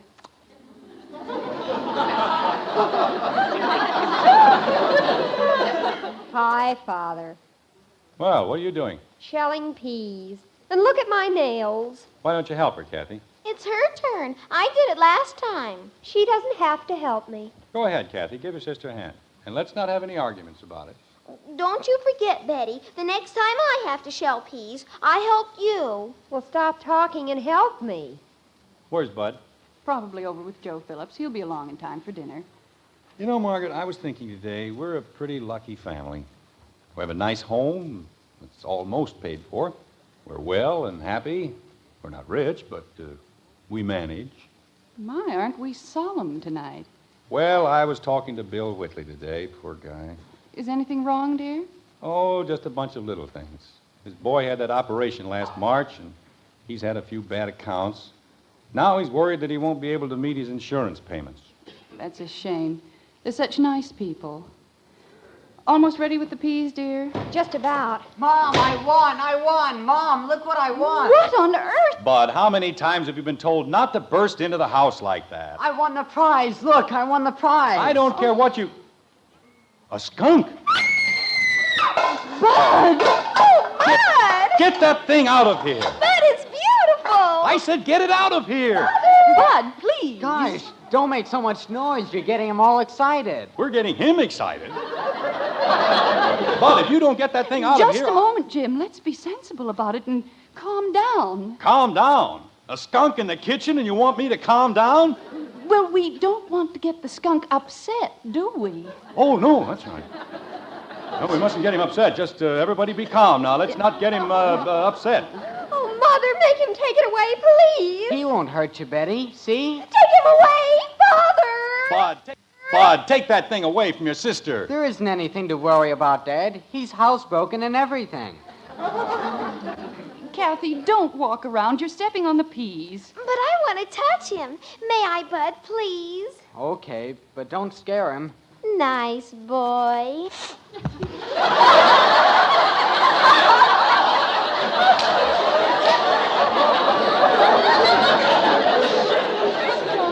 See here, Bud. You don't have to worry, Dad. He's deodorized. The man said so. What man? The man who ran the raffle. You won that thing in a raffle? Wasn't I lucky? The things that can happen out of a clear sky. Betty, get down off the table. Nothing's going to hurt you. Tell him to keep it away from me. Thousands and thousands of children, and my son has to win a skunk. Look at him, Mommy. Isn't he beautiful? Bud, this is hardly the place to keep a skunk. But he's just like a cat, and lots of people have cats. Why didn't you bring home an elephant? A family like this can always use a nice, congenial elephant. I don't think the man has an elephant. Mother, look at his tail. It's twitching. Well, sure, he's happy. Aren't you, boy?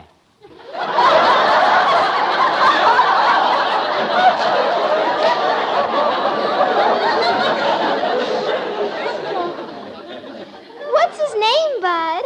Lily. His name is Lily. Yep. Isn't he beautiful? Hey, he's gorgeous. Bud, take that thing outside and get rid of it. Gosh, I can't, Dad. Why not? I just told you, he's deodorized. That is merely your opinion. And anyway, what difference does that make? The man told me all about it. If you turn a deodorized skunk loose, he's defenseless. He'll get killed. And we'll send flowers to his mother. Take him out in the field and lose him. Jim, we can't be heartless about it. We can't be brainless either.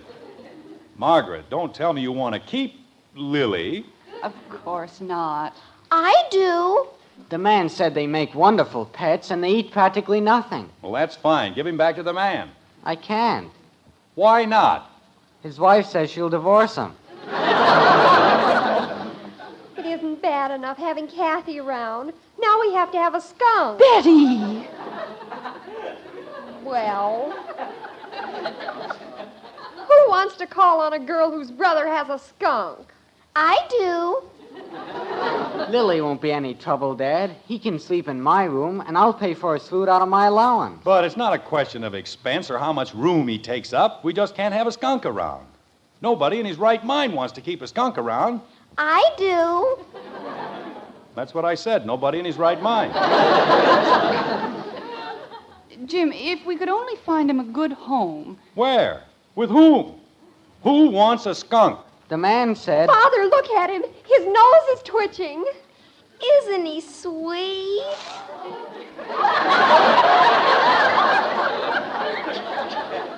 But his nose is twitching. Look at it.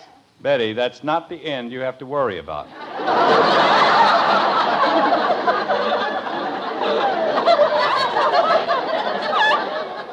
You don't have to worry about either end, Dad. The man said... I don't care what the man said. Why don't we call someone who likes skunks? Margaret, who outside of another skunk likes skunks?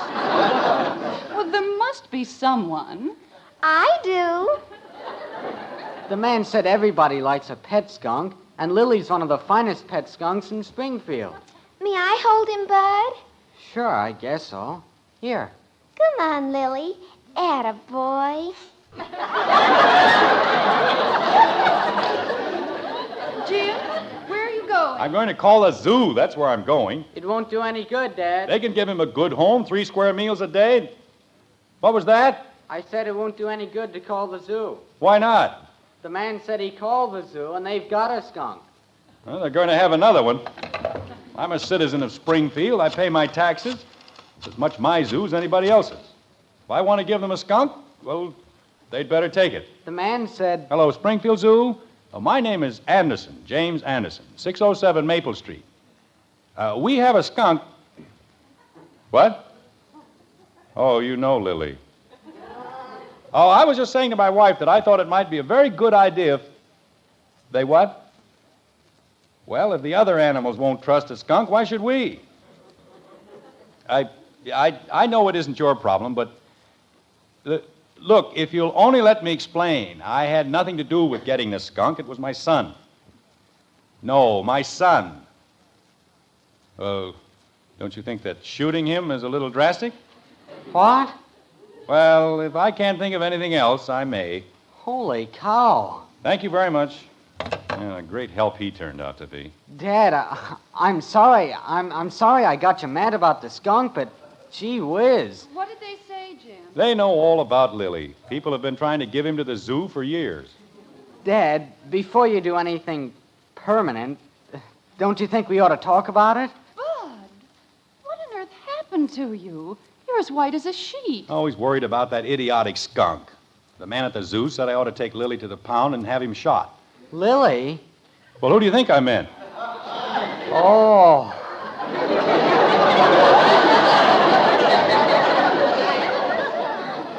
I think I'll go sit down.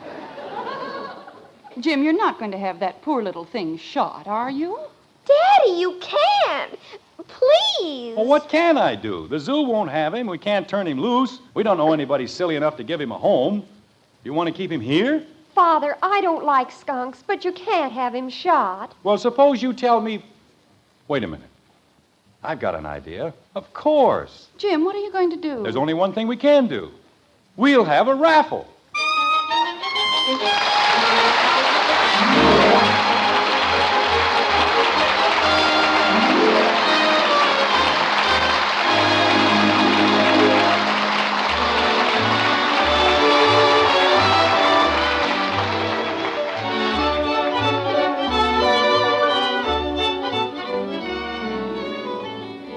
How would you like to pour a cup of coffee for the world's greatest coffee expert and hear him say, "Best coffee I ever tasted"? It'd mean a lot to you pleasing that number one expert. Yes, ma'am, because he's your husband. Of course, we could claim to be experts ourselves. Our Maxwell House coffee is America's favorite brand. But we know the final judge is that man of yours. And if you'll pour him a cup of Maxwell House, we're mighty sure he'll say, "Best coffee ever." We're so sure, in fact, that if he doesn't, we'll give you your money back. You see, we know no other coffee tastes like Maxwell House because no other coffee's made like Maxwell House. That famous good to the last drop flavor is something we're mighty proud of. Get a pound tomorrow, won't you? Serve it to that husband of yours. And if he doesn't tell you it's the coffee he likes best, why, you send us the can and unused portion, and we'll gladly refund the price you paid. Our address is right on the front of that familiar blue tin. Tomorrow, find out how much the world's greatest coffee expert enjoys Maxwell House coffee. Always good to the last drop.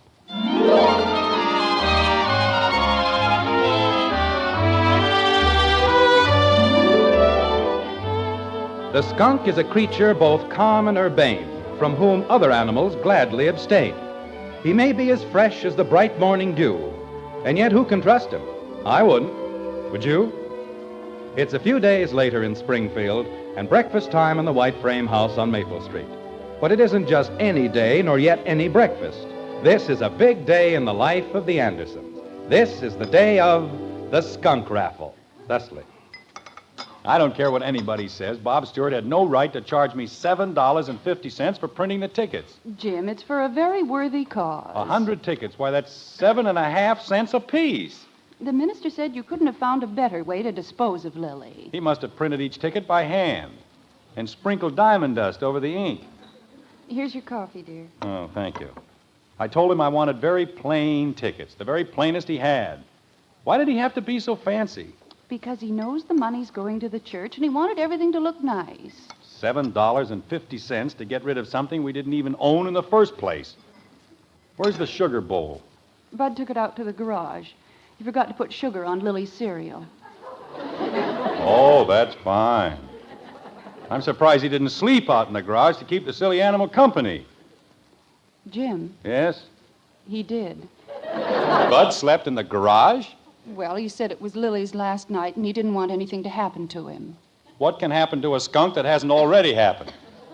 Isn't there any more sugar? I'll get some, dear. Tells me a skunk eats practically nothing.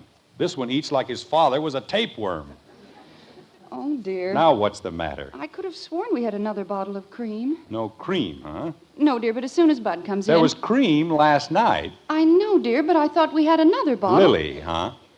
Yes, dear. Margaret. We have plenty of milk. Well, that's nice. You're sure I'm not disrupting any of your plans? I mean, you wouldn't have a more important use for it. Lily, perhaps? Jim, you know Lily doesn't like milk. Oh, well, then it's all right. I certainly wouldn't want to use anything you might need for Lily. Jim. Morning, everybody. Isn't this the most wonderful day you've ever seen? Good morning, Betty. The warm sunshine, the golden leaves. Isn't it good just to be alive? Huh. What? I said, huh. What's the matter with Father? Nothing, dear. Sit down and drink your juice. I'll have your breakfast ready in a minute. Provided Lily hasn't already eaten it. Jim, you're not being fair. I'm not being fair. Half of my breakfast out in the garage with that polecat, and I'm not being fair. Good morning, Mommy. Morning, Daddy. Good morning, dear. Where's Lily? Out in the garage with Clyde Beatty. Who? Never mind. Just sit down and eat your breakfast. Drink your juice, dear. I'll have your cereal ready in a minute. Daddy. Not now, Kathy. But I want to tell him something. Daddy, What is it, Kathleen? I sold a ticket. What's fine? A ticket? You had 25 of them. I've still got 24. Oh, that's great. That's just great. The drawing's in less than an hour, and we've still got 24 tickets. Jim, we don't have to sell all the tickets, do we? I told Dr. Swain there'd be $25 for the church. If we don't sell all the tickets, I'll have to give him the money myself. Well, 24 tickets are only $6, dear. Oh, only $6. $7.50 for the printing, $6 for the tickets. That's $13.50 to get rid of that miserable skunk. He isn't miserable, Daddy. He's cute. When your brother comes in here... You want me, Dad? Yes, come in here. What did I do now? But do you realize what that defrosted skunk is costing me? I don't know, Dad. $13.50. It is? Your sister was so positive she could sell 25 tickets. Do you know how many she sold? One. Dad. One measly little ticket for 25 cents. And I'll have to make good for the rest. Dad. When I was a boy, I never brought a skunk home. I had more consideration for my parents. Dad. I'd have been booted from here down to the city hall if I even mentioned bringing a skunk into the house. Dad. But my children waltz into the house with anything they please. Skunks, frogs, lizards, and I've got to get rid of them. Do you realize that we're stuck with 24 tickets? Dad. What is it? I didn't sell all mine either. Oh, no. Well, gosh, it isn't easy to sell tickets on a skunk. People are prejudiced. How many did you sell? And besides, somebody had to stay here and take care of Lily. How many did you sell? So I got a bunch of fellas to sell them for me. They took the 75 tickets. How many did you sell? 19. Out of 75? Well, the fellas said they tried. 19. We've got 80 tickets left. I'm sorry, Dad. Mother, isn't there any cream? Betty, not now. Gosh, it isn't as if we didn't try. While I still have some control over my temper, let me have the $5. Here's my quarter, Daddy. Dad. Yes? All I've got is $1.90. 19 tickets at 25 cents is $4.75, not $1.90. That's less commission. What commission? Well, I had to give the fellas a commission. They sold them for a quarter, but we only got a dime. Bud. Dad, you don't know how hard it is selling skunk tickets. They were doing me a favor. $30. That's what it comes to, Margaret. $30 to get rid of a skunk. Have some more coffee, dear? Maybe we better just keep it, huh, Dad? We're not going to keep anything. And you and I are going to have a long talk someday about what happens to boys who bring skunks into the house. What are you going to do now, dear? I'm going to see if I can't get rid of some of these tickets. Who ever heard of a raffle with only 20 tickets? Get the house all cluttered up with skunks. Can't sell the tickets. Should have had the darn thing shot in the first place. Oh, Bob Stewart, this is Jim Anderson. Look, about those tickets, Yes, they were very nice. But we've got quite a few of them left, Bob, and after all, you did make $750 on the deal, and the money does go to the church, so I thought if you'd like to take about 25 chances... Hello, Bob? Bob, hello? Fine thing. Just wait until I want some more tickets printed, that's all. It'll be a cold day in July. Did Mr. Stewart take any, Jim? He hung up on me, that's what he did, the nerve of him. Just hung up. Jim, we've got to leave for the church in a very few minutes. Well, you go ahead with the kids. I'll be along as soon as I get through here. Well, don't be too long, dear. Okay. Hello, Heck. This is Jim Anderson. Just fine, thanks. Say, Heck. She's fine, too, thank you. Say, Heck. Yes, they're all fine. Say, Heck, have you heard about the raffle we're holding? Well, all the money goes to the church, and the tickets are only $0.25 apiece. Oh, it's for a skunk, Heck, but you ought to see him. Cutest little fella you ever saw in your whole life. What? Hello, Heck. Heck! Fine bunch of friends I have. Hang on to $0.25 as though their life depended on it. Smoke 50-cent cigars, but if you ask them to lay out a dime for something worthwhile... Hello, George. This is Jim Anderson. Say, George, we're having a raffle at the church. Well, we're giving the tickets away, George. There's no charge at all. That's right. All you have to do is keep what you win. What? Well, it's a pet skunk, George, and so help me's a million laughs. Just the happiest little thing you... George. Hello, George. Now you can't even give the things away. What a great raffle this is going to be. Hello, Ed. This is Jim Anderson. We're having a free raffle at the church, Ed, and I want you to have these free chances to win a free prize. Well, I've seen some cute skunks in my time, Ed, but this one is... Ed. Hello, Ed.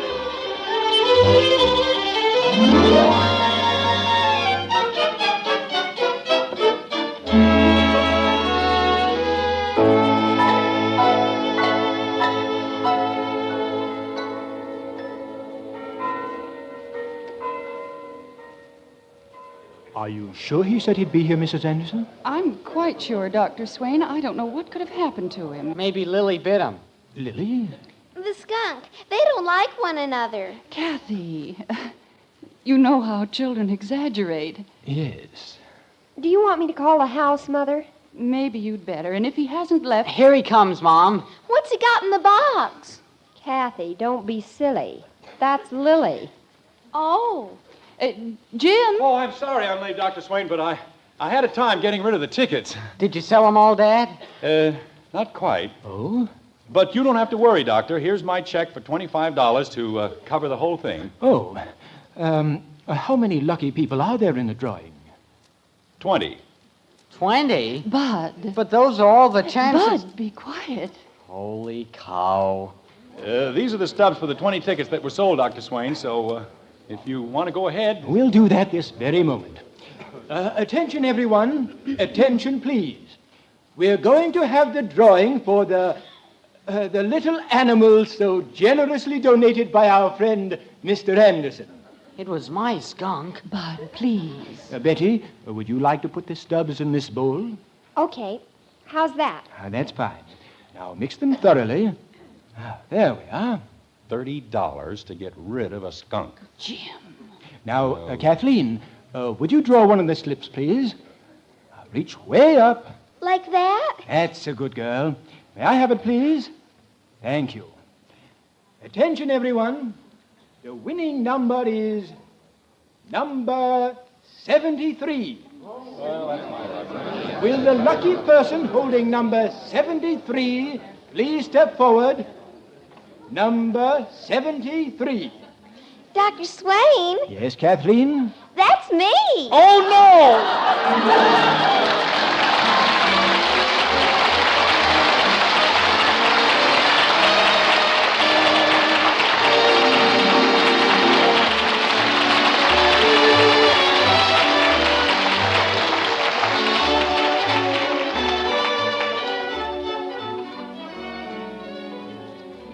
What is it that makes a cup of coffee really worth singing about?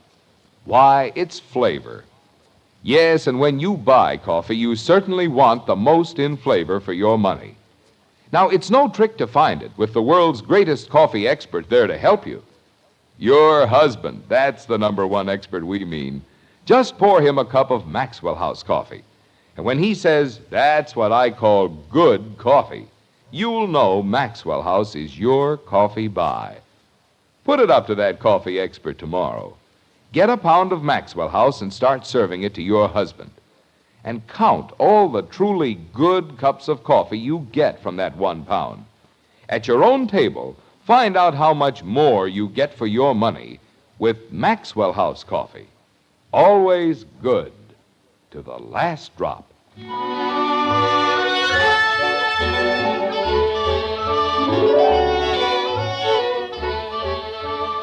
Once again, it's breakfast time in the White Frame House on Maple Street. A skunkless breakfast time, if not exactly a happy one, like this. The only thing I ever won in my whole life, and you wouldn't let me keep it. I couldn't let you keep it, Kathy. And you let Jimmy Woody keep it. Jimmy Woody is not my child. How can you have a raffle and let your own daughter win it? I'll see who it is. Kathy, your father knows best, and it really wouldn't have looked right. Why not? I paid my quarter. I had as much right as anyone else. But you pulled a number out of the bowl, stupid. What's stupid about pulling my own number? Kathy, it just isn't done. It isn't? No. And besides, the principal idea was to get rid of Lily. That's why we had to pick another number. Jimmy Woody. He only paid half as much for his ticket, and he got to keep the whole skunk. Fine. It couldn't have happened to a nicer boy. He's an only child, and his father lets him have everything. Why couldn't I be an only child? Why couldn't you be a child, period? Jim. Well, My quarter. If I don't get the skunk, I ought to get my quarter back. no. Mommy. Why, Jim. Margaret, she knew we weren't going to keep the skunk. Why did she have to buy a ticket? This will teach her not to throw her money around. I want my quarter back. Oh, Kathy, stop it. Kathy, I said stop it. Kathleen. Yes, Mommy? That will be quite enough. Yes, Mommy. What were you saying, Jim? Nothing. Who was it, Bud? You mean at the door? Just Jimmy Woody. What did he want? Oh, nothing much. He just wanted to know if we wanted to buy a chance on a skunk raffle.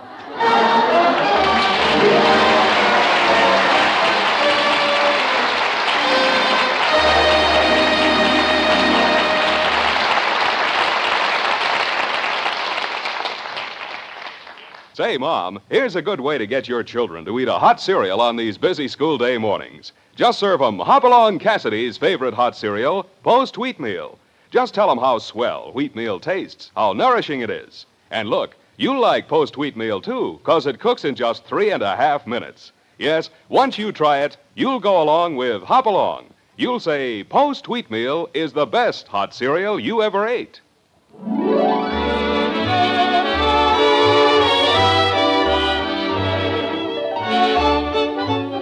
Join us again next week when we'll be back with Father Knows Best, starring Robert Young as Jim Anderson, with Roy Bargy and the Maxwell House Orchestra, and yours truly, Bill Foreman. So until next Thursday, good night and good luck from the makers of Maxwell House, America's favorite brand of coffee. Always good to the last drop. Father Knows Best was transcribed in Hollywood and written by Ed James. Now stay tuned in for Dragnet, which follows immediately over most of these stations.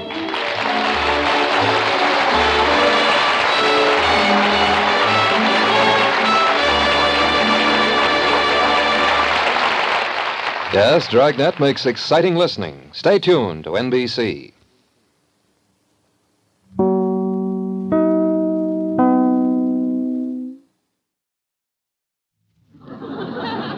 Now listen to Father Knows Best, transcribed, starring Robert Young as Father.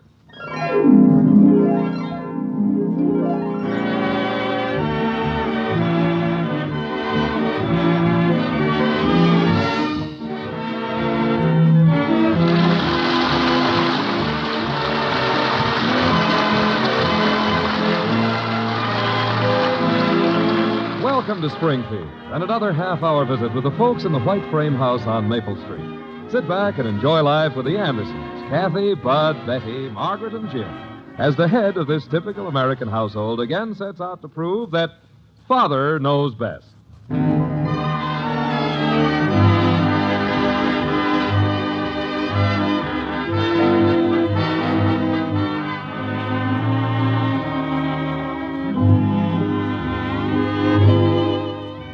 There comes a time in every boy's life when he begins to feel that his britches are getting a touch too small for him, and it is high time he dons a more worldly pair of trousers. In the white frame house on Maple Street, young Bud Anderson has of late been feeling the pinch of his present existence and has his eye on a more expanded life. He feels the need of such things as, well, for example, things like this. Mom, Yes, Bud, what is it? can I get a flat top? Now, what in the world is a flat top? A haircut. Sort of like a butch, but not exactly. You mean where they shave your head? They don't shave you. What they do is... Absolutely not. But, Mom, they don't... The answer is no. Holy cow. You treat me as if I were a kid. Well, for goodness sakes, what are you? I'm old enough to run my own life. Oh, now, Bud, don't get started on that again. Might as well put iron bars on my windows. Oh, sure. Just where could you have it any better? A lot of places. Name one. Claude Messner says a guy can rent that room up over Mr. Engel's feed store for only $5 a month. I'll bet. Well, you can, and all you have to do is just sweep out the feed store every morning. I can just see you living upstairs over a feed store. Well, at least I could live my own life. Margaret, I'm home. Hey, there's Dad. I'm going to ask him about the haircut. Now, don't bother him with that. If he says it's okay, can I? I'm still against it. Dad, hey, Dad. Oh, hello, son. Where's your mother? In the kitchen. Dad, I want to ask you something. How much will it cost me? Just the price of a haircut, but what I want to know is... Daddy! Oh, why does she have to butt in? Daddy, can I earn my own money Get to... lost, shrimp boat. Aw, oh, turn blue. Well, I can see that I'm home and everything is natural. Now let's take up these big problems one at a time. Go ahead, Kathy. Ladies first, I guess. Oh, sure. It's always that. Well, Daddy, I Ladies want to... first. Bud, keep quiet. Go on, Kathy. Well, Daddy, I want to She's earn... no lady. Bud, let her talk. Okay. I'm going to get that room over the feed store. Well, Daddy, I want to earn my own money to go to a summer camp for girls. Can I? I'm heartily in favor of it. Now, how do you propose to raise all this money? Oh, that's easy. All we have to do is sell 30 boxes of Camp Girl taffy. Oh, that's all, huh? 50 cents a box. I see. How many boxes do you want, Daddy? Well, I don't want any. I just thought maybe you'd buy some for a starter. Oh. You know, say 20 boxes. 20? Now, what would I do with 20 boxes of taffy? Is this conversation about over? As far as I'm concerned, it is. Well, how about just 5, Daddy? I'll take 2, and that's my absolute top. Thanks. I'll go get your taffy. Don't hurry. Dad. All right. Now, what is it, Bud? Well, what I wanted to know...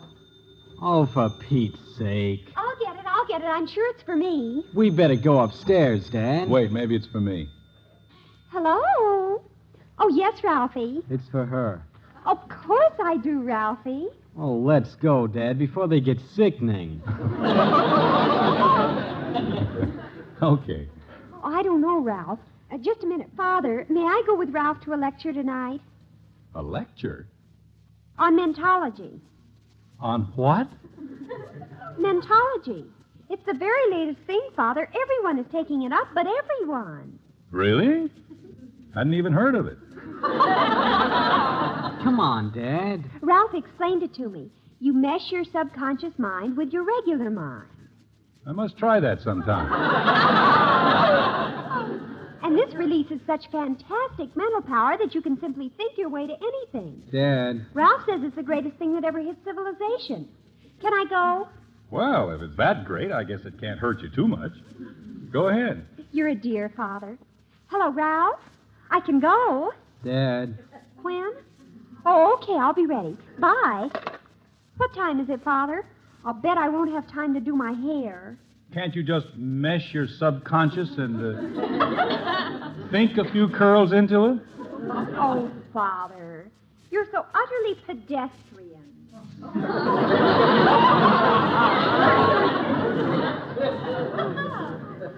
Well, I haven't been that before. Dad. Yes, Bud, let's get right down to your problem. What is it that's bothering you? Well, doggone it. Now I can't remember what it was. I had no idea it was that important. Oh, yeah, I remember now. Look, Dad, I asked Mom if I could... Where are you? In the den, Margaret. Holy cow. Well, are you two finished discussing Bud's flathead?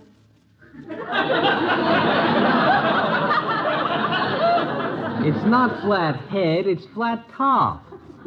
Well, whatever you call it doesn't much matter because I'm still against it, and I hope your father is too. I haven't had a chance to ask him yet.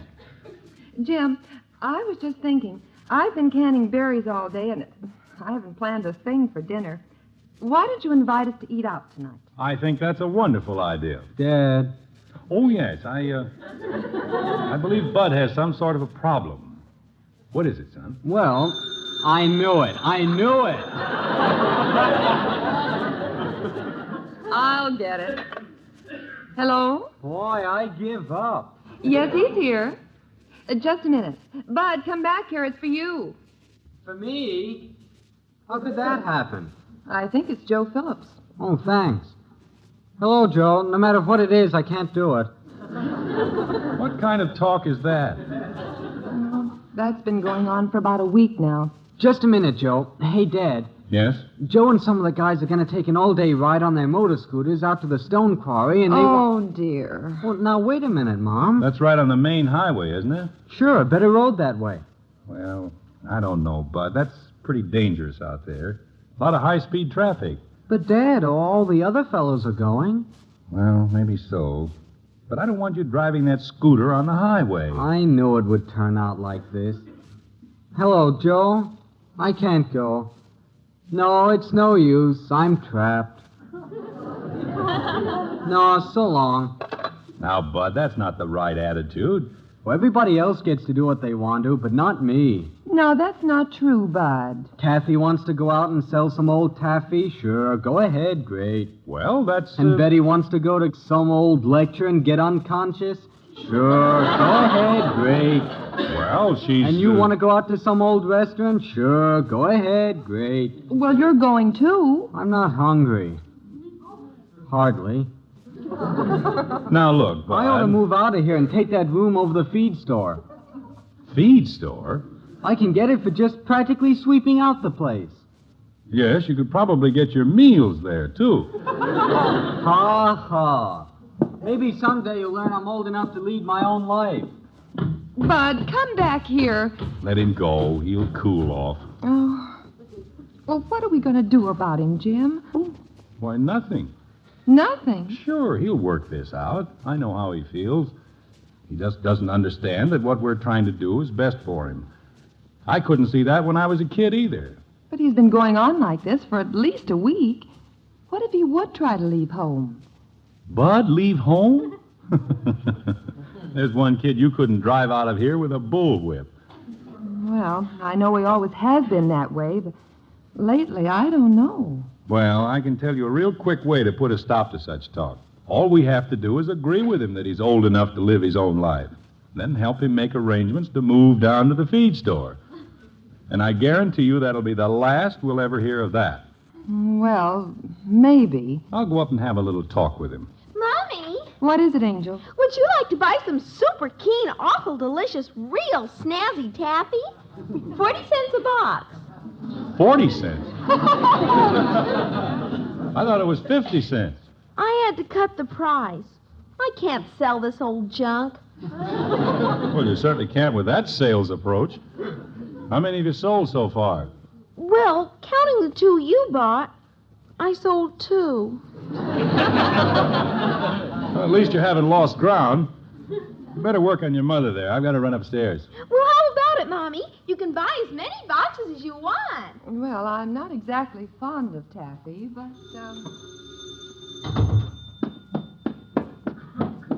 I'll get it. Watch out, Father. That's Ralph. I'll get it. I'll always wonder how she can tell who it is before she ever answers the phone. Maybe her subconscious does mesh. Bud, I want to talk to you. There's nothing to talk about. There might be. Daddy, can I ask Bud a question? I wouldn't bother him now. Hey, Bud, you want to buy some taffy? No! See, Daddy, this stuff just won't sell. You better go change your clothes if we're going out to dinner. Okay. Maybe I can sell a few boxes in front of the restaurant. Bud, come on now. Open the door. What is it? Let me in and I'll tell you. Oh, that Ralph. He can be so pedestrian at times. Ralph, too? Do you know what he did? No, and I have very little desire to find out. He asked me if it would be all right if George Hobson went along with us. And I said, just trying to be nice, you know, I said I'd be delighted. And he said, why are you so delighted? Are you just dying to have him go along? And I said... Princess, I'm a little busy right now. And one thing led to another, and first thing I know, he said, maybe you'd rather go with George and leave me home. And I said, maybe I would. Betty... Anyway, I have a date with George now. Well, I'm glad that's straightened out. Better go get dressed now. having any luck yet, Jim? Not much. Bud! Okay. I'll unlock the door. You might as well stay and listen to this, Margaret. Okay, what do you want? Well, Bud, old man, your mother and I have been talking over what you said, and we've come to the conclusion that you're absolutely right. About what? About you having arrived at that point in life when you're able to go out on your own, to make your own decision, to live your own life. Yeah? We not only agree with you, but we're for it 100%. Now, wait, Jim. Bud, you say you can get a room in the feed store? Well, it's upstairs over it. I see. Well, now, just in case you don't get a job right away, you might need a little rent money for the first few months, so here's $10. Now do you want to buy some taffy, Bud? Kathy, you get out of here. Well, let's see now, Bud. I guess that takes care of everything. Oh, yes, you'll need a suitcase. I'll get that small one of mine. No, Dad. Don't get the suitcase. Oh? Changed your mind, huh? Heck, no. I've got a lot of stuff. I'll need Mom's big old trunk.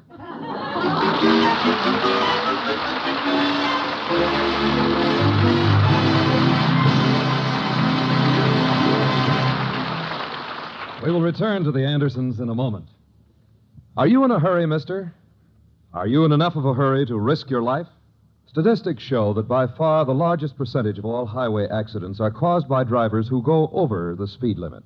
Speeding on the highway gets you nowhere except into trouble. The faster you drive, the less control you have over your car. The longer it takes you to stop, the greater strain you put on your tires, and the more likely you are to skid if the roads are bad.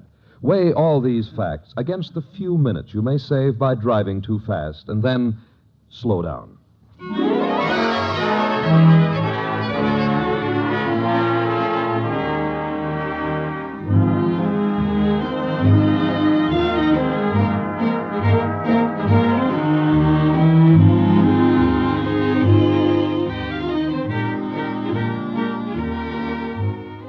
Well, young Bud Anderson has elaborate plans for his future.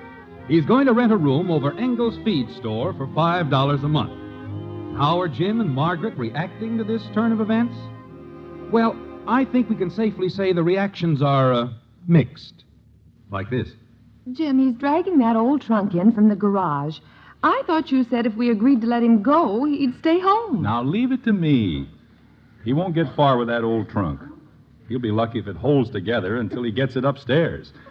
Hey, Dad, I got the trunk. Hold the door open.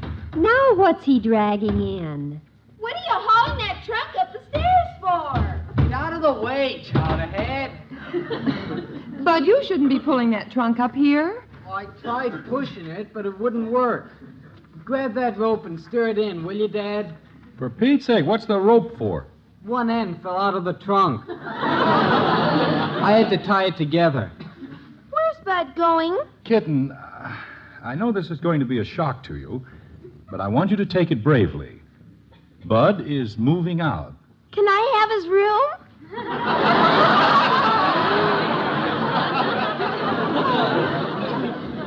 Kathy, Bud isn't... Yes, he is. That's Ralph. I'll get it. Maybe it's something in the way the phone rings. Some kind of code that Ralph has rigged up. Where are you moving to, Bud? Never mind, Kathy. Bud's just... He has a fine room up over Engel's feed store, Kitten. We'll all drop down to see him now and then. Christmas, 4th of July, you know. Oh, you folks can come down any time you want. It'll be okay with Mr. Engels. No, we don't want to clutter up your life. You'll be busy, sweeping and all.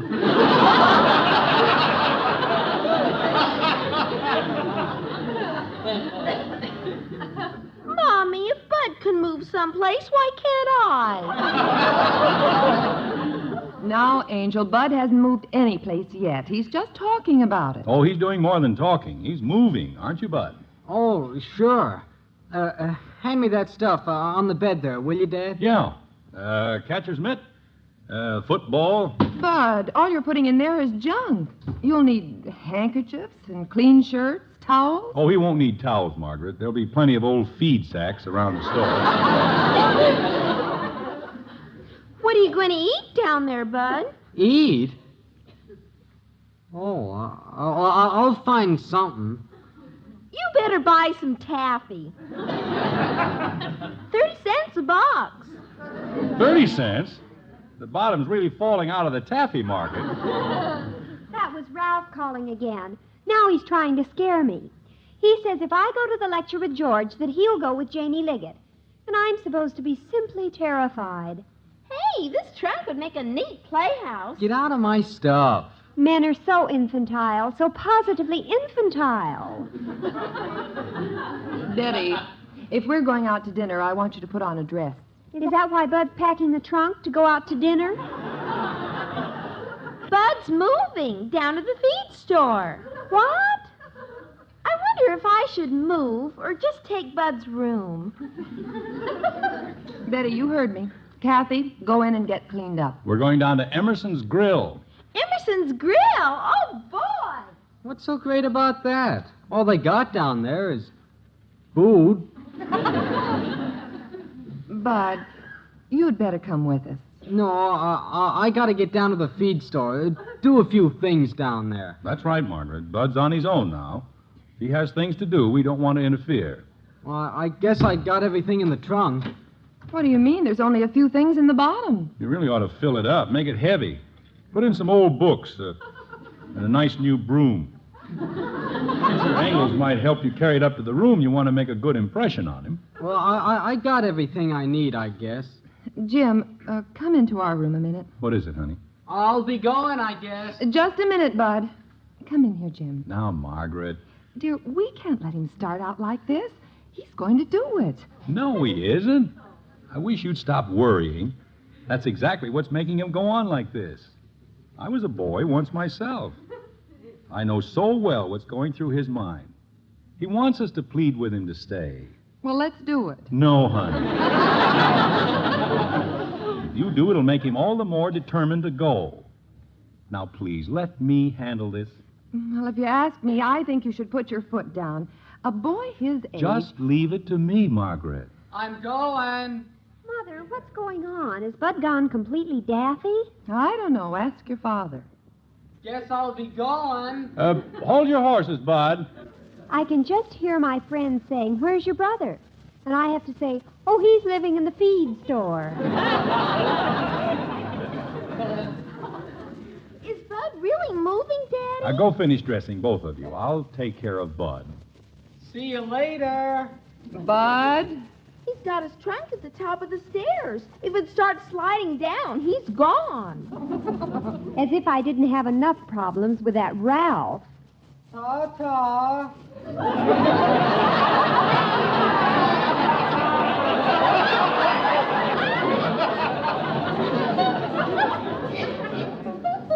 Could I live with him at the feed store? I could sleep in the trunk. Oh, for heaven's sake. Bud, I want to see you before you go. Okay, but hurry up. I'm going. Now, the rest of you finish dressing. We're going to leave for dinner in 10 minutes. Come on, Margaret. But Jim. Don't worry. I'm going to show you how to handle a boy. I have this whole thing planned out, so go along with me. Agree with everything I say. Well, I hope you know what you're doing. I do, believe me. Well, all packed and ready to go. Are you, Bud? Yeah, I got everything. Well, that's fine. I'm sorry to see you leave, but your mother and I have talked it over, and we've decided that it'll do you good to get out and make your own way in the world. Well, a guy's got to live his own life. Yes, I suppose you're right. Well, goodbye, Bud. Look in on us if you ever by this way. Oh, sure. How are you going to get your meals? Margaret, it might be a good idea, Bud, to take a hot plate along in case you want to cook your meals in the room. I don't suppose you have a kitchen. Kitchen? You probably should take some canned things along. Yes, canned soup is good. And if you don't have electricity, you can always eat it cold. Cold soup? Margaret. Well, I'll have sandwiches and stuff. Oh, sure. There's nothing like a peanut butter sandwich for breakfast.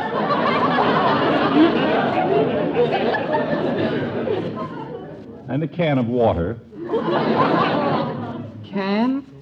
Well, you probably won't have glasses at first. You can drink out of the empty soup cans. Yeah. Oh, by the way, Margaret, remind me to wire Mr. Foster up at the Virginia Lakes Resort. I reserved a cabin for 5 this summer. I'll have to let him know there'll only be 4 of us. Yes, that's right. Oh, Mr. Foster will miss going fishing with you, Bud. Oh, gee, I might be able to get away for a week, maybe. Oh, no, you'll be sweeping out the feed store every morning. Well, maybe I could get Claude Messner to do it for me. No, we don't want to clutter up your life. Well, goodbye, son. Your mother and Betty and Kathy and I have to be on our way to the Emerson Grill. Well, Dad... We don't want to be late for that good pot roast. Brown gravy and mashed potatoes. Apple pie. Jim. Gee, Dad. And we don't want to hold you up. I know you want to get down to your room. Open your can of soup.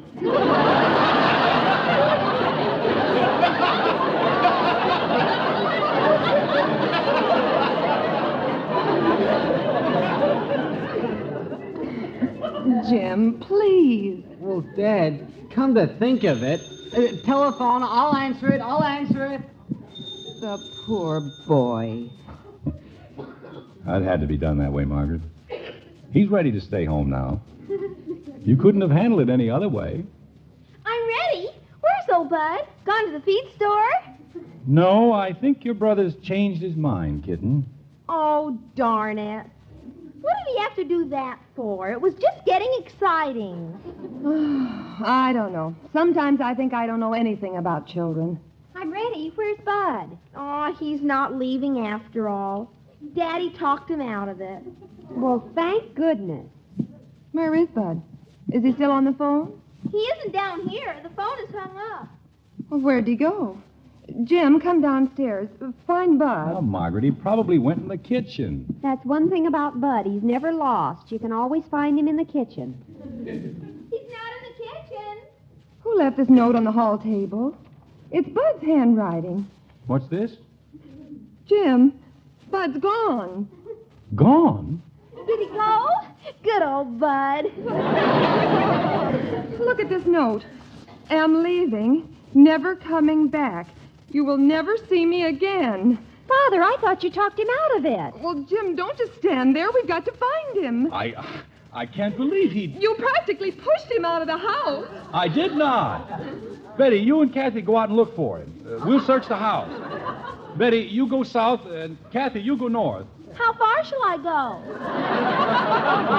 go? Make a circle. How big a circle? Should I call Ralph? Call Engel's feed store. Betty, you go outside. I'll do the phoning. Who's blowing that horn? Confound it. Who's in our car? Let's go. I'm hungry. Bud. Thank heaven. Wouldn't you know it? Sitting in the car waiting to go and eat. What a relief. Honey, what were you so excited about? I told you he'd never leave home.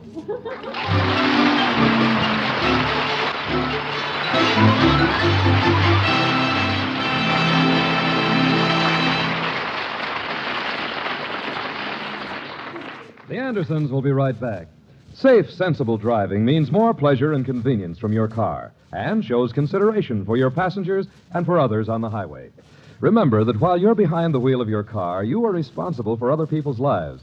Remember what an accident can mean in pain and injury, and then slow down, obey the traffic laws, and drive safely.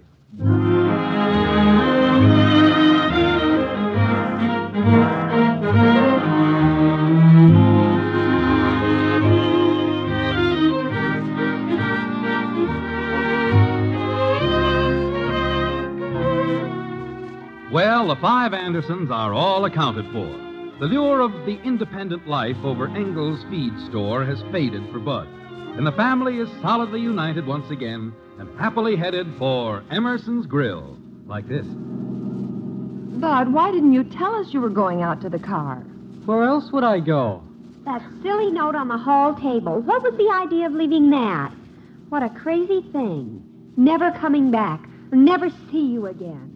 Yeah, getting our hopes up all for nothing.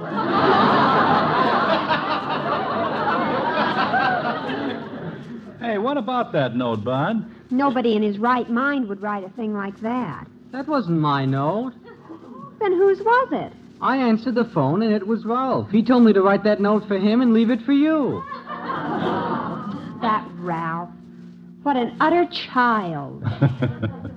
I wonder where he'll go while he's never coming back. Hey, there's Engel's feed store. Say, that's an idea. Betty, call Ralph. Tell him to bring a broom.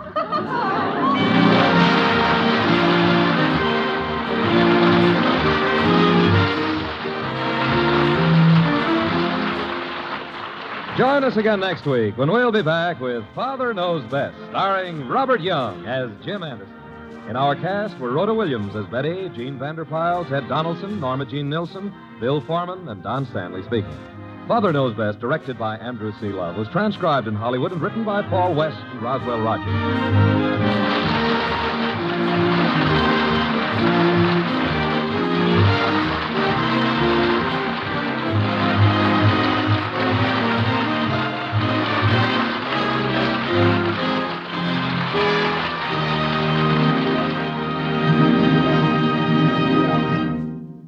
You'll enjoy further adventures of Robert Young and Father Knows Best in the July issue of Radio TV Mirror magazine, now on the stands.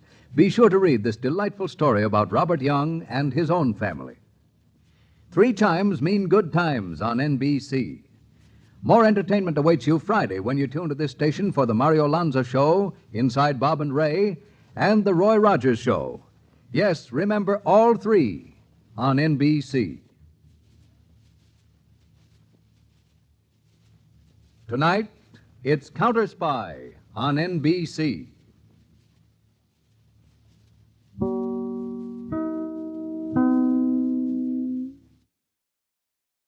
Mother, is Maxwell House really the only coffee in the world? Well, your father says so, and your father knows best.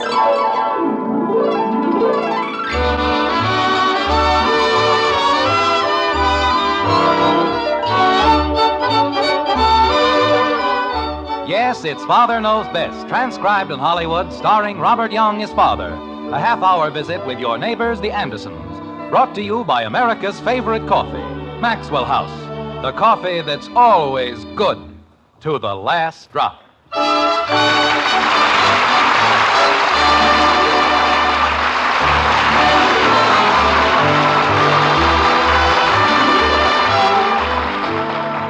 Do you know what a carrot is? It's a biennial ammiaceous plant with a usually orange-colored, spindle-shaped edible root. That's what a carrot is. Very simple.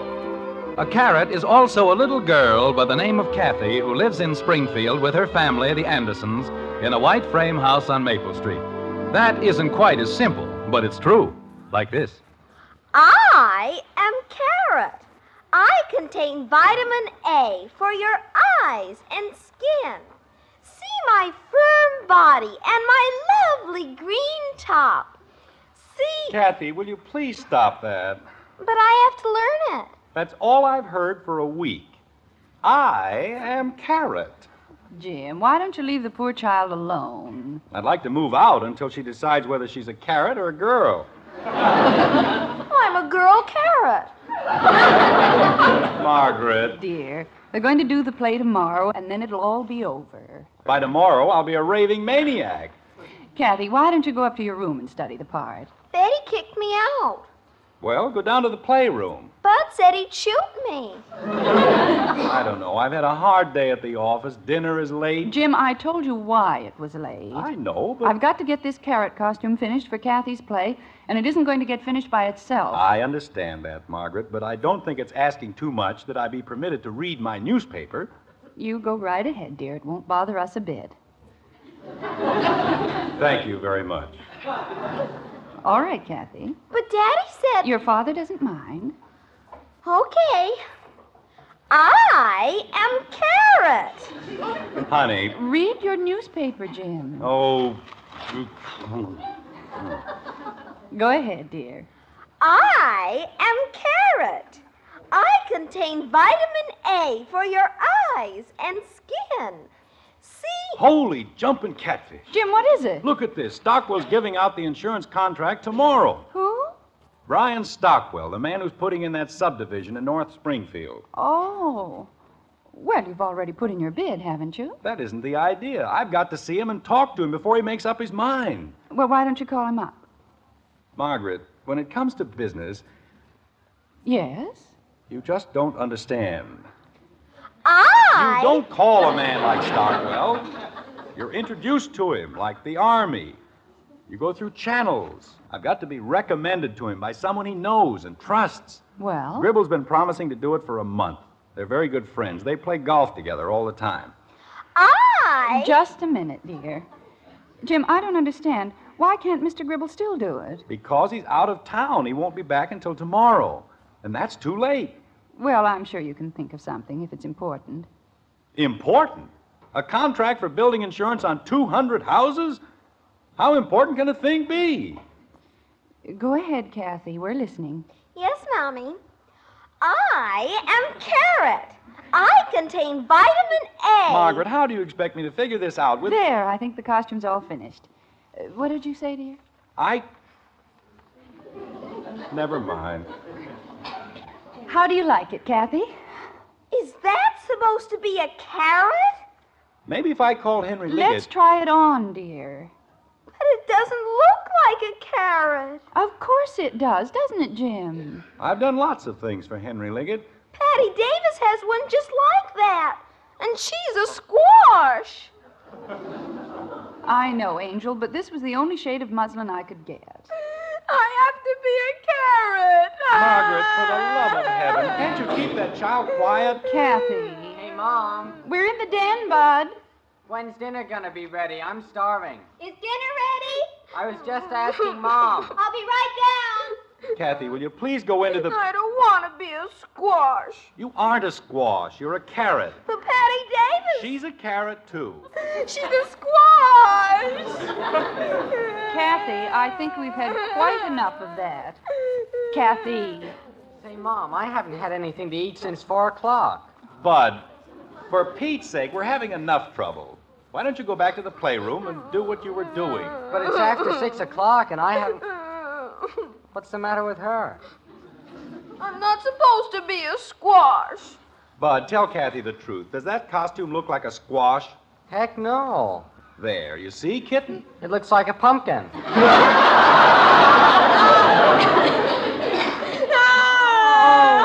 Bud. Wasn't it supposed to? It's a carrot. That's a carrot?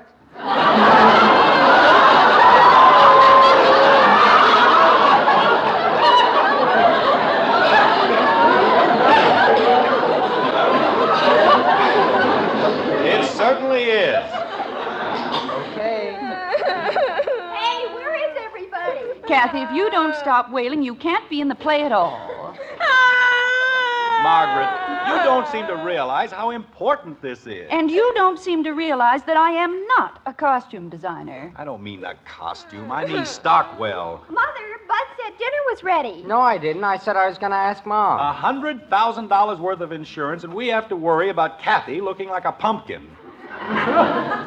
Betty, does this look like a pumpkin to you? Oh, yes, it certainly does. Betty. What's it supposed to be? It's supposed to be a carrot. Well, creepers, I'm not a mind reader. I thought it was a pumpkin. If only Gribble would come back, he could fix everything. Does he know how to make carrots? I wasn't talking about carrots. I'm going to spoil the whole play, and Mrs. Lindsay will be mad at me. Mrs. Lindsay dumps the whole thing in our laps. Why doesn't she make the costume? Angel, I'm sure everyone will know you're a carrot. Make believe you're a fat carrot. Carrots are pointy, and I'm not. Van Norton. Margaret, do you suppose he knows Stockwell? I don't know, dear. Kathy. What if you put a coat hanger in the shoulders? If it's wider on the top, it'll look pointy on the bottom. I don't care how it looks. If I don't meet Stockwell... Jim, please. This is getting ridiculous. This started out being ridiculous. I've got a chance to sell $100,000 worth of insurance. Wait a minute. I've got it. Bud, your father... But I've got it. We can paint green spots all over her. What? Then she can go as carrots and peas.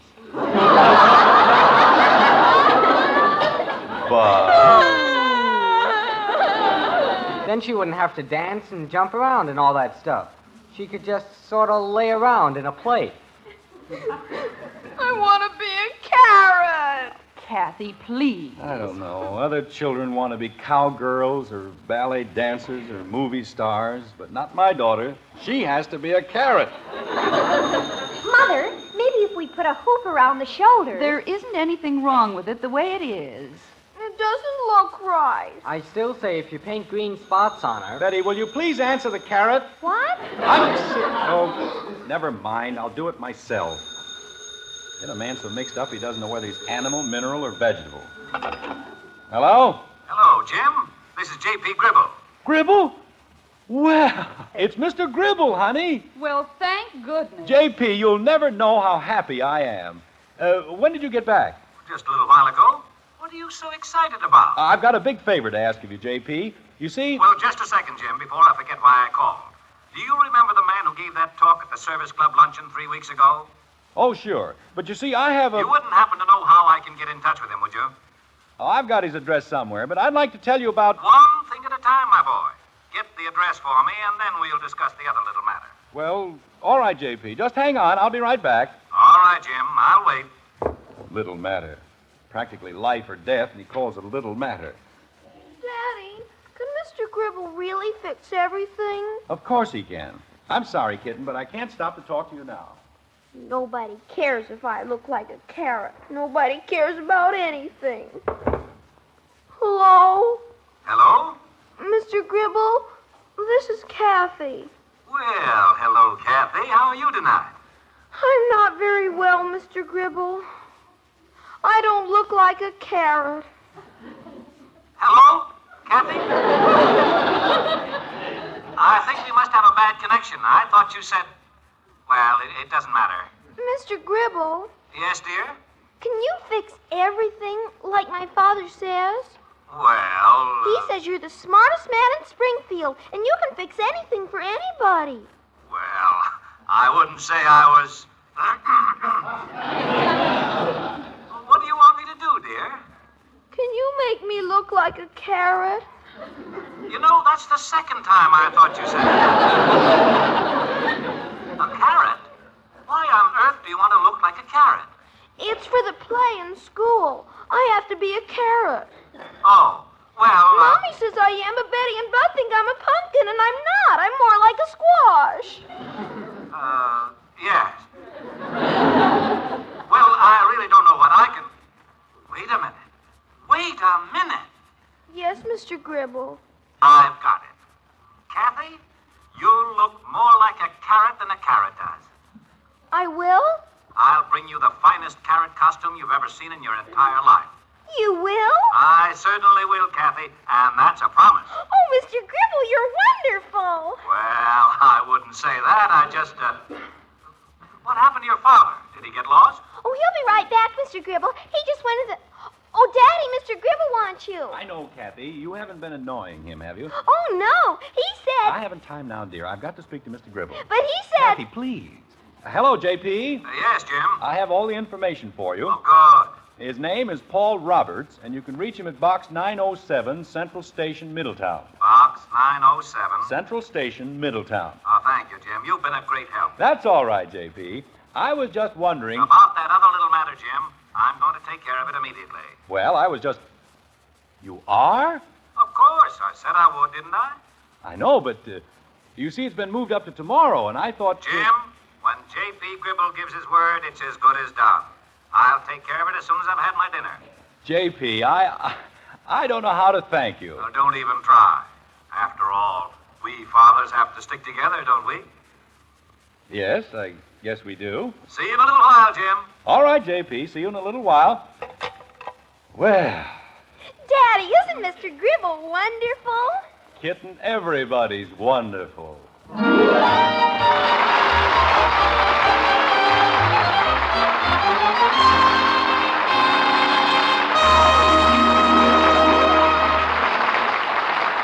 It's probably lucky for Father's peace of mind that he doesn't realize what Mr. Gribble was talking about. But, ladies, more often than not, the head of the house does know what it's all about. For example, you just can't fool him about truly good coffee. You see, your husband is the world's greatest coffee expert.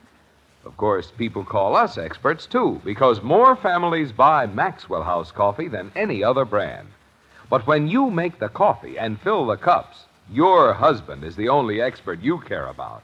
And tomorrow, if you'll pour him a steaming, fragrant cup of our Maxwell House, we're mighty sure he'll smile with pure pleasure and say, "Now that's coffee at its best." We're so sure he'll say that, so certain he'll enjoy our coffee best, that we'll give you back your money if he doesn't. The truth is, no other coffee has that same hearty, good-to-the-last-drop flavor. The reason is our recipe, a very special recipe that demands certain choice coffees blended just so. And only Maxwell House has that recipe. That's why no coffee tastes like Maxwell House, since no coffee is made like Maxwell House. Serve our Maxwell House to your husband tomorrow, and if he doesn't say, "Best coffee ever," then simply send us the can and unused portion, and we'll cheerfully refund your money. Our address is right on every familiar blue tin. Yes, tomorrow, find out how much the world's greatest coffee expert enjoys Maxwell House coffee. Always good to the last drop.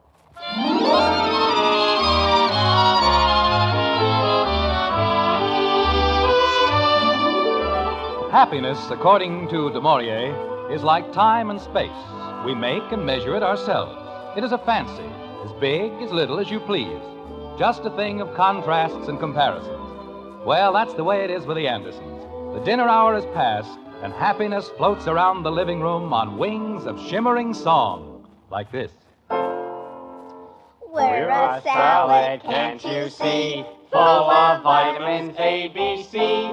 Lettuce, radishes, carrots, Daddy! Just a minute, Betty. What's the matter now, Kathy? Betty's the onion, and she isn't singing. Isn't it bad enough I have to play this horrible thing?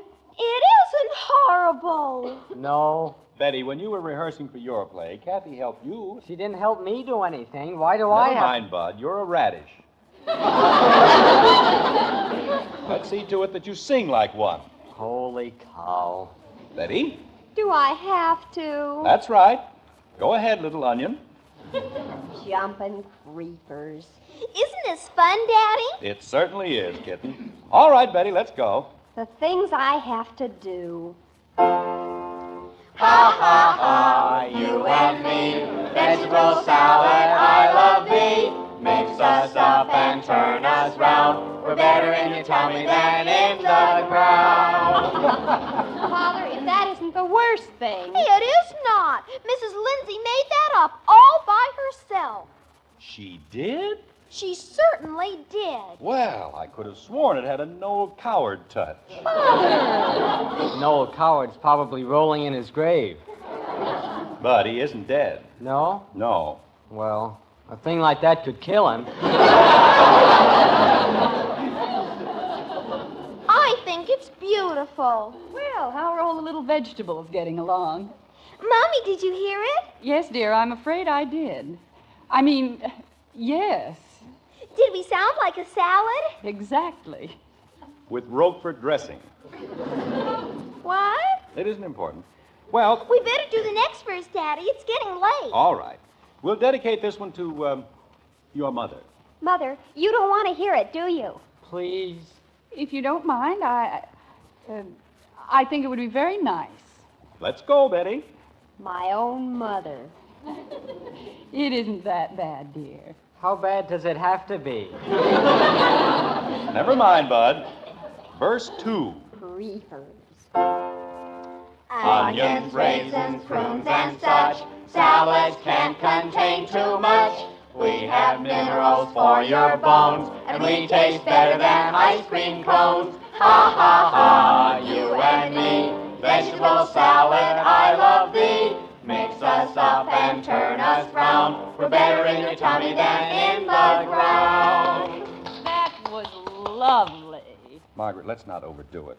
Well, it was very nice. Thousands of kids in Springfield, and she has to be a carrot. Well, now that that's all taken care But of... we haven't finished. I have. Just a minute, Bud. Kathy, you mean there's more? There are 14 verses. Father. I think I'll go downstairs and take a look at the furnace. I just fixed it, Dad.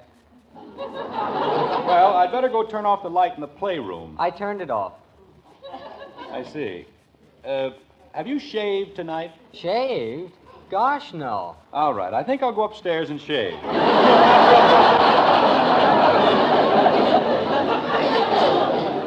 Mommy! Jim, if it's only 14 verses. I'm not going through 14 verses of that...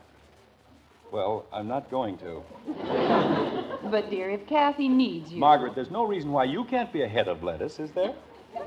Jim, I can't possibly. Lettuce is a boy's part.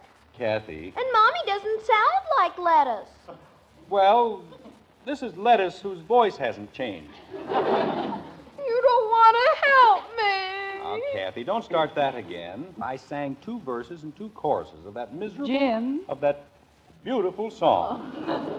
If she thinks I'm going to sing one more word... Mother, why do we all have to suffer? Why, I thought you were having fun. Oh, Mom, please. Well, weren't you? No. Kathy, I'm afraid you're outnumbered. Gee whiz. Now, does anybody mind if I do something I want to do? Gribble! Mr. Gribble! Want me to see who... Never mind, Bud. I'll get it. I'll open the door for him, Daddy. Kathy, I'm perfectly capable of opening a door. Angel, please don't annoy Mr. Gribble. But he said he was coming over to... J.P. Well, we finally made it. There you are, Kathy. What do you think of that? Mr. Gribble! J.P. Isn't that the biggest carrot you've ever seen in your life? Oh, Mr. Gribble, I love you! Oh, it isn't anything, sweetheart. Kathy, I've got to talk to Mr. Gribble about... Mommy, Mr. Gribble brought me a carrot. He what? What's she talking about? J.P., would you mind telling me... Hello, Margaret. How are you tonight? Hello, Mr. Gribble. I was just telling the children... Mr. Gribble! Isn't it beautiful, Mommy? Kathy told me about her little problem, and well, they sort of take care of it, don't you think? Hey, Betty, wait till you see this. What is it? Betty, look at my carrot! J.P., Now, don't bother thanking me, Jim. I wasn't trying to thank you. I mean... Jim! I know what he means, Margaret. My children are all grown up, but I went through the same thing myself. Kathy, take that carrot out of here. Oh, just a minute, sweetheart. This is a very interesting thing, Jim. I'm sure it is. We had an agricultural exhibit at the factory a few months ago, and they brought in a dozen of these giant replicas. Paper mache, you know. Onions, radishes, carrots, all sorts of vegetables. How wonderful. Kathy, take that thing... Well, when it was all over, V.O., that's my assistant, you know, V.O. said to me, "What'll we do with all this stuff, J.P.?" J.P.? I said to him, "Put them in the basement, V.O." That's what I said. You never can tell when you'll need a thing like that. Wasn't that thoughtful, Jim? Oh, yes. Yes, sir. Waste not, want not. That's my motto. Mr. Gribble, I think you're wonderful. Well, we won't argue about it, will we? Oh, if any of your little friends need a costume, the rest of the junk, the other vegetables are on the porch. Mr. Gribble! Kathy, Bud. I'm right here, Dad. Oh, give Kathy a hand with this, will you? Okay. Will you excuse us, Mr. Gribble? Of course, my dear. Thank you so much, Mr. Gribble. That's quite all right, sweetheart. We can cut holes through the arms and legs and one for a face. Come along, Betty. Well, wonderful thing, children, aren't they? Yes. About that other little thing, J.P. What other little thing? What? I said, what other little thing? The introduction. What introduction? Jim, you aren't making sense. J.P., you didn't forget. I didn't forget what? About Stockwell. Stockwell?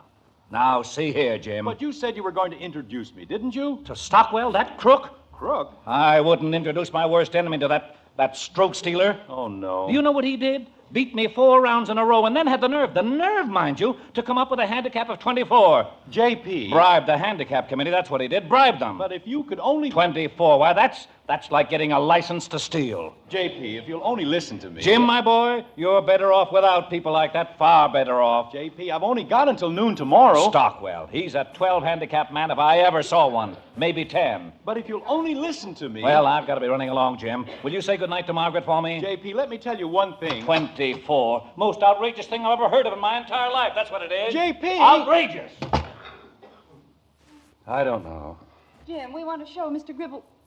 Why, Jim, what happened? He's gone, honey.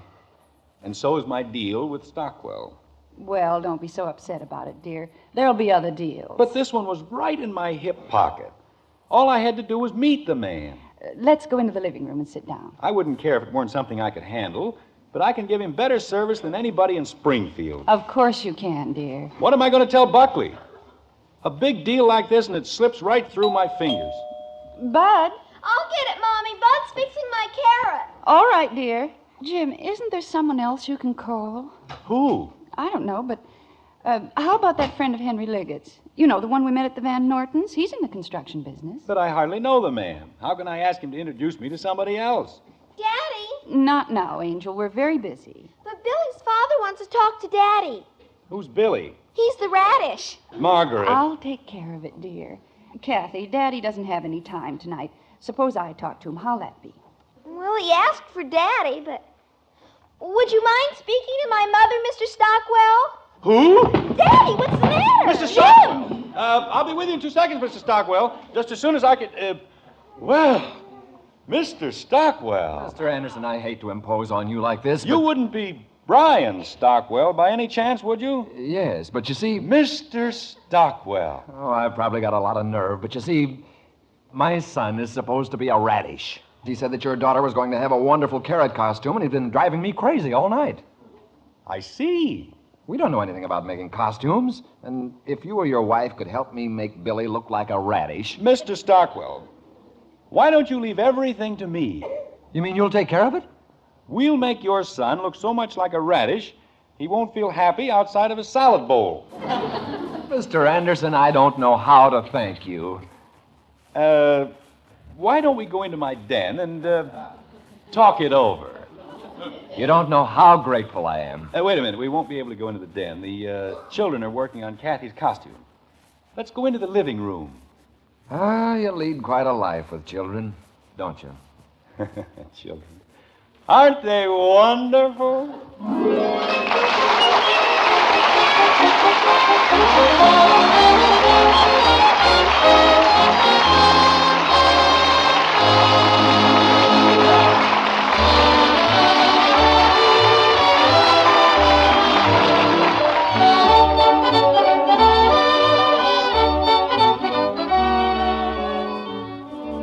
is it that makes a cup of coffee worth cheering about? Why, nothing in the world but flavor. So when you buy coffee, make sure you get the most in flavor for your money. And that's no trick if you remember that there's one coffee famous above all others for flavor, our Maxwell House coffee. Tomorrow, then, take home that familiar blue tin with the big white cup and drop. Fill your husband's cup, and you'll see the world's greatest coffee expert smile happily and say, "Best coffee ever." And for value, just count all the delightfully satisfying cups of truly good coffee you get from each pound of Maxwell House. Yes, next time you buy coffee, get the most in value, the most in flavor, the most in real coffee enjoyment. Choose Maxwell House coffee. Always good to the last drop.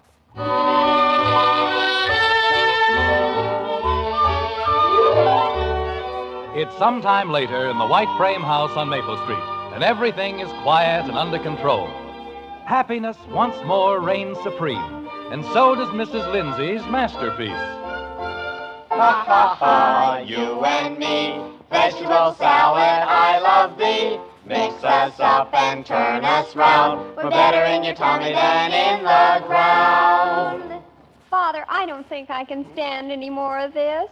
Of course you can. It's fun, isn't it, Bud? Don't ask me. I'm unconscious. I think it's fun, Daddy. Good. Now, are we ready for verse 12? Oh, no. All right, Betty. Holy cow. We are full of calories, working just like little bees. We will make you good and strong, so join us in our happy song. Ha ha ha, you and me, vegetable salad, I love thee. Mix us up and turn us round, we're better in your tummy than in the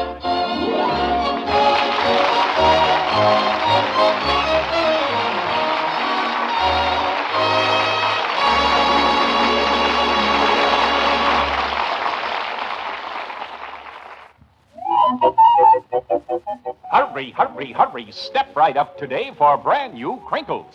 Candy-kissed rice. It's twice as nice. Crinkles, the sensational new sugar-coated rice cereal. Yes, sir, the whole family will have a circus eating Crinkles, 'cause candy-kissed rice is twice as nice. Just add milk or cream and eat. No sugar needed. Crinkles are the quick energy treat for snack time, too. Crinkles, the newest Post cereal. Get candy-kissed rice Crinkles today at your grocer. Hurry, hurry, hurry, hurry, hurry. Join us again next week when we'll be back with Father Knows Best, starring Robert Young as Jim Anderson, with Roy Bargy and the Maxwell House Orchestra. In our cast were Norma Jean Nilsson as Kathy, June Whitley, Rhoda Williams, Ted Donaldson, Ed Begley, Olin Soule, and yours truly, Bill Foreman. So until next Thursday, good night and good luck from the makers of Maxwell House, America's favorite brand of coffee. Always good to the last drop. Father Knows Best was transcribed in Hollywood and written by Ed James. Now stay tuned in for Dragnet, which follows immediately over most of these stations.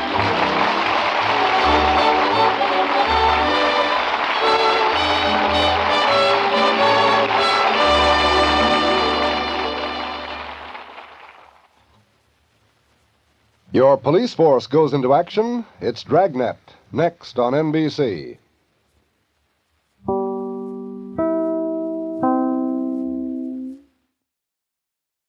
Now listen to Father Knows Best, transcribed starring Robert Young as Father.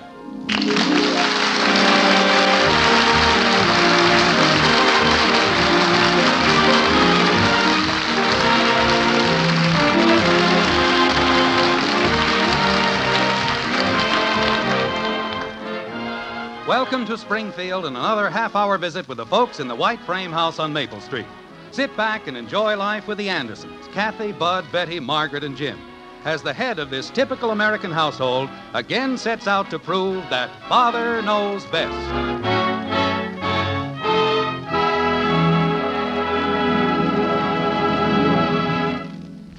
We'll join the Andersons in just a moment. You've probably heard it said that the Series E United States Savings Bond has been improved. You probably know that it pays back more money in less time than ever before. Now, I'd like to tell you how these improvements benefit you. Say you buy a $1,000 bond. Actually, you know, you only pay $750 for it. Formally, that bond would mature in 10 years. But now, the improved Series E bond matures in 9 years and 8 months, and it pays you $4 for every $3 you invest. Also, you can hold the improved Series E savings bond beyond maturity and earn even further interest. 3% interest compounded semi-annually for as long as 10 additional years. At that time, your original investment of $750 is worth well over $1,300. That's an 80% return on your original investment. You'll feel more secure tomorrow if you buy improved Series E savings bonds today.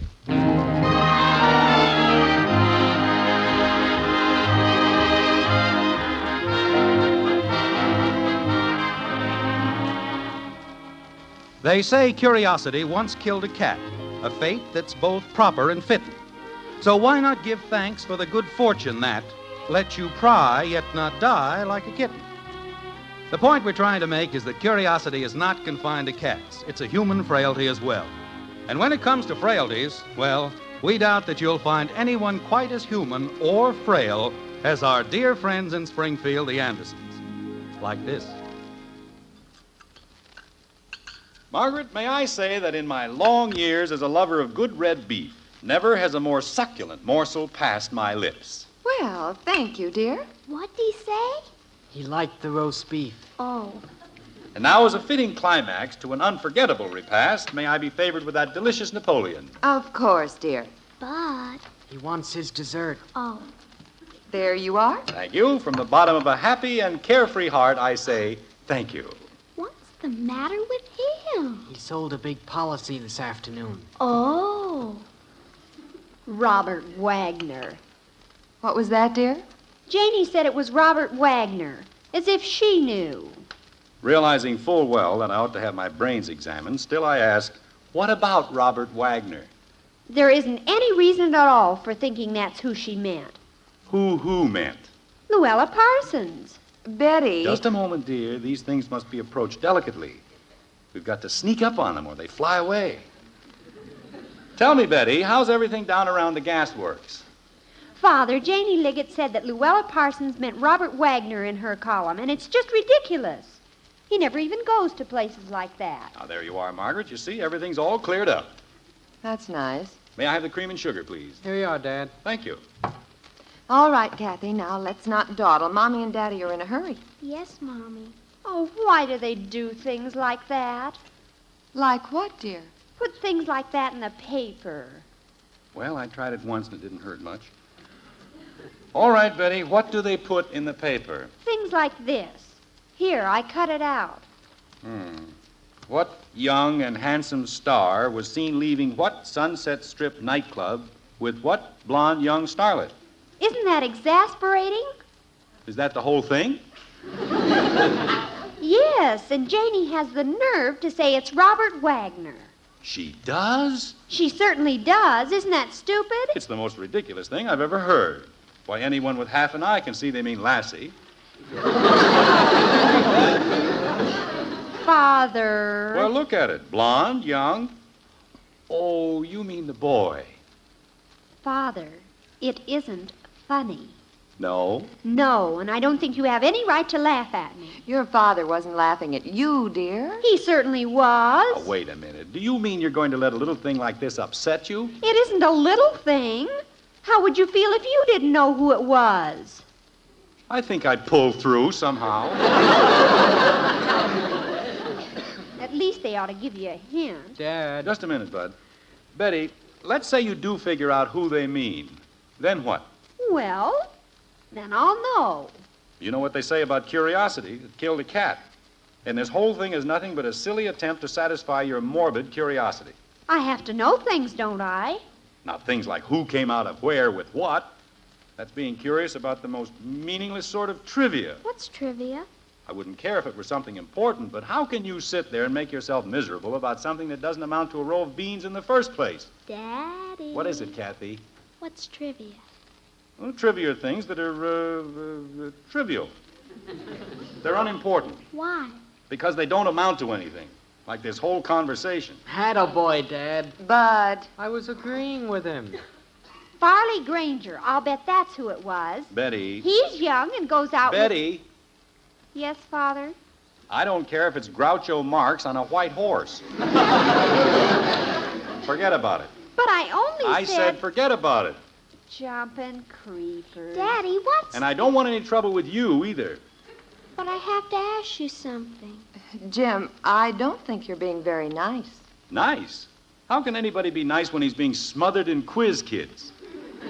Just because the children ask a few innocent questions... Honey, they don't do anything but ask questions. From the time they get up in the morning until they go to bed at night. Who's on first? What's on which? It's enough to make a man commit harakiri. What's harakiri? Now look, Kathy. Leave your father alone, dear. He's in one of those moods. One of what moods? I was in a wonderful mood. Wasn't I, Bud? Well... I was so full of roast beef, I loved everybody in the whole world. The milk of human kindness was practically oozing out of me. Wasn't it, Bud? Want an encyclopedia with ears. You bet, Dad. What? What you said. Yes, sir.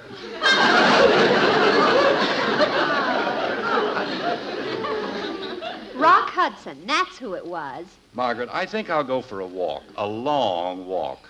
All right, dear. And if you happen to pass the Liggets, be sure to drop in. The Liggets? We're going to their party. Remember? Oh, say, we'd better hurry up. You didn't tell me what harakiri was. You mean Harry Carey? She means harakiri. She does? She most certainly does. See? Daddy, Yes, Kathy? what is it? Margaret, do all children ask as many questions as ours? How do you stand it? Oh, mothers have a system. When they reach a point just 1 degree short of hysterics, they go shopping. Well, I suppose that's as good an excuse as any. Jim, I'm so glad you mentioned it. Mentioned what? Shopping.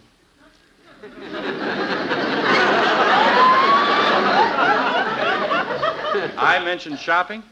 You'll never guess who I met downtown this afternoon. Robert Wagner. No. Luella Parsons? Jim, Am I close? do you remember the 2 boys who had the cabin next to ours at Round Lake 2 summers ago? Yes. I met the tall one. You did? Uh-huh. What's he doing in Springfield? Well, he said that the other one... Oh, what was his name? Freddie something. No, it wasn't Freddie. Well, something like Freddie. Well, it isn't important. Eddie? No, anyway. Wait a minute, Margaret. I've got the name on the tip of my tongue. Oh, let me see it.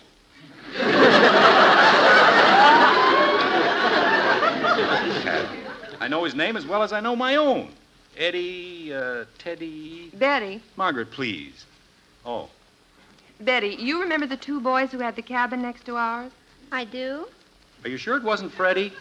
Yes, dear, I'm sure. I can see him just as plain, sort of chunky with dark hair. Hector Smith and I ran into him during the World Series in Cleveland that year. That's the one. Who was pitching? Bud.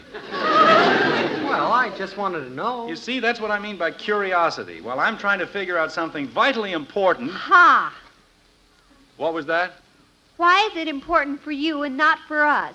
Because you don't even remember the man. What man? Freddie. His name wasn't Freddie, dear. Well, it was something like Freddie. Was it Bobby Feller? No. He pitched the first game. Now, look, Maybe it Bud. was Roy Rogers. Who was? I don't know. Margaret, why is it that any time I try to...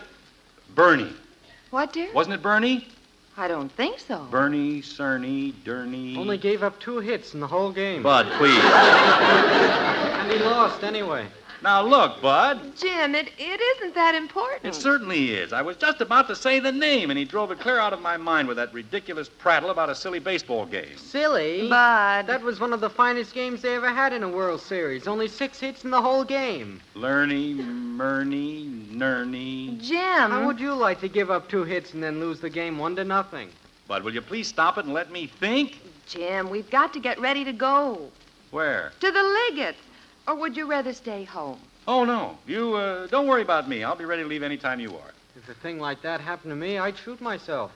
If you keep this up, you won't have to. When I want to know something, it's morbid curiosity. But when he wants... Betty, I think you'd better start clearing the table. But Father said... Kenny, that was it? All right, Betty, go ahead. No, it wasn't Kenny. Penny? No, Jumping creepers. no. Was he a southpaw? Who? The pitcher. But for the last time... What's a southpaw? Isn't this awful? I can see him as though he were standing right in front of me. He's left-handed. Who is? A southpaw. Who said anything about a southpaw? Kathy did. No, I didn't. I asked what it was. Well, I told you. Southpaw is left-handed. Why? Margaret. I'm going upstairs and comb my hair. Hector, he'll know. Jim, you're not going to call Hector. Why not? It'll only take me a minute. Curiosity killed a cat. Betty, please. Curiosity has nothing to do with it. I just feel like calling Hector, that's all. Why? Because he's one of my best friends, that's why. But, dear, you're going to see him in the morning. Well, I want to find out about my hammer. That's what I want to find out. He borrowed it last week. He brought it back yesterday. Nobody asked you. Well, I was just trying... Wait a minute. I've got it. Jim. I've got it, Margaret. It was Ernie Franklin. Of course, Ernie Franklin. Yeah. Well, thank goodness for that. You see, I knew if you'd just leave me alone for a minute. What did he have to say? Who, dear? Ernie Franklin. I didn't meet Ernie Franklin. You most certainly did. You said you met him downtown today while you were shopping. No, dear, don't you remember? I told you I met the other boy. Oh, no.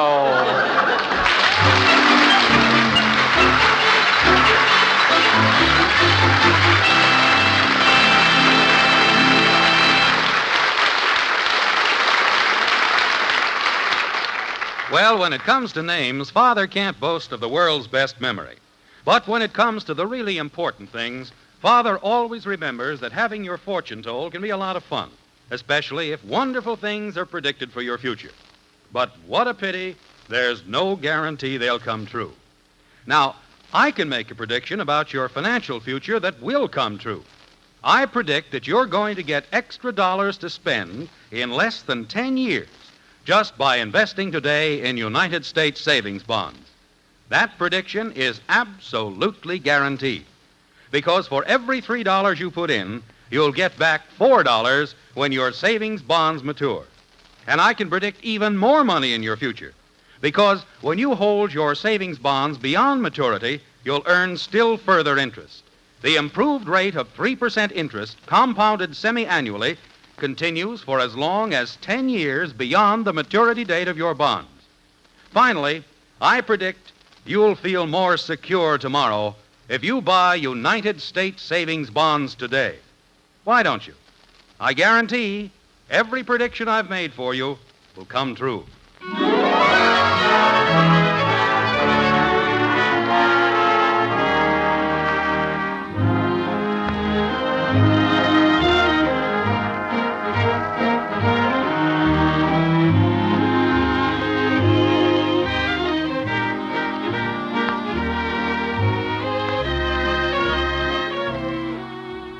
It's after midnight in Springfield, and but one small light blinks its cheer from the white frame house on Maple Street. That's in the master bedroom where the master, if we may speak loosely, is still giving his problem the old college try. Like this. Bill Stewart. Phil Stewart. Bill Phillips. Phil Billups. Jim. Jim Phillips. Jim. What? Oh. You realize, of course, the Liggetts will probably never speak to us again? Why? I didn't do anything to them. You sat in a corner and mumbled to yourself all night. Well, I wasn't hurting anybody. And every 5 minutes you ran to the telephone. I was only trying to get Hector. You know that. He certainly picked a fine evening to go out. So did we. Jim, where are you going? I'm going to call Heck. That's where I'm going. But you can't. It's 2 o'clock in the morning. I'll be right back, honey. You call a doctor at 2 o'clock in the morning. Why can't you call a friend? Friend. Fine friend he turned out to be. Introduces you to people, then you can't remember their names. Ruins a perfectly good evening just because he hasn't got sense enough to stay home when you need him. Now, what happened to the light switch? Oh. Every time you want the darn thing, it's someplace else. Anyway, 2 o'clock isn't so late. Lots of people stay up until 2 o'clock. Probably isn't even in bed yet. I hope.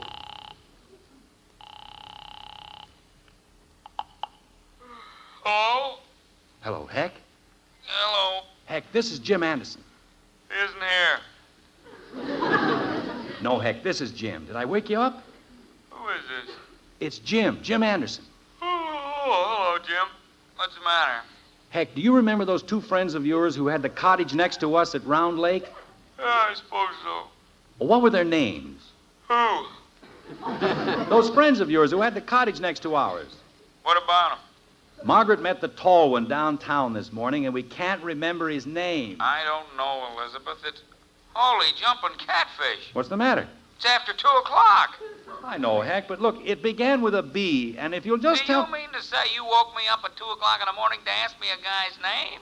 Jim. I'll be through in a minute, honey. Heck, I know it sounds crazy. Sounds crazy. It is crazy. You're nuts. Heck, you've got to help me. It's driving me out of my mind. 2 o'clock in the morning. Heck, listen to me a minute. Hello? Heck? Well, that's fine. Just fine. What did Hector say, dear? He hung up on me. No. Just hung up.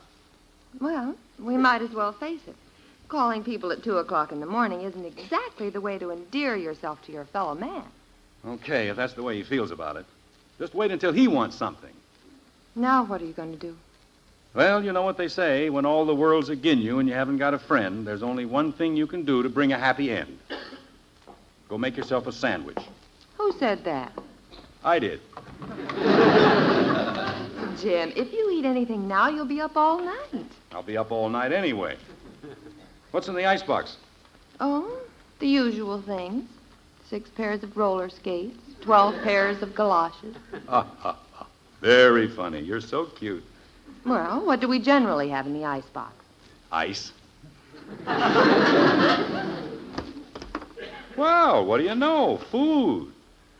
Let's see now. Cold ham. Jim, will you please leave that alone? But I just want to... That's tomorrow night's dinner. Now, just sit down and I'll fix the sandwich for you. What kind? Oh, I'll think of something. Here we are. How about a nice melted cheese?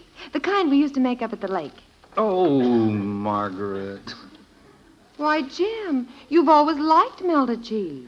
That isn't what I mean. Why did you have to mention the lake? What? I'd almost forgotten about the name, and now, well, now you started it all over again. All I said was that I'd make a melted cheese sandwich. Did somebody call me? Bud. Well, if it isn't the boy with the built-in tapeworm. Hi, Dad. Why aren't you in bed? I heard somebody open the icebox.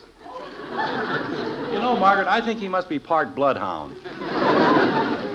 Bud Anderson, you go right back to bed where you belong. Can I even have one sandwich? Not even half a sandwich. You march right Now, upstairs. just a second, honey. Let's not be hasty about this. After all, he's a growing boy, and he hasn't had anything to eat since 7 o'clock.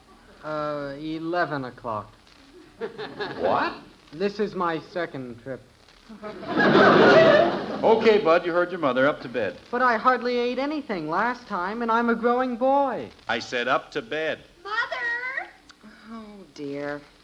We're in the kitchen, Betty. Say, I wonder if Ed Davis would remember. He was up at the lake that summer, and he... Jim, don't you dare call the Davises. But if he knows the name... Haven't you thought of the name yet? Never mind, Bud. I thought of the pitcher. Fine. You saw the second game. Bud. It was Bob Lemon. Mother, I heard the most mysterious noises in the kitchen. Why don't we call the... Oh. Hello, Betty. Pull up a chair. No wonder there's never anything in the icebox. Nobody ever goes to sleep. What's going on down here? Nothing is going on down here. We're all going right back to bed. Oh, wait a minute, Margaret. As long as we're up, we might as well have a sandwich or something. Jim Anderson, how do you expect... Honey, you don't seem to understand. I'm hungry. Didn't the Liggett serve anything?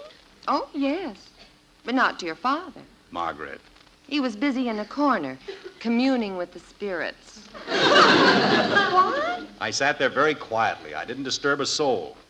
But just because I didn't put on a lady's hat and dance around with my pants rolled up... Jim. Well, that's what Paul Hersey was doing, and everybody thought it was very funny. Mother, he didn't. Well, it was just... Betty! Oh, creepers. I forgot all about Kathy. Jim, do you see what you've done? You've got the whole family up. I didn't wake anybody. All I did was make a phone call. Betty! It's all right, Kathy. Betty, you'll wake everybody in the neighborhood. Was it burglars? No, it was Father. Gee whiz. I've had just about enough of this. Bud, put the cheese back in the... Bud. What happened to the cheese? What cheese?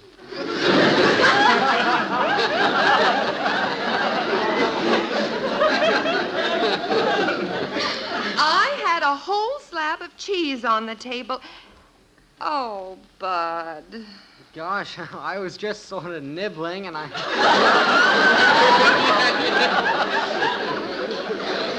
Was it a whole slab? Well, I guess that takes care of that. Go ahead, Bud. What? Up to bed. I thought we were going to have a sandwich. Betty, now what are you doing? Getting some milk. Say, that's an idea. Bud. Oh, let them have their milk, dear. Are you coming upstairs? Well, I... Did you want something, Dad? Yes. Turn off the lights when you run out of food. And don't you dare touch that ham. Okay, Mom. Good night. We'll be up in a few minutes, Mother. All right, dear. Good night. Good night. You know, Margaret, it's a funny thing. Every time I try to get into the icebox, something happens. Oh, I don't know. You've had your moments. Meaning what? Well, I remember a certain leg of lamb. Oh, honey, that was 12 years ago. I know, but... I suppose 12 years from now, you'll still be telling me about that same dizzy leg of lamb. Oh, go to sleep, Kathleen. Are you sure it wasn't burglars? We're quite sure, kitten. Now stop worrying about it. Betty said it was burglars. We'll tell you all about it in the morning. And go to sleep.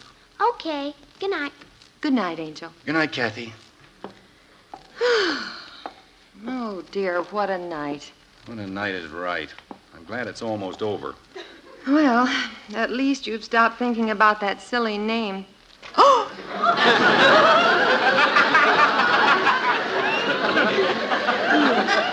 Oh, I am sorry, dear. Margaret. Yes, Jim. You know that cat? Cat? The one that was killed by curiosity? Oh, that one. What do you suppose did it? I don't know, dear. Maybe the name of another cat it met up at Round Lake, huh? Jim, you've got to be sensible. You can't keep this up the rest of the night. I can, huh? You certainly can't. Do you realize that in less than 4 hours it'll be daylight? What was that? I said... That's it. That's the name. What is? Daylight. I mean, Jack Daly. That's who it was. Well, thank goodness. That's the fellow you met, isn't it? Yes, dear, Jack Daly. Well. Now, will you please turn out the light and come to bed? Oh, no, not yet. You haven't finished. What did he want? Who, dear? Jack Daly. Oh, I thought I told you. He just said to say hello.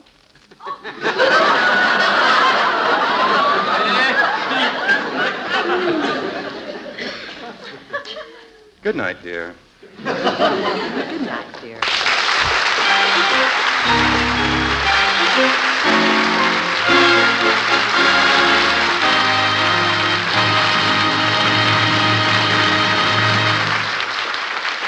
The Andersons will be right back.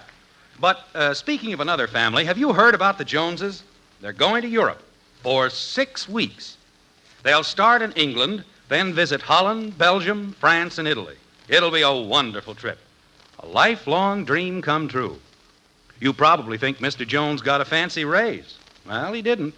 And nobody left him a fortune either. Then how can he afford a trip to Europe? That's simple. He and Mrs. Jones planned for it. They saved money regularly through United States savings bonds. Yes, the Joneses are going to Europe now, but someday it can be your turn. Do as they did. Put your money where it'll earn you extra money. $4 for every $3 you invest in United States savings bonds. And listen, Now the maturity date of the bonds has been shortened, and you get your money back with interest in less than 10 years. Start planning today. Your United States savings bonds can take you to Europe, too.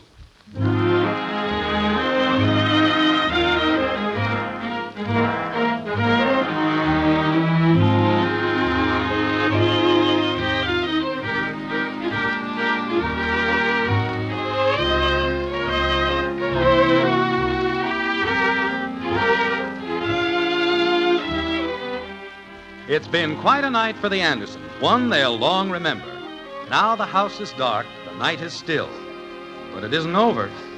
No, sir, not by a long shot. Like this. Jim. Jim. What? Who? What's the matter? The telephone's ringing. Good. Jim, will you please answer the phone? Okay. Hello? Dad, the phone's ringing. Father? Hello? Jim, please go downstairs and answer the phone. Okay, honey. What time is it? 4 o'clock. 4 o'clock? Ye gods and little fishes. What kind of an idiot would call us at 4 o'clock in the morning? I don't know, dear. But please put on your robe, Jim. You'll catch your death of cold. I'll be all right. 4 o'clock. If this is somebody's idea of a joke, wake people up in the middle of the night, not have their brains examined. Spend the whole night trying to fall asleep, and then the phone has to ring. All right, I'm coming. Hello. Hello, Jim. This is Heck. Oh, now look, Heck. Jim, are you sure it began with a B? Oh, no.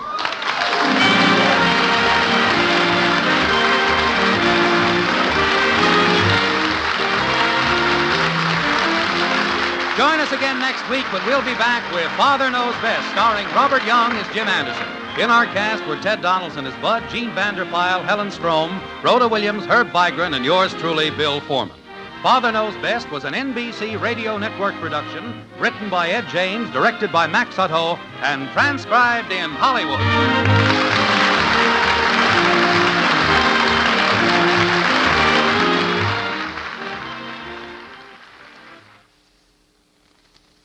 I'd like to take a moment here to remind you about some of the excellent entertainment that's yours for the listening each Friday on NBC Radio.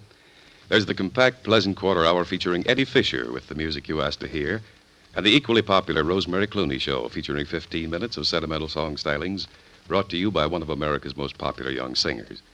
Be sure to include the program of both Eddie Fisher and Rosemary Clooney in your Friday night listening schedule. Also on Friday nights, over many NBC radio stations, listen to The Baron and the Bee, featuring your all-time favorite, Jack Pearl, as Baron Munchausen. And tonight, listen to the adventures of Counter Spy on NBC.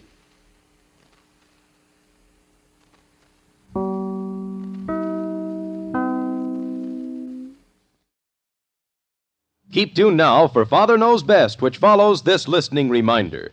Later this evening, be sure to hear a complete on-the-spot broadcast of the 26th Annual Academy Awards presentations. From the world-famous corner of Hollywood and Vine in the heart of the motion picture capital, site of the Pantages Theater, you'll hear the Oscar Award ceremonies. Richard Carlson will be your radio commentator for the award presentations, and you'll also hear the voices of the Hollywood stars as they accept their coveted golden statuettes, their Oscars. Hear exclusive NBC broadcast of the Academy Awards later tonight on this station. And now it's Father Knows Best on NBC. Now listen to Father Knows Best, transcribed starring Robert Young as Father.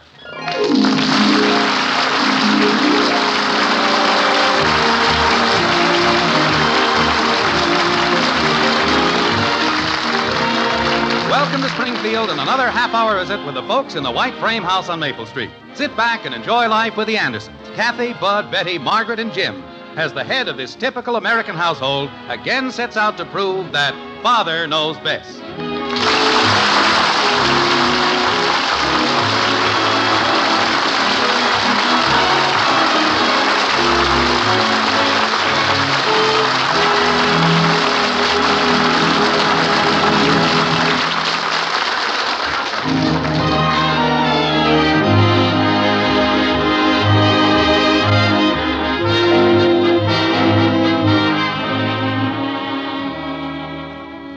Well, it's raining this morning in Springfield. One of those steady downpours that looks like it's going to last all day. And out in the white frame house on Maple Street, the head of the Anderson family parts the curtains at the front window, surveys the weather, and then makes a pronouncement. Like this. Margaret, Yes, dear? this is a perfect day to stay home. Do a few things around the house. Maybe have a fire in the fireplace.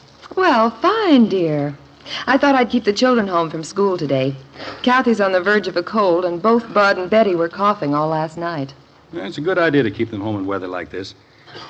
And it'll be kind of pleasant, having a rainy day at home with all the family. Hey, Mom, can I have Joe come over? His mom's keeping him out of school today. Bud, you're staying in bed, remember? There's nothing to do up there. Well, rest. That's what you're supposed to do. Can I have something to eat? You had your breakfast. Get a book and read or something. Look at that rain come down. Oh, I'm just going to stretch out in this chair. Might catch up on some reading myself. Mother! What is it, Betty? Bud's jumping on his bed. Bud? Okay. For Pete's sake, who's at the door? I'll go. Here's the mail, Mrs. Anderson.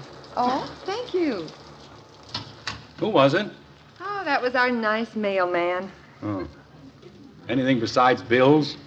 Letter from me. Looks like Cousin Millie's handwriting. Nothing for me?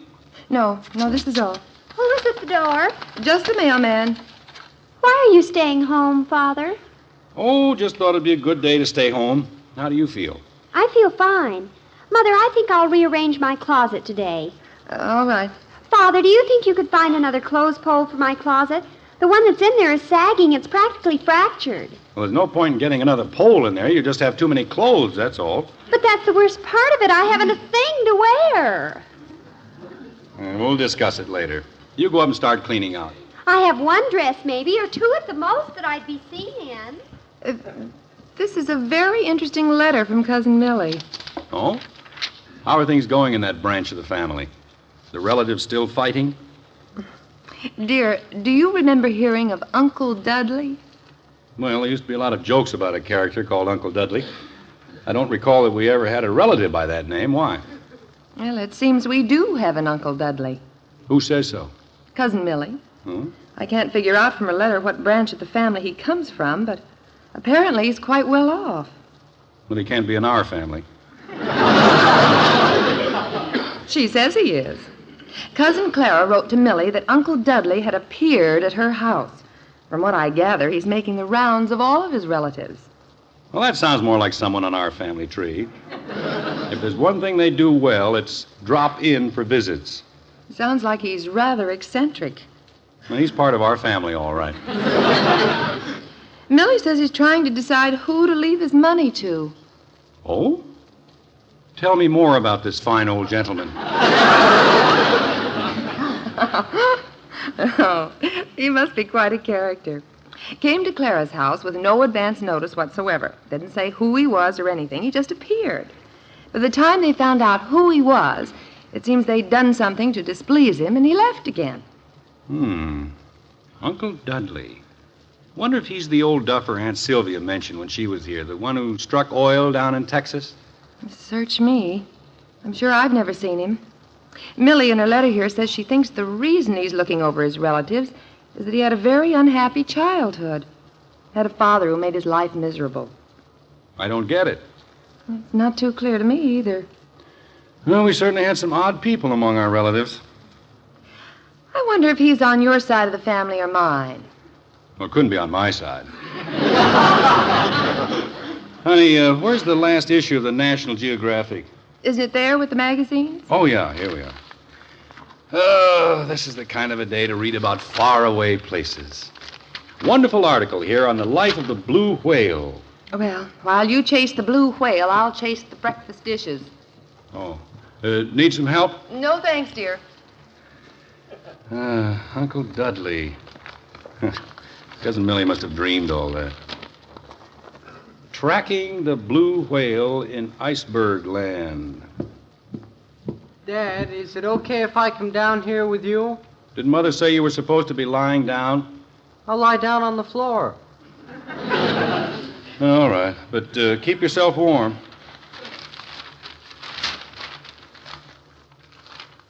Hey, here's an ad in the classified section. 70-foot schooner for sale or trade. How about that, Dad? How about what? A 70-foot schooner. We could get it and sail around the world. Oh, sure. Do it some Saturday. No kidding. It says for sale or trade. We wouldn't have to buy it. We could trade him something for it. Oh, Bud, don't get started on one of those crazy ideas again. Well, we could. We could trade him our house for it. We wouldn't need the house if we were sailing around the world. We are not trading this house for a schooner.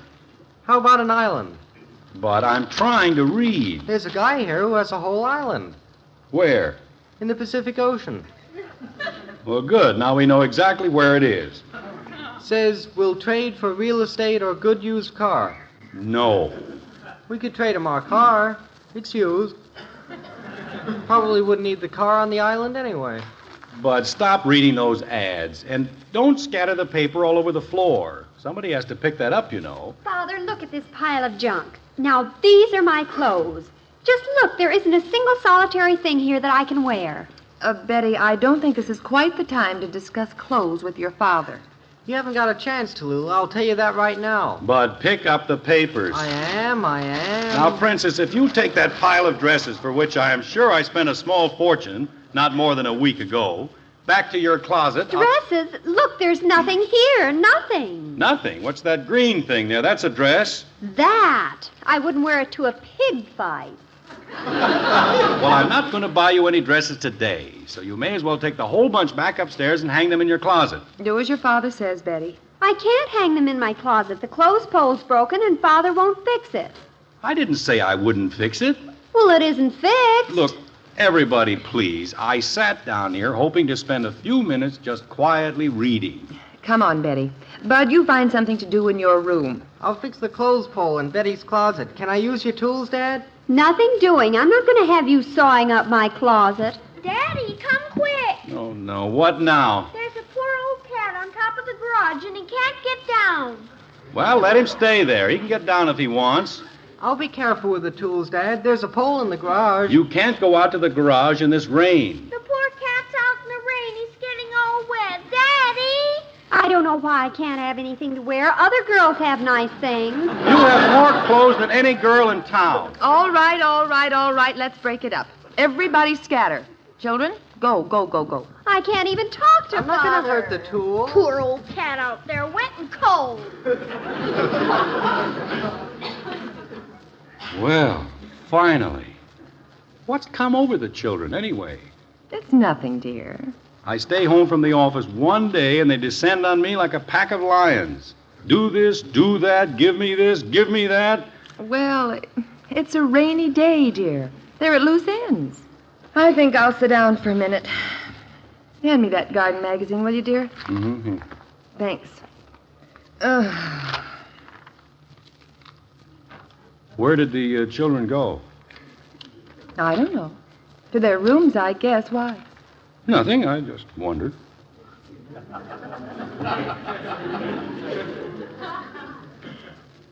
Do you think we should put in some new rose bushes along the drive this spring? Just because it's a rainy day and I happen to be at home, there's no reason to get completely out of hand. You know, some morning glories might look nice by the side porch. They have to learn to have some consideration for other people. This would be a good time to order if we're going to put them in. I wasn't being unreasonable. I'm always willing to talk to the children. Dear, I was asking you about the flowers. Margaret, you weren't listening to me. Well, what were you saying? Nothing. I was just wondering if... Betty! Betty! Yes, Father? Did you call me? No, I didn't. Oh. Well, I won't bother you. You go ahead with your reading. Where are you going? In the dining room. I have some mending to do. Honey, you don't have to leave.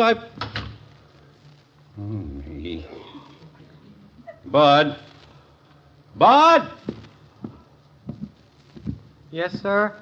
You didn't have to leave the room just because I'm reading in here. You don't have to leave. Thanks. Don't you want to sit down? Read or something? No. I'll find something to do upstairs. Well, you don't have to, Bud. You can stay down here. No, that's okay. Kathy! Where are you, kitten? In the den. What are you doing? Nothing. Just watching the poor old cat. Well, why don't you come in here? I'd rather stay in here. Darn kids. The blue whales of iceberg land. Margaret? In the dining room, dear. Mind if I come in? No, of course not. What's the matter? Honey, did it seem to you that I was a little rough on the children? Not necessarily. You wanted to read, and they were interrupting you. Honey, I'm afraid that without realizing it, I've let myself become a bad-tempered monster. You're one of the nicest monsters I ever met. Remember what Cousin Millie said in her letter about Uncle Dudley? The reason he's such a strange, eccentric old guy? He hated his father. I don't want that to happen to our children. No, we certainly don't want them striking oil in Texas. Well, it's a strange thing. The realization hit me just a minute ago. Sitting in there, I suddenly felt so alone. Dear, it's just a rainy day, that's all. Rainy day, nothing. By George, from now on, I'm going to take an entirely different attitude toward the kids. I've said my last unkind word. After all, what are we here for but to give the children a start in life? Give them love and understanding. Yes, dear. Childhood is such a few short years. Why shouldn't we make them happy years? No reason at all. Well, starting right now, I'm going to lean over backwards to be the kind of a father that children want me to be. Fine, dear. You lean backwards. But just be careful you don't tip over.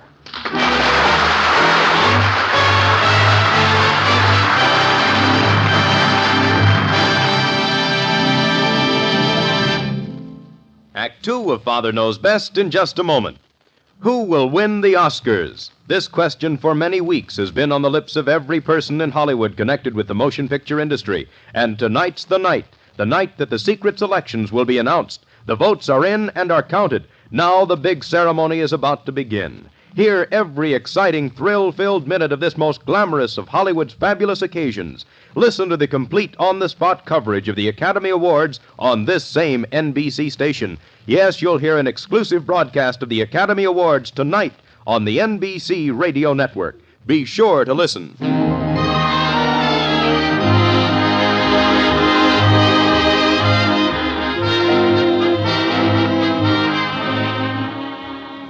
Well, a rainy day in Springfield has produced at least one rather interesting development in the Anderson household.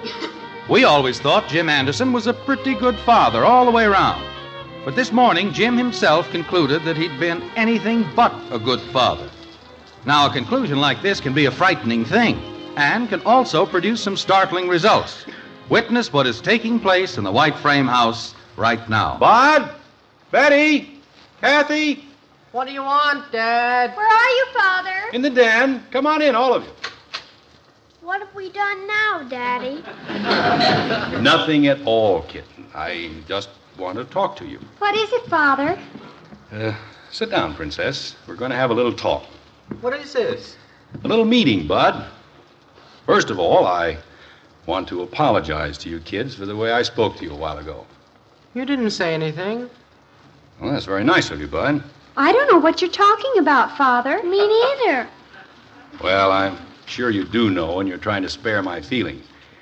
The point is, kids, I realize that for some time now, I've been pretty hard to get along with. I've been a very unsympathetic father. What's unsympathetic? Get lost. Is that what it means? Have you been lost, Daddy? Be quiet, Shrimp. Now, Princess, let's all try to be kind. Kathy didn't understand, so we'll explain to her. What I meant, Kitten, is that Daddy is going to try harder to be gentle and understanding and helpful to you and Bud and Betty. I think I've fallen into the bad habit of saying no much more often than yes, and without thinking. What are you leading up to, Father? Well, just this, Princess. From now on, I want all three of you to come to me with any problem you may have. Nothing is more important to me than helping you. So, let's just say we're starting a new chapter, and that I'm going to try to be a better father from now on. Why, that's very sweet of you, Father. Yeah, I'll say. Now, what would you like me to do? How can I help you? I've got a problem, Daddy. All right, Kitten, what is it? We'll have it straightened out in a minute. Will you get that poor old cat off the garage? The cat? Dad, I got an idea. Let's not buy a boat. Let's build one. Well, we can certainly think about that, Bud. After he gets the cat, I was first. You could certainly help me, Father. There's a lot of clothes in one of the trunks, and I thought First that if he's going to help me start the boat. First, he's going to help me with the cat. Now, wait, easy, kids. I'll have to take one at a time. I'll get around to all of you, but Kathy was first. Now, about this cat, don't you think He's sitting on top of the garage and he can't get down and he's wet. Daddy, you've got to hurry. Well, all right. We'll get Mr. Cat off the garage. I'll put on my raincoat and we'll have him down in no time. I'll put on my raincoat and help you, Daddy. Me too. Give me mine, will you, Dad? I'll be upstairs when you finish, Father. All right, Princess. Come on, kids. What's this? You going out in the rain? This is Operation Cat Rescue. Daddy's helping us with everything. But why? He said he was lost. I'm being what a father should be. Should have done this long ago. Come on, Kathy, Bud. That poor old cat's getting wet out there. Be careful of that cat, Jim. He's not friendly. He will be. We have a new policy around here. To make a friend, you've got to be a friend. Boy, it's raining cats and dogs. That cat didn't come down with the rain. A dog chased him up there.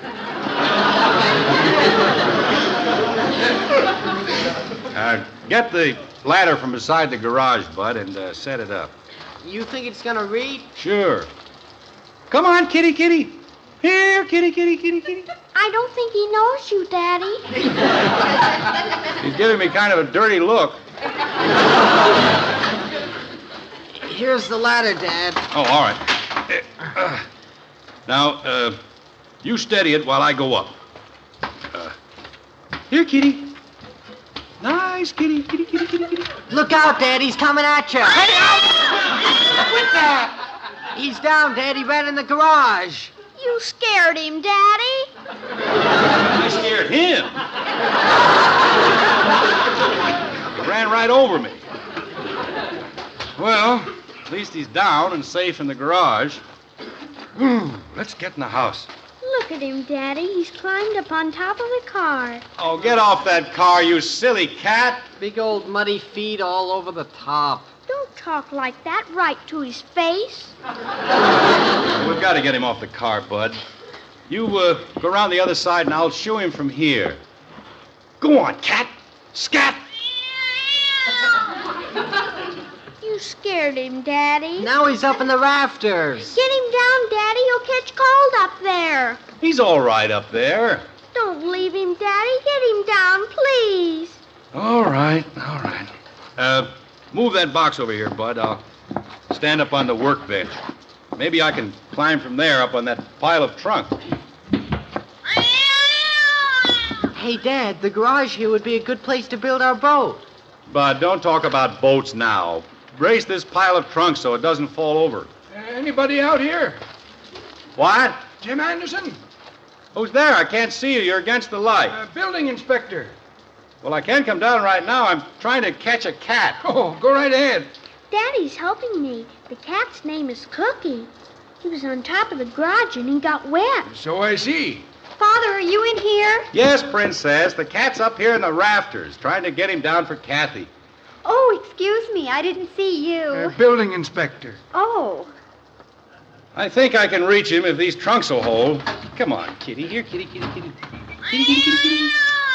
I'll be with you in a minute, mister. Oh, take your time. We could put the bow of the boat right in here, Dad. Kitty, kitty, kitty, kitty, kitty. Father, while you're up there, could you get down that big trunk? Yes, Princess, as soon as I get this cat down. Come on, kitty. Don't back away. I'm next after Kathy. Dad's going to help me plan the boat, aren't you, Dad? Yes, Bud, we'll plan the boat. Mister, will you push that plank up here so I can reach a little higher? Oh, sure. Sorry to keep you waiting, but I promise to help the youngsters. Take your time. As soon as we get the cat down, we're going to give him a bath, aren't we, Daddy? We'll see. Come here, kitty. Kitty, kitty, kitty. Come on. Daddy, do you like the name Cookie for a cat? Yes, that's a good name. Come here, kitty. Kitty, kitty, kitty, kitty. Cookie. How about the name Windjammer? For the cat? No, for a boat. How about 15 feet? That ought to be long enough, don't you think, Dad? Yes, I think so. Get hold of my foot and give me a boost there, will you, mister? Oh, sure. Up you go. Ouch! Ooh, splinters. You better be careful, Mr. Anderson. That rafter looks shaky. Here, kitty, kitty. Come here, cat. Jim, you're wanted on the telephone. I'll be there in a minute, honey. See if you can shoo the cat this way. He keeps backing up. They didn't say who it was, just wanted to talk to you. Oh, I beg your pardon. Building inspector. Flat or round bottom? Oh.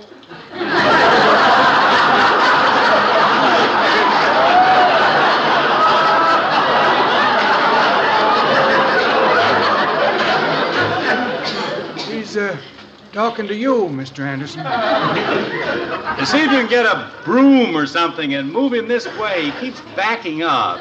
Flat or round bottom, Dad? Round, I guess, Bud. It sounded like Mr. Jeffers on the phone. He's waiting, dear. All right, Margaret. Could you just reach over and open the trunk, Father?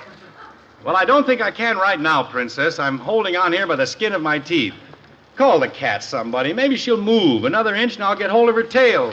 It isn't her, it's a him cat. Well, I beg his pardon. Should I tell him to wait, dear? Who, the cat?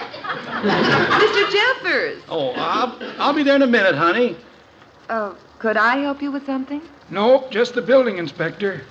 Your husband's a busy man. Yes. Oh, look out, Jim. Out! Grab a trap!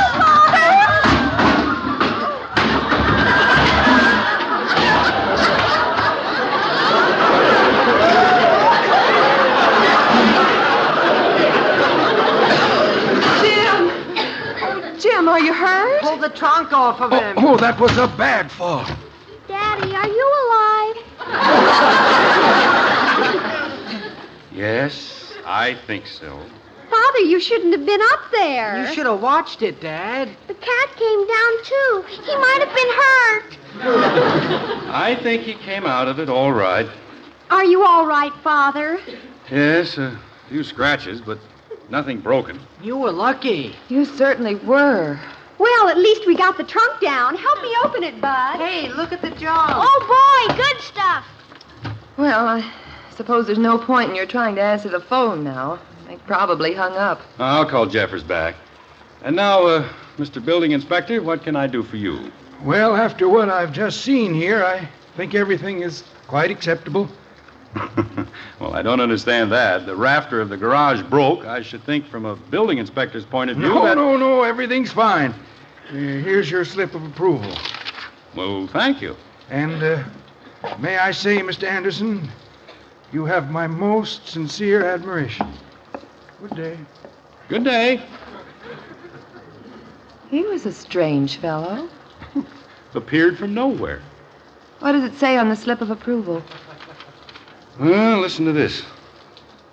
On this rainy day in Springfield, I have at long last found a man of great patience and deep love for his children. My search has ended. You will all be remembered most generously in my will, for you truly deserve it. Signed affectionately, your Uncle Dudley.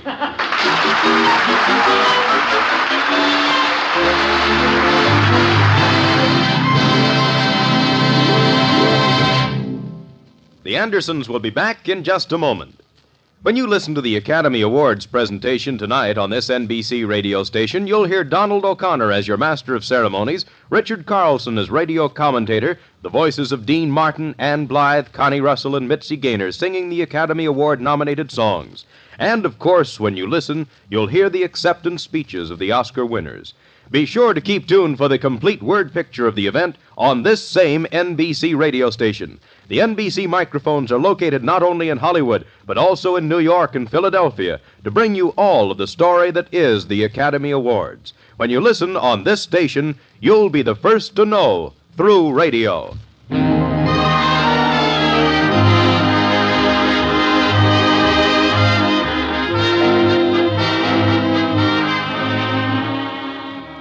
Well, the rain clouds have cleared and the stars shine bright tonight over Springfield. Been quite a day around the Anderson household, but the quiet of late evening now has settled over the white frame house. Uncle Dudley. Imagine him appearing as a building inspector. Oh, I almost wish we hadn't mentioned it to the children. They're already thinking about oil wells. Oh, they'll forget it. That was really the least important thing that happened today. Well, I'm not sure about that. I probably carried the patience thing a little too far, chasing that darn cat and all. But it's so true, honey. We do have to check up on ourselves once in a while to be sure we're giving the children the understanding they need. It's something we shouldn't forget. I wonder if we'll ever see Uncle Dudley again. I wonder. You know, from now on, every time the doorbell rings, we'll sort of expect to see him back again. Mysterious man. Well? I'll go, dear.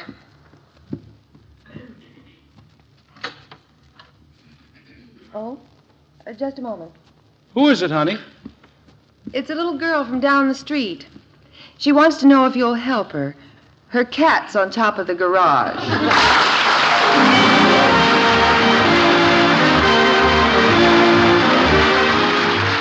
NBC has brought you Father Knows Best, starring Robert Young as Jim Anderson. Father Knows Best is an NBC Radio Network production in cooperation with Cavalier Enterprises. In our cast were Helen Strom as Kathy, Gene Vanderpyle, Rhoda Williams, and Ted Donaldson. Father Knows Best is based on characters created by Ed James, written by Paul West and Roswell Rogers, directed by Arthur Jacobson, and transcribed in Hollywood.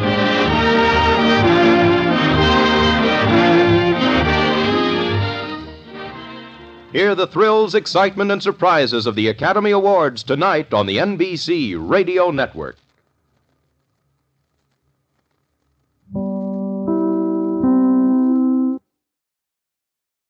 Stay tuned now for Robert Young, starring in Father Knows Best, which follows this listening reminder. Tomorrow evening, you'll enjoy a host of entertaining radio shows when you keep your dial set to this station. For songs, you'll hear delightful quarter-hour programs by both Dinah Shore and Frank Sinatra. For comedy, listen to Bob Hope and Phil Harris and Alice Faye. For all-star entertainment, tune to the special program To Your Heart. All of these and more are yours for the listening tomorrow night on the NBC Radio Network. Be sure to tune here for a most enjoyable, pleasure-filled evening. And now it's Robert Young in Father Knows Best on NBC. Now listen to Father Knows Best, transcribed starring Robert Young as Father.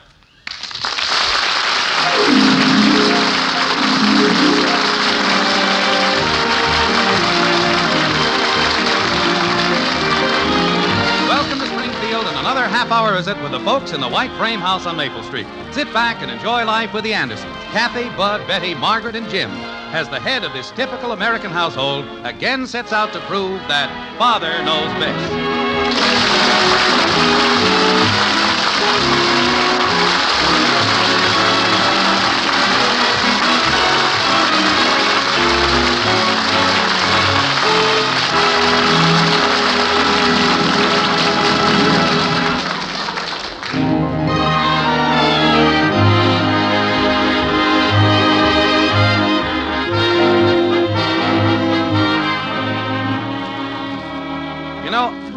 person could make a real nice business out of manufacturing and selling a kit of handy aids for parents who are raising teenage youngsters. This kit I have in mind would contain such indispensable items as a crystal ball for determining the offspring's future, a book on mental telepathy so you can know what's going on in his mind, a dictionary of jive talk to facilitate conversation, and most important of all, a large economy-size bottle of Aunt Sarah's golden elixir of endless patience. Yes, sir, a kit like that should be a cinch to sell, particularly to one Jim Anderson of 607 Maple Street. Why, you ask? Well, let's look into the den of the white frame house this evening. You'll see what I mean. Jim, are you in here? Yeah, just reading. What is it, honey? I thought you might be interested in this proclamation. What's this? I found it pinned to your daughter's pillow this morning when I went in to make up the beds. Which daughter, the little one or the big one? The big one. Read it. To whom it may concern. I presume the whom in this case refers to us. I presume. To whom it may concern.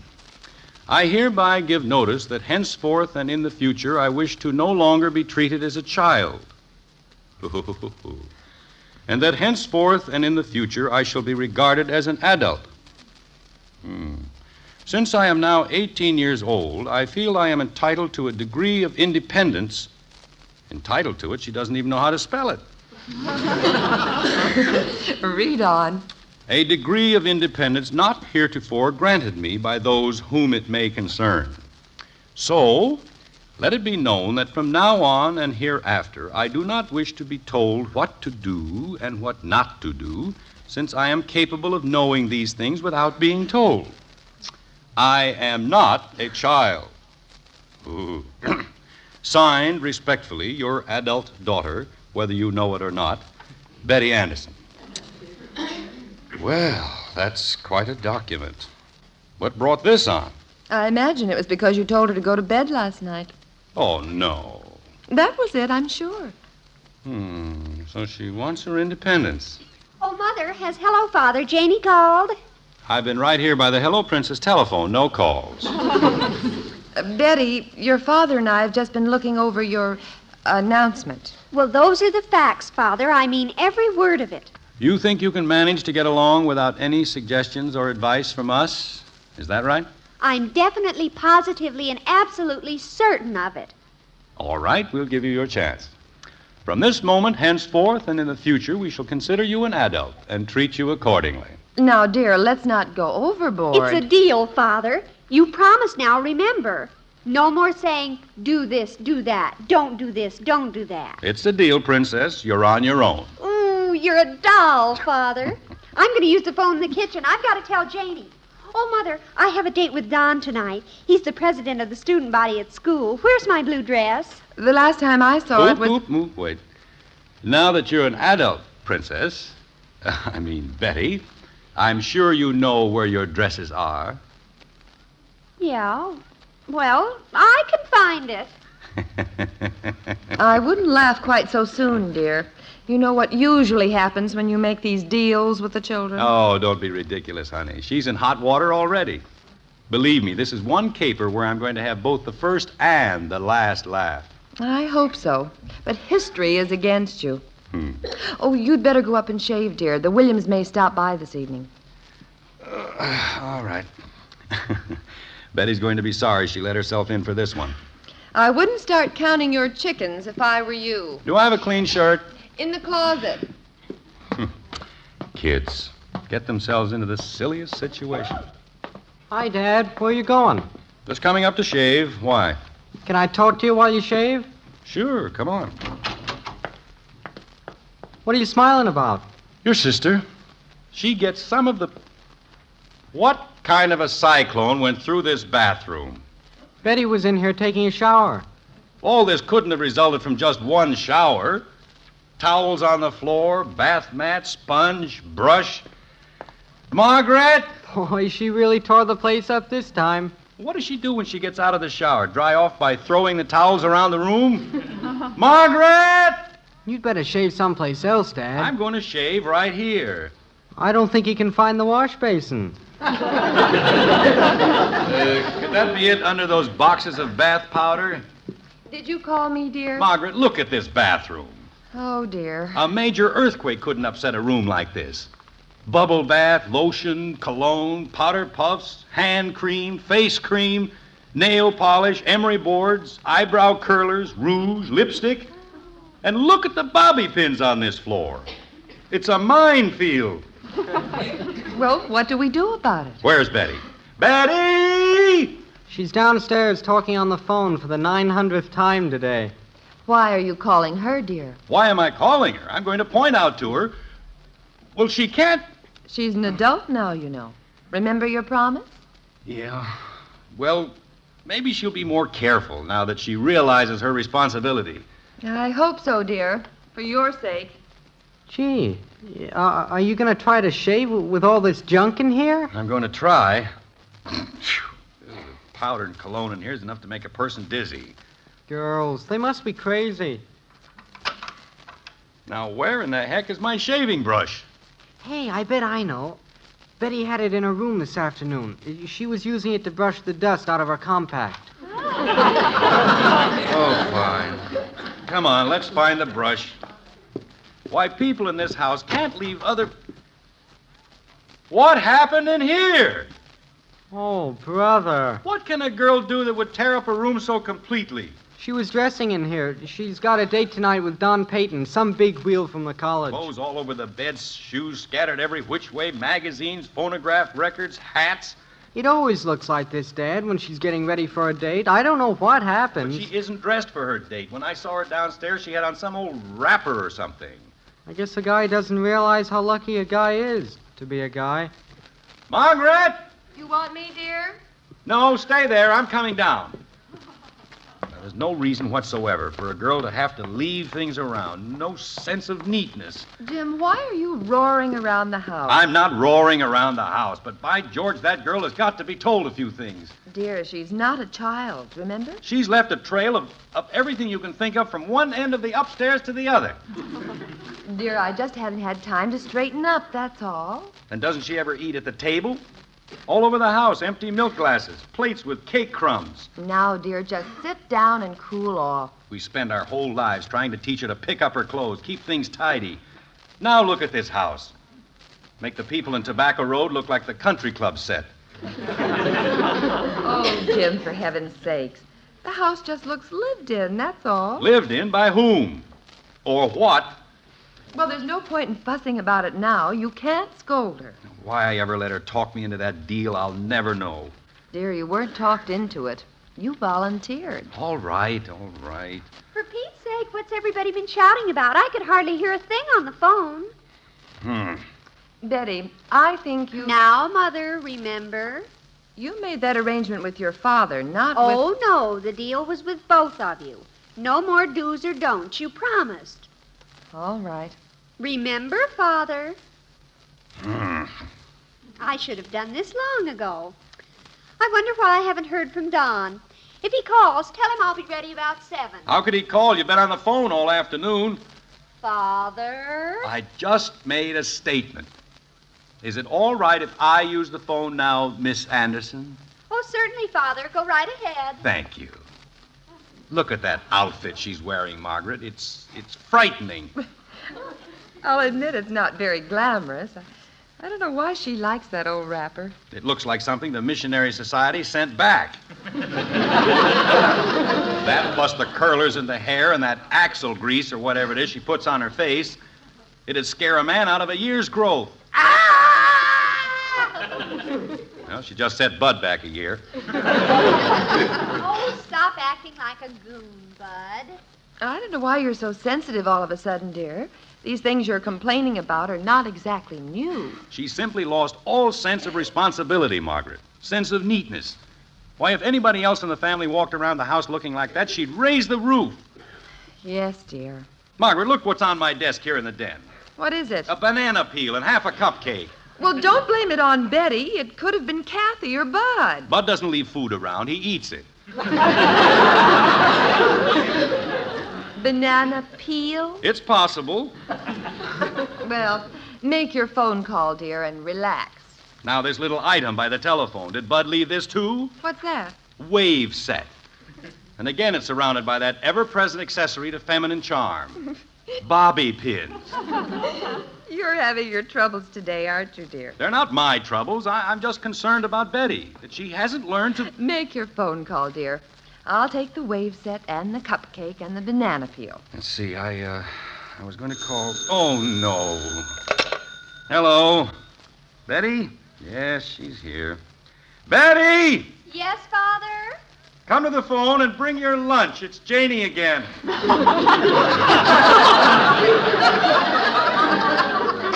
Margaret, this is fantastic. Oh, stop. The very second we give Betty this independence she wanted, the whole house falls apart. Now we can't even get to the phone. Well, what would you like me to do, Mr. Negotiator? Any suggestions? Our daughter's character is disintegrating before our eyes. Well, what are you going to do? I'm not sure, but I can tell you this. I'm going to do something. Thanks, Father. Hello? Oh, hello, Janie. This is good for at least 2 hours. Who answered the phone? That was my father. Oh, he's just fine. Now she can't even tell the truth.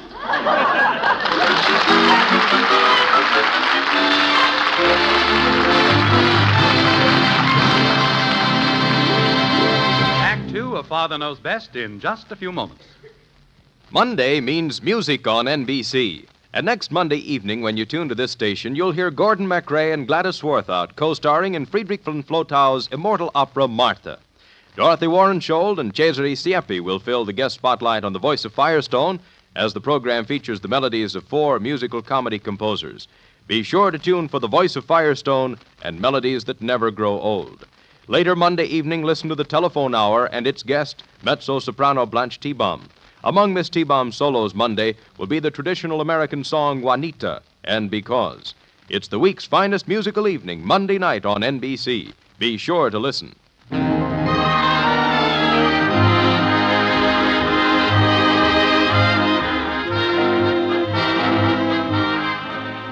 Well, this is not to be told around, but parents sometimes make mistakes.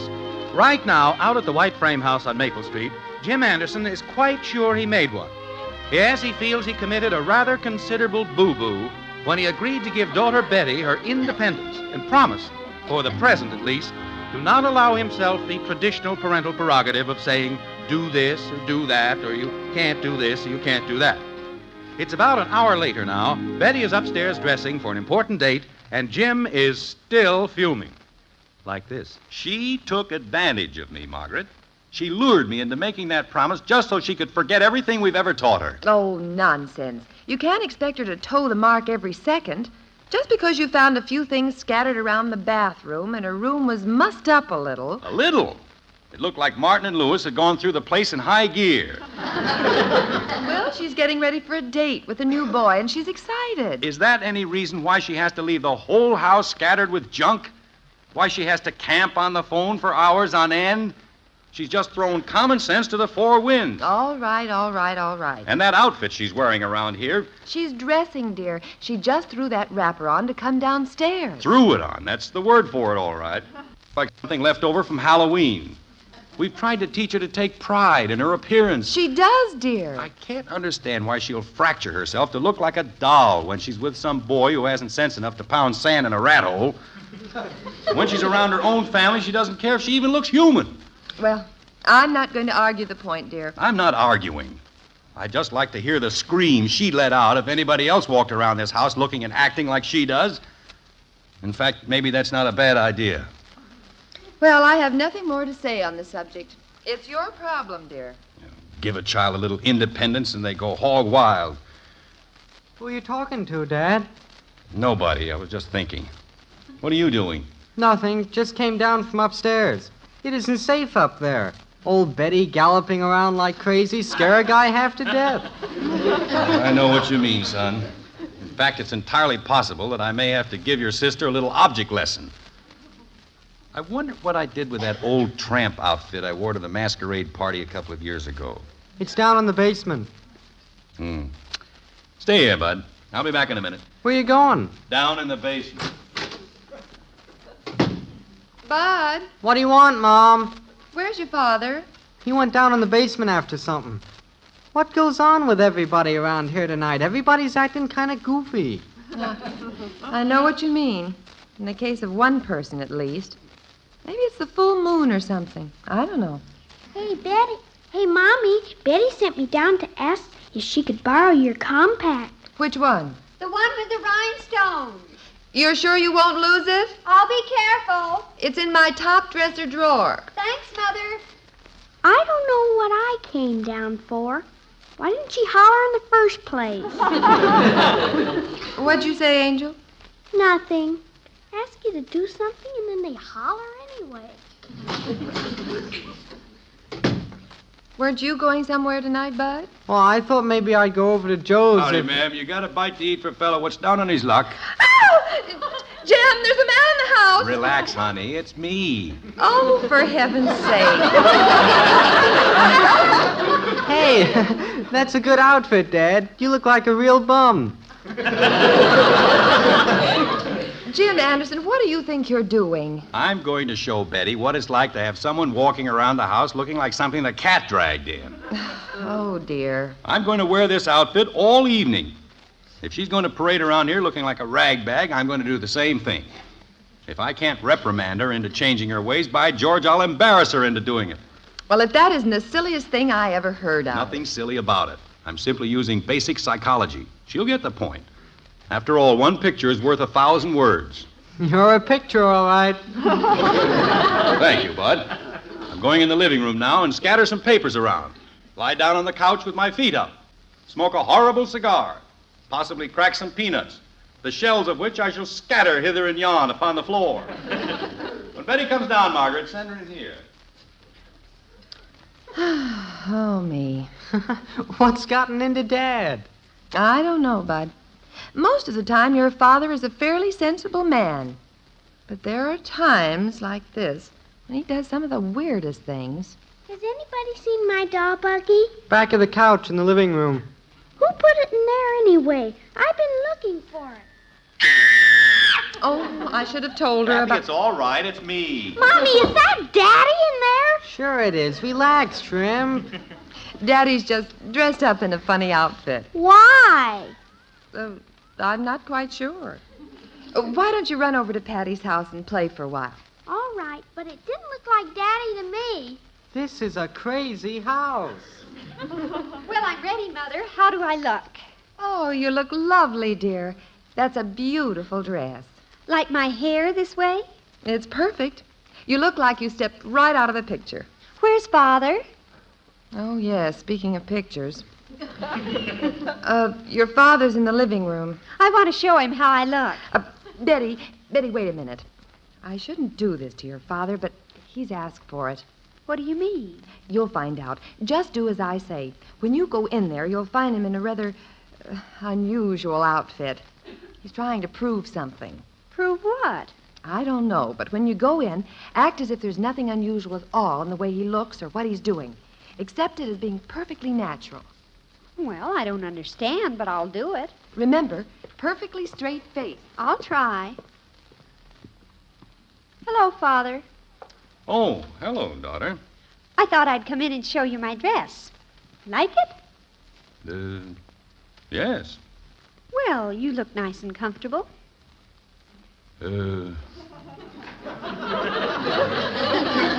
What happened to that other thing you were wearing? I just slipped that wrapper on to come down to the telephone. Yeah. Well, I just slipped into these clothes to relax, you know. Person doesn't need to put on airs around the house. I think you look charmingly casual. All right, Princess. Your mother tipped you off, didn't she? What do you mean, Father? You know very well what I mean. I went to all the trouble to put on this get-up for a very definite reason. I wanted to illustrate to you graphically certain errors in your conduct, which, because of that ridiculous promise you talked me into this morning, I cannot explain to you directly. Oh, you object to that old wrapper. All right, I won't wear it anymore. A suggestion is permissible. And there are a couple of other things. I'm not saying do or don't, remember. I just want you to come with me upstairs. All right. I'm not going to criticize you. After all, I agreed you were an adult. We're just going to view a certain room in the house. I feel that what we will see there will convey my feelings much more eloquently than the words, which I am at present not at liberty to use. What room are you talking about, Father? Right up here. Shall we glance into the bathroom? The decor is most interesting. I don't see anything. Ooh. Well, what happened to it? Towels properly folded and hung on the racks. Bath brush in place. It looks fine to me. Who cleaned it up? I did. Oh. Well, there's something else. Come over here. This, I know, will be interesting. Your bedroom. If it is possible to see over the... Well, where is everything? I don't know what you're talking about, Father. It was mussed up a little while I was dressing, but I straightened it up in a minute. Can you see anything wrong? Is that perfume bottle supposed to be on the dresser there? That's where I always keep it. Oh. Well, take the downstairs, for instance. I noticed a while ago that there were a number of empty milk glasses, banana peels, part of a cupcake. Those were Kathy's. She and Patty Davis had a tea party this afternoon. Oh. Well, Jim, yes? will you come downstairs for a minute? Let's go down, Father. Don will be here to pick me up in a minute. Jim? We're coming, Margaret. The reason I went to all this trouble, Princess, it just seemed if you were going to be an adult, as you insist you are, that, well, neatness and personal responsibility is so extremely important. I realize that, Father. Dear, there's something I'd like to speak to you about. All right, honey. What is it? When you changed into that ridiculous tramp outfit... Honey, don't mention this outfit. I put it on only because of a misunderstanding. It's not the reason that I want to talk to you about. You left the basement in a mess. I did? All right. So this wasn't my day. Oh, that's Don. Hand me my coat, will you, Mother? Well, obviously, this is no place for an old tramp. I'll just... Wait a minute. You stay here, Father. I want you to meet Don. Betty, no. Well, not in these clothes, Princess. I look like a bum. I don't care what you look like. You're my father. And after all, this is our home. You can dress in any manner you please. Oh, now, Betty, just slip out the door and... Certainly not. Why, I wouldn't think of going out with a boy that you and Mother hadn't even met. Betty, not now. We know that Don is a fine... No, I insist that you meet him. It's my adult responsibility. Well, I'm not going. Father, you come back here. If those tramp clothes are good enough for the family, they're good enough for my friends. This is a cruel thing to do, Betty. You have it coming to you, Father. Oh, hello, Don. Come on in. Thanks, Betty. Gee, you're ready. That's wonderful. I'd like you to meet my family. Don, this is my mother. How do you do, Mrs. Anderson? Hello, Don. And Don, this is my father. Well, how do you do? Yeah. How do you do? How are you, son?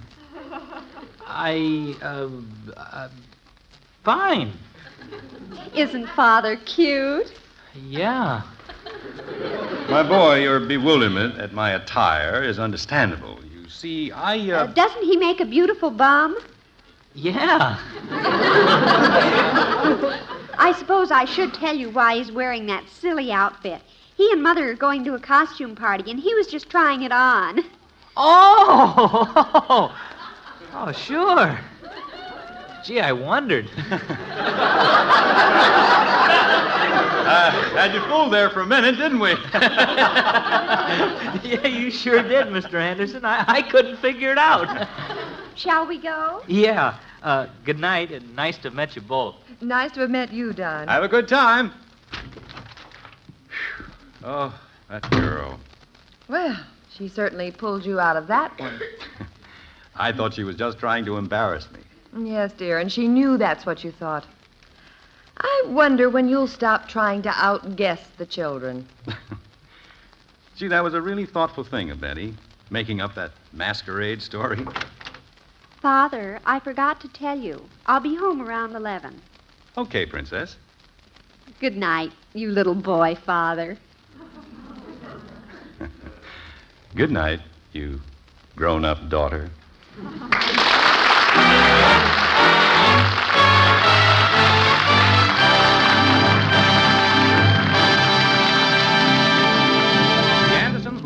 back in just a moment.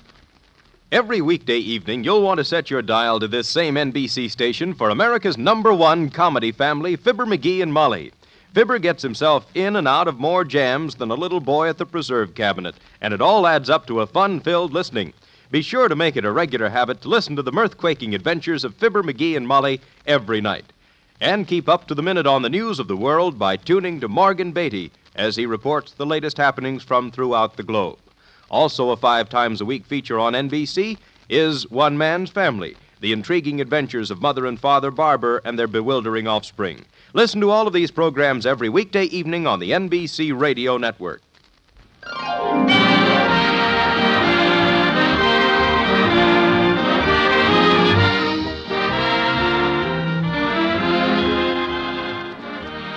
Well, it turned out to be a rather peaceful evening at the Andersons after all. Margaret and Jim and Kathy and Bud went to bed about 10 and all slept soundly. Well, all except one. Jim has been a little restless. Honey, it's 12 o'clock. Oh, what of it? Where's Betty? What are you talking about? There's a car parked out in front. I woke up just now and realized those kids are sitting out there. Oh, Jim. After all that big talk Betty gave me about being grown up and responsible. Jim, where are you going? I'm going to the window and call her. Betty? Betty? Is that you, Mr. Anderson? Yes, where's Betty? Well, she went in an hour ago, but I can't get my car started. Will you come down and give me a push?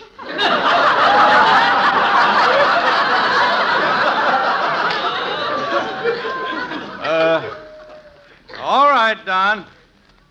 Oh, why don't I keep my big mouth shut?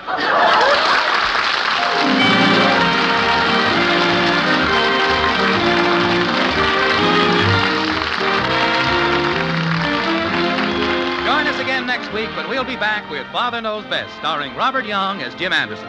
Father Knows Best is an NBC Radio Network production in cooperation with Cavalier Enterprises. In our cast were Helen Strome as Kathy, Gene Vanderpyle, Rhoda Williams, Ted Donaldson, and Gil Stratton, Jr. Father Knows Best, based on characters created by Ed James, is written by Paul West and Roswell Rogers, directed by Arthur Jacobson, and transcribed in Hollywood. This is Bill Foreman speaking.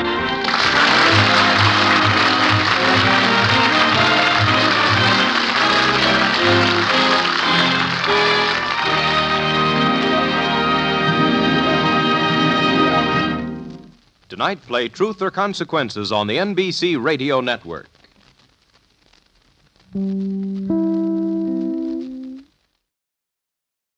Mother, is Maxwell House the best coffee in the whole world? Well, your father says so, and your father knows best.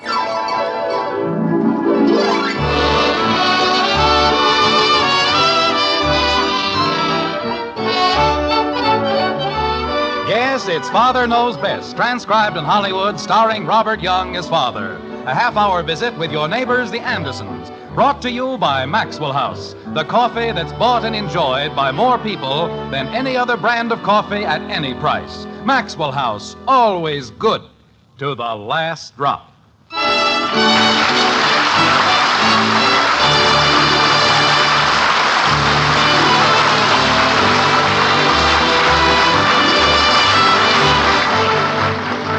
To determine the sex of a gossip, we offer a positive plan. A gossip is always a woman, except when the gossip's a man.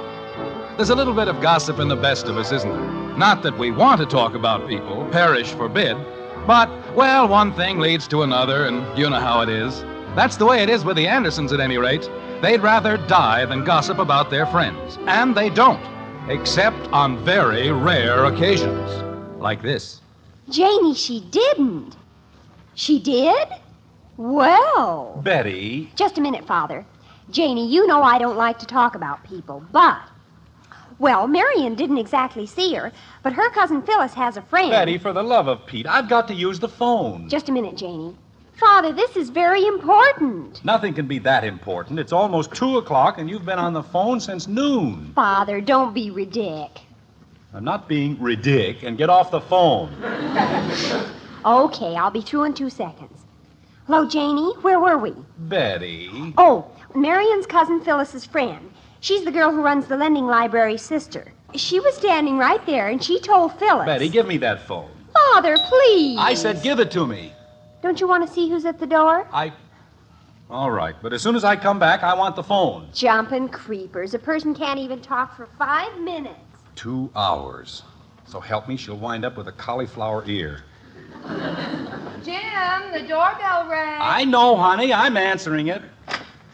Hello, Jim. Hello, Elizabeth. Come on in. Well, you look like your best friend just told you. Not on the phone, he didn't. What's that? What? Oh, you mean Richard. Sing for the nice man, Angel.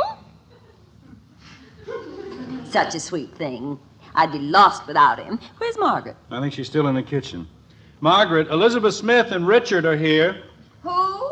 Elizabeth Smith and Richard. Richard is a canary. Father, please. Well, he is. Look at him. Oh, isn't he a joy? Sing for the nice man, Richard. I suppose when you got him, he wouldn't do a thing. Well, Elizabeth, what a lovely surprise. Margaret, darling. Father. Just a minute, Benny. Elizabeth, show Margaret your trick. My what? It's very good. I mean, it really is. This is a Hartsmartin roller and one of the finest singers in the world. Watch this. Sing for the nice lady, Richard.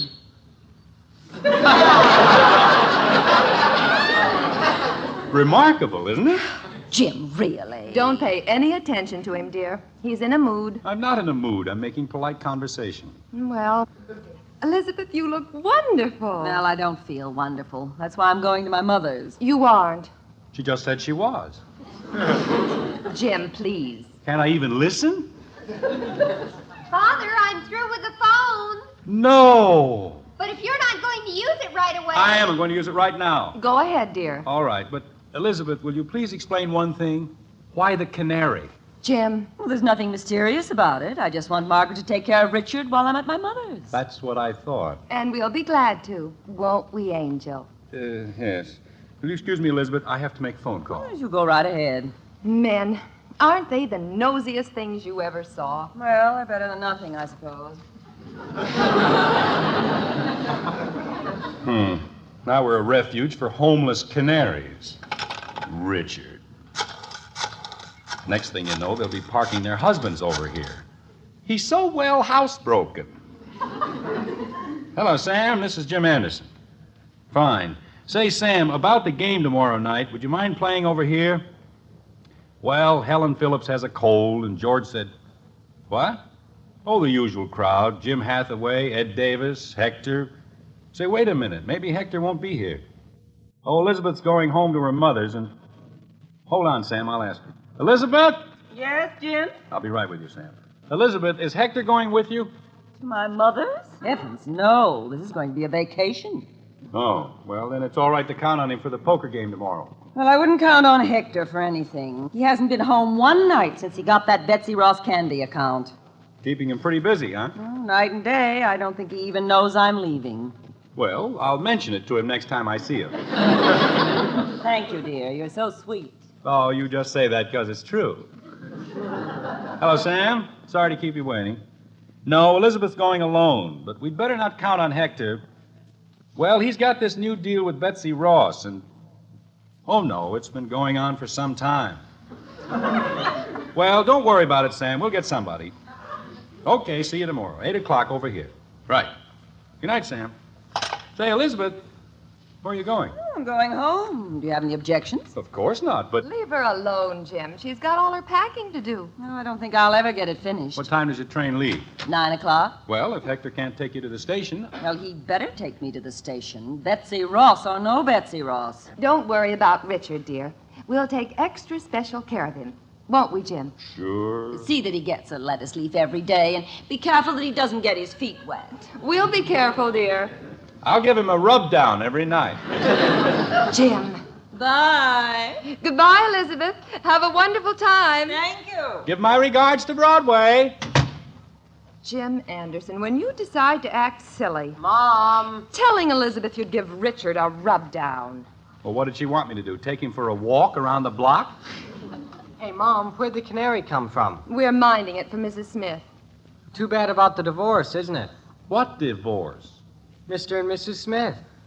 Bud, how many times have I talked to you about carrying tales? I'm not carrying tales. I just said it was too bad about the divorce. That's all I said. I knew it. Honey. I knew Elizabeth wasn't running off to her mother's for no reason at all. Good grief, Margaret. Just because a 15-year-old boy comes in with a wild story... It isn't a wild story, Dad. Stevie Long said his mother said she even saw the broken dishes. What broken dishes? The ones Mrs. Smith threw at Mr. Smith. Jim, how horrible. I don't believe it. Why, she was just here. Wouldn't she have said something? I think she did. Don't you remember? She said you couldn't count on Hector for anything. And then she complained about being left alone. But Hector was working. She knew that. Did she? That's the question. Honey, you've known Hector as long as I have. Does he look like the sort to... Well, does he? Mommy, isn't it awful? Good grief. We're in here, Angel. Mommy, do you know what I just heard Mrs. Phillips tell Mrs. Hathaway? Helen Phillips. Now, there's a great authority for you. Jim, please. She couldn't tell the right time if she had Big Ben sticking out of her ear. Jim! Why, I wouldn't believe anything she said if... What'd she say, Kathy? Well... Jim, she's only a child, and this whole thing... But she already knows. Whatever it is, she knows. Don't you, Kit? I guess so. All right. What did Mrs. Phillips say? Well, she said that somebody told her that Mr. Smith was running around with Dolly Madison. Kathy! Holy cow. Kathy, go up to bed. But you told me to tell you. Who's running around with Dolly Madison? Abraham Lincoln. Oh. Margaret, where are you going? I'm going to call Elizabeth Smith. Well, wait a minute. Let's talk it over first. There isn't anything to talk over.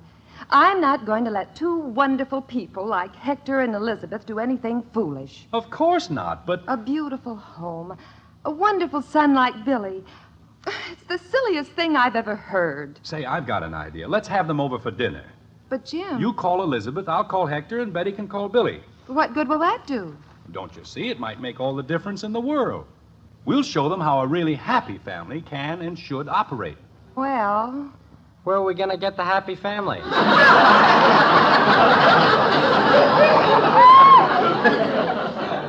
We're the happy family. Oh.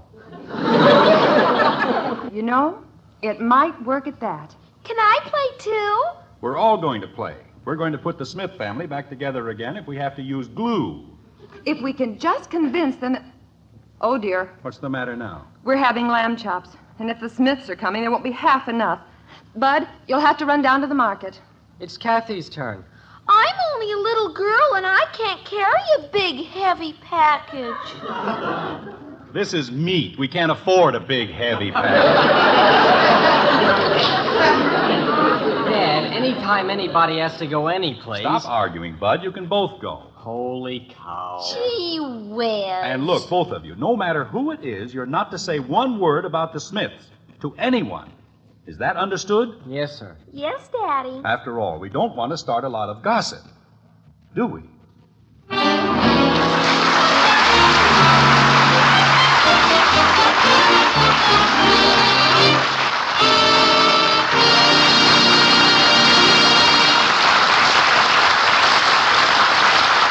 Has Hector Smith done his wife wrong? Can the Andersons believe the rumors they've heard? Well, that's the trouble with gossip. You can never be certain. But about some things you can always be sure. Take coffee, for instance. When it comes to truly good coffee, rich, satisfying coffee with a flavor you enjoy cup after cup, you can count on Maxwell House coffee every time. And you know, that's exactly what most folks do. Yes, more people buy and enjoy our Maxwell House coffee than any other brand at any price. The reason, of course, is flavor. Wonderful, good to the last drop flavor you get in no other coffee, only Maxwell House. Know why? Well, coffee grows all over the world in countless grades and varieties. But on the mile-high mountain plateaus of Latin America, there grow a few select extra flavorful varieties. And it is these that first and foremost are chosen for Maxwell House. For example, fancy Manizales coffees are selected for fragrant mellowness, superb Medellins for extra richness, choice Bucaramangas coffees for fine, full body. And only Maxwell House knows how to blend these superb vintage coffees in exactly the right proportions to create that world-famous good to the last drop flavor. No other coffee tastes like Maxwell House because no other coffee is made like Maxwell House. You'll see what I mean the very first time you pour a fragrant, flavorful cup of our Maxwell House coffee. It's the one coffee that's always good to the last drop.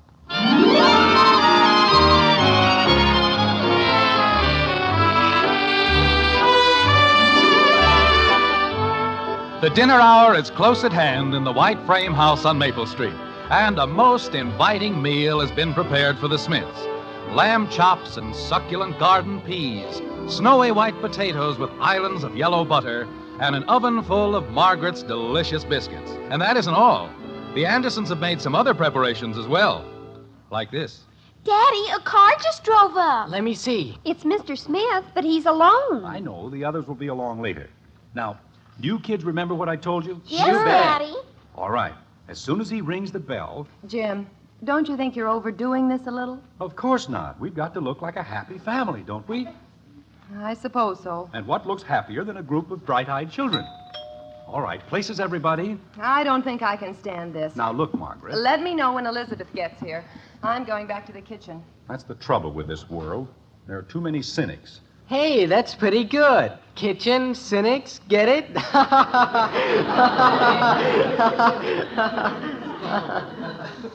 Answer the door. Well, I thought it was pretty good. Mom said... I said answer the door. That's what I'm doing. Fine sense of humor this family has. All right, girls, remember, look happy. Greetings, Mr. Smith. Welcome to our happy home. Don't the Andersons live here? Sure, I'm Bud, remember? Well, the face is familiar, but I can't place the voice. Oh, hiya, Jim. Well, my old friend Hector Smith, what a wonderful surprise. Didn't you invite me to dinner? Of course. Then what's the big surprise? I mean, we're glad you could make it. Aren't we, girls? Yes, Daddy. We certainly are. What are they supposed to be, Meredith Wilson's talking people? They're just my happy little girls.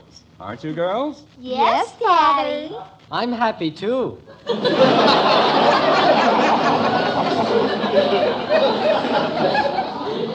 Hey, you know, I'm beginning to think... Have I got all my clothes on? Naturally. Then why is everybody staring at me? We didn't mean to stare at you, Mr. Smith. We're just happy. I think I'll go home. Wait a minute. Let's go into the den. We'll be more comfortable. Okay. Would you like us to come, too, Dad? That won't be necessary, Bud. You and the girls can stay here. And be happy. I'll call you when dinner's ready, Father. I'll call you too, Daddy. We'll all call you. Well, thank you very much. What's the matter, Jim? The kid's playing too hard or something? I don't think so. Why? I was just wondering. Say, Elizabeth isn't here yet, is she? No, not yet. Sit down, Hector. Oh, thanks. Oh, boy, does that feel good. You know, I was saying to Margaret just the other day... I should have had my brains examined when I took that Betsy Ross account. It's murder. Yes. I was saying to Margaret just the other day... You know, I haven't had a night off in weeks. You know, Hector, I was saying to Margaret... Father. Betty, Mr. Smith and I... But this'll only take a second, Father, dear. Would you like me to bring you your slippers? No, thank you, Betty. I'm quite comfortable. Well, if you need anything, just call. All right, dear. Goodbye. What's the matter with her? Nothing. She just, You know, Hector, marriage is like an ocean liner. You run into all kinds of weather. Daddy! Kathy, I'm trying to talk to Mr. Smith. I know, Daddy. Would you like me to bring you a pillow or something? Why? So you'll be more comfortable. Oh, well, I'm quite comfortable as I am, kitten, but thank you just the same. You're welcome. Goodbye. Jim, what's going on around here? Why, not a thing. What were we talking about? We weren't talking about anything. Hey, don't those kids ever leave you alone? Sure. Oh, I know. Hector, you'll find as you sail your ship on the troubled sea of matrimony... It's enough to drive a guy nuts. Heck, will you please let me finish? Oh, well, go ahead. All right. Now I don't remember what I was saying. You were talking about boats. Oh, that's right. You see, Hector, marriage is like a boat. I know. They can both make you sick. Look, if you'd rather make jokes... Say, Dad. Good grief. What is it, Bud? Would you like me to run down to the drugstore or mow the lawn or anything? What for? I don't know. Bud, excuse me a minute, will you, Heck? I have to fix something in the hall. Okay. While you're at it, why don't you tell the kids about boats and things? Bud, how do you expect me to accomplish anything if you keep running in and out of the den? I wasn't running in and out of the den. Is it working, Father? And you're another one. What? Every time I open my mouth, one of you sticks his head in. Do we sound happy enough, Daddy? You sound like the swing shift in a boiler factory. But you said... I said we had to make Mr. Smith lonesome for his family. Did we? We sure did. I think he's leaving for Siberia in the morning. For a vacation? Yes. Oh. I don't know why it is, but any time I ask you kids to do anything... We were only trying to help, Father. Well, you did a great job. You're welcome. Next time I stick my neck out... Oh, hello, Elizabeth. Where is he? Where is that worm? Why, Elizabeth. After I gave him the best years of my life. The best years of my life. Why don't you kids go into the kitchen? We'll have to do stuff. Go ahead and stop arguing. Come on, Bud. Holy cow. Gee whiz, just when it gets interesting. Now, look, Elizabeth. Elizabeth! I thought I heard... Sweetheart, what's the matter? Keep away from me. Don't you dare touch me. What? Hector, why don't we all sit down and talk it over? Talk what over? People staring at me, sympathizing with me. For what? What did you do? What did I do? Look, Hector, this whole thing... What thing? I don't know what you're talking about. Won't do you any good, Hector Smith. I know all about that woman on Madison Avenue. What woman on Madison Avenue? Barbara Fritchie. Sweetheart, I don't know any Barbara Fritchie, do I, Jim? Of course not. It's Dolly Madison. My pal. Look, Elizabeth, I don't know what this is all about. All I know is Jim called me at the office. Stay away from me. Don't even come near me. Jim, do you know what she's talking about? I don't like to say anything, Hector, but after all, well, you had to expect something like this, didn't you? You mean this comes with the dinner?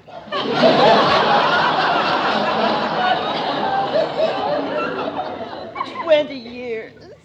20 long years. And he throws me away like an old glove. Now I think I'm going nuts. Nothing makes any sense. Now, wait a minute, both of you. This is the sort of thing a lot of married people have to go through.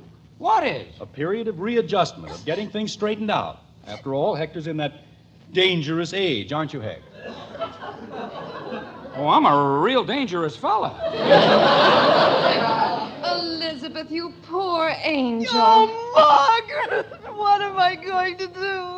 There. Everything's going to be all right. Jim, be a good guy, huh? What did I do? Heck, you don't have to pretend with me. I don't, huh? Of course not. You're with me in spite of everything, huh? In spite of everything. Okay, but tell me one thing. What did I do? Well, if you want it like that. Excuse me. Now, let me see. I was sitting in my office and the phone rang. Then I said, hello. And he said, would you like to come over for dinner? And then I said, sure. And he said... Where is he? Where's my father? He's right here, Billy. Oh, my boy. My poor fatherless boy. Fatherless? Hey, what happened to me?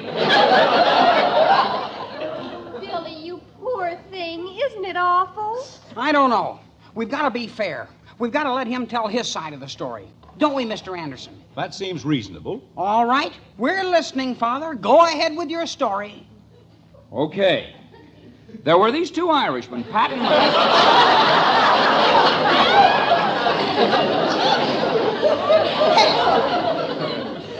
Let's not make a mockery of it. Of what? I'll handle this, Mother. After all, I'm the man of the family. Father, all these nights that you were supposed to be working at the office... Suppose? What do you mean, suppose? Hector, it's all over the neighborhood. It won't do you any good to deny it. Deny what? About you and Molly Pitcher. Who? Now look, Hack. It isn't any use, Jim. If he won't even confess... How can I confess? I haven't done anything. Hack, why don't you make a clean breast of it? Of what? Then Elizabeth can forgive you and you can start life all over again. I don't want to start life all over again. I'm having enough trouble the way it is. Father, won't you please tell us the truth? Who is Molly Pitcher? I don't know. I do. Kathy. What are you kids doing back there? They were eavesdropping. Bud, aren't you ashamed? All right, Bud, come on out. You too, Kathy. Hiya, Dad. How's every little old thing? We weren't hiding, Daddy. Oh, gosh, no. The curtain just got in the way. Sort of. Well, we'll go into that later. Now, what's this about Molly Pitcher? We're studying about her in school. She carried water for the soldiers. And she shot off a cannon. In the Revolution. That's fine, but that isn't... Wait a minute. Poor Billy. Betty, be quiet and leave Billy's hand alone.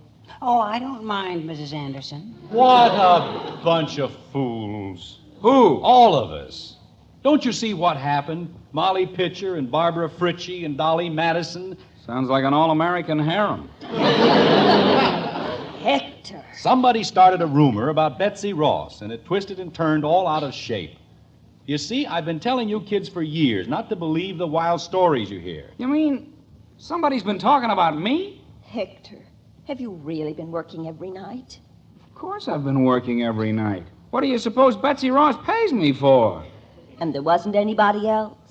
Elizabeth, you know I wouldn't look at anybody else. Not even sideways. Oh, Hector, I'm so ashamed. Me too. I think we're all a little ashamed, aren't we? I am. I'm awful ashamed. I'm just hungry. Oh, dear, I forgot all about the lamb chops. Everybody go into the dining room, and I'll be right with you. Come on, Betty. Say, Jim. Yes, Hank. Who do you suppose could have started it? All that talk about me, I mean. I don't know. But if I ever do find out, so help me, I'll wring his scrawny little neck. That's my pal. Yes, sir.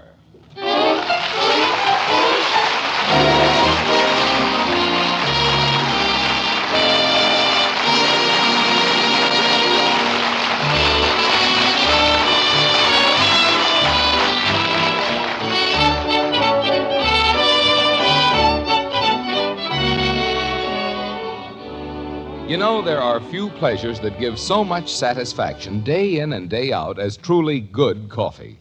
And throughout the country, that means our Maxwell House. The coffee that's bought and enjoyed by more people than any other brand. Why? Because of flavor, rich, tempting flavor that just naturally makes the world look rosier somehow. You'll see first time you try a fragrant, heartwarmingly good cup of our Maxwell House coffee. After that first satisfying sip, you'll know why America loves Maxwell House best. Then just count all the truly good cups you get from each pound. You'll agree it's Maxwell House for value, too. So at your grocer's, look for the big white cup and drop on the familiar blue tin of Maxwell House. Take home the one coffee that's always good to the last drop.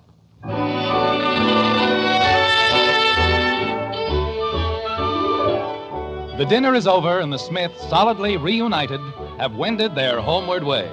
But the evening at the Andersons isn't quite over, nor is the gossip. Like this. Dad. I'm in here, Bud. Dad, there's a Mr. Workman wants to see you. Workman? Oh, he's that friend of Mr. Gribble's. Be right with you, Mr. Workman. Not at all. Not at all. Bud, tell your mother we'll probably need some more coffee. You bet, Dad. Well, Mr. Workman, how are you? Mr. Anderson, I do hope you won't resent this intrusion. Intrusion? Why, this is a pleasure. Won't you sit down? Thank you. Now, what can I do for you? Well, sir, as head of the Springfield branch of the State Historical Society, I should like your advice on a matter of great importance. Naturally. Anything I can do. I was sure you'd feel that way. Well, sir, you know Hector Smith, don't you? Of course. Well, sir, I've been trying to find the source of a very authentic rumor. About Heck? Exactly. Do you know that Hector Smith is a direct descendant of Martha Washington? Oh, no.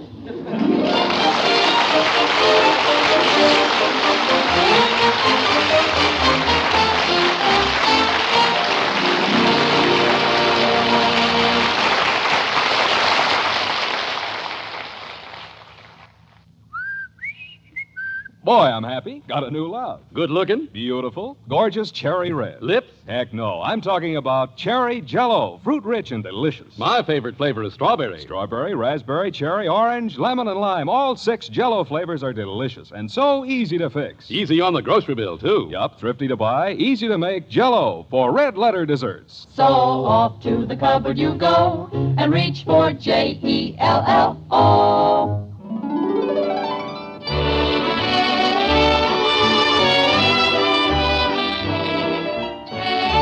Join us again next week when we'll be back with Father Knows Best, starring Robert Young as Jim Anderson, with Roy Bargy and the Maxwell House Orchestra. In our cast were Ted Donaldson as Bud, Gene Vanderpyle, Rhoda Williams, Norma Jean Nilsson, Herb Vigran, Irene Tedrow, Sam Edwards, Alan Harris, and yours truly, Bill Foreman. So until next Thursday, good night and good luck from the makers of Maxwell House, America's favorite brand of coffee. Always good to the last drop. Father Knows Best was transcribed in Hollywood and written by Ed James.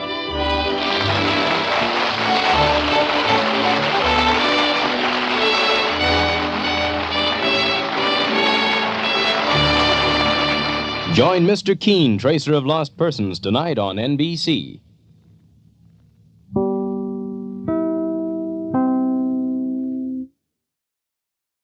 Mother, is Maxwell House really the only coffee in the world? Well, your father says so, and your father knows best.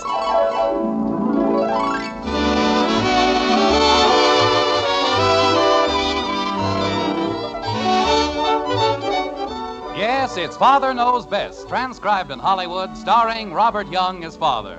A half-hour visit with your new neighbors, the Andersons. Brought to you by Maxwell House, the coffee that's bought and enjoyed by more people than any other brand of coffee at any price. Maxwell House, always good to the last drop.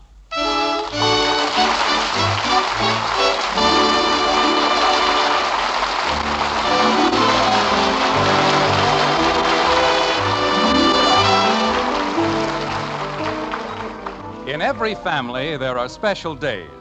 Days which, though simple, will live forever in our memories. There's the day Junior had his first haircut. The day Dad backed into the garage door. Or the day Mother didn't back into the garage door. In Springfield, in the white frame house on Maple Street, it's dinner time. And one of those days is in the making. It will be known, as long as an Anderson remains, as the day Father received the Christmas bills. Like this. It's outrageous, that's what it is. The most outrageous thing I've ever seen in my entire life. Pass the potatoes to your father, Betty. Yes, Mother. Potatoes, Father. Thank you. It's gotten so that Christmas isn't a period of joy and celebration. It's a plot to collect all the money overlooked by the government. I've never seen such an assortment of bills. Kathy, won't you please eat your dinner? But I have to watch Daddy. I'm sure he'd much rather you ate your dinner. But I want to see the steam come out of his ears. The what? Well, Bud said when you saw all those bills... Holy cow, Kathy. I didn't mean it really would. I was just,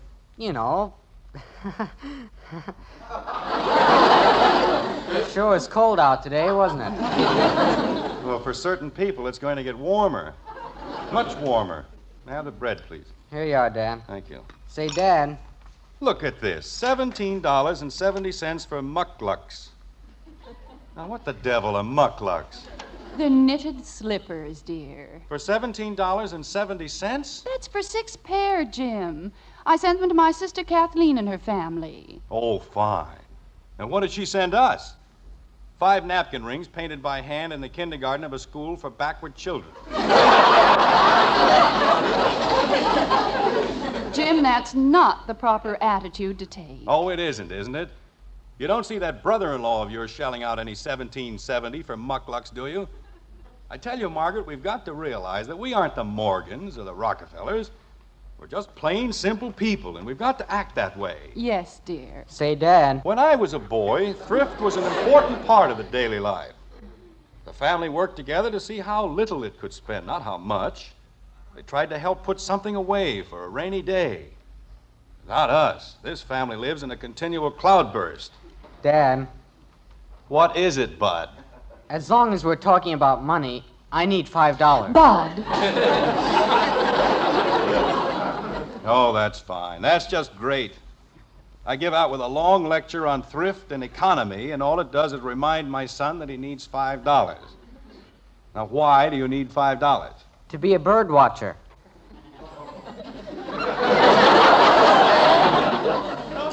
A what? A bird watcher. You watch birds.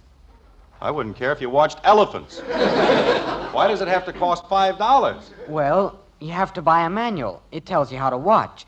And you get a button. And they have meetings every Tuesday and Thursday night. No. But, Dad, watching birds makes you alert. No? It gives you a better understanding of your feathered friends. No. And it's educational. No. Oh, gosh. You certainly want me to be educated, don't you? Yes? Then I can go? No. Oh. Oh, would you care for some more coffee, dear? I certainly would. Thank you. I'll bet Evelyn Finney's a bird watcher. You keep out of this, Kathy. Bud's got a girl. I have not. You just wait, Kathy. That's all. Just wait. Bud's got a girl. Dad. All right, Kathy. Stop that and drink your milk. But I did. It's all gone. Well, get some more milk and drink it. Gee whiz. And behave yourself. Now, where was I? The part about putting something away for a rainy day. Thank you. Rainy day. Oh, look, I don't want you to think I'm being stingy or that I don't want you to enjoy a healthy, normal life, but what's that? What's what, dear? On the buffet, is that another album of records? Oh, you ought to hear them, Father. They're simply dreamy. You see, that's what I mean. A new album, and we've got so many records now we can join the Disc Jockeys Union.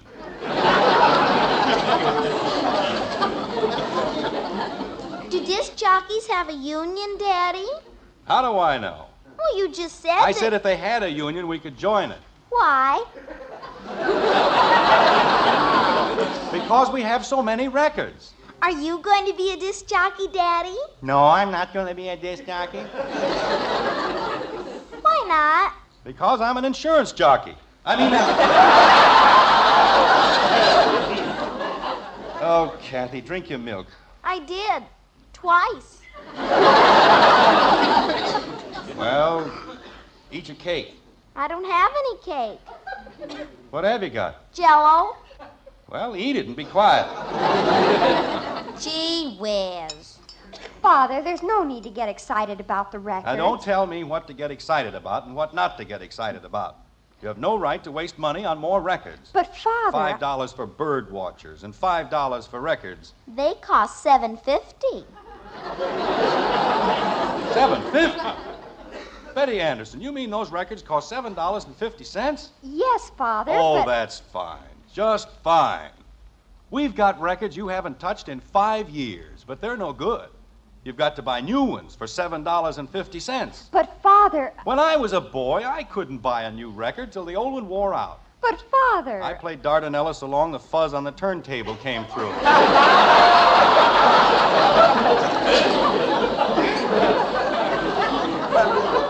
But, Father... And stop but-fathering me. You have no right to waste $7.50 on records. But, Father, I didn't. I borrowed them from Janie Liggett. I don't care where you got them. You have no right to... Oh. Well, Where was I? A rainy day, dear. Page 2.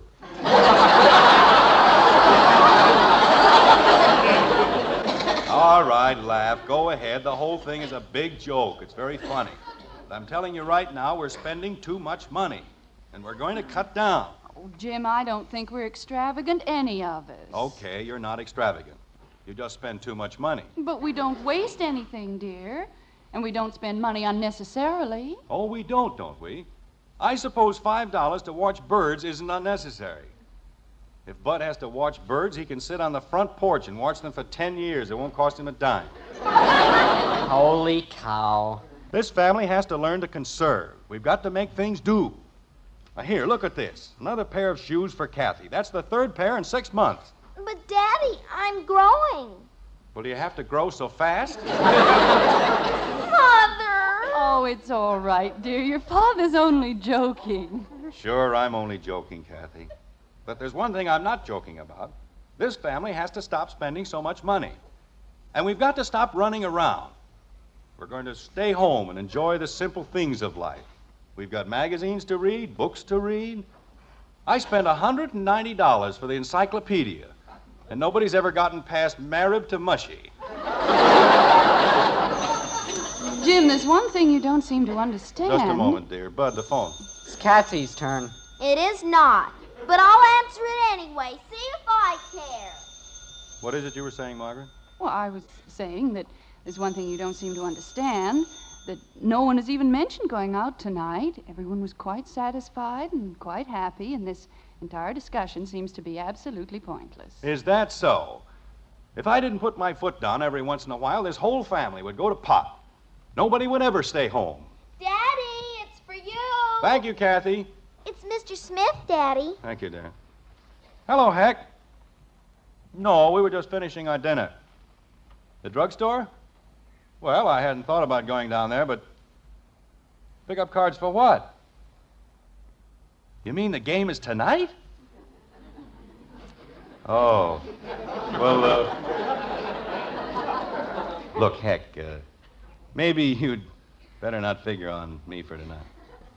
Well, frankly, I forgot all about it, and I got myself into a situation here. Yes, I know, Heck, but couldn't you get George Phillips? Out of town, huh? Just a minute, Heck. Kathy, there's somebody at the door. Okay. Sorry, Heck. Well, look, there must be somebody else you can get for the game. There isn't, huh? Well, I'll do whatever I can, Heck, but it's going to be tough. Okay. But if I'm not there by 8, well, you'd better call me. Okay, Heck, I'll see you. Ye gods, the things I get myself into. Is there anything wrong, dear? No, nothing wrong. Let's see, what were we talking about? Nobody goes out tonight.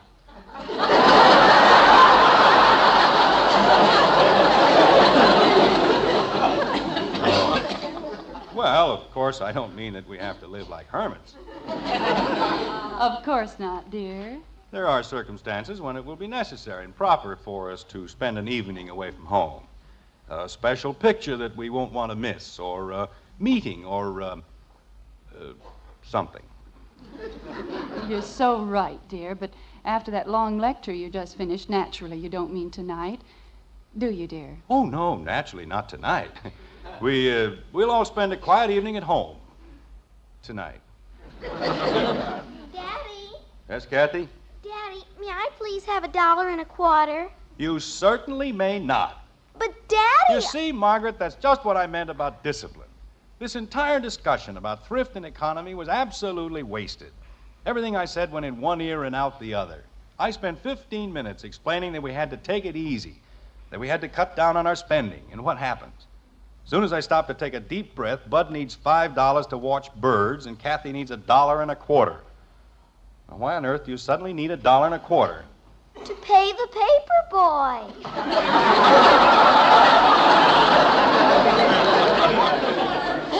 Oh.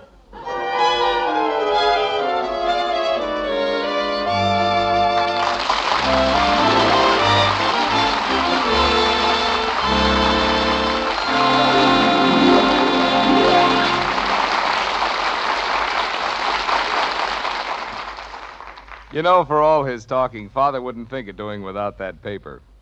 It's one of those things that means so much to every day that comes along. And something else we count on, you and I, day in and day out, is coffee. I mean really good coffee, like our Maxwell House. Coffee you sit down to and enjoy, cup after cup. That good to the last drop flavor. You won't find it in any other coffee. No coffee but Maxwell House. And as you'd expect, there's a very real reason why. It's a recipe, the only recipe there is for that good to the last drop flavor. It's mighty important, that recipe of ours, because the flavor of the coffee you enjoy depends on the blend, the kind of coffee's in it, and how they're put together. Now, coffee grows in many different varieties, and you can blend them in all sorts of ways.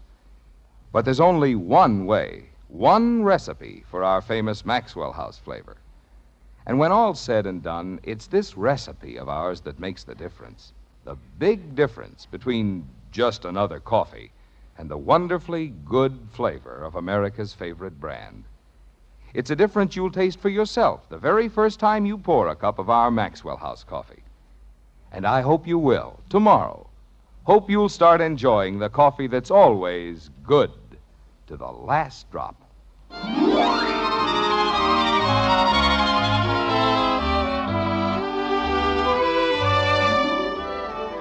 In the white frame house on Maple Street, an hour has passed, and a long, long hour it's been. For Jim Anderson, the minutes have dragged by in endless procession.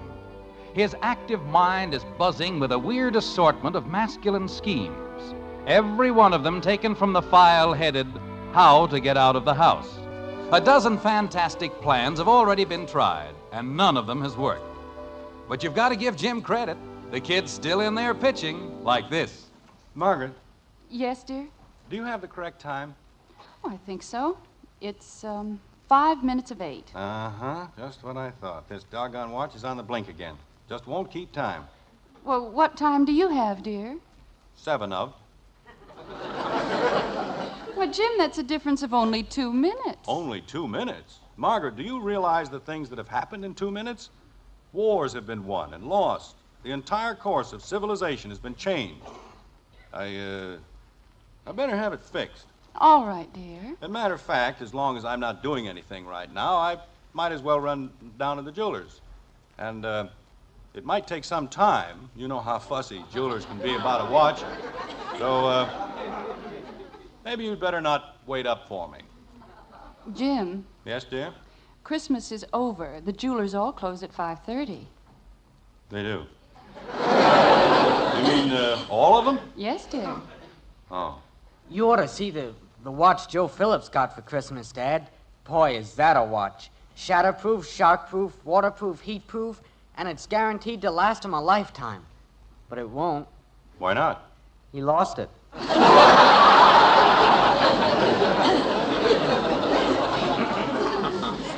But instead of making bad jokes, why don't you go upstairs and do your homework? That wasn't a joke, Dad. You can say that again. You mean the whole thing? Bud. Go upstairs and do your homework. Okay. You wouldn't want to help me, would you? That's right. Yeah, I sort of figured you wouldn't. Well, I'll see you later. Margaret, I think I'll go out for a little walk. Why, Jim, it's snowing. Well, there's nothing wrong with a little snow. Does a man good to get out in the snow once in a while. The air crisp and clear, the ground all white and peaceful. Jim Anderson, you're not going to tramp around in the snow at your age. I have enough to do without taking care of a sick husband. And stop pacing up and down the room like a caged lion. Father, Yes, Betty? I'll play checkers with you if you like. Thank you. But I'd rather see you doing your homework. Oh, I don't have any homework. I finished it this afternoon. Well, go sew something. Or read a book. And don't tell me you read a book. I'll spot you 2 kings. I don't need to be spotted 2 kings, and I don't want to play checkers. Margaret, Yes, dear. do you need anything at the drugstore? No, dear, not a thing. We're kind of low on toothpaste this morning. I got some this afternoon. Oh, you did. Soap holding up all right? Just fine. Uh-huh. Say, I think I'll run out and get something to smoke. Yes, sir, that's just what I'll do. Jim, Yes, Margaret? I bought you a carton of cigarettes this afternoon, and there's a whole humidor full of pipe tobacco. It's a funny thing, but I just feel like smoking a cigar. Jim, I didn't know you smoked cigars. Well, of course. After all, there's nothing like a good cigar. You know what Rudyard Kipling said, a woman is only a woman, but a good cigar is a smoke. Yeah, I'll get it. Jim, be careful. Who the dickens moved the lamp over to this side? Oh, Jim, how could you? Well, how do you expect me to keep track of where the lamps are if you keep moving them around all the time? Anyway, well, I'm sorry, Margaret. I was just... The phone's ringing. Betty, be a good girl and clean up this mess, will you? All right, Father. And don't worry about the lamp, Margaret. We'll get it fixed or something. A good lamp. And just look at it. Sticks lamps right in your way when you're in a hurry. Naturally, they get knocked down. Hello? Hello, Heck. What do you mean, am I still here? Of course not. I left for your house 20 minutes ago. Heck, I'm doing everything I can. I can't do it, Heck. I can't just walk out. Because I can't, that's why. I am trying. Well, stop worrying about it. I'll figure something out. Okay. Yeah, call me later. So long. Who was that, dear? It was Hector, honey. He just wanted to talk to me. About what, dear? Is anything wrong? Oh, no. He wanted me to come over there. He probably wants to talk to me about something. Like what, dear? Well, it's probably very complicated. You'd be surprised. I'll bet I would. Yeah. Are you through with the newspaper, dear? Yeah, I think so. Well, I guess I'll sit down and read the paper. That's a very good idea. Daddy. We're in the den, Kathy. Daddy, I just thought of something wonderful to save money. How much does water cost? Not very much, dear. Why? Well, it costs something to get it hot, doesn't it? So I thought if I only took one bath a week... Are you supposed to be taking a bath now? Uh-huh. Well, take it. But you said we had to save money, and I thought if I only took... Kathy, go upstairs and take your bath. Gee whiz. You heard your father, Kathy. Now go ahead. First they want to save money, then they don't want to save money. Why don't they make up their minds? Say, did you see this in the paper? They're having a big meeting in the school auditorium. Tomorrow night. Oh. Yeah, that's right. It's tomorrow. Jim. Father, I put all the broken pieces on the service porch, but I don't think they can fix the lamp. It's a mess. Thank you, Betty. You're welcome. Were you going to say something, dear? Oh, no, it's all right. Mother. Yes, Betty. Have you seen the records I borrowed from Janie? Well, no, dear, I haven't. Where did you leave them? Well, I put them over there on Father's chair. Father, you're sitting on them. I am? Oh, I thought it felt kind of funny. Oh, Father, how could you? $7.50 worth of South Pacific, and look at it. Well, they're only cracked a little, Betty. Hey, look at this one. Only the front part of it's broken off. You can still play the whole chorus, and that's all anybody listens to anyway. She'll never talk to me again, and I don't blame her. Oh, Betty, will you please stop that moaning and groaning? I'll buy Janie another album. And stop looking at me as though I went around beating little children. Yes, Father. Man tries to spend a quiet evening at home, and what happens? Lamps fall down, people stuff records under his cushion. I'll get it. Jim, please be careful. Margaret, I don't make a practice of knocking lamps down. Anybody listening to you would think I broke a lamp every day. Yes, dear, but be careful just the same. Never liked the darn lamp anyway. Silliest looking lamp I ever saw in my life. Hello? Yes, I'm still here. Look, Heck, I told you in the very beginning I didn't think I could make it. Well, I did try. I tried everything but chloroform. It won't do any good to call me back later. Why don't you just forget the whole thing? Jim? Just a minute, Heck. What is it, Margaret? Is that Hector again? Yes, dear, it's, Hector. Well, Jim, if it's really that urgent, why don't you run over there? You wouldn't mind? No, but if they can't get anyone else, why don't you have them come over here for the game?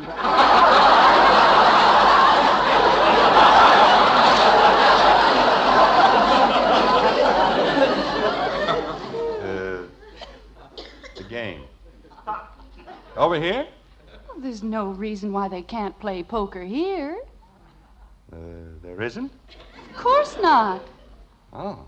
Well, say, Heck, how about playing over here? It would, huh? Well, fine. Oh, of course not. Margaret won't mind at all. Okay, see you in a little while. Goodbye. Margaret. Yes, Jim?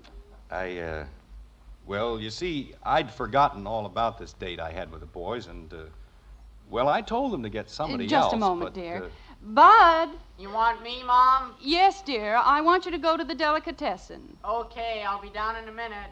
Why does he have to go to the delicatessen? Well, you'll be busy getting the card things ready, dear, and there isn't a thing in the house. We'll have to serve something. Well, it doesn't have to be anything elaborate. Oh, no, but we'll need a few slices of ham and some liverwurst and bologna and cheese, a few loaves of bread, potato chips, pickles. Why do we need pickles?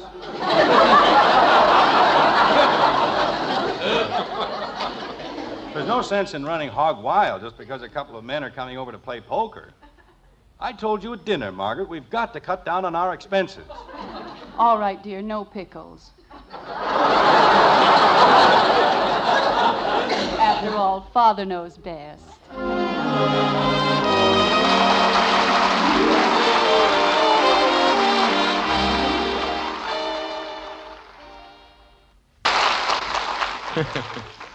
Well, pickles or no pickles, I'm inclined to think it's Mother knows best when it comes to shopping for the family groceries. Take coffee, for instance. Mother knows that when she buys coffee, there's just one thing that means real value. It's the flavor you get for your money that really counts. And these days, she understands it's more important than ever to get the most flavor for every penny you spend. And that's just what you do get in our Maxwell House coffee. You get a full measure of that wonderful Maxwell House flavor. Good to the last drop flavor no other coffee gives you. And that's why more people buy our Maxwell House than any other brand of coffee. So when you put out good money for coffee, be sure you get the most in value, in flavor and freshness. You always will when you open up a pound of Maxwell House, the coffee that's always good to the last drop.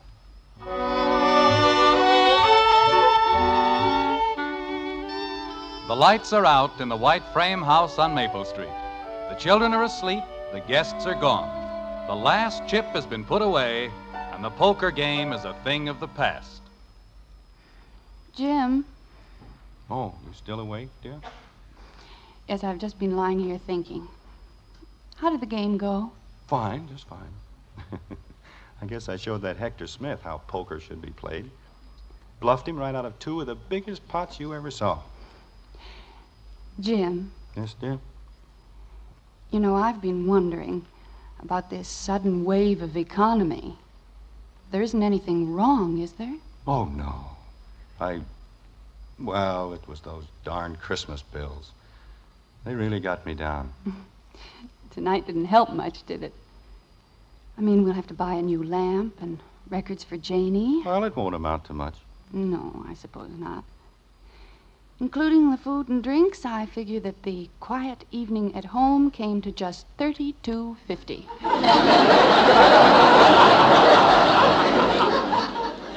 $36.50.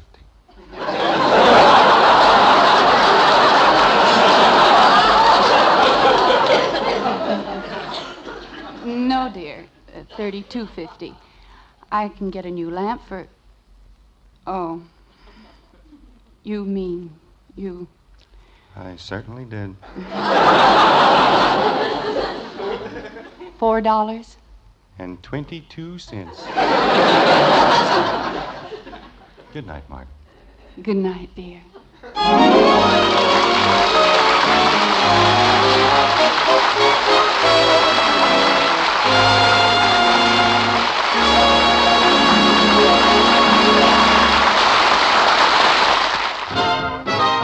If you like good things the easy way, good things the easy way, Instant Maxwell House, that's for you.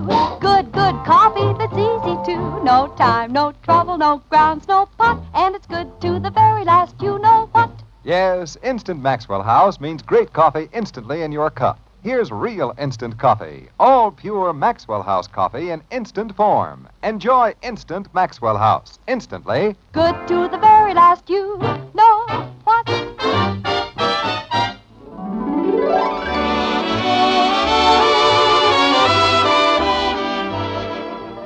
Join us again next week when we'll be back with Father Knows Best, starring Robert Young as Jim Anderson, with Roy Bargy and the Maxwell House Orchestra, and yours truly, Bill Foreman.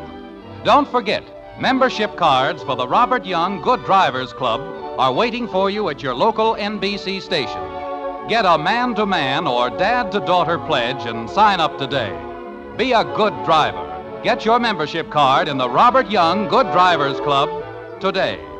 Now, until next Thursday, good night and good luck from the makers of Maxwell House, America's favorite brand of coffee. Always good to the last drop. Father Knows Best was transcribed in Hollywood and written by Ed James. Now stay tuned in for Screen Guild Theater, which follows immediately over most of these stations.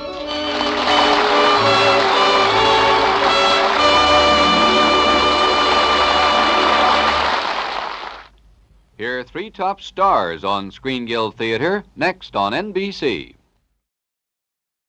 Mother, is Maxwell House the best coffee in the whole world?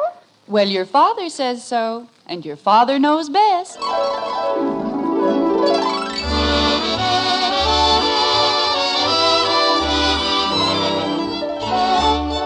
Yes, it's Father Knows Best, transcribed in Hollywood, starring Robert Young as father.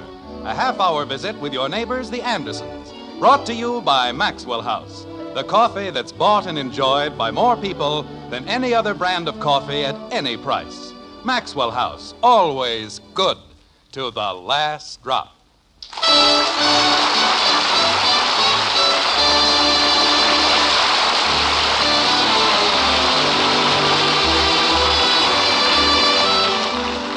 They say curiosity once killed a cat, a fate that's both proper and fitting.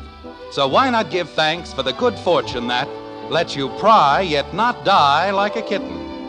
The point we're trying to make is that curiosity is not confined to cats. It's a human frailty as well. And when it comes to frailties, well, we doubt that you'll find anyone quite as human or as frail as our dear friends in Springfield, the Andersons, like this. Margaret, may I say that in my long years as a lover of good red beef, never has a more succulent morsel passed my lips. Well, thank you, dear. What'd he say? He liked the roast beef. Oh. And now, as a fitting climax to an unforgettable repast, may I be favored with a cup of Mr. Maxwell's finest? Of course, dear. Bud? He wants his coffee. Oh. There you are. Thank you. From the bottom of a happy and carefree heart, I say thank you. What's the matter with him? He sold a big policy this afternoon. Oh. Farley Granger. What was that, dear? Janie said it was Farley Granger, as if she knew. Realizing full well that I ought to have my brains examined, still I ask, what about Farley Granger? There isn't any reason at all for thinking that's who she meant. Who meant? Hedda Hopper. Betty. Now, just a moment, dear. These things must be approached delicately. We've got to sneak up on them or they fly away. Tell me, Betty, how's everything down around the gasworks? Father, Janie Liggett said that Hedda Hopper meant Farley Granger in her column, and it's just ridiculous. He never even goes to places like that. There you are, Margaret. You see? Everything's all cleared up. That's nice. May I have the cream and sugar, please? Here you are, Dad. Thank you. All right, Kathy, let's not dawdle.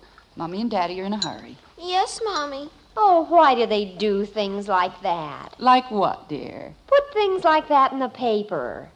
Well, I tried it once and it didn't hurt much. All right, Betty. What do they put in the paper? Things like this. Here, I cut it out. What young and handsome star was seen leaving what Sunset Strip nightclub with what blonde young starlet? Isn't that exasperating? Is that the whole thing? Yes. And Janie has the nerve to say it's Farley Granger. She does? She certainly does. Isn't that stupid? Oh, that's the most ridiculous thing I've ever heard. Why, anyone with half an eye can see they mean Lassie. Father. Well, look at it. Blonde, young. Oh, you mean the boy. Father, it is not funny. No?